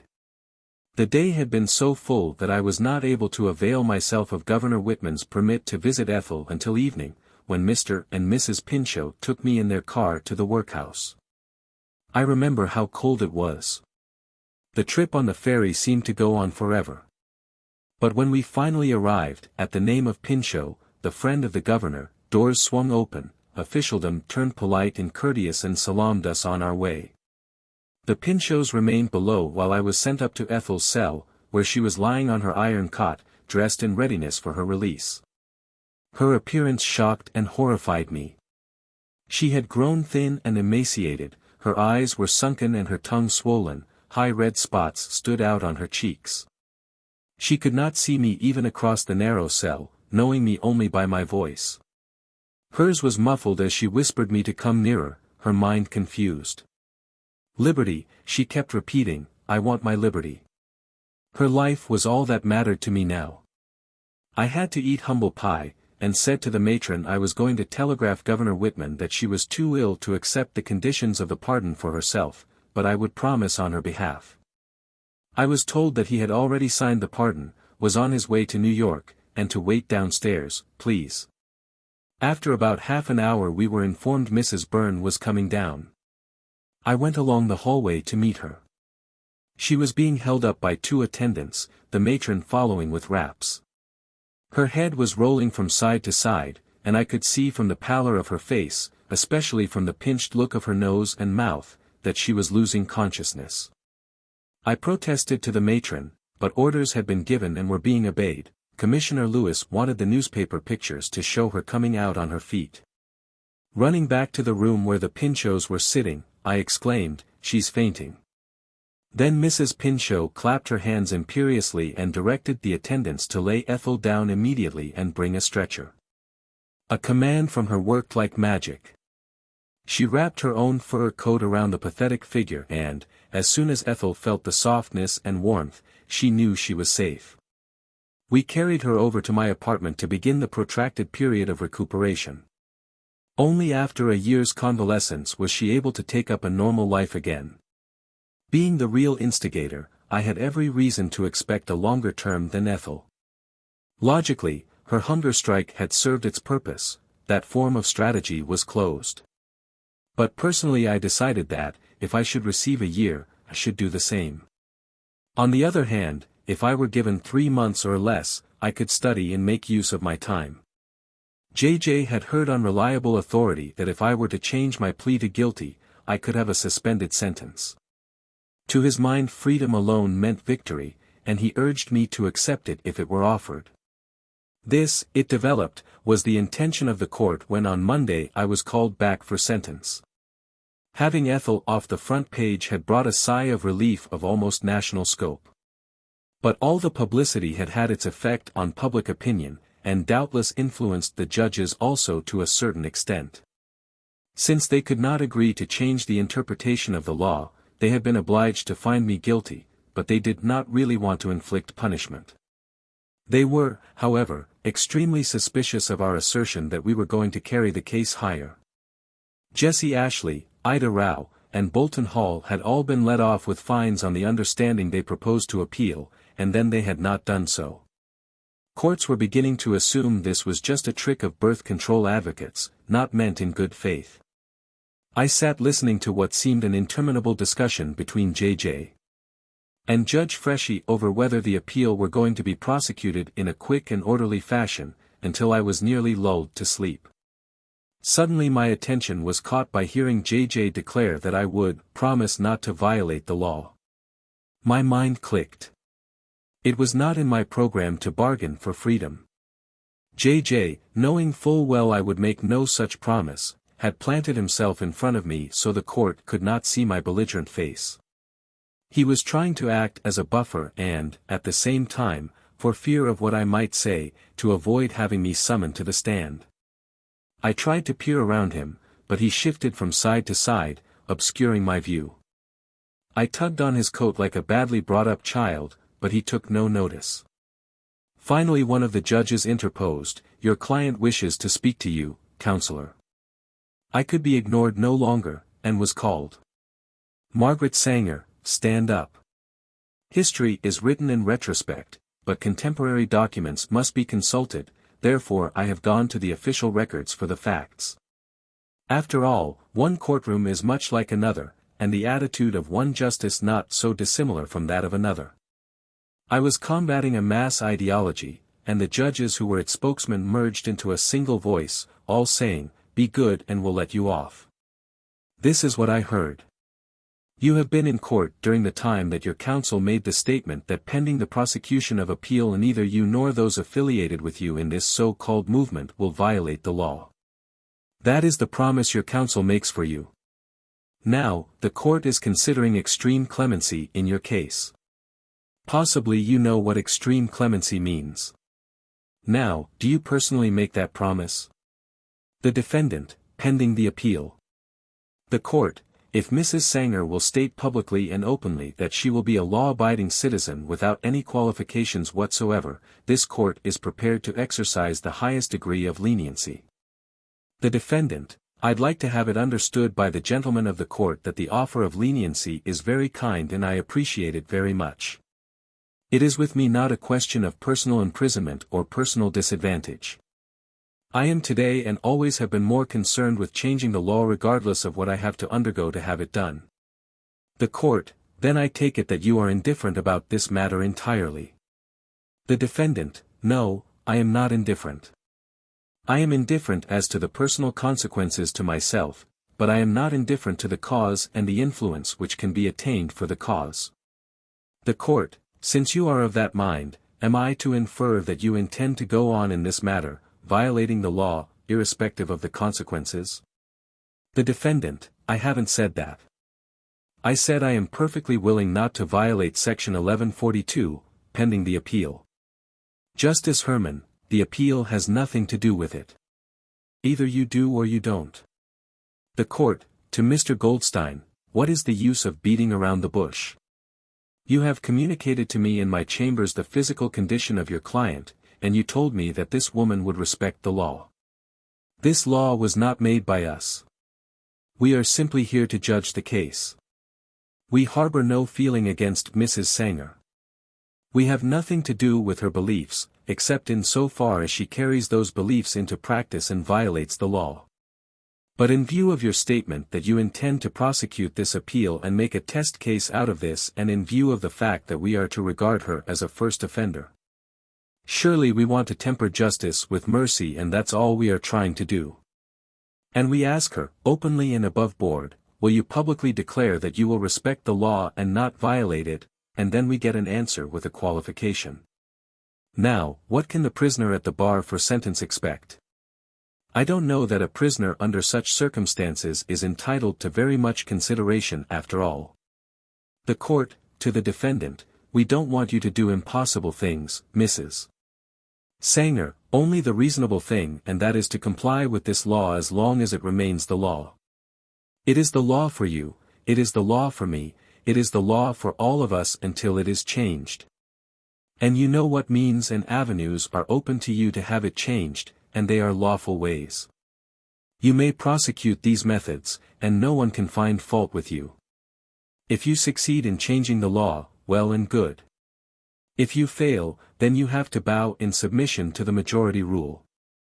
The defendant, it is just the chance, the opportunity to test it. The court, very good.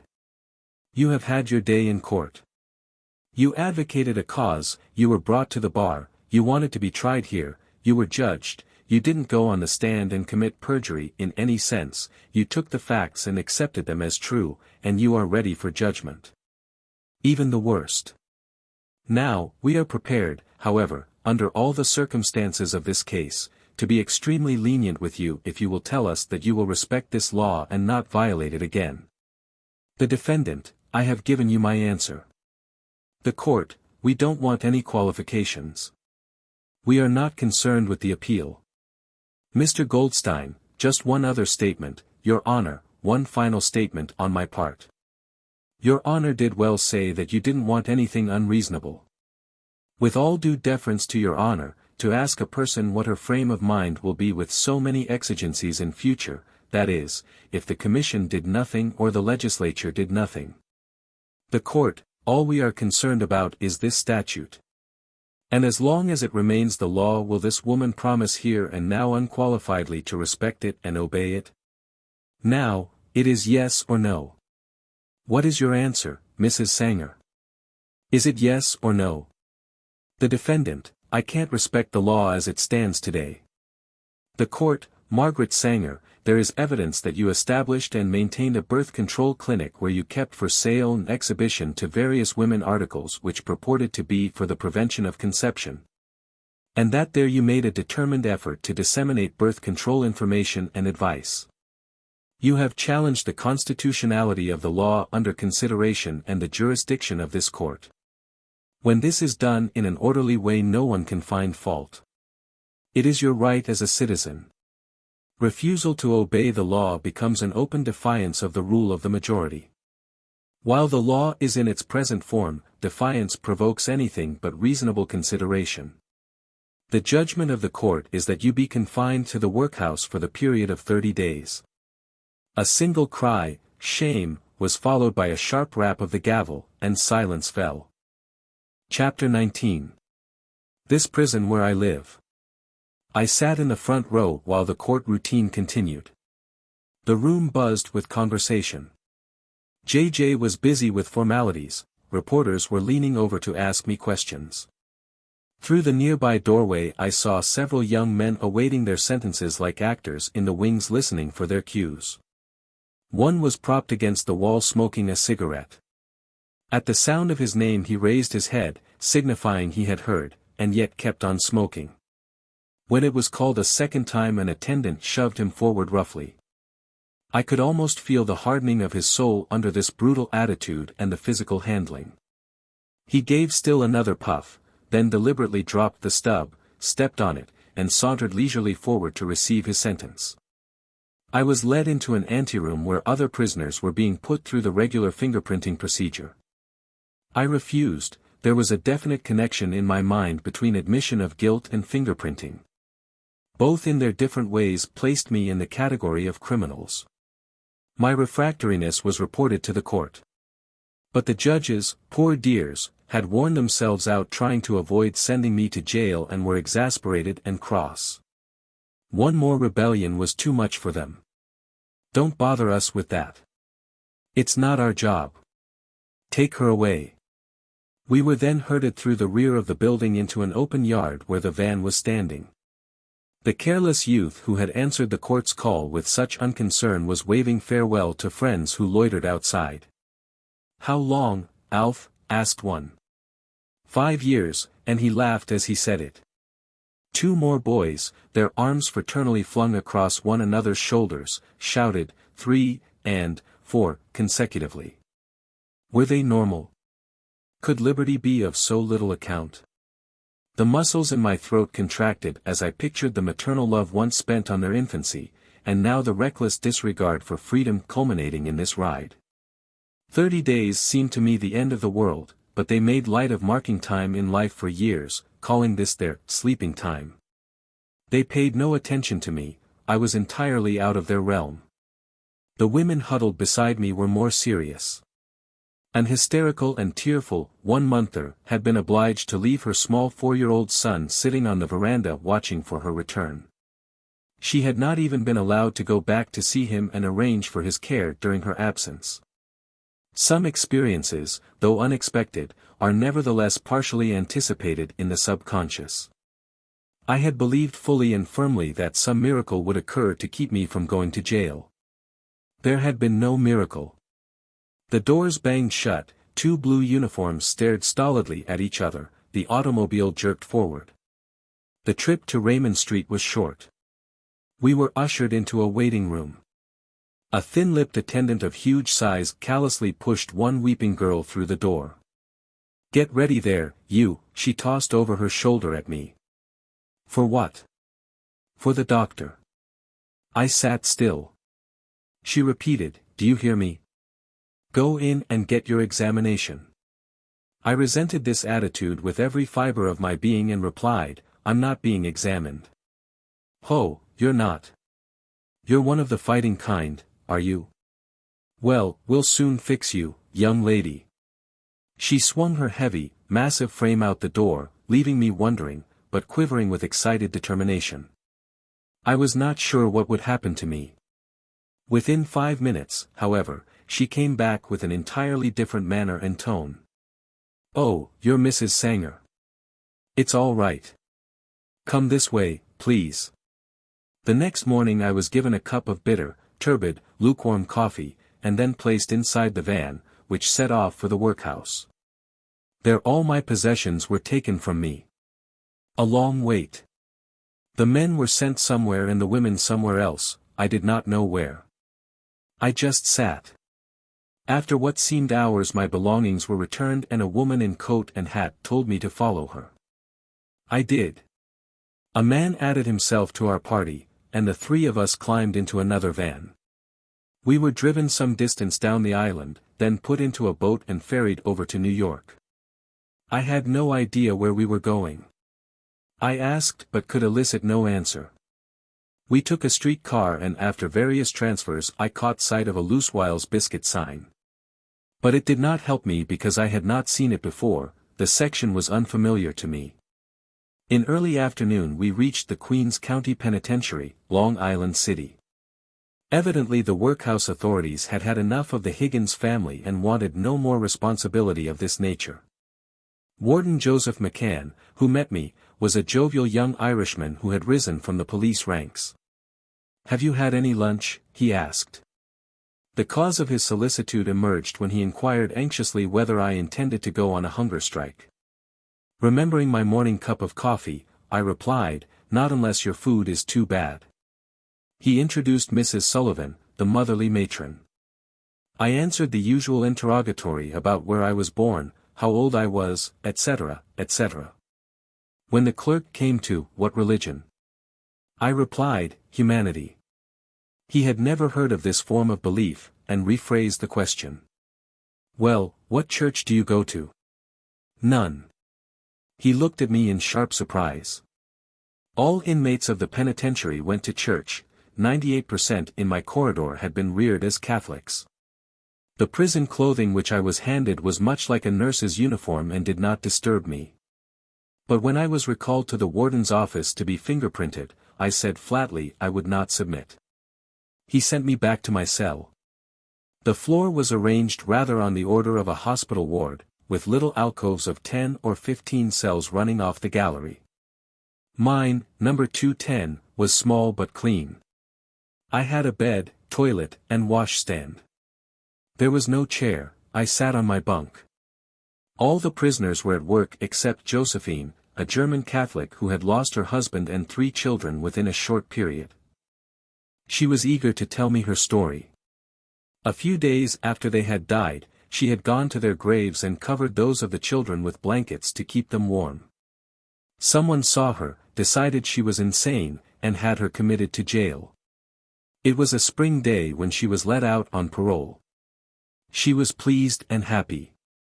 A hurdy-gurdy was playing her favorite tune, just as the sun went down.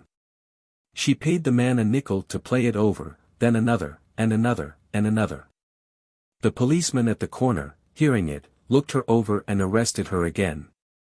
During her next 10 days in prison she nursed a grievance against this injustice and, as soon as she came out, had several drinks, went after the policeman, scratched his face, and tore his buttons off. Thereafter, Josephine drank whenever she could, and each time she drank she fought, and, since she had developed a complex against policemen, she landed back in jail in short order. She had been in some 70 times. I found Josephine a kind, big-hearted person, and, though erratic, fairly intelligent. She had a terrible tongue and a terrible temper, and undoubtedly had periods when she was of unsound mind. Most people were frightened of her. She was supposed to put curses on her enemies, and they came true. Once a person who had treated her badly and been cursed in consequence had promptly contracted pneumonia and died. At another time the matron of a certain jail had kept her 3 weeks in a dark cell on bread and water. After the 5th day, when bread was handed into the hole, she said it tasted like cake, it was so sweet. From the 2 or 3 cups of water daily, she had to assuage her thirst, wash her face, and clean her teeth. When she came out of this Stygian place she could scarcely see, but she managed to distinguish the matron sufficiently to put the curse of God upon her. The next night someone forgot to close the door of the elevator shaft, and the matron walked through the open gate, fell to the bottom, and was instantly killed. Now, Josephine was let alone. In spite of my depression I was intensely interested in Josephine. She begged me to help her, and I said I would try. The rest of that afternoon was consumed in this tale of woe until at 5 o'clock I began my initiation into the prison routine of hours and meals. The dining room was filled with long tables and wooden benches. No one had a knife or fork, only a tablespoon, edge blunted so as to be unserviceable as a weapon. Supper consisted of tea and molasses, stewed dried peaches, and 2 slices of bread which tasted queer. It was said to have saltpeter in it. We were locked in an hour later, lights were out at 9. Bells began ringing at 6 the next morning, and the cells were opened at 7. For breakfast we had oatmeal with salt and milk, again 2 slices of the same bread, and coffee without sugar. Dinner was more bread, a boiled potato with the skin half on, and a sorry hunk of meat. Because of my active tuberculosis the prison doctor soon put me on what was called a diet. This meant I could have crackers and milk and tea in my cell instead of going to the supper table. Due probably to the influence of the Osborne innovations at Sing Sing, the men at the Queen's Penitentiary were better treated than the women. Their food was of higher quality and they could buy tobacco and even newspapers. The sole reading matter available to women were 2 Catholic weeklies and the Christian Science Monitor. Our only other news came from the 2 visitors a month allowed. So fine a mesh screen was placed in the reception room that inmates could with difficulty distinguish, as through a veil, the features of those to whom they were talking. This was a hardship not even imposed at Sing Sing. After morning cell cleaning we took a 15-minute walk in the yard with our hooded capes over our heads. During this cold tramp the women scanned the ground avidly for butts of cigarettes tossed away by the men. It was tragic to see human beings forced to such a low level as to dig with their fingers in the frozen earth to retrieve these mangled stubs. Each used to grab her little bit and hide it. When the matron went to her lunch we were locked in our corridors but not in our cells. Ordinarily she took a nap afterwards, and the girls could usually count on her not being back until 3 or perhaps 4 o'clock. This gave them an opportunity to dry their shreds of tobacco under the radiator, then wrap them in toilet paper ready for smoking. At night when we were all locked in they struck the steel ribs from their corsets against the stone floor, and thus ignited pieces of cotton to give them lights. I could see tiny glowing points in the darkness as they puffed away greedily. Somehow, with the ingenuity born of necessity, these women also managed to have smuggled into them occasional small news items. The first day one of the girls approached me and in a stage whisper demanded, "Cross your heart and hope to die you won't tell." I crossed my heart and hoped to die. She slipped into my hand a short clipping about my trial. Apparently others had been keeping up with events, because a few minutes later Lisa, a little colored girl, called out, "USA eats, don't yer?" A third asked me to explain to them what sex hygiene was all about. Accordingly I sought permission of Mrs. Sullivan to be allowed in their corridor during her dinner hour. "What for?" "The girls want me to tell them about sex hygiene." "Ah, gwan wid ye," she laughed. "They know bad enough already." Some of the most lovely-looking girls were drug addicts. It seemed monstrous that the state could take such liberties with human lives as to convict them as criminals and sentence them to as much as 3 years for something which should have been considered disease. Other women were pickpockets, embezzlers, prostitutes, keepers of brothels, Tiffany, or high-class thieves, accomplices of safe blowers, and a few transatlantic flyers, who assisted in big hauls from Paris or London. The class snobbishness among the offenders interested me beyond words. No one cared how or where another had been reared, what kind of family background or education she had, the nature of her offense was the key to her social position. The one who picked pockets was scorned by the girl who helped herself to pearl or diamond necklaces, the shoplifter did not sell her body. The prisoners sometimes slid their arms in mine as we paced along in the yard. One took me to task. "I saw you walking with Gracie. You mustn't associate with her." "Why not?" "Do you know what she's in here for?" "She's a petty thief. Whenever she gets out she rides in streetcars and steals money from the pocketbooks of poor people going to pay their rent, or women coming home with their husbands' wages." "And what are you here for?" "Oh, I steal from the rich. I take only from people who have jewelry and bank accounts. I never did the regular work of cleaning, not even my own cell. Nor was I sent into the workshop to sew or to operate the machines with the others." When I asked Mrs. Sullivan why, she replied jollily, "Oh, you look better over there with a pen in your hand." She had fixed up a table to serve as a desk, and there I sat the entire day with my papers and books, planning ahead and reading countless letters. The tenor of all was much like this from Sarah Goldstein. "The women here in Brownsville need help very bad. Mrs. Sanger has got put away in the penitentiary for being friends with us, but she said we was to use her place while she was gone. If we can have a meeting over here in the clinic, I will put a fire in the stove and ask the women to come Saturday. We women here want to find out what the president, the mayor, and the judges and everybody is trying to do. First they put Mrs.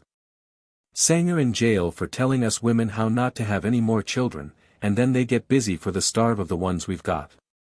First they take the meat and the egg, then the potato, the onion, and the milk, and now the lentils and the butter, and the children are living on bread and tea off the tea leaves that is kept cooking on the back of the stove.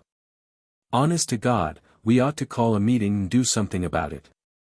Part of my time also was devoted to helping some of the girls to read or to write the 2 letters a month permitted them.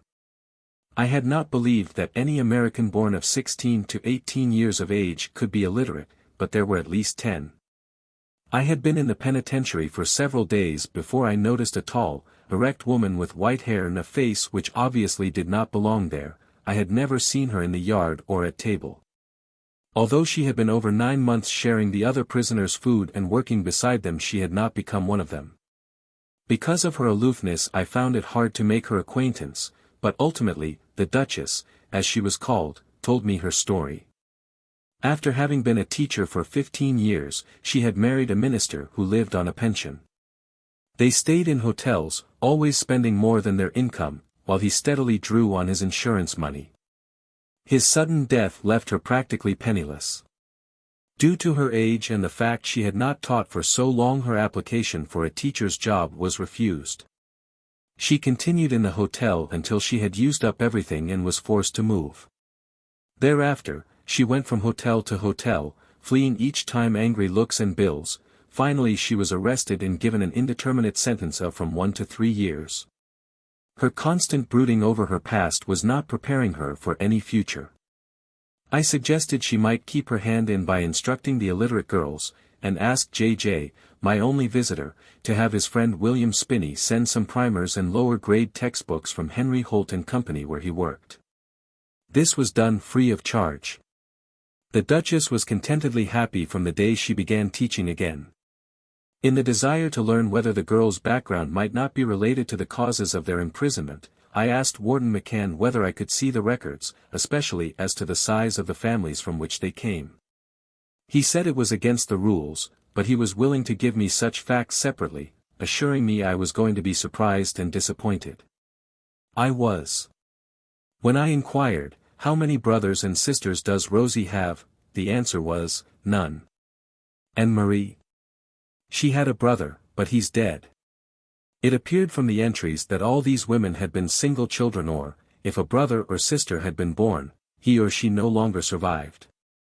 This was difficult to believe, but I had to accept it at first.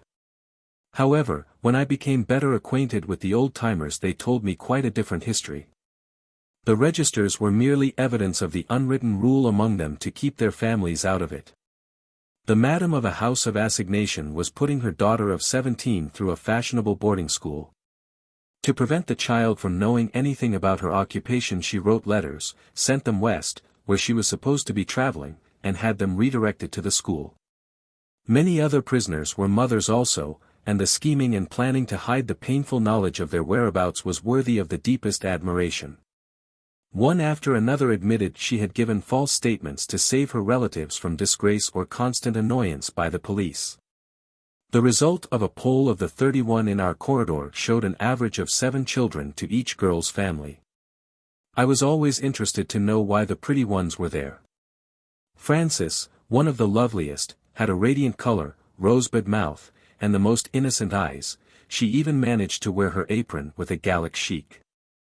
It did not seem possible she could have committed a crime, but she turned out to be one of the rogues who made a practice of frequenting gatherings where careless people offered opportunities to pickpockets.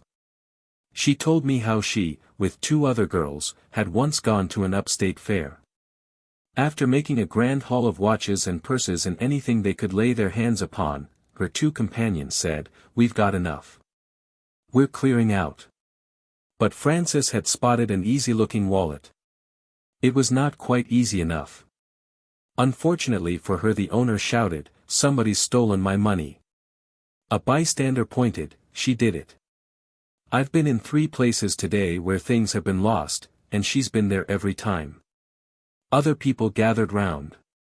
Frances began to cry.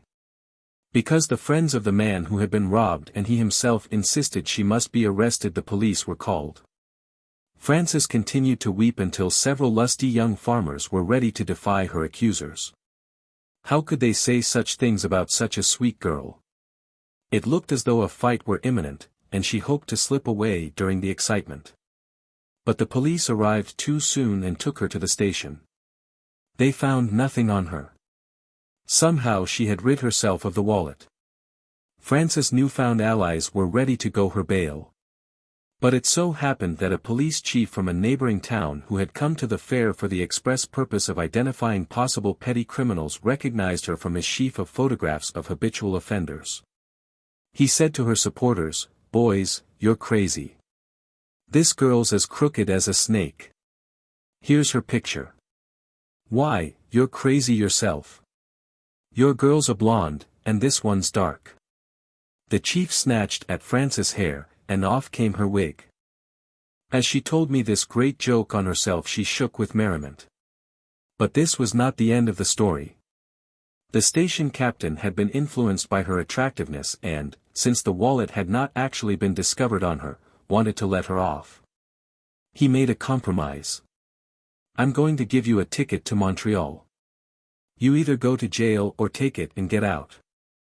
She accepted the ticket, but left the train at a nearby point and rejoined her friends at another fair. There, wearing a different costume, she continued her trade. Although to look at her ingenuous face I could hardly believe it, pitting her wits against the police was to her a type of game. Gertrude had been equally clever. She was of German origin, very stylish, moving in good circles when not in prison. She had learned that the officers of the submarine, Deutschland, which had just crossed the ocean, were to be entertained at a party. Having secured an invitation, she devoted herself to a lieutenant who, she had discovered, was carrying $700 in his pocket. When the gathering broke up, she took him back to his hotel in her car, suggesting they stop at a nightclub en route. There she put a drug in his glass.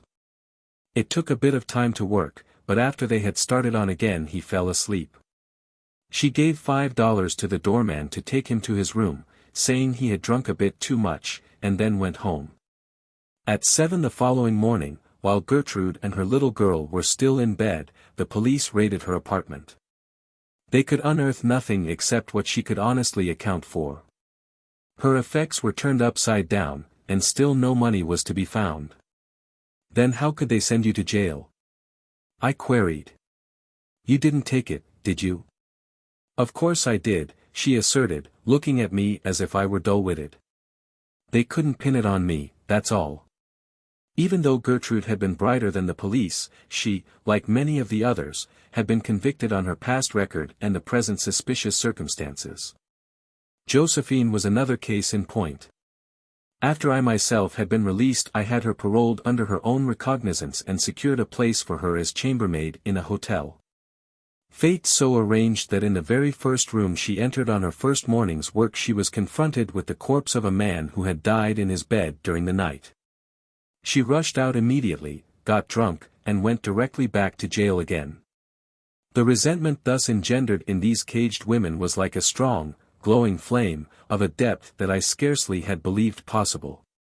The shivers ran up and down my back when I heard the details of their unguided and loveless childhoods, which explained in large part the curious manner in which their minds worked. They thought only in terms of getting away with their crimes, of beating the system, although their presence here was proof that it could not be beaten.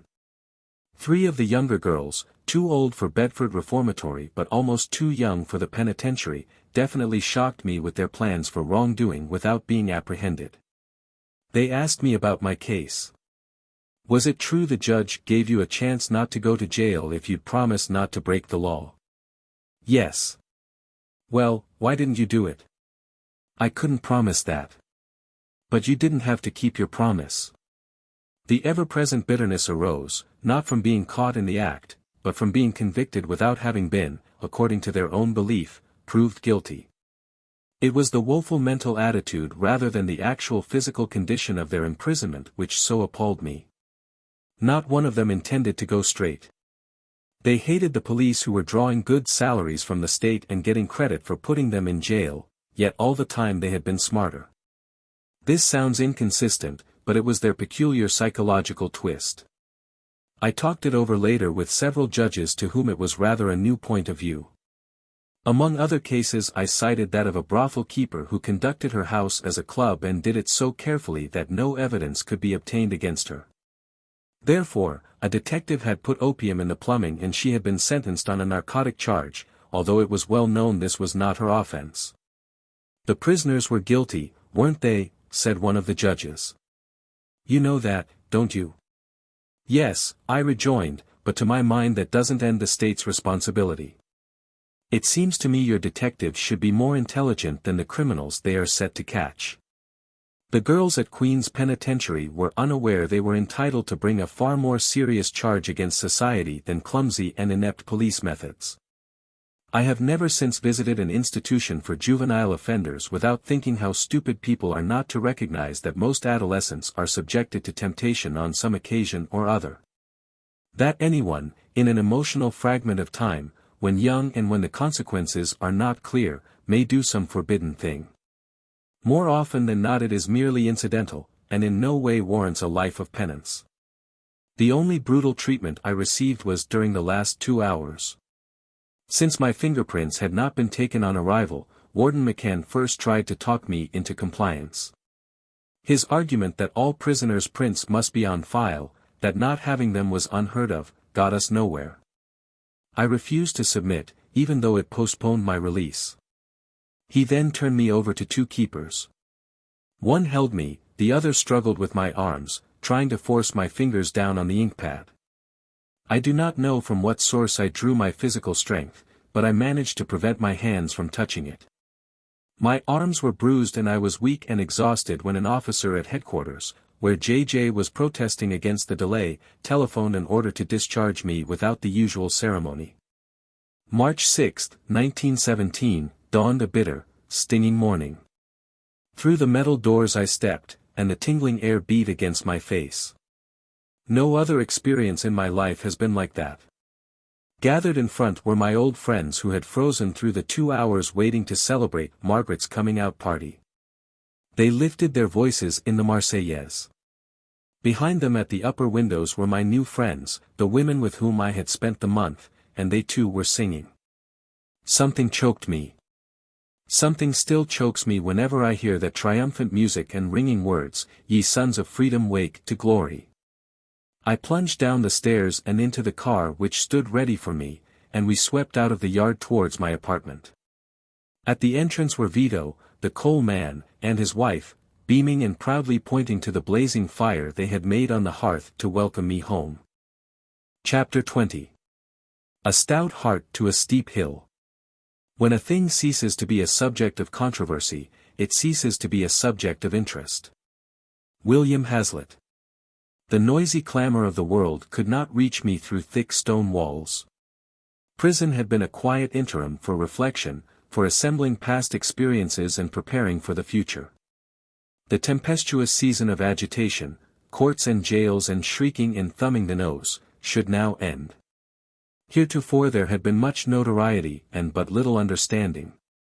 The next 3 steps were to be, first, education, then, organization, and, finally, legislation. All were clearly differentiated, though they necessarily overlapped to a certain extent. I based my program on the existence in the country of a forceful sentiment which, if coordinated, could become powerful enough to change laws. Horses wildly careering around a pasture have as much strength as when harnessed to a plow, but only in the latter case can the strength be measured and turned to some useful purpose. The public had to be educated before it could be organized and before the laws could be changed as a result of that organization. I set myself to the task. It was to be a long one, because the press did not want articles stating the facts of birth control, they wanted news, and to them news still consisted of fights, police, arrests, controversy. One of the early essays in education was a moving picture dramatizing the grim and woeful life of the East Side. Both Blossom and I believed it would have value, and I continue to be of the same mind. He had not approved of the clinic and had declined to have anything to do with it, but was eager to join me in capitalizing on the ensuing publicity. Together we wrote a scenario of sorts, concluding with the trial. Although I had long since lost faith in my abilities as an actress, I played the part of the nurse, and an associate of Blossom's financed its production.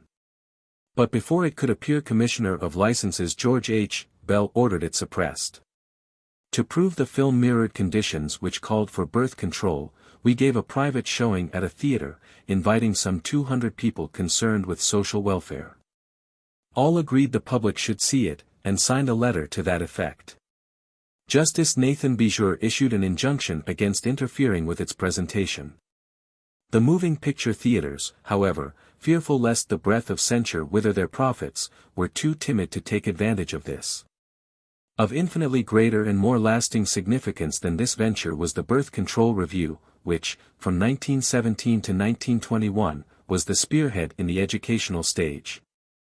It could introduce a quieter and more scientific tone, and also enable me to keep in touch with people everywhere whose interest had already been evoked. Emotion was not enough, ideas were not enough. Facts were what we needed so that leaders of opinion who were articulate and willing to speak out might have authoritative data to back them up. The first issue of the review, prepared beforehand, had come out in February, 1917, while I was in the penitentiary. It was not a very good magazine then, it had few contributors and no editorial policy. Anyone, sculptor, spiritualist, cartoonist, poet, freelance, could express himself here. The pages were open to all. In some ways it was reminiscent of the old days of the woman rebel, when everybody used to lend a hand, always with this vital difference, that we held strictly to education instead of agitation. I had learned a little editorial knowledge from my previous magazine efforts and now obtained a more professional touch from the newspaper men and women who gradually came in, among them William E. Williams, formerly of the Kansas City Star, Walter A. Roberts, who later published the few issues of the American Parade, and Rob Parker, editor and make-up man. Among the associates were Jessie Ashley, Mary Knobloch, and Agnes Smedley. That extraordinarily shy and mysterious woman, Agnes Smedley, had been born in a covered wagon of squatter parents, and, though she had become a teacher in the California public schools, her early habits of thought remained with her. She was consistently for the underdog. The British government had suspected her of connection with the seditious activities of a group of Hindu students and persuaded the federal authorities to investigate. All they had been able to find on which to charge her were a few copies of Family Limitation. This brought her within our province, and when she was arraigned in New York, John Haynes Holmes procured her $10,000 bail. After her acquittal she worked with us at various times until she left for post-war Germany. On this and other occasions John Haynes Holmes, a speaker second to none, brought the convincing force of his arguments and mind to our aid. By the shape of his head and the honesty of his eyes you could recognize the practical idealist in this Unitarian minister. He never straddled issues. During the war he said if one flag were to be hung out his church windows, then those of all nations should be flown. No peoples were enemies of his. 2 numbers of the review had appeared when the United States entered the war in blossom and I fell out. He was an ardent Francophile and, like most masculine members of the intelligentsia, threw in his lot with the Allies. I wrote a pacifist editorial, he refused to run it and resigned. To Blossom, as to so many others, pacifism was automatically labeled pro-Germanism, on the old theory that, he who is not for me is against me. I had already seen in Europe what propaganda could do to build up a war spirit, and prayed every morning when I awoke that I could keep my head clear and cool. I had heard the plaintive pleas of French mothers, but had talked also with German mothers. In the hearts of none had there been hatred or desire for their sons to kill other sons. I knew what I thought about the war. It was so outrageous I would not be mixed up in it. I still believe it was not only a dreadful thing in itself, a slaughter and waste of human life, but, even more disastrous. It exterminated those who ought now to be ruling our national destinies according to the pre-war liberality of thought in which they had been reared. We started at that time to walk backwards instead of forwards, and have retreated steadily ever since. A fear of expressing opinions which then began to seep in has gradually helped to impose censorship and further intolerance. I was neither pro-Allied nor pro-German but, using common sense, was distressed at seeing German achievements torn into shreds. Intelligence in Germany had been focused on all fronts. She had the lowest illiteracy of any country and had invested heavily in mass education from which the rest of the world was benefiting at little cost. She had offered the best training for graduate students in medicine. Foreign travel had been accelerated by German linguists. Commerce had been able to carry on international contacts through German interpreters. Any foreign industry which had needed technical advice had usually employed a German scientist, engineer, or chemist who knew how to do his job and do it well. Germany could not continue this policy without wanting to receive some tangible return.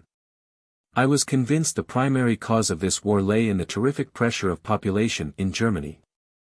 To be sure, her birth rate had recently begun to decline, but her death rate, particularly infant mortality, had, through applied medical science, likewise been brought far down. The German government had to do something about the increase of her people. Underneath her rampant militarism, underneath her demand for colonies was this driving economic force. She could hold no more, and had to burst her bounds. Blossom's defection was one of the heartbreaking things that can creep into any endeavor, even the most idealistic. I have seen so many young crusaders come galloping to show me the way, joining the procession and blowing horns for the cause, panting with enthusiasm to reform the world. Willing to teach me how to put the movement on a social, or sound practical and economic, basis. They were going to get vast contributions so that money would roll unceasingly into our coffers. But if they lacked the necessary patience and forbearance, or were there for personal aggrandizement, they became discouraged at the first show of thorny, disagreeable obstacles, retreating or deserting rather than fighting through. In the birth control movement supporters have come and gone. When they remained they found work, and little recognition, reward, or gratitude. Those who desired honor or recompense, or who measured their interest by this yardstick, are no longer here. It is no place for anything except the boundless love of giving. Blossom was the first illustration to me that the ones to whom authority is handed over are likely to expand and explode unless they have selflessly dedicated themselves.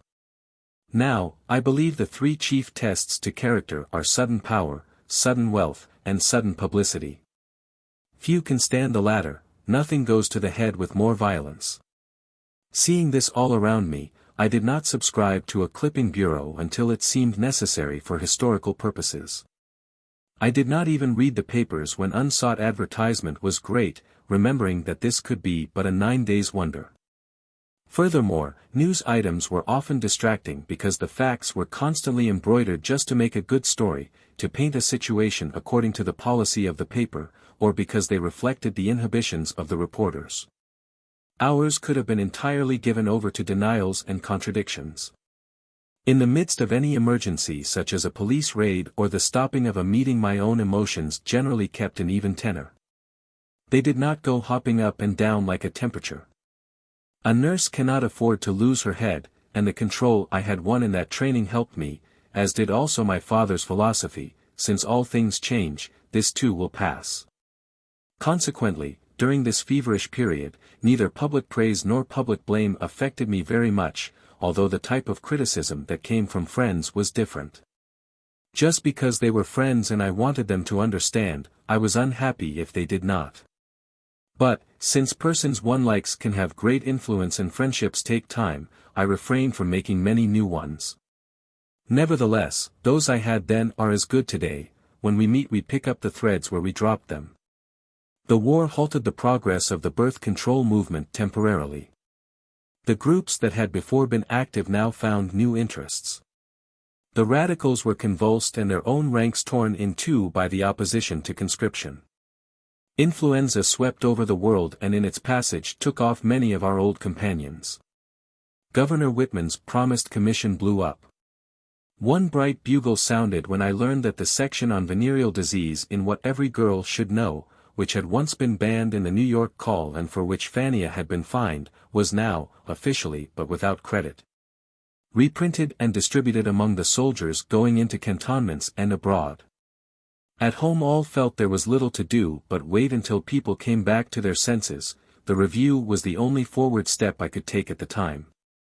Late in 1917 a new recruit was enlisted. Nobody ever knew Kitty Marion's true name. She had been born in Westphalia, Germany, and when she was 15 her father had whipped her once too often and she had run away to England, where eventually she had headed a turn at a music hall. The London slums had aroused Kitty's social conscience, and she had abandoned her own career to enroll with Mrs. Pankhurst in the suffrage crusade, becoming one of the most determined of her followers. When put in jail she set fire to her cell, chewed a hole in her mattress, broke the window, and upon being released threw bricks at Newcastle post office. 7 times she went to prison, enduring 4 hunger strikes and 232 compulsory feedings, biting the hand that forcibly fed her. Since it was distasteful to the government to have any suffragette die in prison, Kitty, under the so-called Cat and Mouse Act, was once released to a nursing home until she should have strength enough to return to confinement. Friends visited her there, exchanged clothes with her, and she escaped. On another occasion the Bishop of London personally begged her to give up her struggle. At the outbreak of war, the Pankhurst forces hustled her over to America rather than have her run the almost certain risk of deportation or internment. Selling the suffragette on the streets of London had been part of the initiation which duchesses and countesses and other noble auxiliaries to the Pankhurst cause had had to undergo. Kitty had stood side by side with them. Since we had so experienced a veteran ready for service, we began to offer the review on the sidewalks of New York. Our more sober supporters objected because they considered it undignified. But men and women from here, there, and everywhere passed through the commercial centers of New York, and this was a real means of reaching them. All of us took a hand, but Kitty was the only one who stood the test of years. Strong, stoutish, tow-headed, her blue eyes bright and keen in spite of being well on in her 50s, she became a familiar sight. Morning, afternoon, and until midnight, workdays, Sundays, and holidays, through storms of winter and summer, she tried every street corner from Macy's to the Grand Central Terminal. But her favorite stand was 7th Avenue and 42nd Street, right at Times Square. In her own words, she was enjoying the most fascinating, the most comic, the most tragic, living, breathing movie in the world. Many people still think I must be Kitty Marion. Everywhere they say to me, I saw you 20 years ago outside the Metropolitan Opera House. You've changed so I wouldn't know you. Street selling was torture for me, but I sometimes did it for self-discipline and because only in this way could I have complete knowledge of what I was asking others to do. In addition, I learned to realize what possible irritations Kitty had to encounter. Notwithstanding the insults of the ignorant, the censure of the bigots, she remained good-humored. They said to her, "You ought to be ashamed of yourself, you ought to be arrested, to be shot, to be in jail, to be hanged," or, "It's disgraceful, disgusting, scandalous, villainous, criminal, and unladylike." When someone asked, "Have you never heard God's word to be fruitful and multiply and replenish the earth?" Kitty replied, "They've done that already," and, knowing her Apocrypha as well as her Bible, retorted in kind, "Does it not say in Ecclesiasticus 16:1, desire not a multitude of unprofitable children?" During the war it was astonishing how many men, in and out of uniform, mistook birth control for British control. "We don't want no British control here," they exclaimed. Kitty would correct them, "Birth control," and someone would call, "Oh, that's worse." Who bought the review? This question was invariably asked, and the answer was, radicals, the curious, girls about to be married, mothers, fathers, social workers, ministers, physicians, reformers, revolutionaries, foreigners. A psychological analysis of reactions of passers-by when they saw the words, birth control, would have been interesting. I never could credit the power those simple words had of upsetting so many people. Their own complexes as to what sex meant to them appeared to govern them. Many were disappointed at its staidness, some were highly indignant, others highly amused, regarding it as a joke. Some bought with the set faces of soldiers going over the top, some looked and then strolled on. Others walked by only to return with the money ready, hastily stuff the magazine in their pockets, and move away, trying to seem unconcerned. The majority bought with the utmost seriousness in the hope that it might solve their personal problems. Jail was the instant reaction of every new policeman on the beat. Kitty, who knew she needed no license, would contest the point with him while a crowd gathered. But few of her arresters were familiar with the law in the name of which they hauled her off to the station. Time and again my night slumbers were broken to go and bail her out. J.J. was always able to have the case dismissed, but only after it had been argued and proved in our favor. Once Charles Bamberger, the agent provocateur of the Society for the Suppression of Vice who had brought about Bill Sanger's arrest, worked much the same ruse on Kitty.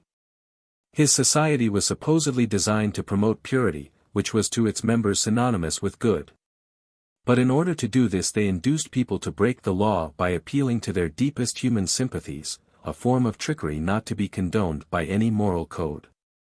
Bamberger, on repeated visits to Kitty at our office, poignantly described the condition of his unfortunate wife whose health depended absolutely on her getting contraceptive information. Anna's sense, like Fanny Amindle's, was unfailing in recognizing such decoys. I never went against it. But in vain did she warn Kitty, who gave him the information.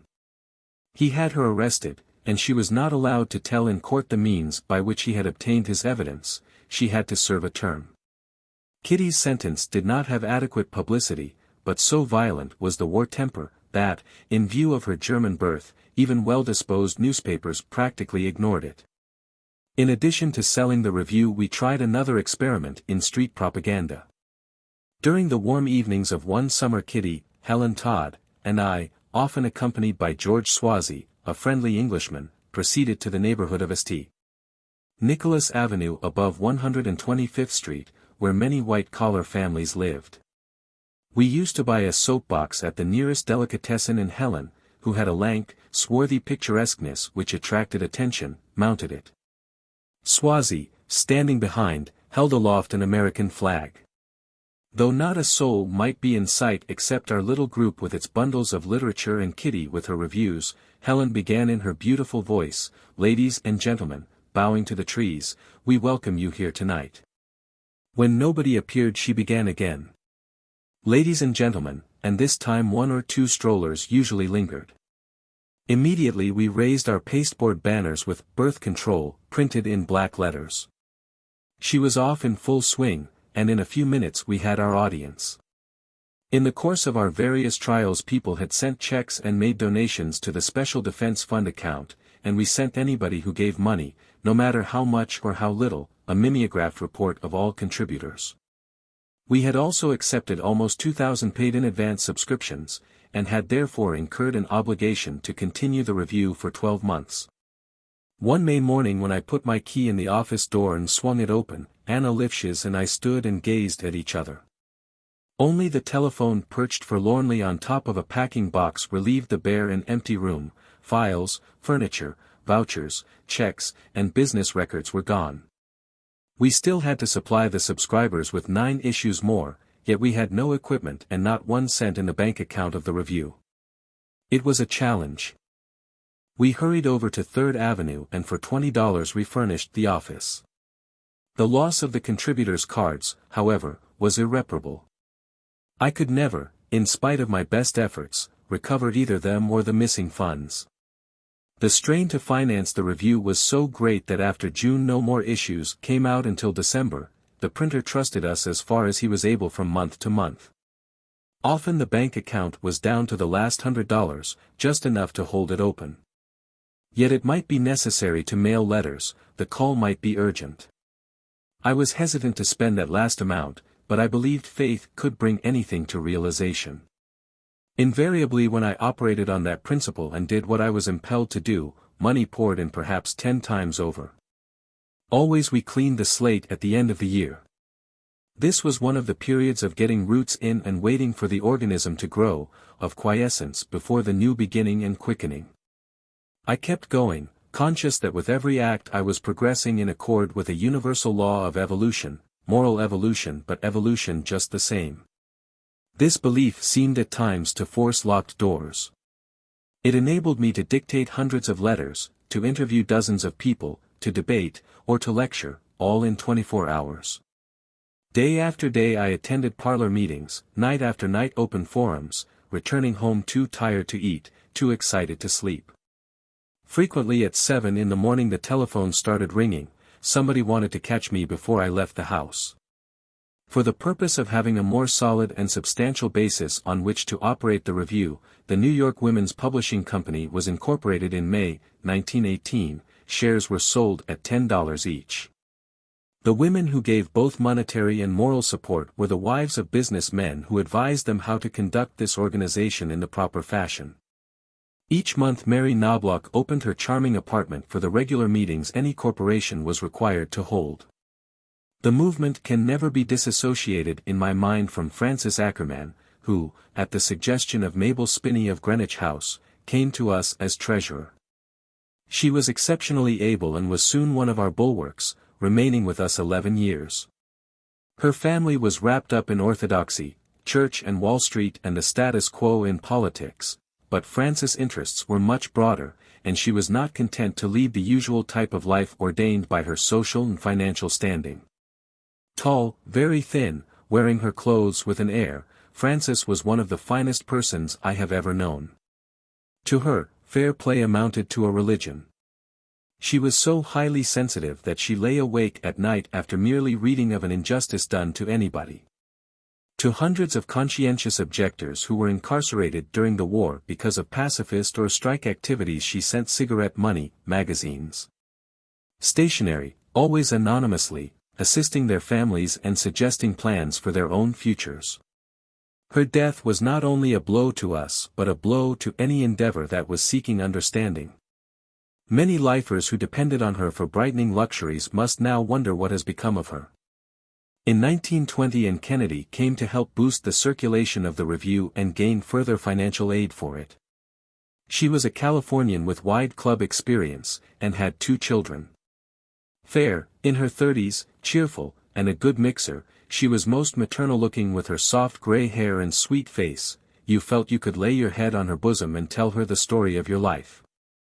The incorporation had heralded a new trend wherein we could have a recognized policy. When the review had first been started I had had to beg authors to write. Free speech was their favorite theme, and their pieces were inferior, but they were the only things I could fall back upon. I used to ask possible contributors, "Don't you agree that these poor mothers should have no more babies?" "Of course, but where's there any article in that?" Then I had to suggest ideas, show them how to link these up with larger sociological aspects, until they began to cast into the arena legal, medical, eugenic compositions. The material on free speech continued to come in, but we did not need to print it any longer. Incidentally, we now secured second-class mailing privileges. Soon afterwards I happened to be talking to a cousin who worked in the post office, a very young boy in his early 20s, who kept assailing me with questions about the review. I could not understand his unprecedented interest, and asked, "Why are you so curious?" "Well, I'm the official reader. It'll save my having to wade through every issue if you'll tell me ahead of time just what your policy's going to be." "Do you make the decisions?" "That's my job. If any seem objectionable I send them on to Washington." I was horrified to find this adolescent in a position which permitted him to pass judgment on such serious matters, but I was able to reassure him. The course we had adopted would in no way interfere with retaining our second-class mailing privileges. Many of the buyers of the review had been disappointed because it contained no practical information. "I have your magazine. All in there is true, but what I want to know is how not to have another baby next year." Thousands of letters were sent out explaining that the review could not print birth control information. Nevertheless, some of the appeals, particularly from women who lived on lonely, remote farms, were so heartrending that I simply had to furnish them copies of Family Limitation, though urging them to go to their physicians. Every once in a while I had a telephone message to come down to the post office at an appointed hour. I did so, wondering and uncertain. Was the interview to be about the review, Family Limitation, or what? The official in the legal department whom I always saw, fatherly though not old, used to say, "Now, Mrs. Sanger, you're still violating the law by sending your pamphlet through the mails. If you keep this up they'll put you in jail again." I objected. "The government and I had this out years ago." The federal case was dismissed. It never can be settled while we get these protests. To prove the post office was not having such an easy time of it, he pulled open a drawer and inside was a little pile of pamphlets and letters from religious fanatics, self-constituted moralists of one kind or another, women as well as men, who had received their copies and then complained. He showed me envelopes addressed to the Governor of New York, to the President of the United States. I studied the handwriting to see whether I could recognize it as identical with any that had come to me. Perhaps the postmark was Wichita, Kansas. There could not be many from a town of that size, and presently I remembered the request. It was a shattering thing to see that drawer. I had been earnestly trying to aid despairing mothers, and had been betrayed.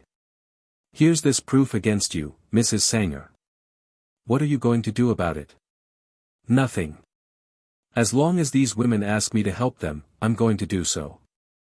I intended to continue to the limit of my resources whether or not I had help from those whom I had originally counted upon. In order to make women's clubs feel the need as I did, I had often gone miles at my own expense to present a topic that had taken me years to prepare and then had had to express it to the accompaniment of the clatter of dishes or the stirring of spoons in after-dinner coffees. The members had seemed to have their minds on hot rolls or had been fidgeting to get on to the bridge tables. Sometimes a few, who had come to dabble in sentimentality, had experienced a pleasant emotional response, "Oh, the poor things," but that had been as far as it had gone. The continued apathy of such organizations disappointed me intensely. The desire to build up a structure appeared to dominate them all. I had lost faith in their sincerity, respect for their courage, and at this time had no reason to anticipate assistance from them. To upbraid, accuse, or censure them for not doing what I had hoped was useless, but I resolved that I was never again going to talk to them, and, when it seemed necessary that they be addressed, I sent others to do it. My nervousness ahead of lectures continued to be akin to illness.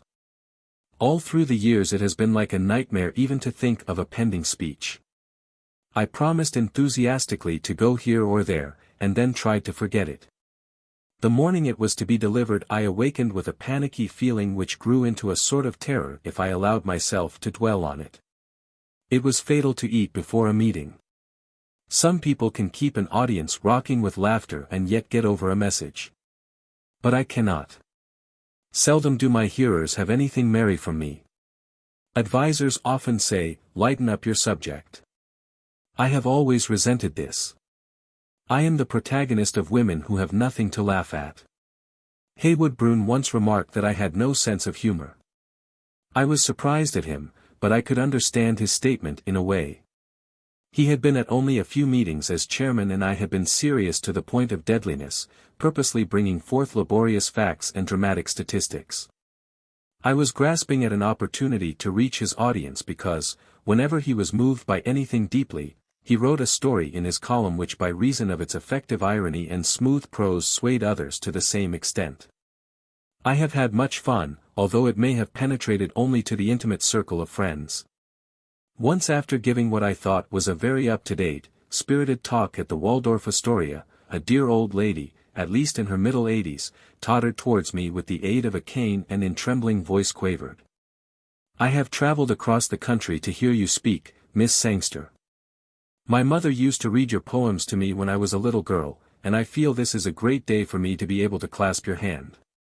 She had confused me with the poetess, Margaret Sanger, who in the mid-19th century had been a regular contributor to religious magazines. Inevitably I have been constantly torn between my compulsion to do this work and a haunting feeling that I was robbing my children of time to which they were entitled. Back in 1913 I had had some vague notion of being able to spend all my summers with them at Provincetown. That visionary hope had been immediately dissipated because too many painters began to discover it and the place became littered with easels and smocks. Jean O'Neill's plays were being produced on the wharf opposite Mary Heaton Vorsa's house, and these brought many more people. I wanted to get away even further, and so did Jack Reed, who had also sought sanctuary there. A real estate agent took him to nearby Truro where the feet of New Yorkers had not yet trod, and I was invited to come along. We saw a little house on a little hill, one of the most ancient in the village. Below it the Pamet River wound like a silver ribbon to the ocean. An old sea captain had squared and smoothed and fitted the timbers, brought them up from the Carolinas in a sailing vessel, and fastened them tightly together with wooden pegs. The kitchen was bright and warm, and seemed as though many cookies and pies had been baked in it. Jack bought the cottage, but he was never able to live there. As a staff correspondent of the Metropolitan magazine he was dashing from the Colorado Fuel and Iron Strike to the European War and back again to New York. In 1917, knowing I, too, had looked at it with longing eyes, he asked whether I would like to buy it. He was starting for Russia the next day and had to have ready money. By a lucky chance I had just received a check for $1,000 in payment for some Chicago lectures. We exchanged check and deed. He left the next day for the land of promise whither Bill Haywood, his friend, had already gone and whence neither was to return. Big Bill, who had steadily advocated resistance to conscription, had been arrested and freed on bail furnished by Jessie Ashley. She had forfeited it gladly to have him safely out of the country. I had had a long talk with him before he had made up his mind definitely to leave. The conversation brought back to me the picture of the times he and I had walked up and down the Cape Cod sands, and he had given me such good counsel about not jeopardizing the happiness of the children. Those who had opposed Bill for his hands in the pocket advice at the Patterson strike were the same who were opposing his jumping his bail. Since the day we had together visited the CGT meetings in Paris, Bill had come to see the virtues of expediency, that, rather than languish in jail where he could accomplish no useful purpose, a revolutionary should, if he could, exile himself. He who fights and runs away, will live to fight another day. This, according to the American idea, was cowardice. You should stay and be a martyr. But to Bill it was now merely short-sighted. He had concluded that the average worker when he went in for rioting and hand-to-hand combat was beaten before he had begun. He realized the workers had been split by the war, they had not united and stood up against conscription with any backbone. They could not as yet be depended upon as a force, but some day he hoped to return and reorganize them. Truro provided the children with 3 carefree months every summer in what still seems to me one of the most beautiful spots in the world. For several years I hung on to this dream of being with them constantly, but it was only a dream. I used to go down to open the house and perhaps snatch a week or so there before being obliged to hurry back, but father and my sister Nan were good foster parents. This house was eventually to burn as had the one in Hastings. Fate seemed to decree I should not be tempted to slip back into peaceful domesticity. Nor did I have all those hoped for years of watching the boys grow from one stage to another. I had had to analyze the situation, either to keep them at home under the supervision of servants who might perhaps be incompetent, and to have no more than the pleasure of seeing them safely to bed. Or else to sacrifice my maternal feelings and put them in country schools directed by capable masters where they could lead a healthy, regular life. Having come to this latter decision I sent them off fairly young, and thereafter could only visit them over weekends or on the rare occasions when I was speaking in the vicinity. If the desire to see them grew beyond control, I took the first train and received the shock of finding them thoroughly contented in the companionship they had made for themselves. After the initial excitement of greeting had passed away they ran off again to their games. At times the homesickness for them seemed too much to bear, especially was this true in the 14th Street studio. When I came in late at night the fire was dead in the grate, the book open on the table, the glove dropped on the floor, the pillow rumpled on the sofa, all the same, just as I had left them a day, a week, or a month before. That first chill of loneliness was always appalling. I wanted, as a child does, to be like other people. I wanted to be able to sink gratefully into the warmth and glow of a loving family welcome. The winter of 1917-18 was particularly hard. The snow drifted high and lasted long, and it took forced cheer to keep your spirits up. Dr. Mary Halton assured me that with ceaseless financial worry, inadequate rest, incessant traveling, improper nourishment, I could not survive long. When, therefore, a publisher asked me for a book on labor problems, I snatched 10-year-old Grant out of school and set off for California. Taking a small place at Coronado where I sat myself down for 3 months to write and to get acquainted with my son. I loved the sunshine. It was a pleasure to be out of doors, to have peace and quiet and the leisure to arrange my thoughts and put them on paper. I had no inclination towards a labor book, but thoroughly enjoyed letting loose my pent-up feelings on woman and the new race. It was good to classify reasons and set them in order. My opinions did emerge, and it was a great release. I was vividly reminded of prison one day when Grant came home from the school he was attending, both his eyes pretty dirty looking. I asked him why he had been fighting. "I don't want to tell you." "I'd like to know." "Well, this boy told all the fellows my mother'd been in jail." "What did you do?" "I hit him, and he hit me back. He said, 'Your mother's a jailbird,' and I said, 'She's not.' Then another fellow said, 'My mother says your mother went to jail too.' Grant had replied, 'That wasn't my mother, that was another Margaret Sanger.' 'How could you say that, Grant? You know it wasn't true.' 'Mother,' he replied profoundly, 'you could never make those fellows understand.'" Chapter 21. Thus to revisit. The event of my visit to London in 1920 was the beginning of my friendship with H. G. Wells. There was no aloofness or coldness in approaching him, no barriers to break down as with most Englishmen. His twinkling eyes were like those of a mischievous boy.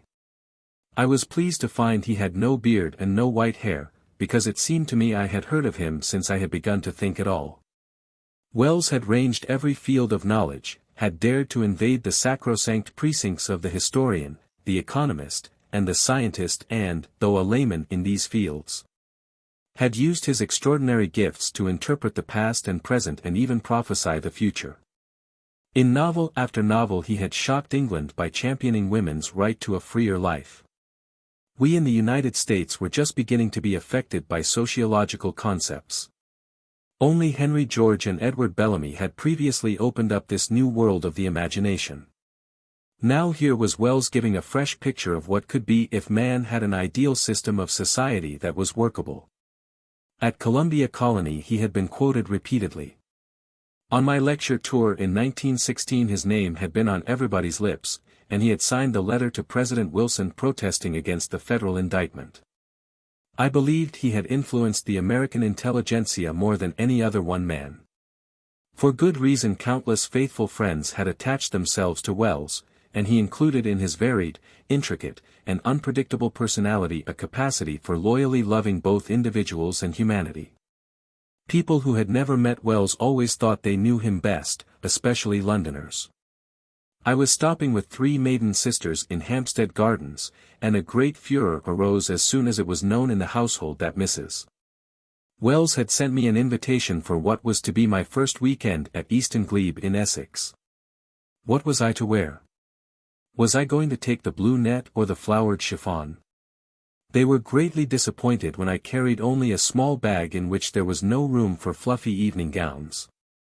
Wells himself was waiting on the platform at Dunmow Station, and we drove in his little car, called the Pumpkin, to Easton Glebe, a part of the Warwick estate on which he held a life lease. The former rectory was built of old stone, ivy-covered. Lovely lawns were spread around it. Early morning tea was served in your room, shoes put out at night were properly polished, hot water was plentiful for your bath, and extra pitchers were brought with towels wrapped around carefully to keep in the steam.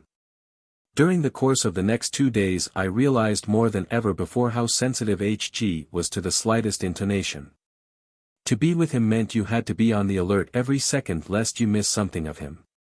He could be amusing, witty, sarcastic, brilliant, flirtatious, and yet profound at once, all in his thin, small voice, speaking high up into the roof of his mouth, as do many English, instead of back in the throat as we do.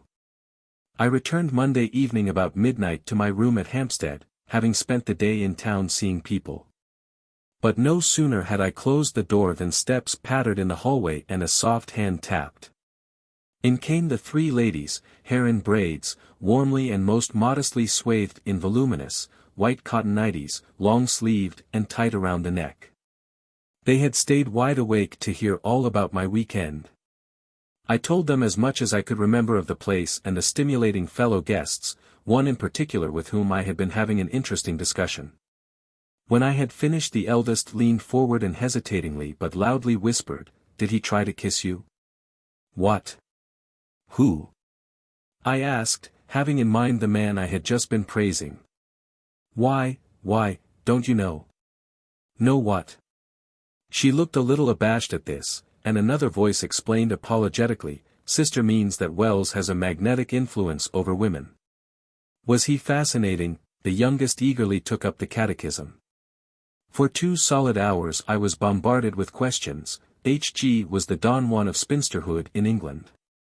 That there was a Mrs. Wells for whom Mr. Wells cared deeply did not matter in the least to them. I wish I could do justice to Jane, as Catherine Wells was affectionately called. This devoted mother, perfect companion, was the complete helpmate, managing H.G.'s finances, reading the proofs of his books, seeing that all editions were up to date, letting no publisher be delinquent in his royalties. She did not pretend to be a feminist. She was there to protect him, performing the duties of an English wife towards her husband and appearing with him so that they might make a united front to the world. The relationship between them was on a fine plane. Although H.G. had told me once the sun would set if anything ever happened to Jane, I felt that he had never put her adequately into his books as the great woman she really was. He was too close to her. After she died, his touching introduction to the book of Catherine Wells proved that he realized what she had been in his life. Jane was always mothering people and looking after their comfort. At a later time when I happened to be at Easton Glebe, she was distressed and anxious that I was taking it for granted I had to have an ice pack on my neck every night because my tubercular glands were bothering me. She insisted and insisted something must be done, until finally my tonsils were removed, the true source of my trouble. I owed this tremendous relief to Jane's interest, which would not let me go on being sick. The gay wit and gift for mimicry were not confined to H.G. alone.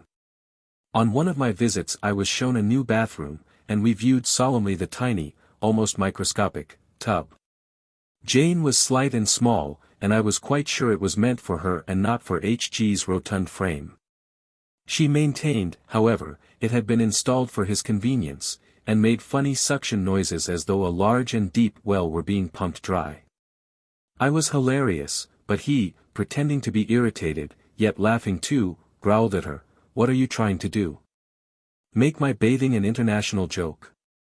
The little things H.G. said, many of them jibes at himself, were always amusing. Even more so were the drawings with which he decorated his letters.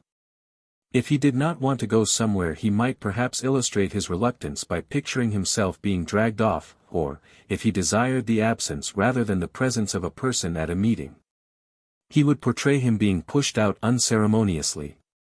These ingenious caricatures allowed many subtleties which even he would not like to put into words over his own signature.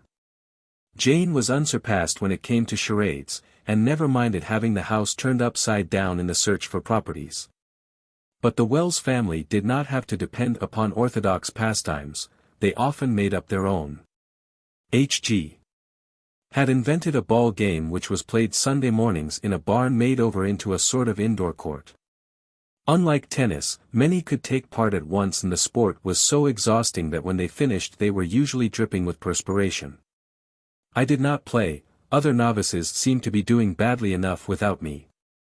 If you did not feel up to anything so strenuous, you could take a short walk through the charming garden which Jane had so lovingly arranged, or a long one through the woods, by the lakes, or bordering the streams of the Warwick estate, of which H.G. had free use. Every season had its different aspects of beauty. Sunday afternoons and evenings were especially merry. The atmosphere at Easton Glebe was like nothing else, something that does not exist here, where the elders have their bridge and their conversation and the young go dancing or to the movies. There, all ages mixed together in fun, in laughter. The 2 sons, Frank and Jip, who were then at Cambridge, might bring from 10 to 15 friends home for tea, a great function over which Jane so graciously presided. The maids went out after setting the table for supper and preparing cold meats on the buffet, and the party then took care of itself, everybody serving everybody else. The boys were full of devilment and it was most uproarious. I often wondered how the unexpected arrivals were provided for, but Jane was a remarkable hostess. I have known her to have a houseful at Easton Glebe for lunch and give a brilliant dinner in London that same evening. Every guest was planned for, no one was ever huddled with another, appropriate games were produced or friends invited who might be interesting or helpful. When they were ready to leave, all were put on the most convenient trains and returned to town with as little trouble to themselves as possible. From 1920 on I never went to England without spending part of the time with H.G. And many of the most attractive people I met were at Easton Glebe. I always came away enriched by these contacts and the talks we had together. Conversation was a combination of current topics, science, philosophy, history. The English might not have had the same light flippancy or such a scattered fund of information as the average American, who usually qualified his statements with, "I read that," or "I know someone who." But they did speak out of their own experience. Furthermore, they could toss the ball of repartee back and forth objectively and not become irritated or let creep into their voices that personal note which implied they had now settled the whole thing. Each one at Easton Glebe had his turn in the spotlight. It was never a monologue, which a man in H.G.'s position might have made it. No subject could be mentioned that he did not have its complete history and a definite opinion on it as well, including neo-Malthusianism in all its implications. These weekends were inspiration and recreation. The serious duty which called me to England was lecturing. The Neo-Malthusian League had few speakers at that time to address women audiences, and wished me to test out the response to their propaganda. English public sentiment on birth control had vastly changed since I had been there in 1915, largely because Marie Stopes' book had had such wide circulation during the after-war period. Her voice had made articulate the feelings of the millions of unemployed. That people now knew what birth control meant was due in part also to Harold Cox, one of the finest orators of his generation, who had been the first to point out that its condemnation by medical men and Anglican clergy should carry little weight. Because the birth rates among them were lower than those of almost any other classes. Notable exceptions who had come out favorably were Sir James Barr, ex-president of the British Medical Association, Dr. C. Killick Millard, health officer of Leicester in the north, Dean Inga of St. Paul's, and the Bishop of Birmingham, who was chairman of the English National Birth Rate Commission. England was accustomed to clarifying new and controversial subjects by such bodies, summoning experts to testify. Dr. Alice Vickery arranged for me to give a series of talks, many before lower middle-class workers' wives who belonged to the Women's Cooperative Guild.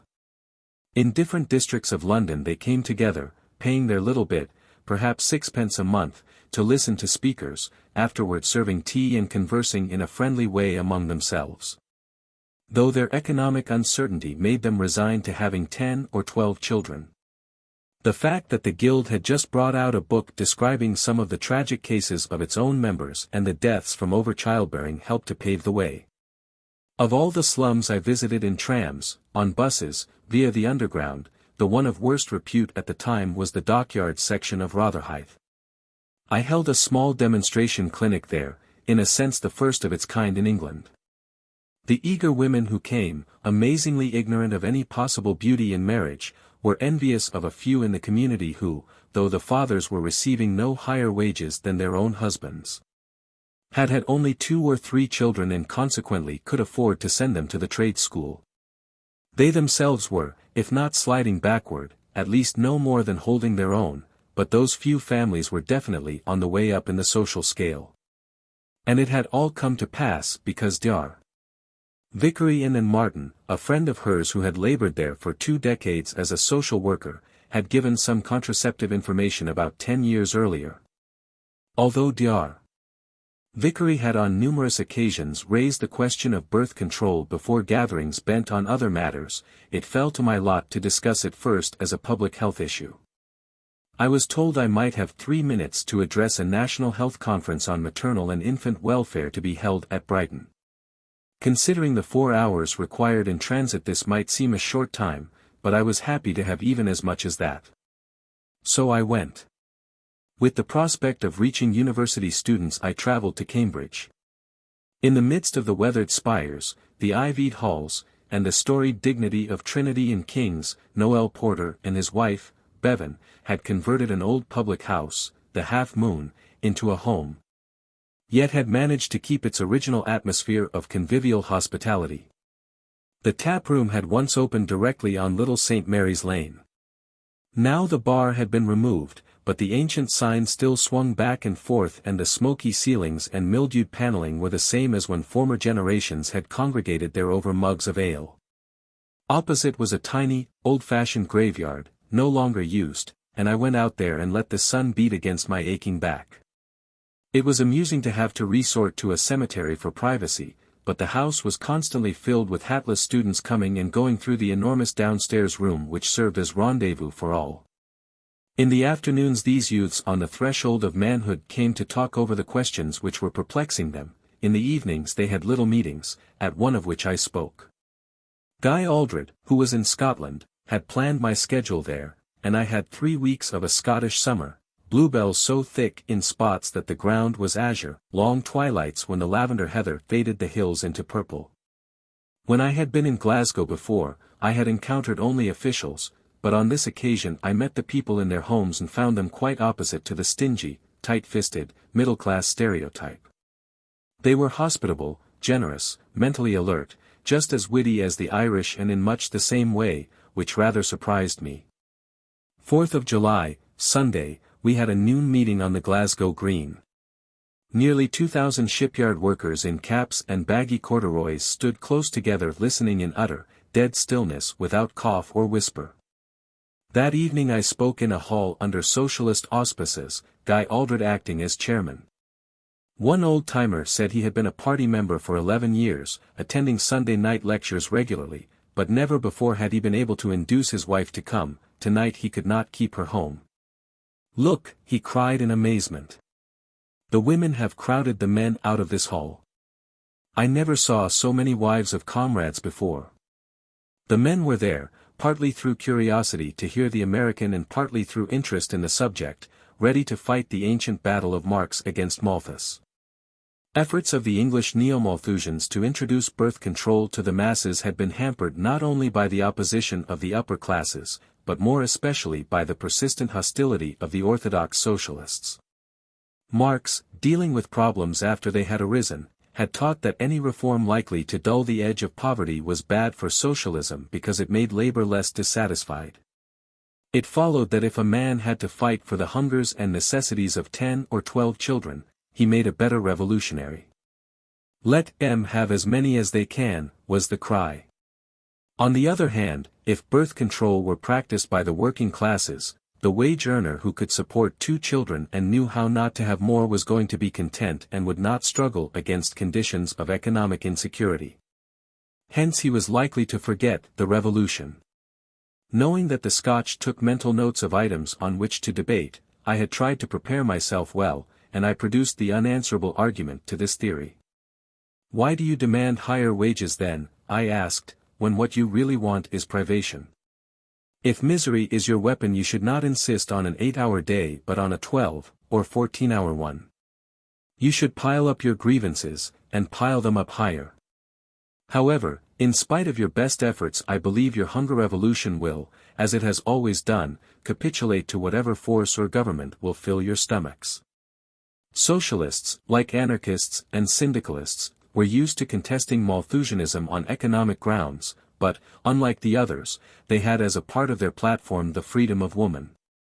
I pointed out that she could have the sort of freedom they desired for her right here and now through birth control.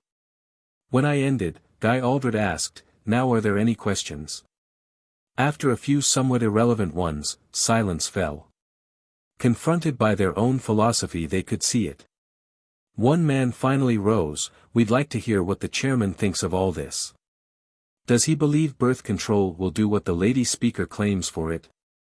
Apparently they were waiting for their cue. But Guy Aldred was not to be drawn. After giving him an opportunity to express himself they plunged in and said their say. Even some women who had never been on their feet before got up to tell dramatic, vivid, personal stories. The next day I was on my way to a town not far from Dunfermline, Andrew Carnegie's birthplace. I arrived about 4 o'clock in a driving storm, lacking both umbrella and raincoat. No taxi had ever graced the railroad station, and we trudged through the rain to the cottage of one of the most advanced friends of labor. I was soaking wet up to the knees. A hurry call was sent to neighbors for dry clothing, but among that population of 5,000 not a single woman had an extra skirt to lend, and only after long search was a new pair of Sunday shoes forthcoming. Because there was not an inn within miles, I slept that night with my hostess in the one bed the house contained. The husband stretched himself out on 2 chairs in the kitchen. Since Sylvia Pankhurst had been similarly accommodated just a few months before, I knew I was having the best the village afforded.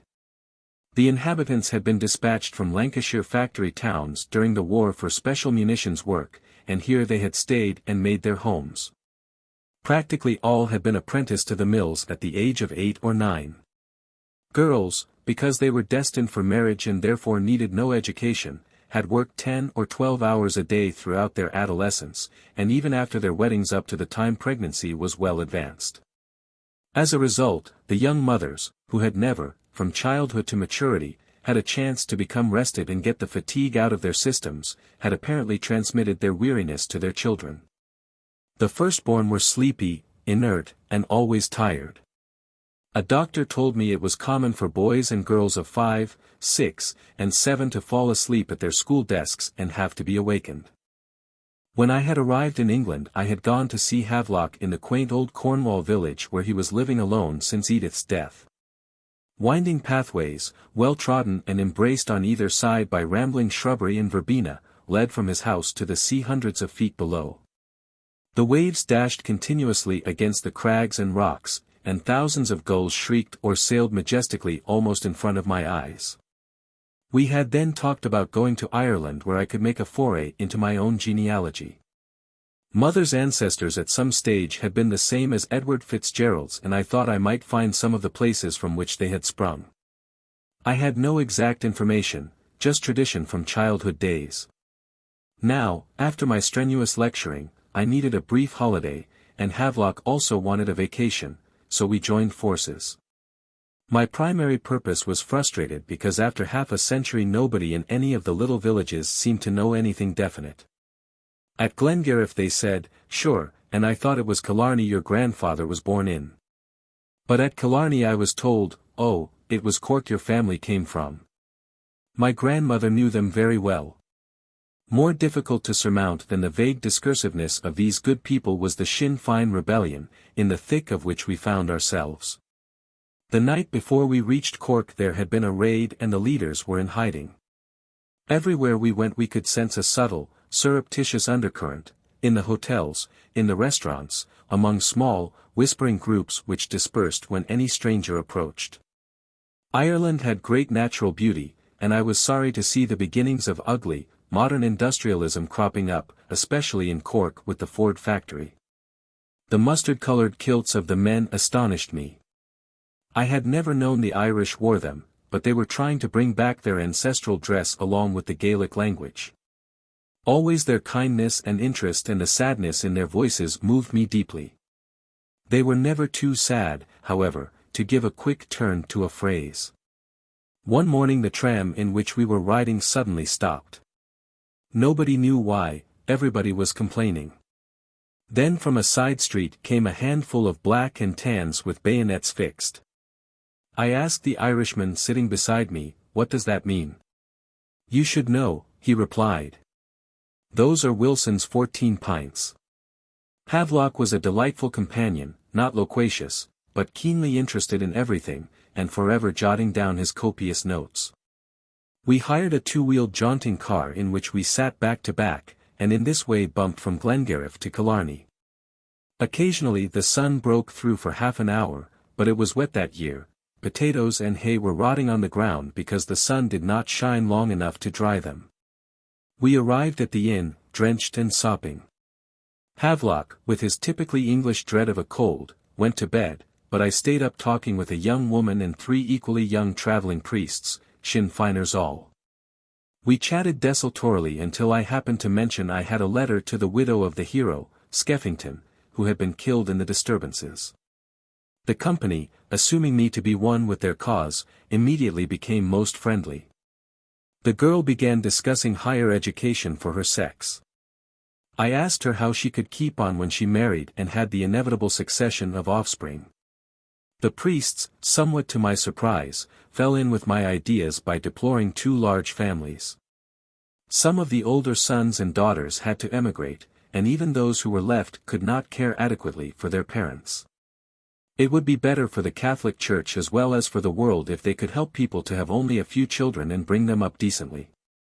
I felt hopeful because they were speaking of birth control as solving some of their own problems. They were saying exactly what I most wanted them to say. Several happy days we spent at Killarney, exploring on foot, on horseback, and in boats. The men who drove the cart or rowed us through the lakes always knew the old myths of the mountains and poured into our ears tales of leprechauns and other little people. You heard the word divil more than any other. Here the divil, so they told us, had left his step, there he had run away. The shape of every mountain, the twist of every stream had their stories. Wherever we went women, lean and elderly, wearing tiny shoulder shawls and calico print dresses, fairly started out of the hillsides, bareheaded, barefooted, complexions like roses, and eyes as blue as the sky. Yet their faces were hungry and worn. Getting on in years as they were, they could and did run faster than our ponies. When we spurred forward they came right along, flattering, cajoling, uttering prayers and God bless yous, calling on all the saints to preserve you if you would buy a drop of Mountain Dew, which was so good for your health. If you bought this Irish whiskey from one, another took her place, and, quite undiscouraged, began again the flow of sales talk. One of our last days, when the wraiths of the lake dimmed the emerald hills, we walked to red-bricked Killarney House, to which, as Havelock said, nature was adding her own wild beauty to the beauty that man had made. All of Ireland had seemed draped in mist and sadness and, lovely as it had been, I never wanted to go back. Chapter 22. D'ye hear the children weeping? After the Irish interlude I was ready to go on to Germany to carry out the most important objective of my journey abroad. It had become obvious that progress depended on finding a means of contraception, cheap, harmless, easily applied. Way back in 1914 Havelock had seen in some of the last medical journals to come out of Germany an advertisement of a chemical contraceptive. He had mentioned it to me, and ever since I had been eager to track it down. In pre-war Germany every advertised product had been required to live up to the claims made for it, the public must not be misled. Thus I was convinced that if the notice had stated it was to prevent conception, the assertion was true. No news of it had come since the war, and I wished to ascertain whether it was still being manufactured. Perhaps this formula would be the solution to our problem. I had a secondary reason also for going to Germany, to investigate the decline in the birth rate. It was said half the married women had become barren during the blockade for lack of proper food. I was always looking for evidence to support and strengthen our arguments, and, consequently, wanted to discover what had been learned of the relation between vitamins and fertility. Berlin was cold and dark when Rose Whitkop and I, about 11 at night, arrived at Neukölln, a special proletarian section of the city. The train was late, an unusual state of things in efficient Germany, but this was the period of her greatest disorganization. The telegram which had been sent to Rose's sister and brother-in-law, Millie and Rudolf Rocker, had apparently not been delivered. Nobody met us. There were no taxis, no carriages, no lamps, no lights in the windows to relieve the pitch blackness. A sleepy, disgruntled porter led us across the street to an insignificant hotel. He knocked at the door, a head popped out of a window above. "Two ladies want to stay overnight." The proprietress said she could give us nothing to eat, but that we could have a room. We accepted gladly, climbed up a ladder into the same bed, piled high with feathered mattresses above and below us, and settled ourselves to comforting sleep after the long and tiresome journey. In the morning, refreshed, we took a tram to the Rockers' small apartment. Rudolf was a syndicalist, a friend of Portet, and had been interned in a concentration camp near London during the war. Both Millie and Rudolf had suffered great privations after their return. But, although food was very scarce, they were more than prodigal and kind in sharing with us. Germany was still no place for casual visitors in 1920. She seemed dead, crushed, broken. Street traffic, even in a metropolis the size of Berlin, was slight. I noted particularly the grim silence everywhere. People had forgotten how to smile. They were thankful for the revolution, but it had not brought much relief, and the winter to come was dreaded. Instead of displaying food or clothing, the windows of shop after shop on street after street were decorated only with streamers of colored paper. Everybody was ravenous for fresh vegetables, money meant nothing, food everything. I saw old peasant women coming in from the country with bags of potatoes on their backs.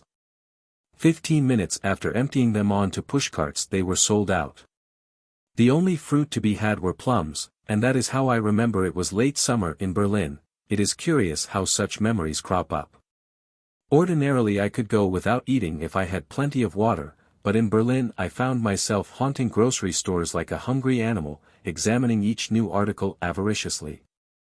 I cannot as a rule bear tinned milk and will not give it to babies, yet here when I saw a can of American evaporated milk, I found myself viewing it with glowing eyes. I was disgusted with myself. Nothing satisfied my appetite except eggs, and these, along with milk, could be purchased only on prescription from a doctor. Meat was reduced to half a pound a week for each person, but I had no ration card. A neighbor of the Rockers obtained some bread for me and gave me her potatoes, although she and her 3 lovely daughters had only rice as a substitute. I was in tears over her generosity. For months many families had existed on nothing but turnips. They ate turnip soup, turnips raw, turnips mashed, turnip salad, turnip coffee, until their whole systems revolted physically against the sight of turnips. The contact with other persons in trams, halls, churches, even streets, was nauseating. In a few minutes the fumes of turnip from their bodies was so offensive that they became almost unendurable to themselves. I went into a 2-room home, clean but overflowing with 10 children, 5 born since the war, starvation horribly stamped on their faces. The oldest was 12, still too young to work. The father, a locksmith, had no job. All were living on 100 marks received every week from government unemployment insurance. It was now Saturday, and not one crumb or morsel remained to tide them over until the next payment on Monday.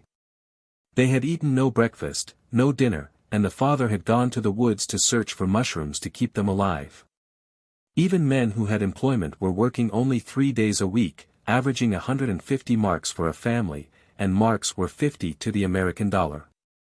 The best food had to be given to them because they were the earners. Women were the real sufferers, they had to go without or subsist on what they could scrape together. They nursed their babies beyond 2 years to supply milk, and all their time was occupied in a constant hunt to find nourishment for the older ones. I heard countless stories from mothers who had been tortured by watching their children slowly starve to death, pinched faces growing paler, eyes more listless, heads drooping lower day by day until finally they did not even ask for food. You saw a tiny thing playing on the street suddenly run to a tree or fence and lean against it while he coughed and had a hemorrhage. Others like him were dying of tuberculosis from lack of eggs, butter, and milk, so many cows had been sent to France. Yet they came up to me and offered to sell their prescriptions thinking that I, as a foreigner, had money to buy them. They themselves had none for these luxuries. The old-fashioned warrior who entered with the sword and killed his victims outright had my respect after witnessing the peace conditions of Germany. The Quaker food stations admitted only children who were ill and only mothers who were more than 7 months pregnant or who were nursing babies less than 4 months old. The spectacle of one of these women bringing 2 or 3 of her brood, not sick enough to be regularly fed, to share her own soup was too sad and overwhelming to bear. Those in charge of the distribution wanted each mother herself to eat for the benefit of her unborn child or nursing infant, and were already crowded to capacity, feeding 300 and 400 at a time on cocoa and rolls made from white flour. But they could not bring themselves to exclude the little scarecrows with large, starry eyes, pipe-stem legs, and hands from which the flesh had fallen until they were like claws.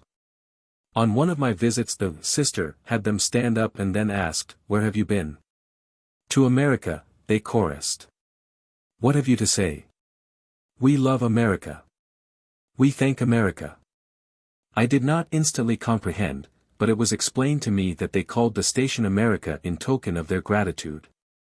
To account for the sorry state in which they found themselves, the Germans were groping to fix the blame either within their country or on some foreign power. All seemed of the opinion that had the United States not entered the war, none would have been victor and none vanquished. This, they said, would have meant a lasting peace. Yet they felt little animosity towards us. What there was had been largely wiped out by the aid of the Hoover Commission. Furthermore, they still hoped we might be an influence in loosening the treaty chains which kept them helpless and bound. When I asked them why they had accepted the humiliating terms at Versailles of which they complained so bitterly, they replied they had been told that, had they not done so, vast territories which supposedly had been mined would have been blown up and huge populations would have been annihilated. The military party accused the socialists of having stabbed them in the back and brought about defeat through the leadership of such pacifists as Karl Liebknecht and Rosa Luxemburg, who had paid with their lives. The socialists and workers regretted they had not united with Russia and, combining their own scientific and technical knowledge with her raw materials, conquered the world and thus molded all civilization to their ideals. Both classes sincerely believed that France wanted to destroy them utterly. I saw something of the reason for their feeling one day when a tram stopped to let off passengers, and a French automobile filled with French officers, instead of halting the prescribed number of feet away, plowed right through, knocking down 2 people and never even pausing to see what havoc it had created. The spectators gazed at the bodies lying there waiting for the ambulance. They did not dare shake their fists, but anyone could tell from the pitch of their voices, their expressions of passion and anger, how bitter was their resentment. The women broke down all the reserves of my emotion. They had been at one time the most advanced in Europe, politically, economically, and socially, and, although they had had to work harder at the gymnasiums than the men because higher marks had been required of them, they had been really on a par. But now a frightful retrogression had occurred. Working women had been forced down to a state beside the lower animals, they had become drudges in the fields in place of draft horses. I saw one who could not have been past 25 carrying a huge basket of vegetables strapped to her back, the weight of which threw her forward so that I expected any minute to see her go on all fours. An impressive and tragic poster by Kathy Kollwitz was displayed on various corners. It showed a woman with head thrown back, eyes closed, arms crossed over breast, and was captioned simply, "Waiting." The human figures you saw on the streets looked out of eyes dried by suffering and deepened by hunger. They had no faith, no hope, no philosophy, they were resigned to love or hatred, peace or war, a living death or a sudden end. Throughout Europe, governments were clamoring for bigger populations, France was offering bonuses for large families. "Our babies are dying, give us more babies." Among European labor groups only the syndicalists of France had recognized excessive population as detrimental to the working classes. The deficiency in Germany of 2 million lives sacrificed in the war had been made up by the thousands returned from Alsace-Lorraine, from the former province of Posen, and the deportees from England, France, and Italy. There were not nearly enough positions to go round. Yet the nationalists, who had tried to cover the bitter pill of imperialistic ambitions with a sugar-coating of patriotism, still estimated the world in terms of numerical greatness and women as mere machines in the cradle competition of human production. Even the German socialists, following in the footsteps of Marx, opposed Malthusianism vigorously in and out of season. A Neo-Malthusian Congress had been held in Dresden in 1912, but the movement then organized by Maria Stritt had practically gone out of existence and its place taken by a more popular demand for the right to abortion.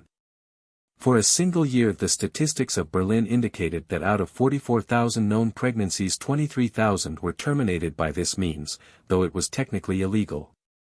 Women were now campaigning for a bill before the Reichstag to permit operations to be performed lawfully in hospitals, where fatalities could be reduced by proper sanitary care. Not one of those with whom I talked believed in abortion as a practice. It was the principle for which they were standing. They were resolved to have no more babies for cannon fodder, nor until they could rear them properly. Most of the doctors whom I interviewed said that what Germany needed was children and lots of them. I asked one if the medical profession, as a whole, were doing anything to prevent entrance into the world of those children whose backs were so weak that they could never sit up straight, whose bones were too soft to hold the weight of their bodies. He answered abruptly, by aborting the mothers we are doing our best to cope with conditions as we find them. It is not our work to change them. I was hounding everybody to learn the whereabouts of the contraceptive formula for which I was searching, and was finally given the name of a gynecologist who should know, if anybody did, where it could be found. I made an appointment, and he greeted me in the most cordial way. When I questioned him about the reported sterility of German women, he agreed with the argument that, the situation being what it was in the country, the population should be checked for the next 5 years. Here is a friend indeed, I said to myself.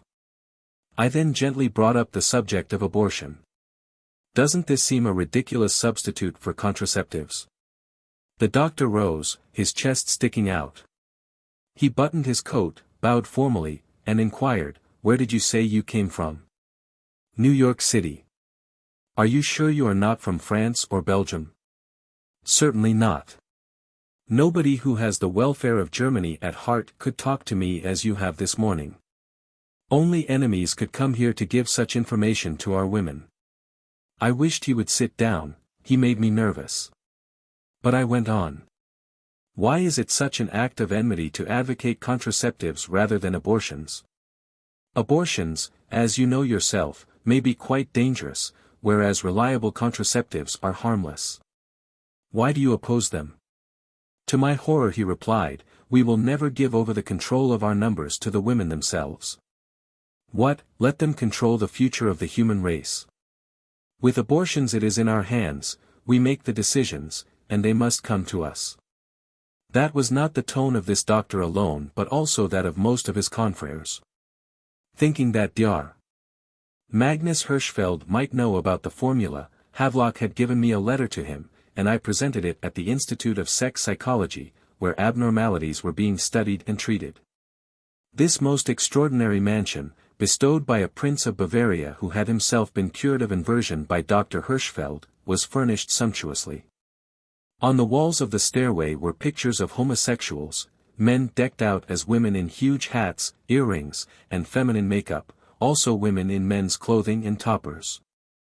Further up the steps were photographs of the same individuals after they had been brought back to normality, some of them through adaptation of the Voronov experiments in the transplantation of sex glands. It was not a place I particularly liked, although I was interested to see how a problem which had cropped up everywhere in the post-war confusion was being attacked. Dr. Hirschfeld was kind and gave me the address of a firm in Dresden which he believed might be manufacturing the formula, so off I went to that city. It was memorable for my meeting with Maria Stritt, a darling little old lady, as quaint in her way as Dr. Vickery in hers. This tiny aristocrat, like one of the dolls for which her city was famous, had a fine vigorous mind, and spoke English with care and a better choice of words than most Americans. Again I made the rounds of the doctors and again found none concerned over birth control. I went to the address where the formula was supposed to be, only to be directed on to Munich. Munich, to me the most lovely city in Germany, seemed the most prosperous of any I had visited. I noticed a difference immediately, the streets were cleaner, the people less hungry-looking. There was more food, more clothing in the shops, and much greater activity. It had always been synonymous in my mind with music and Liebfraumilch, and I was delighted to be asked to dine at a hotel which I was told was the smartest and gayest in town. Oh, we envy you. You'll have dancing, you'll have wine, you'll have everything. But it turned out to be a nightclub in the most blatant New York style, one table elbowing another, the people, Germans, not tourists, dancing to last year's jazz, the whole place shrieking nouveau riches. This, too, was part of post-war life. Bavarian Gemütlichkeit could not be altogether downed. On Saturdays the trams were literally jammed with men and women, young and old, who had put on their climbing clothes, donned their packs, and here hieing themselves away to nearby resorts or to the hills. With them went their guitars or accordions, and when the singing began everybody knew all the words, no tum-da-tum-da-tum. If they did not have their own instruments there was sure to be a wandering musician to play, and the floors of every hostelry or open-air beer garden were literally filled with whirling, waltzing figures. Everyone seemed able to enter into the folk dances, although to me they appeared complicated, many steps, much precision, and a great deal of dignity. Hunger and poverty existed in plenty, however, in the city. Hospitals were lacking in the simplest and most ordinary articles: no soap, no cod liver oil, no rubber sheets, insufficient clean linen. Even the babies had to lie all day in wet diapers, and consequently the poor little waifs were a sad, miserable lot. Another tragic thing which gave me nightmare for weeks was to see children's mouths covered with running sores, because the sole available meat and milk came from cattle suffering with hoof-and-mouth disease. Here at Munich the birth strike was most violent. The former medical chief of the communists told me the women of Bavaria were determined to stop having babies. He himself had given information to thousands and had intended to establish clinics all over the state had the Communist Republic remained in power. Only the preceding spring the communist red flag had for 3 weeks flown from the housetops of Munich. I met representatives from both sides of the political arena. The middle and upper-class conservatives claimed the revolutionists had not been capable of managing affairs, being good agitators but not good organizers, able to start things but not knowing how to finish them. They had not given up their guns. Money had been put aside and peasant costumes and boots were ready for escape, because the existing bitterness made it likely the struggle was not yet settled. Communist leaders, on the other hand, claimed they had allowed their enemies to flee and then had been tricked and fooled, and knew at last they could expect no quarter. Their ideals, their faith in humanity, their consideration, had cost them their lives and liberty, and they would not forget this valuable lesson. At a meeting of the Communist Party I was introduced to Mrs. Erich Muzzum who, with her husband and their friend Landau, had gone to the front and distributed leaflets to call the boys back home. Landau, a gentle soul who so believed in the goodness of man that he had pleaded with the soldiers to be brothers and not to take life, had been kicked and clubbed to death by the White Guard, which had afterwards marched to the Muzzum apartment and, when they could not find anybody there, had wrecked it with machine guns. Fortunately for the Muslims they were already in jail. Though the revolution was supposed to be over, Erich Muzzum was still imprisoned. In every country during such upheavals thousands are cast into jail and, unless some other upheaval occurs to get them out, they remain there. Many pacifists in the United States were not freed until long after the armistice. In 1928 I saw Erich Muzzum, every inch a poet, an artistic and delicate organism, almost helpless looking. In 1935, under Nazi rule, he was returned to a concentration camp, a hangover on the blacklist. The account of his fellow prisoners ran something like this: one afternoon he had been told to report at headquarters and bring a rope. Where can I find a rope? I don't know. Get it. They're going to kill you, he was warned as he started out, still lacking a rope. Oh, it's just one of their jokes, a form of torture. You may be right, you've scarcely lifted a voice. But that evening his comrades discovered him dangling by the neck from a beam. They said he could never have climbed up himself and that, furthermore, he had been beaten to death before he had been hung there. Nevertheless, officially he had committed suicide. I met in Germany probably 100 thoroughgoing conservatives and only one Muslim, and yet he it was who stood out spectacularly. My own interests were keeping me busy enough. I finally found that the formula I was seeking was made in Friedrichshafen, on Lake Constance. I initiated a correspondence with the chemist, asking him to come to Munich, and enclosing stamps to make sure of his reply. He could not make the journey but, instead, invited me to Friedrichshafen. All the passengers on dismounting at the station seemed to have someone to meet them except myself. I noticed a smallish man with what appeared to be bangs under his hat, front and back, standing on the platform and holding a tight bunch of wild flowers wrapped up in a newspaper, a matching one in the buttonhole of his coat. But as far as I could see he was serving no special purpose there. I went to a hotel, and in a very short while the little man himself arrived, having identified me as the American lady he had come to greet. His quaint bouquet was my welcome to Friedrichshafen. The chemist, with his father and brothers, ran an unpretentious factory which, in addition to other products, was making the contraceptive in the form of a jelly. It had been put out before the war, then dropped, and was now just starting up again and beginning to find a market in Germany. He feared to let me go near his establishment, suspicious that America might steal his formula. But he showed me a picture of it, and gave me a few sample tubes, saying I could obtain others from his sister, who was going to act as his agent in New York. Thus was inaugurated a new phase in the movement, the use of a chemical contraceptive. I had letters of introduction to several people in Russia, and had hoped to be able to go there, but I had commenced handing out my extra dresses, underwear, stockings, shoes in Berlin.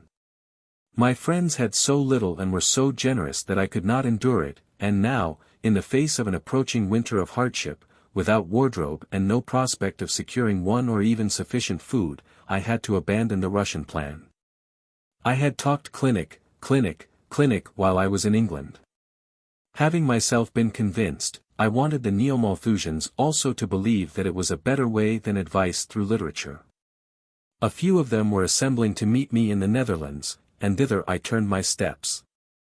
As soon as the train north was over the border, cream was brought in delicious fruit. The contrast between one side and the other was too obviously brutal and awful. It almost made me ill to see so many delicacies in the Dutch shop windows when children in Germany were starving. With the Drysdales, to Amsterdam came Dr. Norman Hare, Australian-born, a gynecologist who had settled in London, sensed the public interest in birth control, informed himself thoroughly on the subject, written a great deal about it, and become prominent in the movement, advocating contraception from his Harley Street office. As Dr. Hare and I went around visiting clinics, we found at the countless stores where contraceptives were sold had fitting rooms in back with midwives in charge. They did not maintain the old Rutgers standards. I was disappointed to see the deterioration which had taken place since 1915. During the reorganization period of Europe, the tendency, under Russian influence, was for young laborites to be in charge of things, and they aimed to turn out Dr. Rutgers and the Dutch Neo-Malthusians and put clinics, which were dedicated to the workers, on a strictly utilitarian basis. Here as elsewhere they could agitate and tear apart but lacked executive ability.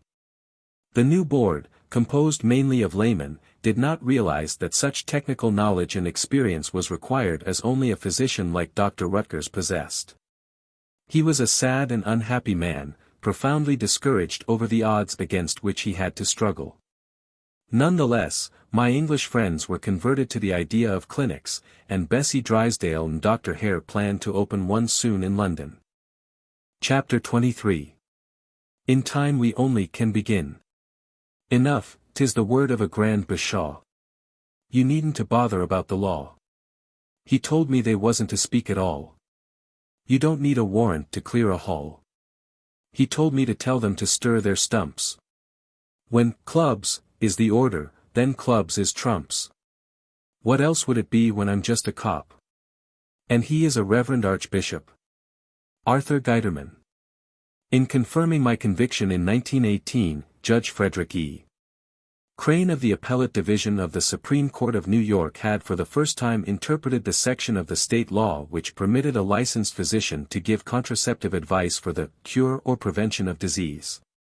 And, further, he had taken from Webster's dictionary the broad definition of disease as any alteration in the state of body which caused or threatened pain and sickness, thus extending the meaning of the word far beyond the original scope of syphilis and gonorrhea. But, never satisfied, I wanted women to have birth control for economic and social reasons. Therefore, in January, 1921, and Kennedy and I went to Albany to find a sponsor for a bill which was to change the New York law. It was not only a question of amending it, but also a means of educating the public, of explaining our cause through the medium of legislation. Months of preparation were required, hours of tramping the floors of state buildings at Albany, interviewing one person after another, securing promises of help, breaking down hostility.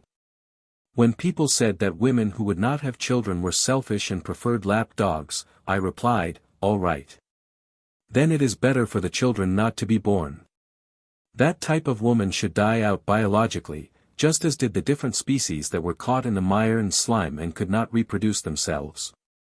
It is a principle that applies to human beings also, that they must work through their environment in order to survive.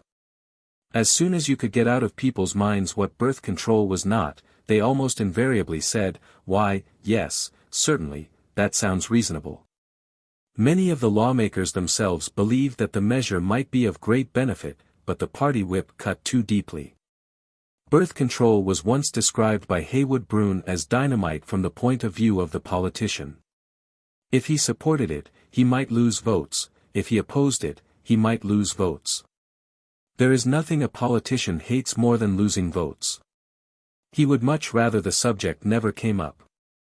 One assemblyman from Brooklyn at first agreed to introduce our bill and then wrote, "I very much regret, but after consulting with some of the leaders of the assembly, I have been strongly advised not to offer your bill. I am told it would do me an injury that I could not overcome for some time." Another refused on the ground of levity from his associates. But a few years later we found a young, courageous legislator who introduced a bill and secured hearings. Although it was defeated, the atmosphere was clarified. Mrs. Hepburn, who had been in the suffrage movement early and had been one of the sponsors of Mrs. Pankhurst's tour of the United States, now lived in Hartford, Connecticut. Although the mother of 6, including the actress, Catherine, she retained her youthful face and figure, being almost like a sister to her children, playmate and companion for them at tennis, golf, and swimming. Young men asked her to dinner with the same pleasure that they asked her daughters. Closely associated with her was Mrs. George H. Day, Sr., a grandmother in 1921. She always came from Hartford for every board meeting of the League and, in turn, her house was a place of refuge for poor, worn-down friends of causes. They could go there and be ministered to by a staff of servants and come back, rested and rejuvenated. With 2 such seasoned campaigners to back us, we carried our legislative activities into Connecticut, the only state where, to use a contraceptive, was a crime, as though it were possible to have a policeman in every home. A mere 6 years had elapsed since the movement had begun, consequently, that we were now able to get a hearing was in itself a triumph. Nevertheless, no easy task faced us, so much red tape had to be broken through. But here at Hartford we did succeed in finding an introducer who could hold his own under ridicule. Then we had to educate him, feed him with facts, medical, social, historical, so that he could defend his bill. A young priest stood forth as our chief opponent, basing his objections on the laws of nature, which he claimed were contravened by birth control. Fortunately the committee had a sense of humor. In my 10-minute rebuttal I was able to answer the "against nature" argument as Francis Place had done 100 years earlier. I turned the priest's own words on himself by asking why he should counteract nature's decree of impaired vision by wearing eyeglasses, and why, above all, was he celibate. Thus outraging nature's primary demand on the human species, to propagate its kind.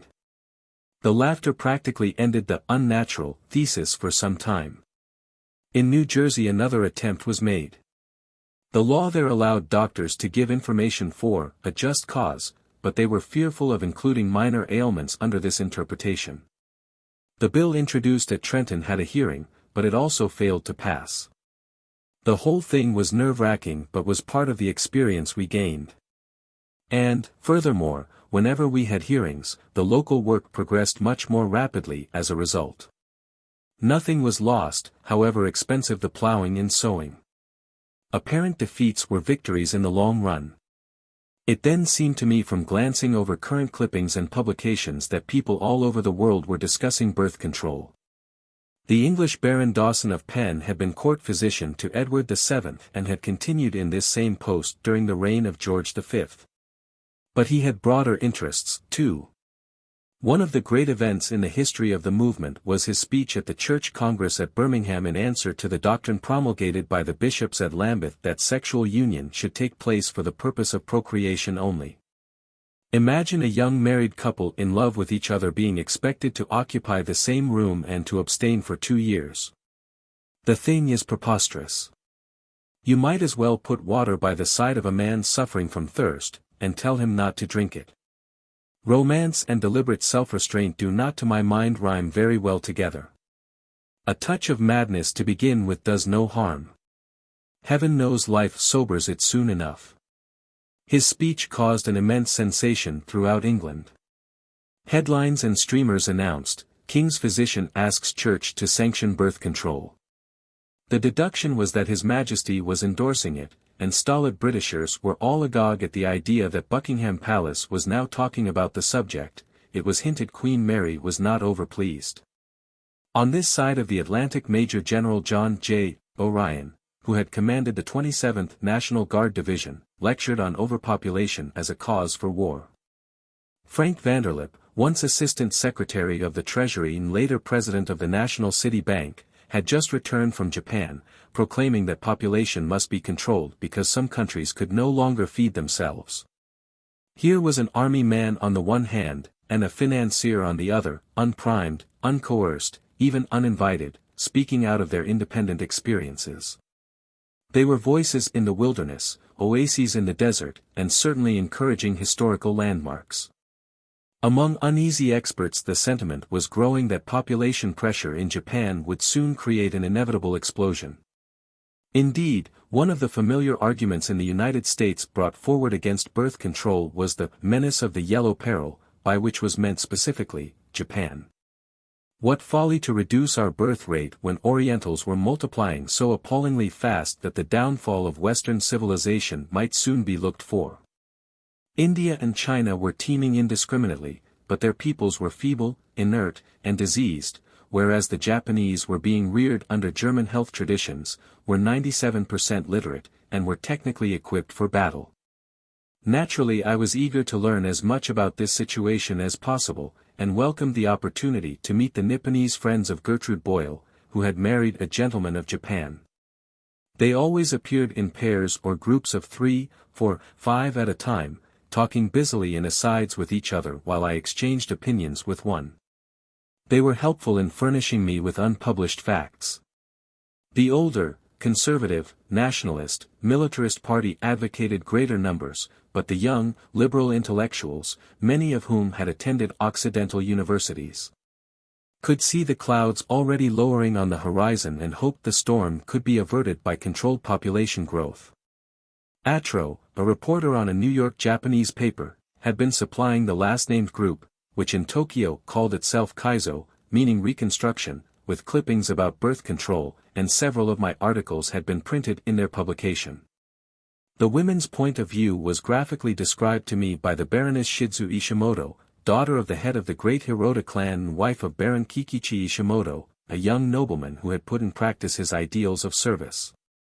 This charming, youthful and gracious matron, tall for her race and equally beautiful by our standards, very smart in her American street costume, had in 1919 come from her own land where suffrage for women was still mentioned in odd tones. She had studied our language at a YWCA business school, and in 3 months had performed the extraordinary accomplishment of mastering it sufficiently to speak, write, and even take dictation in English. We quickly became friends, and she at once foresaw the possibilities of birth control in bringing Japanese women out of their long suppression in the family system.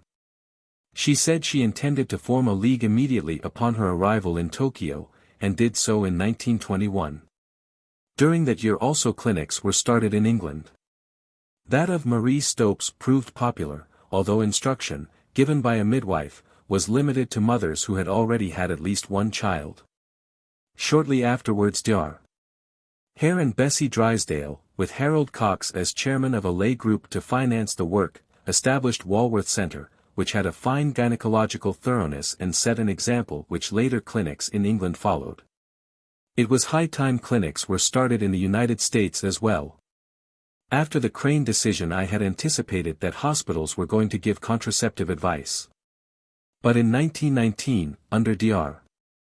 Mary Halton's direction, 2 women, the first with tuberculosis, the other with syphilis, had been taken from one to another institution on Manhattan Island.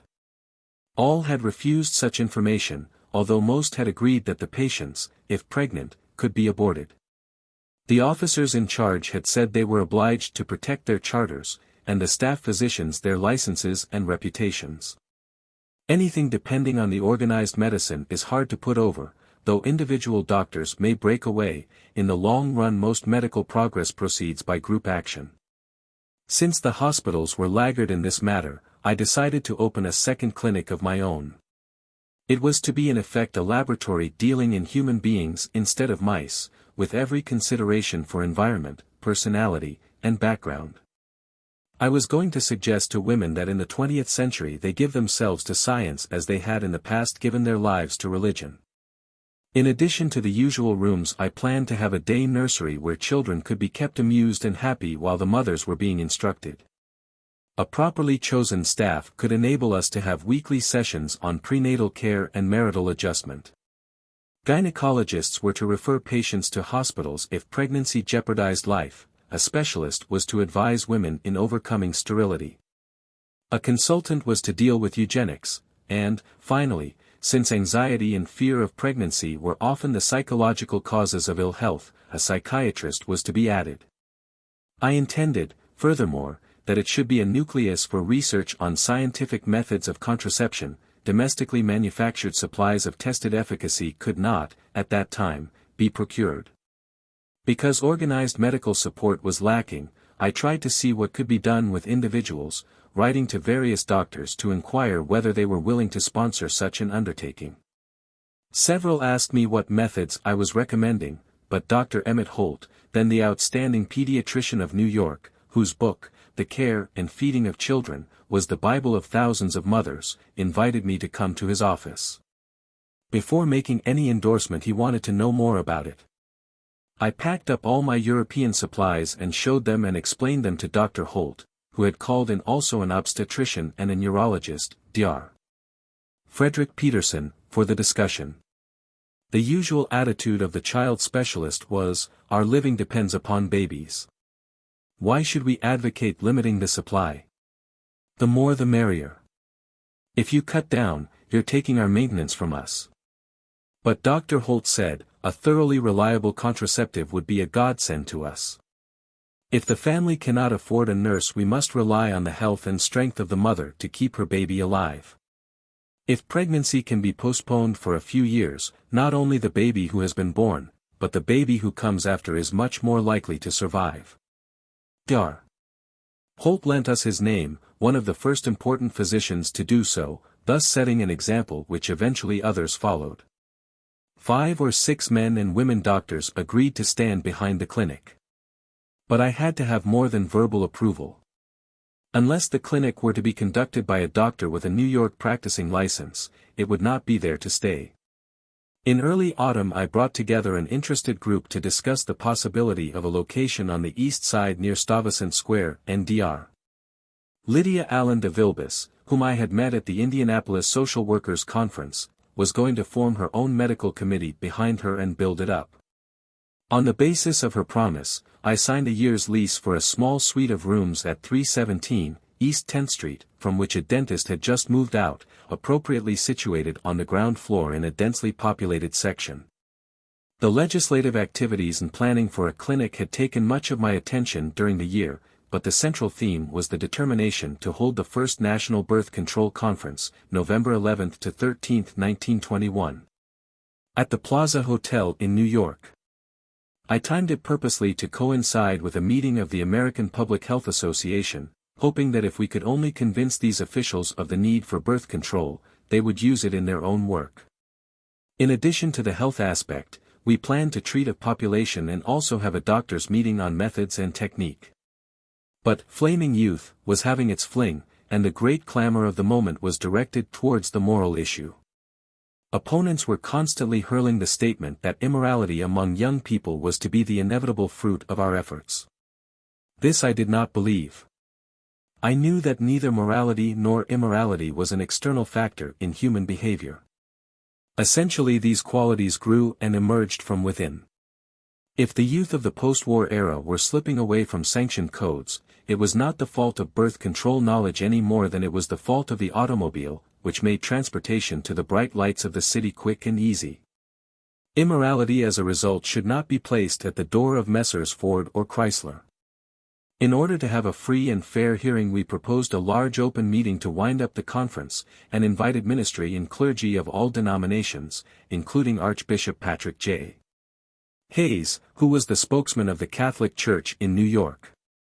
The movement was older in England and had already established its dignity there. Consequently, the presence at the conference of such an outstanding Englishman as Harold Cox was certain to carry weight.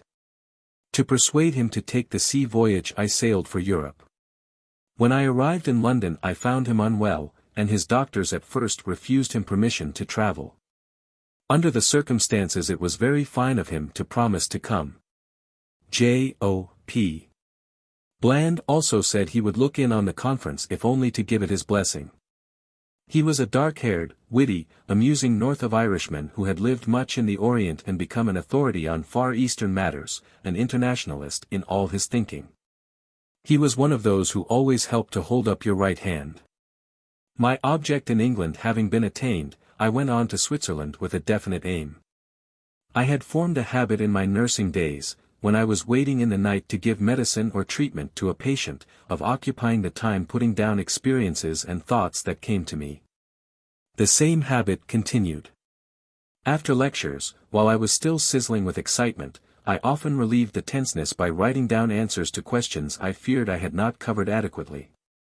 Before I knew it I had material gathered for a book, and even some chapters in rough draft. They needed pulling together and polishing off, and I went to bed in Montreux for a month to do this. I had regarded Woman and the New Race as my heart book. This, the pivot of civilization, was to be my head book. I brought it back with me to the United States, and Wells, who was reporting the Washington Disarmament Conference for the New York World, wrote an introduction. To make our conference a success it had to be under the auspices of an organization. I had always had a dread of them. I knew their weaknesses and the stifling effect they could have. They seemed heavy and ponderous, rigid, lifeless, and soulless, often caught in their own mechanism to become dead wood, thus defeating the very purposes for which they had initially been established. Even the women who were able and clever at systematizing such bodies terrified me with their rule and rote minds, their weight and measure tactics. They appeared so sure, so positive that I felt as if I were in the way of a giant tractor which destroyed mercilessly as it went. In spite of this dread I had reasoned out the necessity for an organization to tie up the loose ends. Although it might be limiting and inhibiting to the individual, it had other advantages of strength and solidity which would enable it to function when the individual was gone. Therefore I sent a questionnaire to leaders in social and professional circles, asking them whether the time had not come for such a national association. The replies almost unanimously confirmed this decision. The evening before the conference was to open, a few friends gathered together to launch the American Birth Control League. Its aims were to build up public opinion so that women should demand instruction from doctors, to assemble the findings of scientists, to remove hampering federal statutes. To send out field workers into those states where laws did not prevent clinics, to cooperate with similar bodies in studying population problems, food supplies, world peace. After the dinner, given at Mrs. George F. Rubley's home, we talked over specific plans for the year and set in motion the machinery for having the League incorporated. Juliet Barrett Rubley had been one of the pioneers, a member of the original committee of 100, and all the way through the years she has never wavered from my side. No more inspired idealist was ever initiated into a movement. The imagination of this picturesque, romantic wife of a conservative lawyer had been so fired that she dedicated to it her entire devotion, loyalty, partisanship. Others had rallied their own personal friends around the idea, but Juliet's influence brought in her husband's associates, the Cravaths, Morrows, Lamonts, Dodges, and Blisses. Juliet's parties were always gay and interesting, with an atmosphere nobody else could create. Her small, engaging dining room was as colorful as she herself, the only woman I ever knew who dared to wear bright greens, reds, yellows, all together. For lunches, teas, and dinners in behalf of the cause she practically turned over her home in Turtle Bay Gardens. A goodly number attended the opening of our conference, which, appropriately, coincided with that of the Great Disarmament Conference at Washington. The medical meeting, where contraceptive technique was discussed, was so crowded that latecomers could not squeeze in. The doctors who did find places, each apparently surprised to see his confreres there, expected us to have 100% sound methods, they seemed disappointed because we had no magic up our sleeves and told them quite frankly we had not. The best we could do was show what devices were being employed, including those from the Netherlands and the preparation I had found at Friedrichshaven, with the warning that they had not been tested for efficacy. After 2 full days nothing remained but the Sunday evening mass meeting on birth control, is it moral? For this we had selected the town hall on West 43rd Street, a new club designed as a forum for adult education.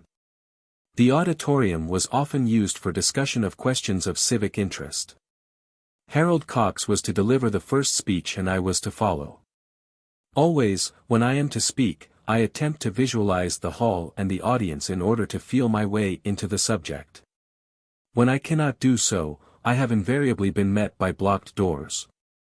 Throughout Sunday, try as I would to tune in to the approaching event, I could not do it. I kept remembering a dream I had had the night before in which I was carrying a small baby in my arms up a very steep hill and came rather abruptly to a slope which became a mountainside of rock and slippery shale. I had nothing to grasp to prevent me from sliding. The baby cried continually and I wanted to comfort it, but I dared not use my right hand because it was held up like a balancing rod which saved us both from falling. That miserable dream made me drowsy all day. My brain seemed numb. I simply could not think of what I was going to say. And Kennedy had gone ahead to the town hall at about 7 o'clock. Harold Cox and I had dined at Juliet's but I could not eat. I was interested neither in the food nor the conversation. I still had an absolute blank in front of me. Juliet was congratulating me that soon, with the conference over, I could have a rest. Ordinarily when I am approaching the end of a particular job I begin to feel released, but this time I could not reassure her. I was nervous, anxious, and apprehensive. Our taxi swung into West 43rd Street and crept cautiously along through a swarming aggregation. Heavens! I said. This is an overflow with a vengeance. We dismounted and pushed our way to the town hall doors. They were closed and 2 policemen barred our path when Mr. Cox and I attempted to enter. This gentleman is one of the speakers and I am another, I said. Why can't we go in? There ain't gonna be no meeting. That's all I can say. I had not the faintest idea of what was happening. A newspaper man standing nearby suggested, why not call up Police Commissioner Enright and see what the trouble is? Juliet and I rushed across the street to a booth and she telephoned police headquarters. No one could say where the commissioner was. As far as they knew no orders to forbid the meeting had been issued. Then I put through a call for Mayor Hylan. While I was waiting for the connection I kept my eyes on the town hall entrance and saw that policemen were cautiously opening the doors to let out driblets of people. If they could get out I could get in, so I abandoned the telephone and wove my way through the throng until I reached the doors, slipping in under the policemen's arms before they could stop me. Dignified health officers from all over the country, lawyers and judges with their families and guests were standing about, grumbling, vague, reluctant to depart, wondering what to do. I fairly flew up the aisle but halted in front of the footlights. They were as high as my head and another blue uniform was obstructing the steps leading to the stage. Suddenly Lothrop Stoddard, the author, tall and strong, seized me and literally tossed me up to the platform. A messenger boy was aimlessly grasping flowers which were to be presented after my speech. Stoddard grabbed them briskly, handed them to me, and shouted, "Here's Mrs. Sanger. Don't leave." I called to the audience. "We're going to hold the meeting." A great scramble began to get back into the seats. The hall was in a turmoil. The front doors had been stampeded and those in the street were pressing in, only to find their places gone. The boxes and galleries were soon filled, the stage was jammed, hundreds were crowded in the rear. I cried, "Get in out of the aisles." I knew the meeting could be legally closed if they were blocked, and I did not want fire regulations to be used as a pretext.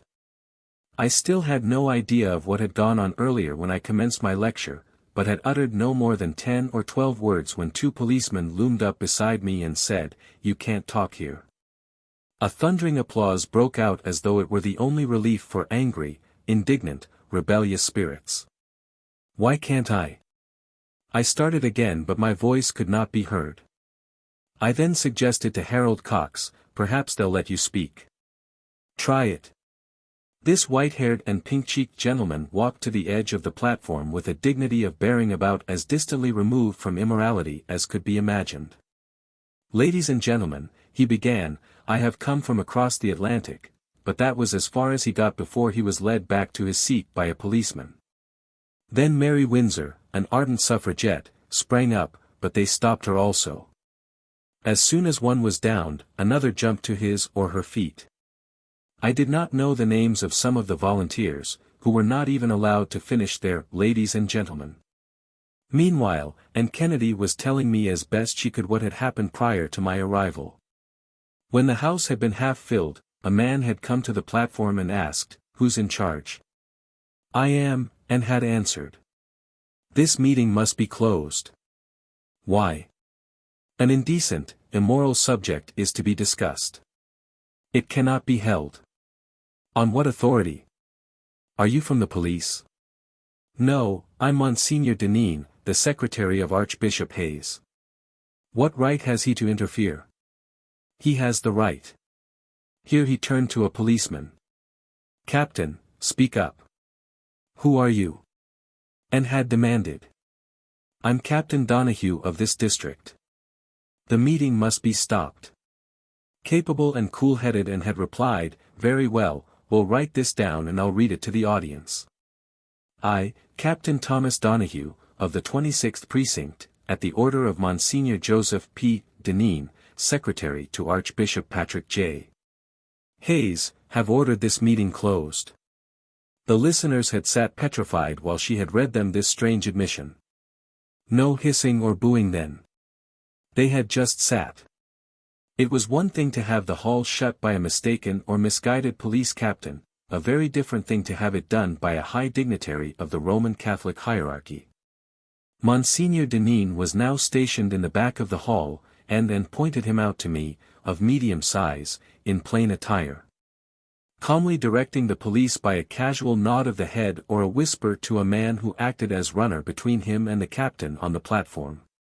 Confusion and tumult continued for at least an hour. Newspaper men were scribbling stories, those who could not get in were creating commotion outside, the reserves had been summoned. It was bedlam.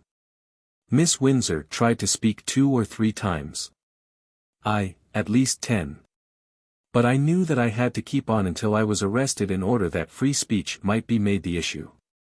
To allow yourself to be sent home at the order of the police was accepting the police point of view as to what was moral. Moreover, you were bound for the principle of the thing to carry it into the court for a legal decision. If the pulpit and press were denied you, you must take it to the dock. Captain Donahue kept repeating to me, "Please get off this stage before you cause disorder." Police now began to hustle the audience towards half a dozen exits, and finally Miss Windsor and I were put under arrest. Robert M.C.C. Marsh, Mrs. Delafield's son-in-law, offered to act as our counsel. Juliet said to an officer, "Why don't you arrest me too?" "Well, you can come along if you like," he agreed. So we walked together up Broadway to the station at West 47th Street, policemen flanking us. The crowd, still jeering the reserves, who had been trying vainly to clear the way, fell in line and marched behind us. A patrol wagon then took us to Night Court, where we were arraigned before Magistrate McQuaid. Someone had telephoned JJ and he came up later, but Mr. Marsh had already taken care of the necessary formalities. We were released on our own recognizances, to appear at court the following morning. It was now some time after midnight, but we all went back to Juliet's apartment. Harold Cox was shocked, not only by the roughness of the police, but also by the supineness of the audience, which had done nothing but make a noise. Had this been in London, they would never have been able to stop the meeting. We would have defended our rights, used every chair and door and window to barricade the place, even though we might have been beaten in the end. And Kennedy had brought the reporters, and they were waiting for us. They wanted to make out a story of police stupidity and let it go at that, unable to believe her when she told them it was the Archbishop who was responsible. A Times reporter called up the powerhouse, as St. Patrick's Cathedral was colloquially termed, reached Deneen himself, and asked for verification. Yes, said the Monsignor, we closed the meeting. Then and there we decided to hold a second one as soon as possible at the same place. It was well on towards 5 o'clock when at last I fell in my bed. I sank to slumber, but it was only to find myself still carrying that same baby up the steep and sliding mountain, balancing myself with upraised hand. The sky was dark, the way unmarked. Wearily I stumbled on. Chapter 24. Laws were like cobwebs.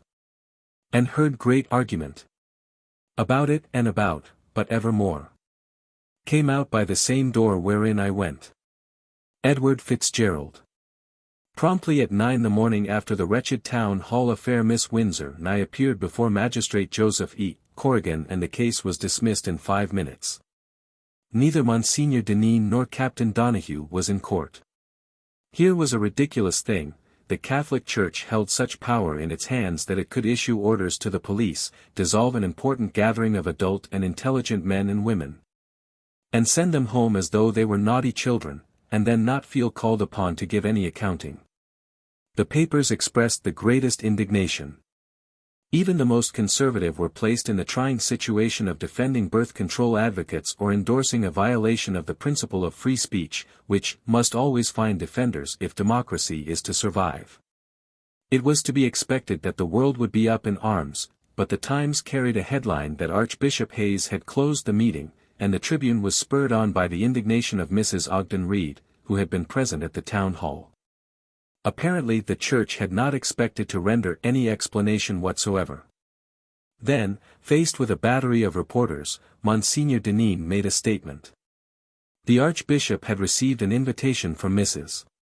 Margaret Sanger to attend the meeting, and I went as his representative. The Archbishop is delighted and pleased at the action of the police, as am I, because I think anyone will admit that a meeting of that character is no place for growing children. The presence of these 4 children at least was a reason for police action. He had not improved his position. The scoffing was redoubled when it was learned that the 4 children were students of Professor Raymond Moley's class in sociology at Columbia University. Monsignor Deneen had not seen beyond their bobbed hair. Only a small section of the public had been aware of our modest little conference, even fewer had known of the proposed town hall meeting. Now the publicity was tremendous. Many Catholics themselves condemned church tactics, and Archbishop Hayes had to defend himself. As a citizen and a churchman, deeply concerned with the moral well-being of our city, I feel it a public duty to protest. In the interest of thousands of distressed mothers, who are alarmed at the daring of the advocates of birth control in bringing out into an open, unrestricted, free meeting a discussion of a subject that simple prudence and decency, if not the spirit of the law, should keep within the walls of a clinic. The law was enacted under the police power of the legislature for the benefit of the morals and health of the community. The law of God and man, science, public policy, human experience, are all condemnatory of birth control as preached by a few irresponsible individuals. The 7th child has been regarded traditionally with some peoples as the most favored by nature. Benjamin Franklin was the 15th child, John Wesley the 18th, Ignatius Loyola was the 8th, Catherine of Siena, one of the greatest intellectual women who ever lived, was the 24th.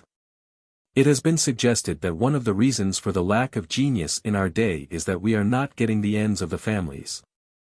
This statement appeared synchronously with our second meeting. The town hall had been booked ahead for several weeks, consequently, we had engaged the big Park Theater in Columbus Circle. It was packed 15 minutes after a single door was opened. Dr. Carl Ryland of St.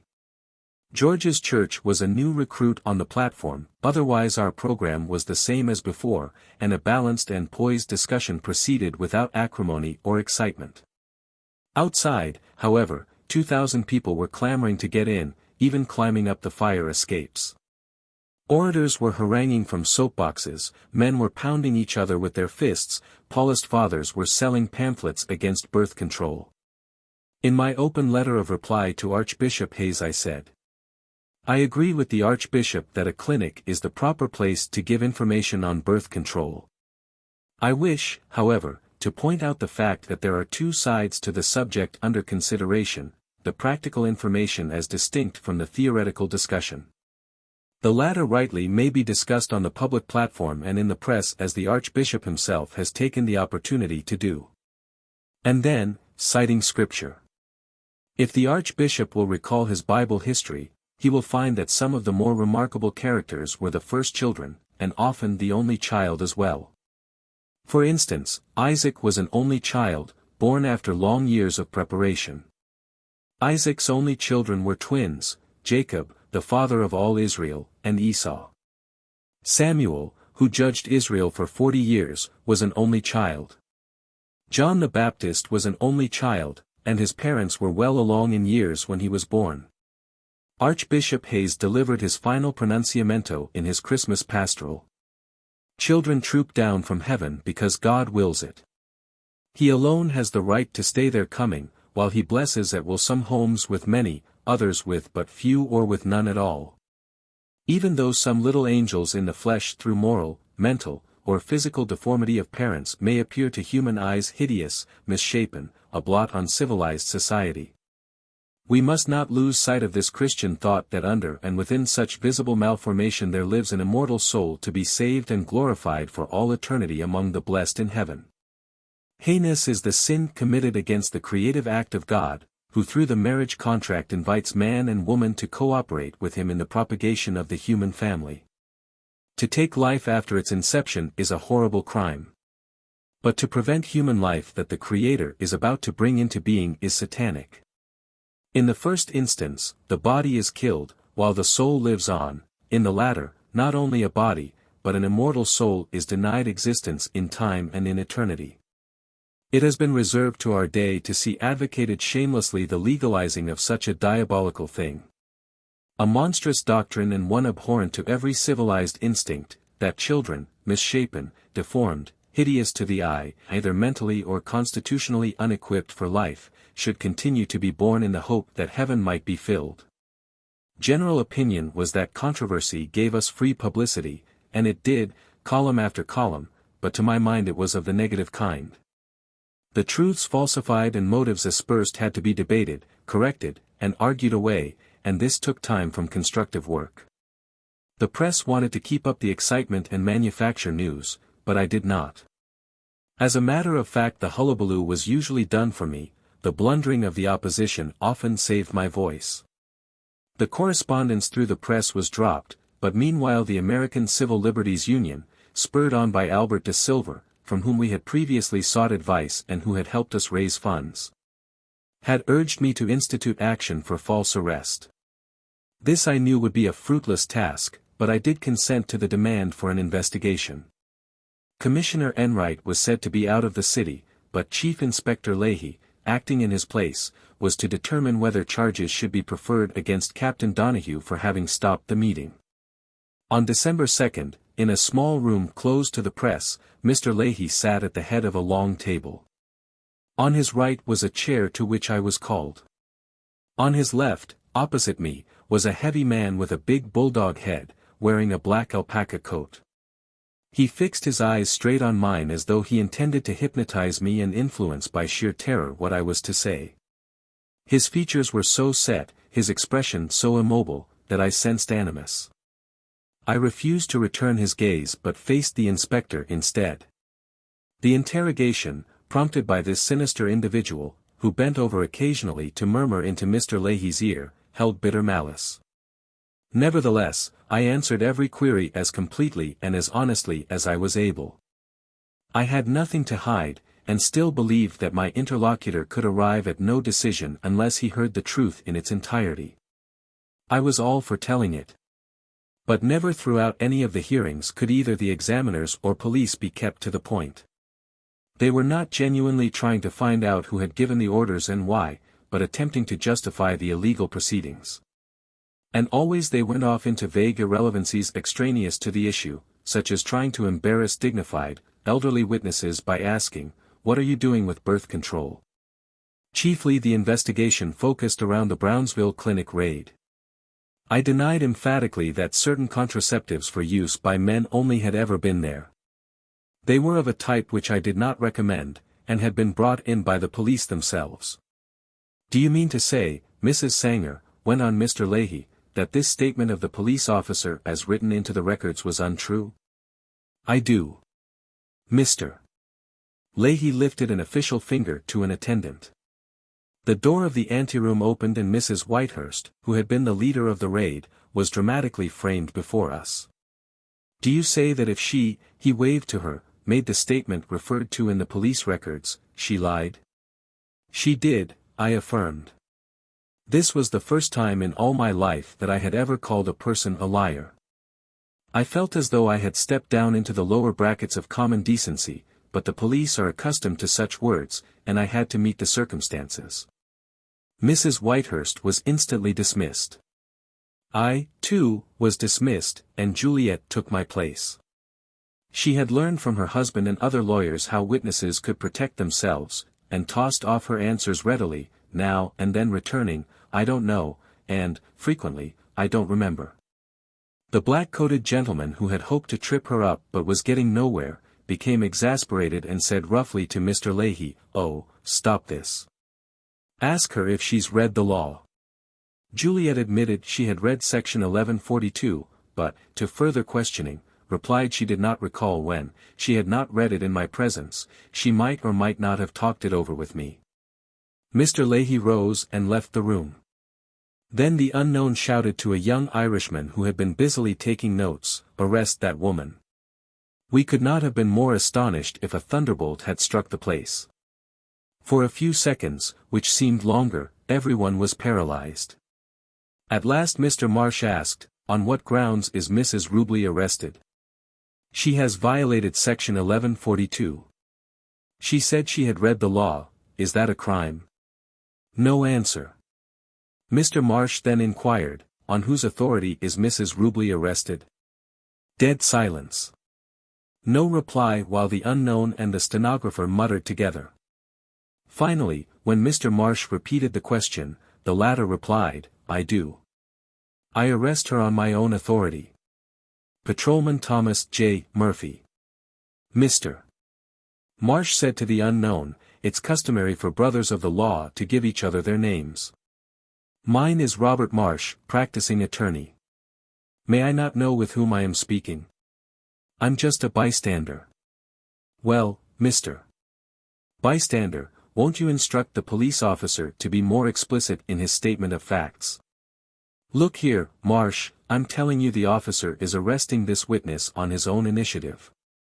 He, too, left the room. Juliet, Mr. Marsh, and I entered her car and young stenographer Patrolman Murphy, obviously ill at ease, sat beside the chauffeur.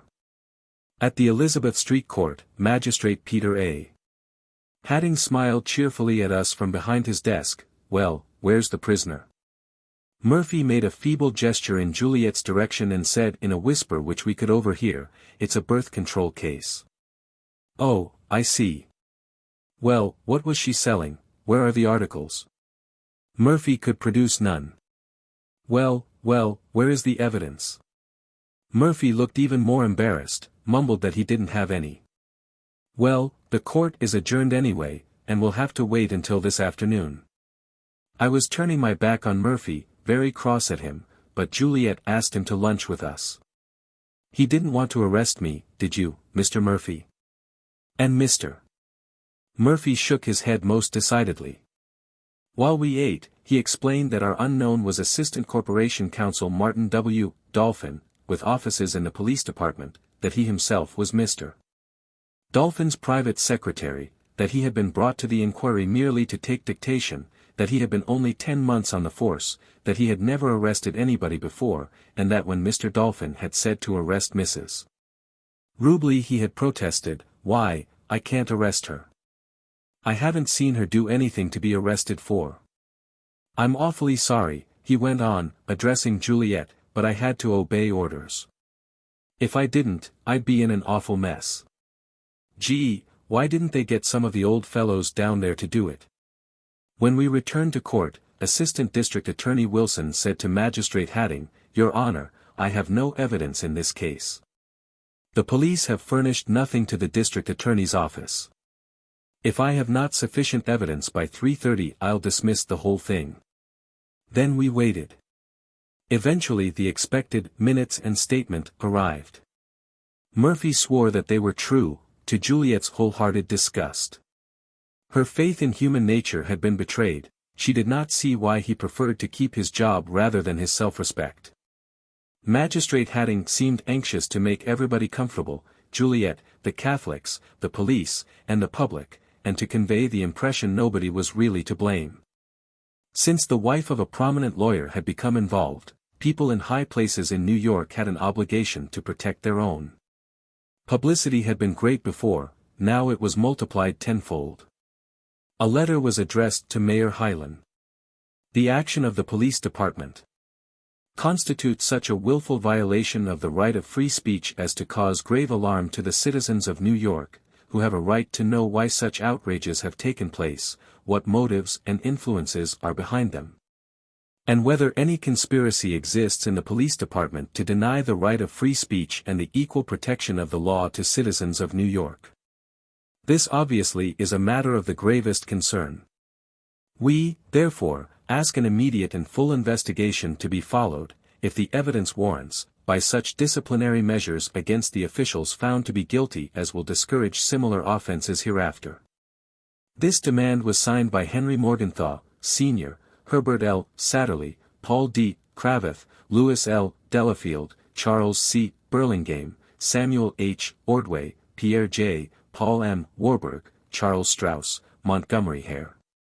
As a result, Mayor Hylan delegated David F. Hirschfield, Commissioner of Accounts, to supervise an investigation into the previous investigation. The first session was diverted into a discussion of the merits of birth control. The commissioner was facetious, and, when Mr. Marsh kept after him for interrupting witnesses and getting off the subject, finally said he had been insulted and refused to continue as long as Mr. Marsh represented us. At the 3 subsequent hearings Emery R. Buckner took charge of our interests. Dolphin, although summoned, did not appear at any of them. Captain Donahue testified that Desk Lieutenant Joseph Courtney had received the information over the telephone, and had passed it on to him. So far as he knew, it was the telephone operator who had given the orders to close the meeting. But he would, he said, have done so anyhow. What law did Mrs. Sanger violate? Asked Mr. Buckner. She was disorderly. I requested her several times to leave the platform and she defied me and said she would not do it. She caused quite a commotion and people were all hollering and yelling, a general commotion. You think it was a crime for her to commence to speak after a captain of police had told her not to? Yes. Was Miss Windsor also arrested because she attempted to speak after being told to keep quiet? She said she knew a woman who had 9 children and the audience commenced to holler and try to pull the policeman off the stage. Even the commissioner was becoming annoyed at Donahue's inanities. He said to Mr. Buckner, "You do not have to put any witnesses on to show the intelligence and the lack of sight or foresight of the captain. You and I think, will agree on that point." And then he turned to Donahue. "Now, Captain, will you tell me the reason for acting in the hall as you did to prevent that meeting? You see, I do not know whether you understand me or not. You policemen, you do not usually understand ordinary language. I want to know what was in your mind. Why did you act as you did, that is all." "Because I had orders to do so." But he would not admit they came from any further back than the desk lieutenant. Officer Murphy was put on the stand next, and the commissioner gave him a chance to explain what had prompted him to make the arrest. "I figured this way. If it would be a crime to run such a meeting or hold such a meeting in the city of New York according to the penal law, if Mrs. Rubley was an assistant with Mrs. Sanger or anybody else in running such a meeting, and there were distributed circulars regarding prevention of conception, Mrs. Rubley was just as much responsible for the distribution of these circulars as anybody else. The circulars stated there would be a public mass meeting at Town Hall on birth control," said Mr. Buckner promptly. "Is that a crime?" The commissioner interrupted. "Mr. Buckner, you do not expect this young man to be interested in that. He is too young to know about birth control. The old, bald-headed ones are the only ones that are interested in it. And late in the afternoon he said, I am too busy and have too much work to do, so we won't have any summing up. At the concluding session desk Lieutenant Courtney disclaimed all liability, saying the only order given to Captain Donahue was to take a number of policemen to the meeting and see that the law was not violated. Thereafter the captain had acted on his own responsibility. As far as I was concerned, the final scene in the farce took place before the elderly and firm Judge John W. Goff, one of the official referees of the Supreme Court who was to hear the charges before the New York Bar Association as to whether Dolphin should be disbarred. He was summoned again in vain until Judge Goff said angrily, unless he comes within the hour, I'll subpoena him, and at last, still in his alpaca coat, he put in an appearance. I was on the stand almost an entire afternoon, during which the attorney representing Dolphin was attacking me personally instead of inquiring into Juliet's arrest. Do you know Carlo Tresca? Yes. Do you know Alexander Berkman? Yes.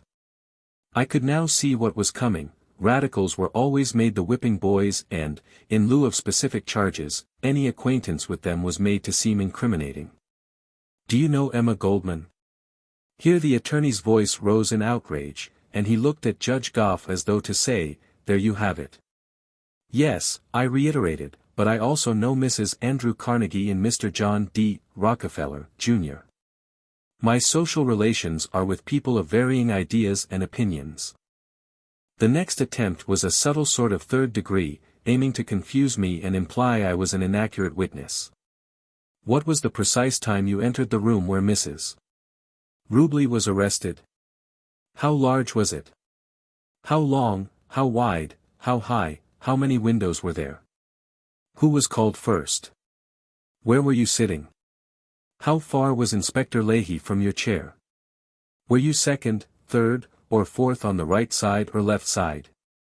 How wide was the table, how long?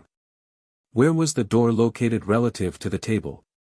Usually I could not have remembered one such immaterial and unnecessary detail. But that afternoon I was given second sight. I could visualize the room. My mind seemed to be projected into it so that every particular stood out with the utmost clarity. It was an excellent lesson to me. Thereafter I observed much more carefully. After hours of this cross-examination I was physically exhausted, as though I had been flung back and forth, beaten and pounded from the bottom of my feet to the top of my head. I almost looked at my arms to see whether they were black and blue, they ached so. It was all useless. The police went unreprimanded, Donahue was promoted when things had quieted down, and Dolphin, though Judge Goff recommended prosecution and the Court of Appeals stated that his conduct was arbitrary and unlawful, was not disbarred because he had not been acting in an official capacity when he had ordered the arrest. In spite of the inconvenience, the humiliation of halls closed, covenants broken, exactly nothing happened. Chapter 25. Alien Stars Arise. In the summer of 1921 I had signed a contract with the Kaizo Group, which had arranged a series of lectures in Japan by 4 speakers. Albert Einstein was to explain relativity. Bertrand Russell the consequences of the Peace of Versailles, H. G. Wells's version of international accord, and I was to discuss population control, delivering in March and April 8 to 10 lectures of 5 hours each. The 5-hour clause I innocently believed to be merely a mistake on the part of the translator, but I had faith in the common sense of human nature and expected the error to be taken care of when I arrived. January and February were months of feverish activity. I spoke in city after city, Boston, Baltimore, Philadelphia, and elsewhere, rushing back to New York to town hall hearings and farewell luncheons and dinners. The prolongation of the town hall episode had been entirely unforeseen. If bookings had not already been made requiring my departure in February, I should have postponed the trip. But I had promised, and lecture dates were binding obligations. Stuart was at Petty Institute where my brother Bob had gone, captain of his football team, preparing for college, having a full and rich time. Grant was there also, but he was barely 13, I could not bear to put the broad Pacific between us. The headmaster warned me that he was only beginning to adjust himself to the school and his studies, and would be set back at least a year if I took him with me.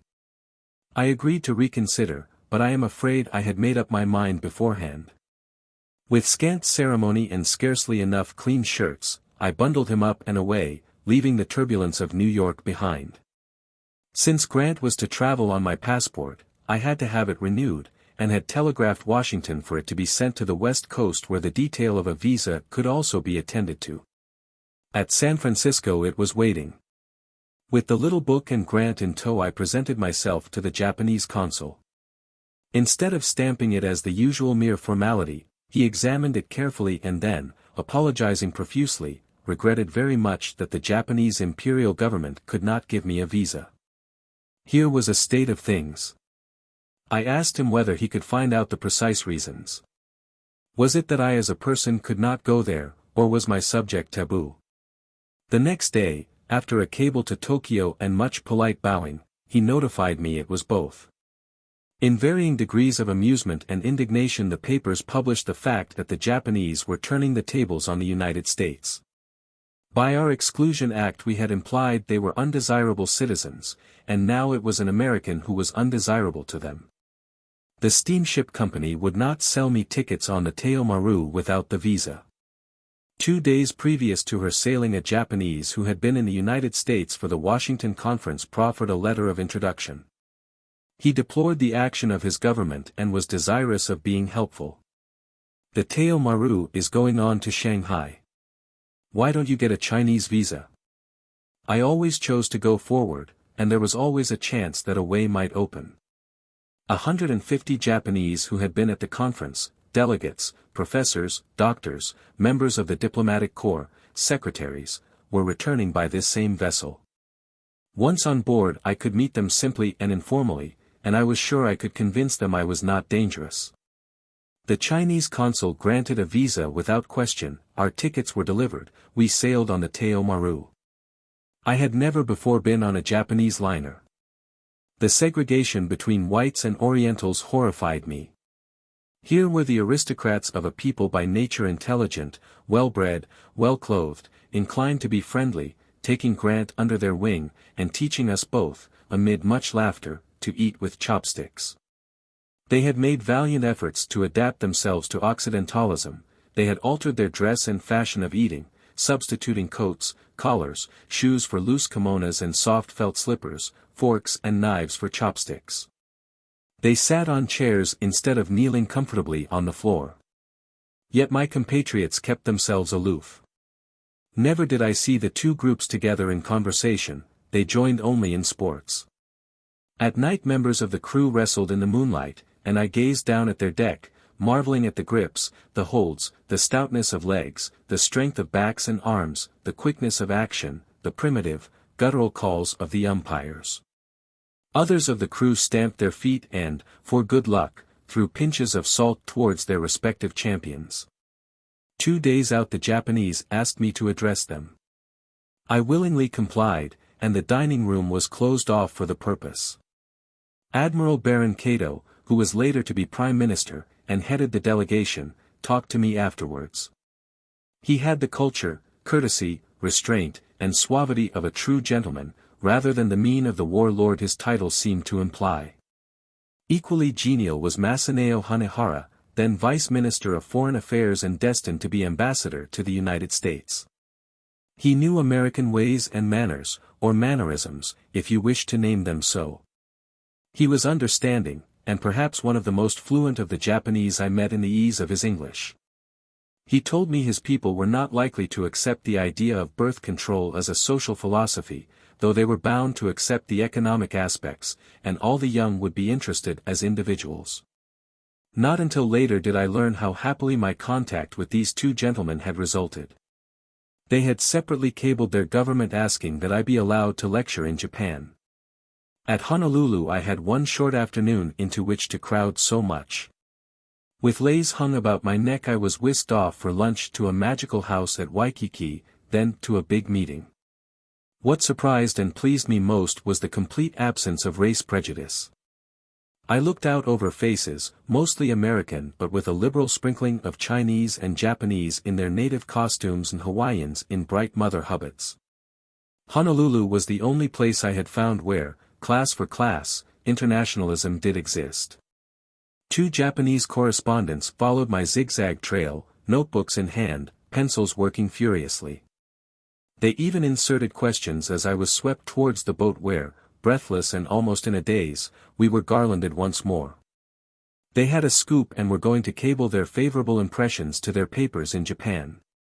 Their efforts had definitely produced a favorable reaction on board ship. Individuals and delegations of Japanese came into my stateroom at any time, morning, afternoon, or evening, to be informed. Although they did not knock, this was not considered an invasion of privacy, provided they bowed profoundly on their way in, on entering and on leaving they bowed, again and again.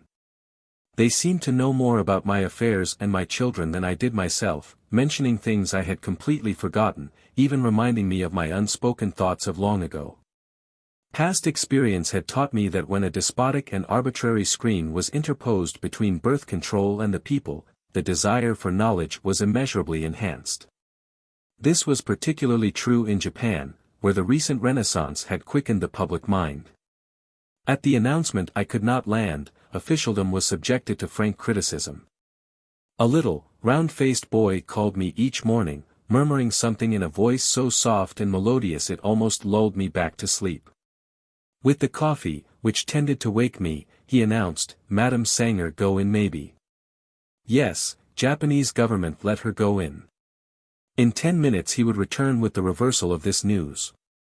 He was aware of the contents of the radiograms which kept the aerials crackling even before they had been delivered to me. One read, "Thousands disciples welcome you." Another, "Possible land Yokohama, impossible discourse." From the ship's daily I learned first that I might lecture, but not publicly. And then, a day later, after continuous derision on the part of the press, all right, I might talk publicly if I wished, but under no condition on birth control. The last word I received was that I could land but speak only in private.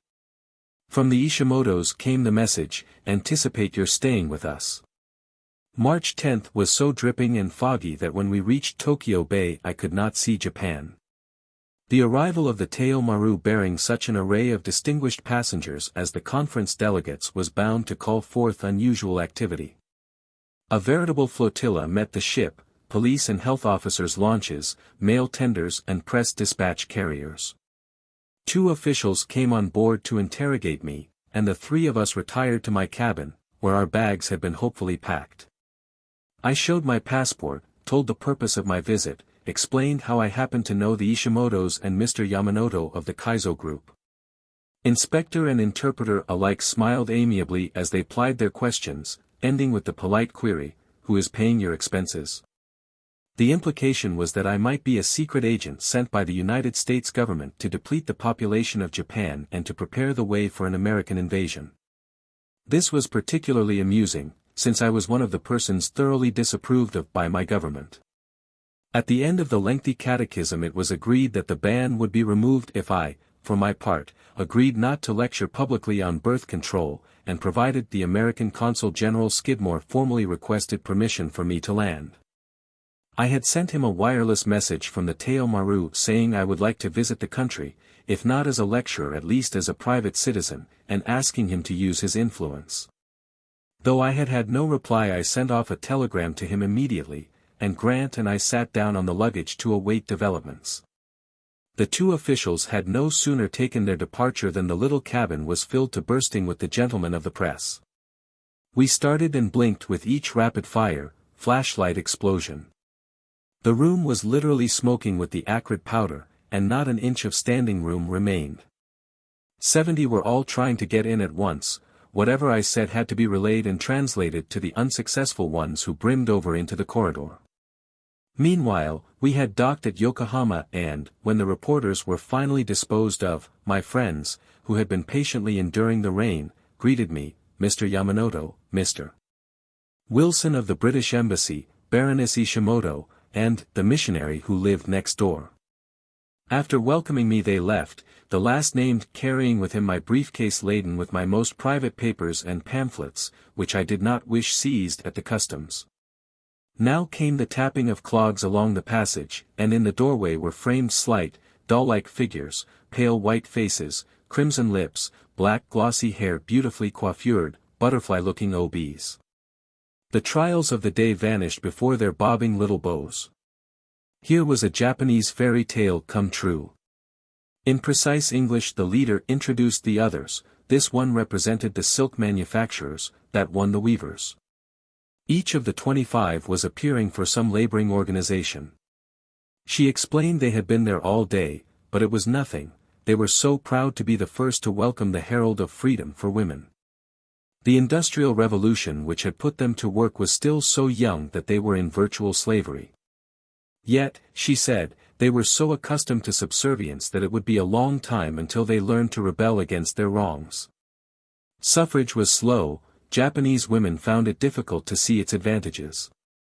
They could not be stirred by offers of economic independence, it was a higher ideal to have husbands take care of their wives than have them battle for themselves. She was certain no inspiration was to be found in that quarter.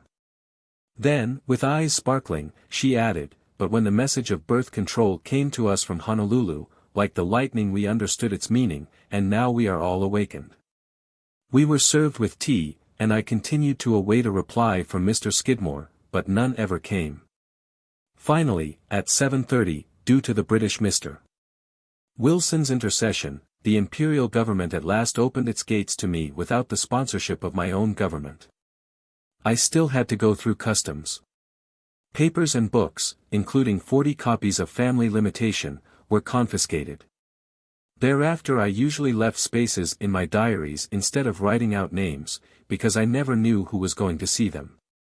The customs men further minutely examined my clothes, accessories, even necklaces and ornaments, holding them up, laughing at them, calling each other to come and look. In order to inform themselves as much on the composition and design as to determine whether they were dutiable.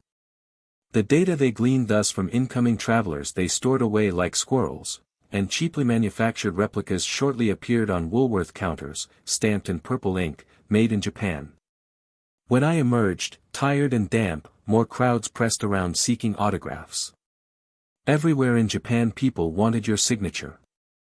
One man, who spoke some English, said he represented the Rickshawmen's Union and apologized for the trouble to which I had been put.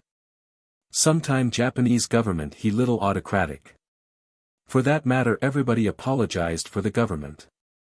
After the torrents of rain, logs blazing in fireplaces warmed us in the Ishimoto's charming house at Tokyo. Grant and I were both in a large room, almost bare of furnishings, exquisite in its simplicity. The fragile walls of painted silk gave an impression of airiness. Next to us was the huge bathroom, the floor and lower walls of burnished, shining copper. In the center, raised on legs, stood a great wooden tub with a top that closed down, and a hole for your neck. 5 or 6 basins were ranged around the room and, beside each, brush and soap. You were supposed to scrub and then rinse by throwing pans of water over you.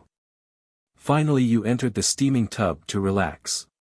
It was not etiquette to leave any trace of soap in the bath or any evidence of its use, because everybody in the family soaked in that water before the night was over, guests, hosts, and servants in order. I sank gratefully on one of the mattresses borrowed for our comfort and laid on the floor. The rest of the household slept on mats with wooden blocks in place of pillows, a custom which allowed the ladies to keep their coiffures intact for a week at a time. Through the frail partitions we could hear the servants laughing and chatting until late into the night, men and women together, carrying on their bathing as though it were a function of eating. Our days were tremendously busy, beginning early with the ringing of the antiquated telephone on the wall. People came silently in rickshaws and departed after conversing with the Baron and Baroness. Old Japan had extended aesthetics into the realm of ordinary existence, and undoubtedly had produced a thing of beauty. The gestures of ceremony might have meant little, but they made delightful the arranging of any affair whatever. The Japanese always greeted each other with a bow from the waistline, hands gliding down to the knees. The difference between one and another was so subtle that a foreigner could hardly distinguish it, but it was there all the same. A particular mark of respect was the triple bow, graduated according to the social rank, an inclination, a slight pause, a deeper inclination, again a pause, and then down further until the back was nearly horizontal. Grant, who was very affectionate, had been accustomed to kiss me when we met, whether it were in a restaurant, hotel, on the street, or anywhere else for that matter. But he had to forego this salute in Japan when we observed that kissing was a shock to Japanese sensibilities, and, indeed, was considered immoral. Instead, he took over Japanese manners and became marvelously courteous. Practically every time he spoke to me he made the three bows, and unconsciously I soon found myself returning them with equal formality. Politeness in behavior, impersonal and ritualistic, was most noticeable in those relationships where we naturally expected habitual and conventional reserve to be thrown aside. When the Baroness Ishimoto's mother and sister were coming for lunch, she donned a special kimono, set out special vases and screens, greeted them with the prescribed bows, wordings, and gestures. Even I noticed the civilities accorded the two were not the same. The effect was that the mother occupied the place of honor as though she were receiving.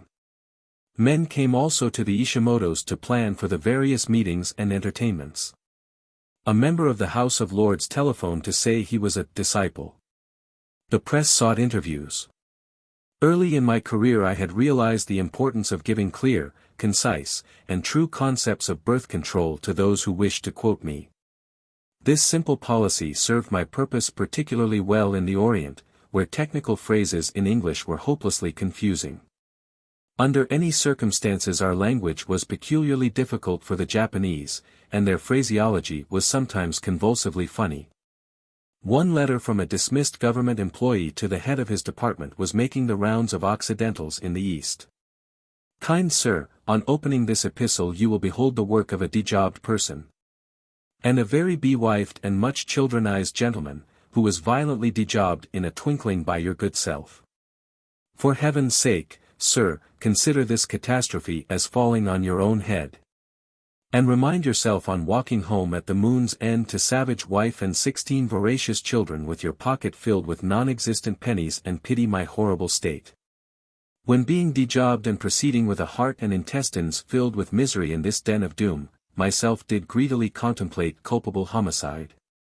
But him who protected Daniel, poet, safe through the lion's den will protect his servant in this home of evil. As to reason given by yourself Esquire for my dejobbment the incrimination was laziness. No sir.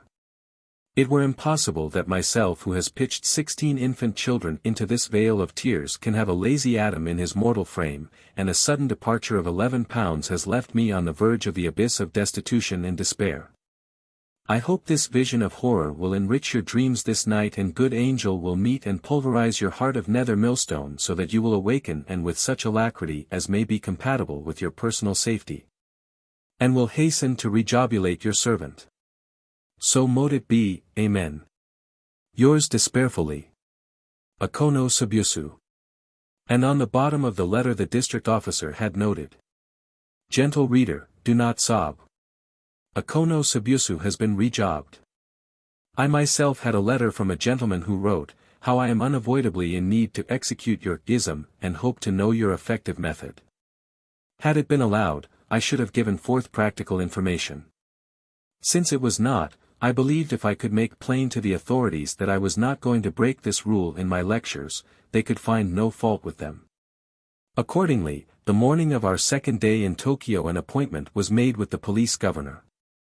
In spite of the early hour the hard little official, his close-cropped hair revealing all the bumps and developments, served us tea. The Japanese always handed you tea as we passed cigarettes, in embarrassment, for relaxation, or just to tie up loose moments. Disregarding the vital subject completely we discussed current topics through an interpreter. Though all the people were intensely serious, they were remarkably fond of plays on words. Merrily I was told my name had created much confusion owing to its similarity to Songai-san, which meant, destructive to production. Birth control was thus delicately introduced. For the first time I heard about the dangerous thought law, which had been sponsored in Parliament by a group called the Thought Controllers, who aimed to exclude from the country all ideas not conforming to ancient Japanese tradition. The police governor assumed he knew exactly what I had planned to talk about, and I could not move him from the conviction that I wanted to present a dangerous thought. I was not, however, going to let the matter drop. I went higher up to the Home Affairs office.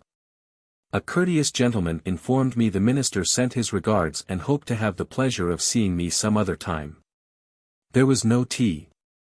I was politely bowed out. My next stop was at the Kaizo office, where the entire staff was called into consultation. They were bristly and burly enough to be taken for Russians, only their kimonos identified them as Japanese. One and all decided we should go in person to the imperial diet. There, on presentation of our cards, couriers started running around to find the chief. In a few moments the door of the room into which we had been ushered was opened, and in came the very same man with whom I had conversed at the Home Office that morning. Profoundly embarrassed, I explained this was the way of impatient Americans, who were bent on hurrying things along. He was very kind, and said he had been on the point of giving me permission to speak publicly provided I did not mention birth control. When I sketched an outline of a possible population lecture, we laughed and agreed the Empire of Japan was not, as a result, going to fall. Almost from the time of landing I had been deeply conscious that I was in one of the most thickly populated countries of the world. The Ishimoto's automobile honked, at every turn of the wheels to squeeze through rickshaws, pedestrians, and children in the narrow, unpaved streets. In any traffic danger the first concern was always for the baby. I never saw one slapped, struck, scolded, or punished. I never heard one cry. They all seemed happy and smiling, though I must admit a few of them needed to have their little noses wiped. I could not believe any country could contain so many babies. Fathers carried them in their arms, mothers carried them in a sort of shawl, children carried babies, even babies carried smaller babies. I saw a land of one-story houses but of two-story children. Boys with babies on their backs were playing baseball, running to bases, the heads of the babies wobbling so that you thought their necks were surely going to be broken. The momentum that had come from the high birth rate was felt in every walk of life. Peers, business and professional men were all having large families. One told me he wanted 20 children. When I asked him how many he had already, he replied, 2, and he was offended when I suggested that perhaps his wife, instead of himself, had had those. The density of population in tillable areas of Japan averaged 2,000 human beings to the square mile, and it was increasing at the rate of almost 1 million a year. Although they built terraced rice paddies on their hillsides with tremendous labor, they could not feed themselves. Furthermore, lacking ore, petroleum, and an adequate supply of coal, they could not develop their industries to a point where they could exchange their products for enough food. The government should itself have been disseminating contraceptive information. But the army faction was not friendly to it and claimed Japan could never be respected in the eyes of the world until she possessed a force sufficiently powerful to make might right. It was even then too late for birth control to offset the inevitability of her overflowing her borders. The population pressure was bound to cause an explosion in spite of the safety valve of Korea. How long this could be delayed was a matter of pure conjecture.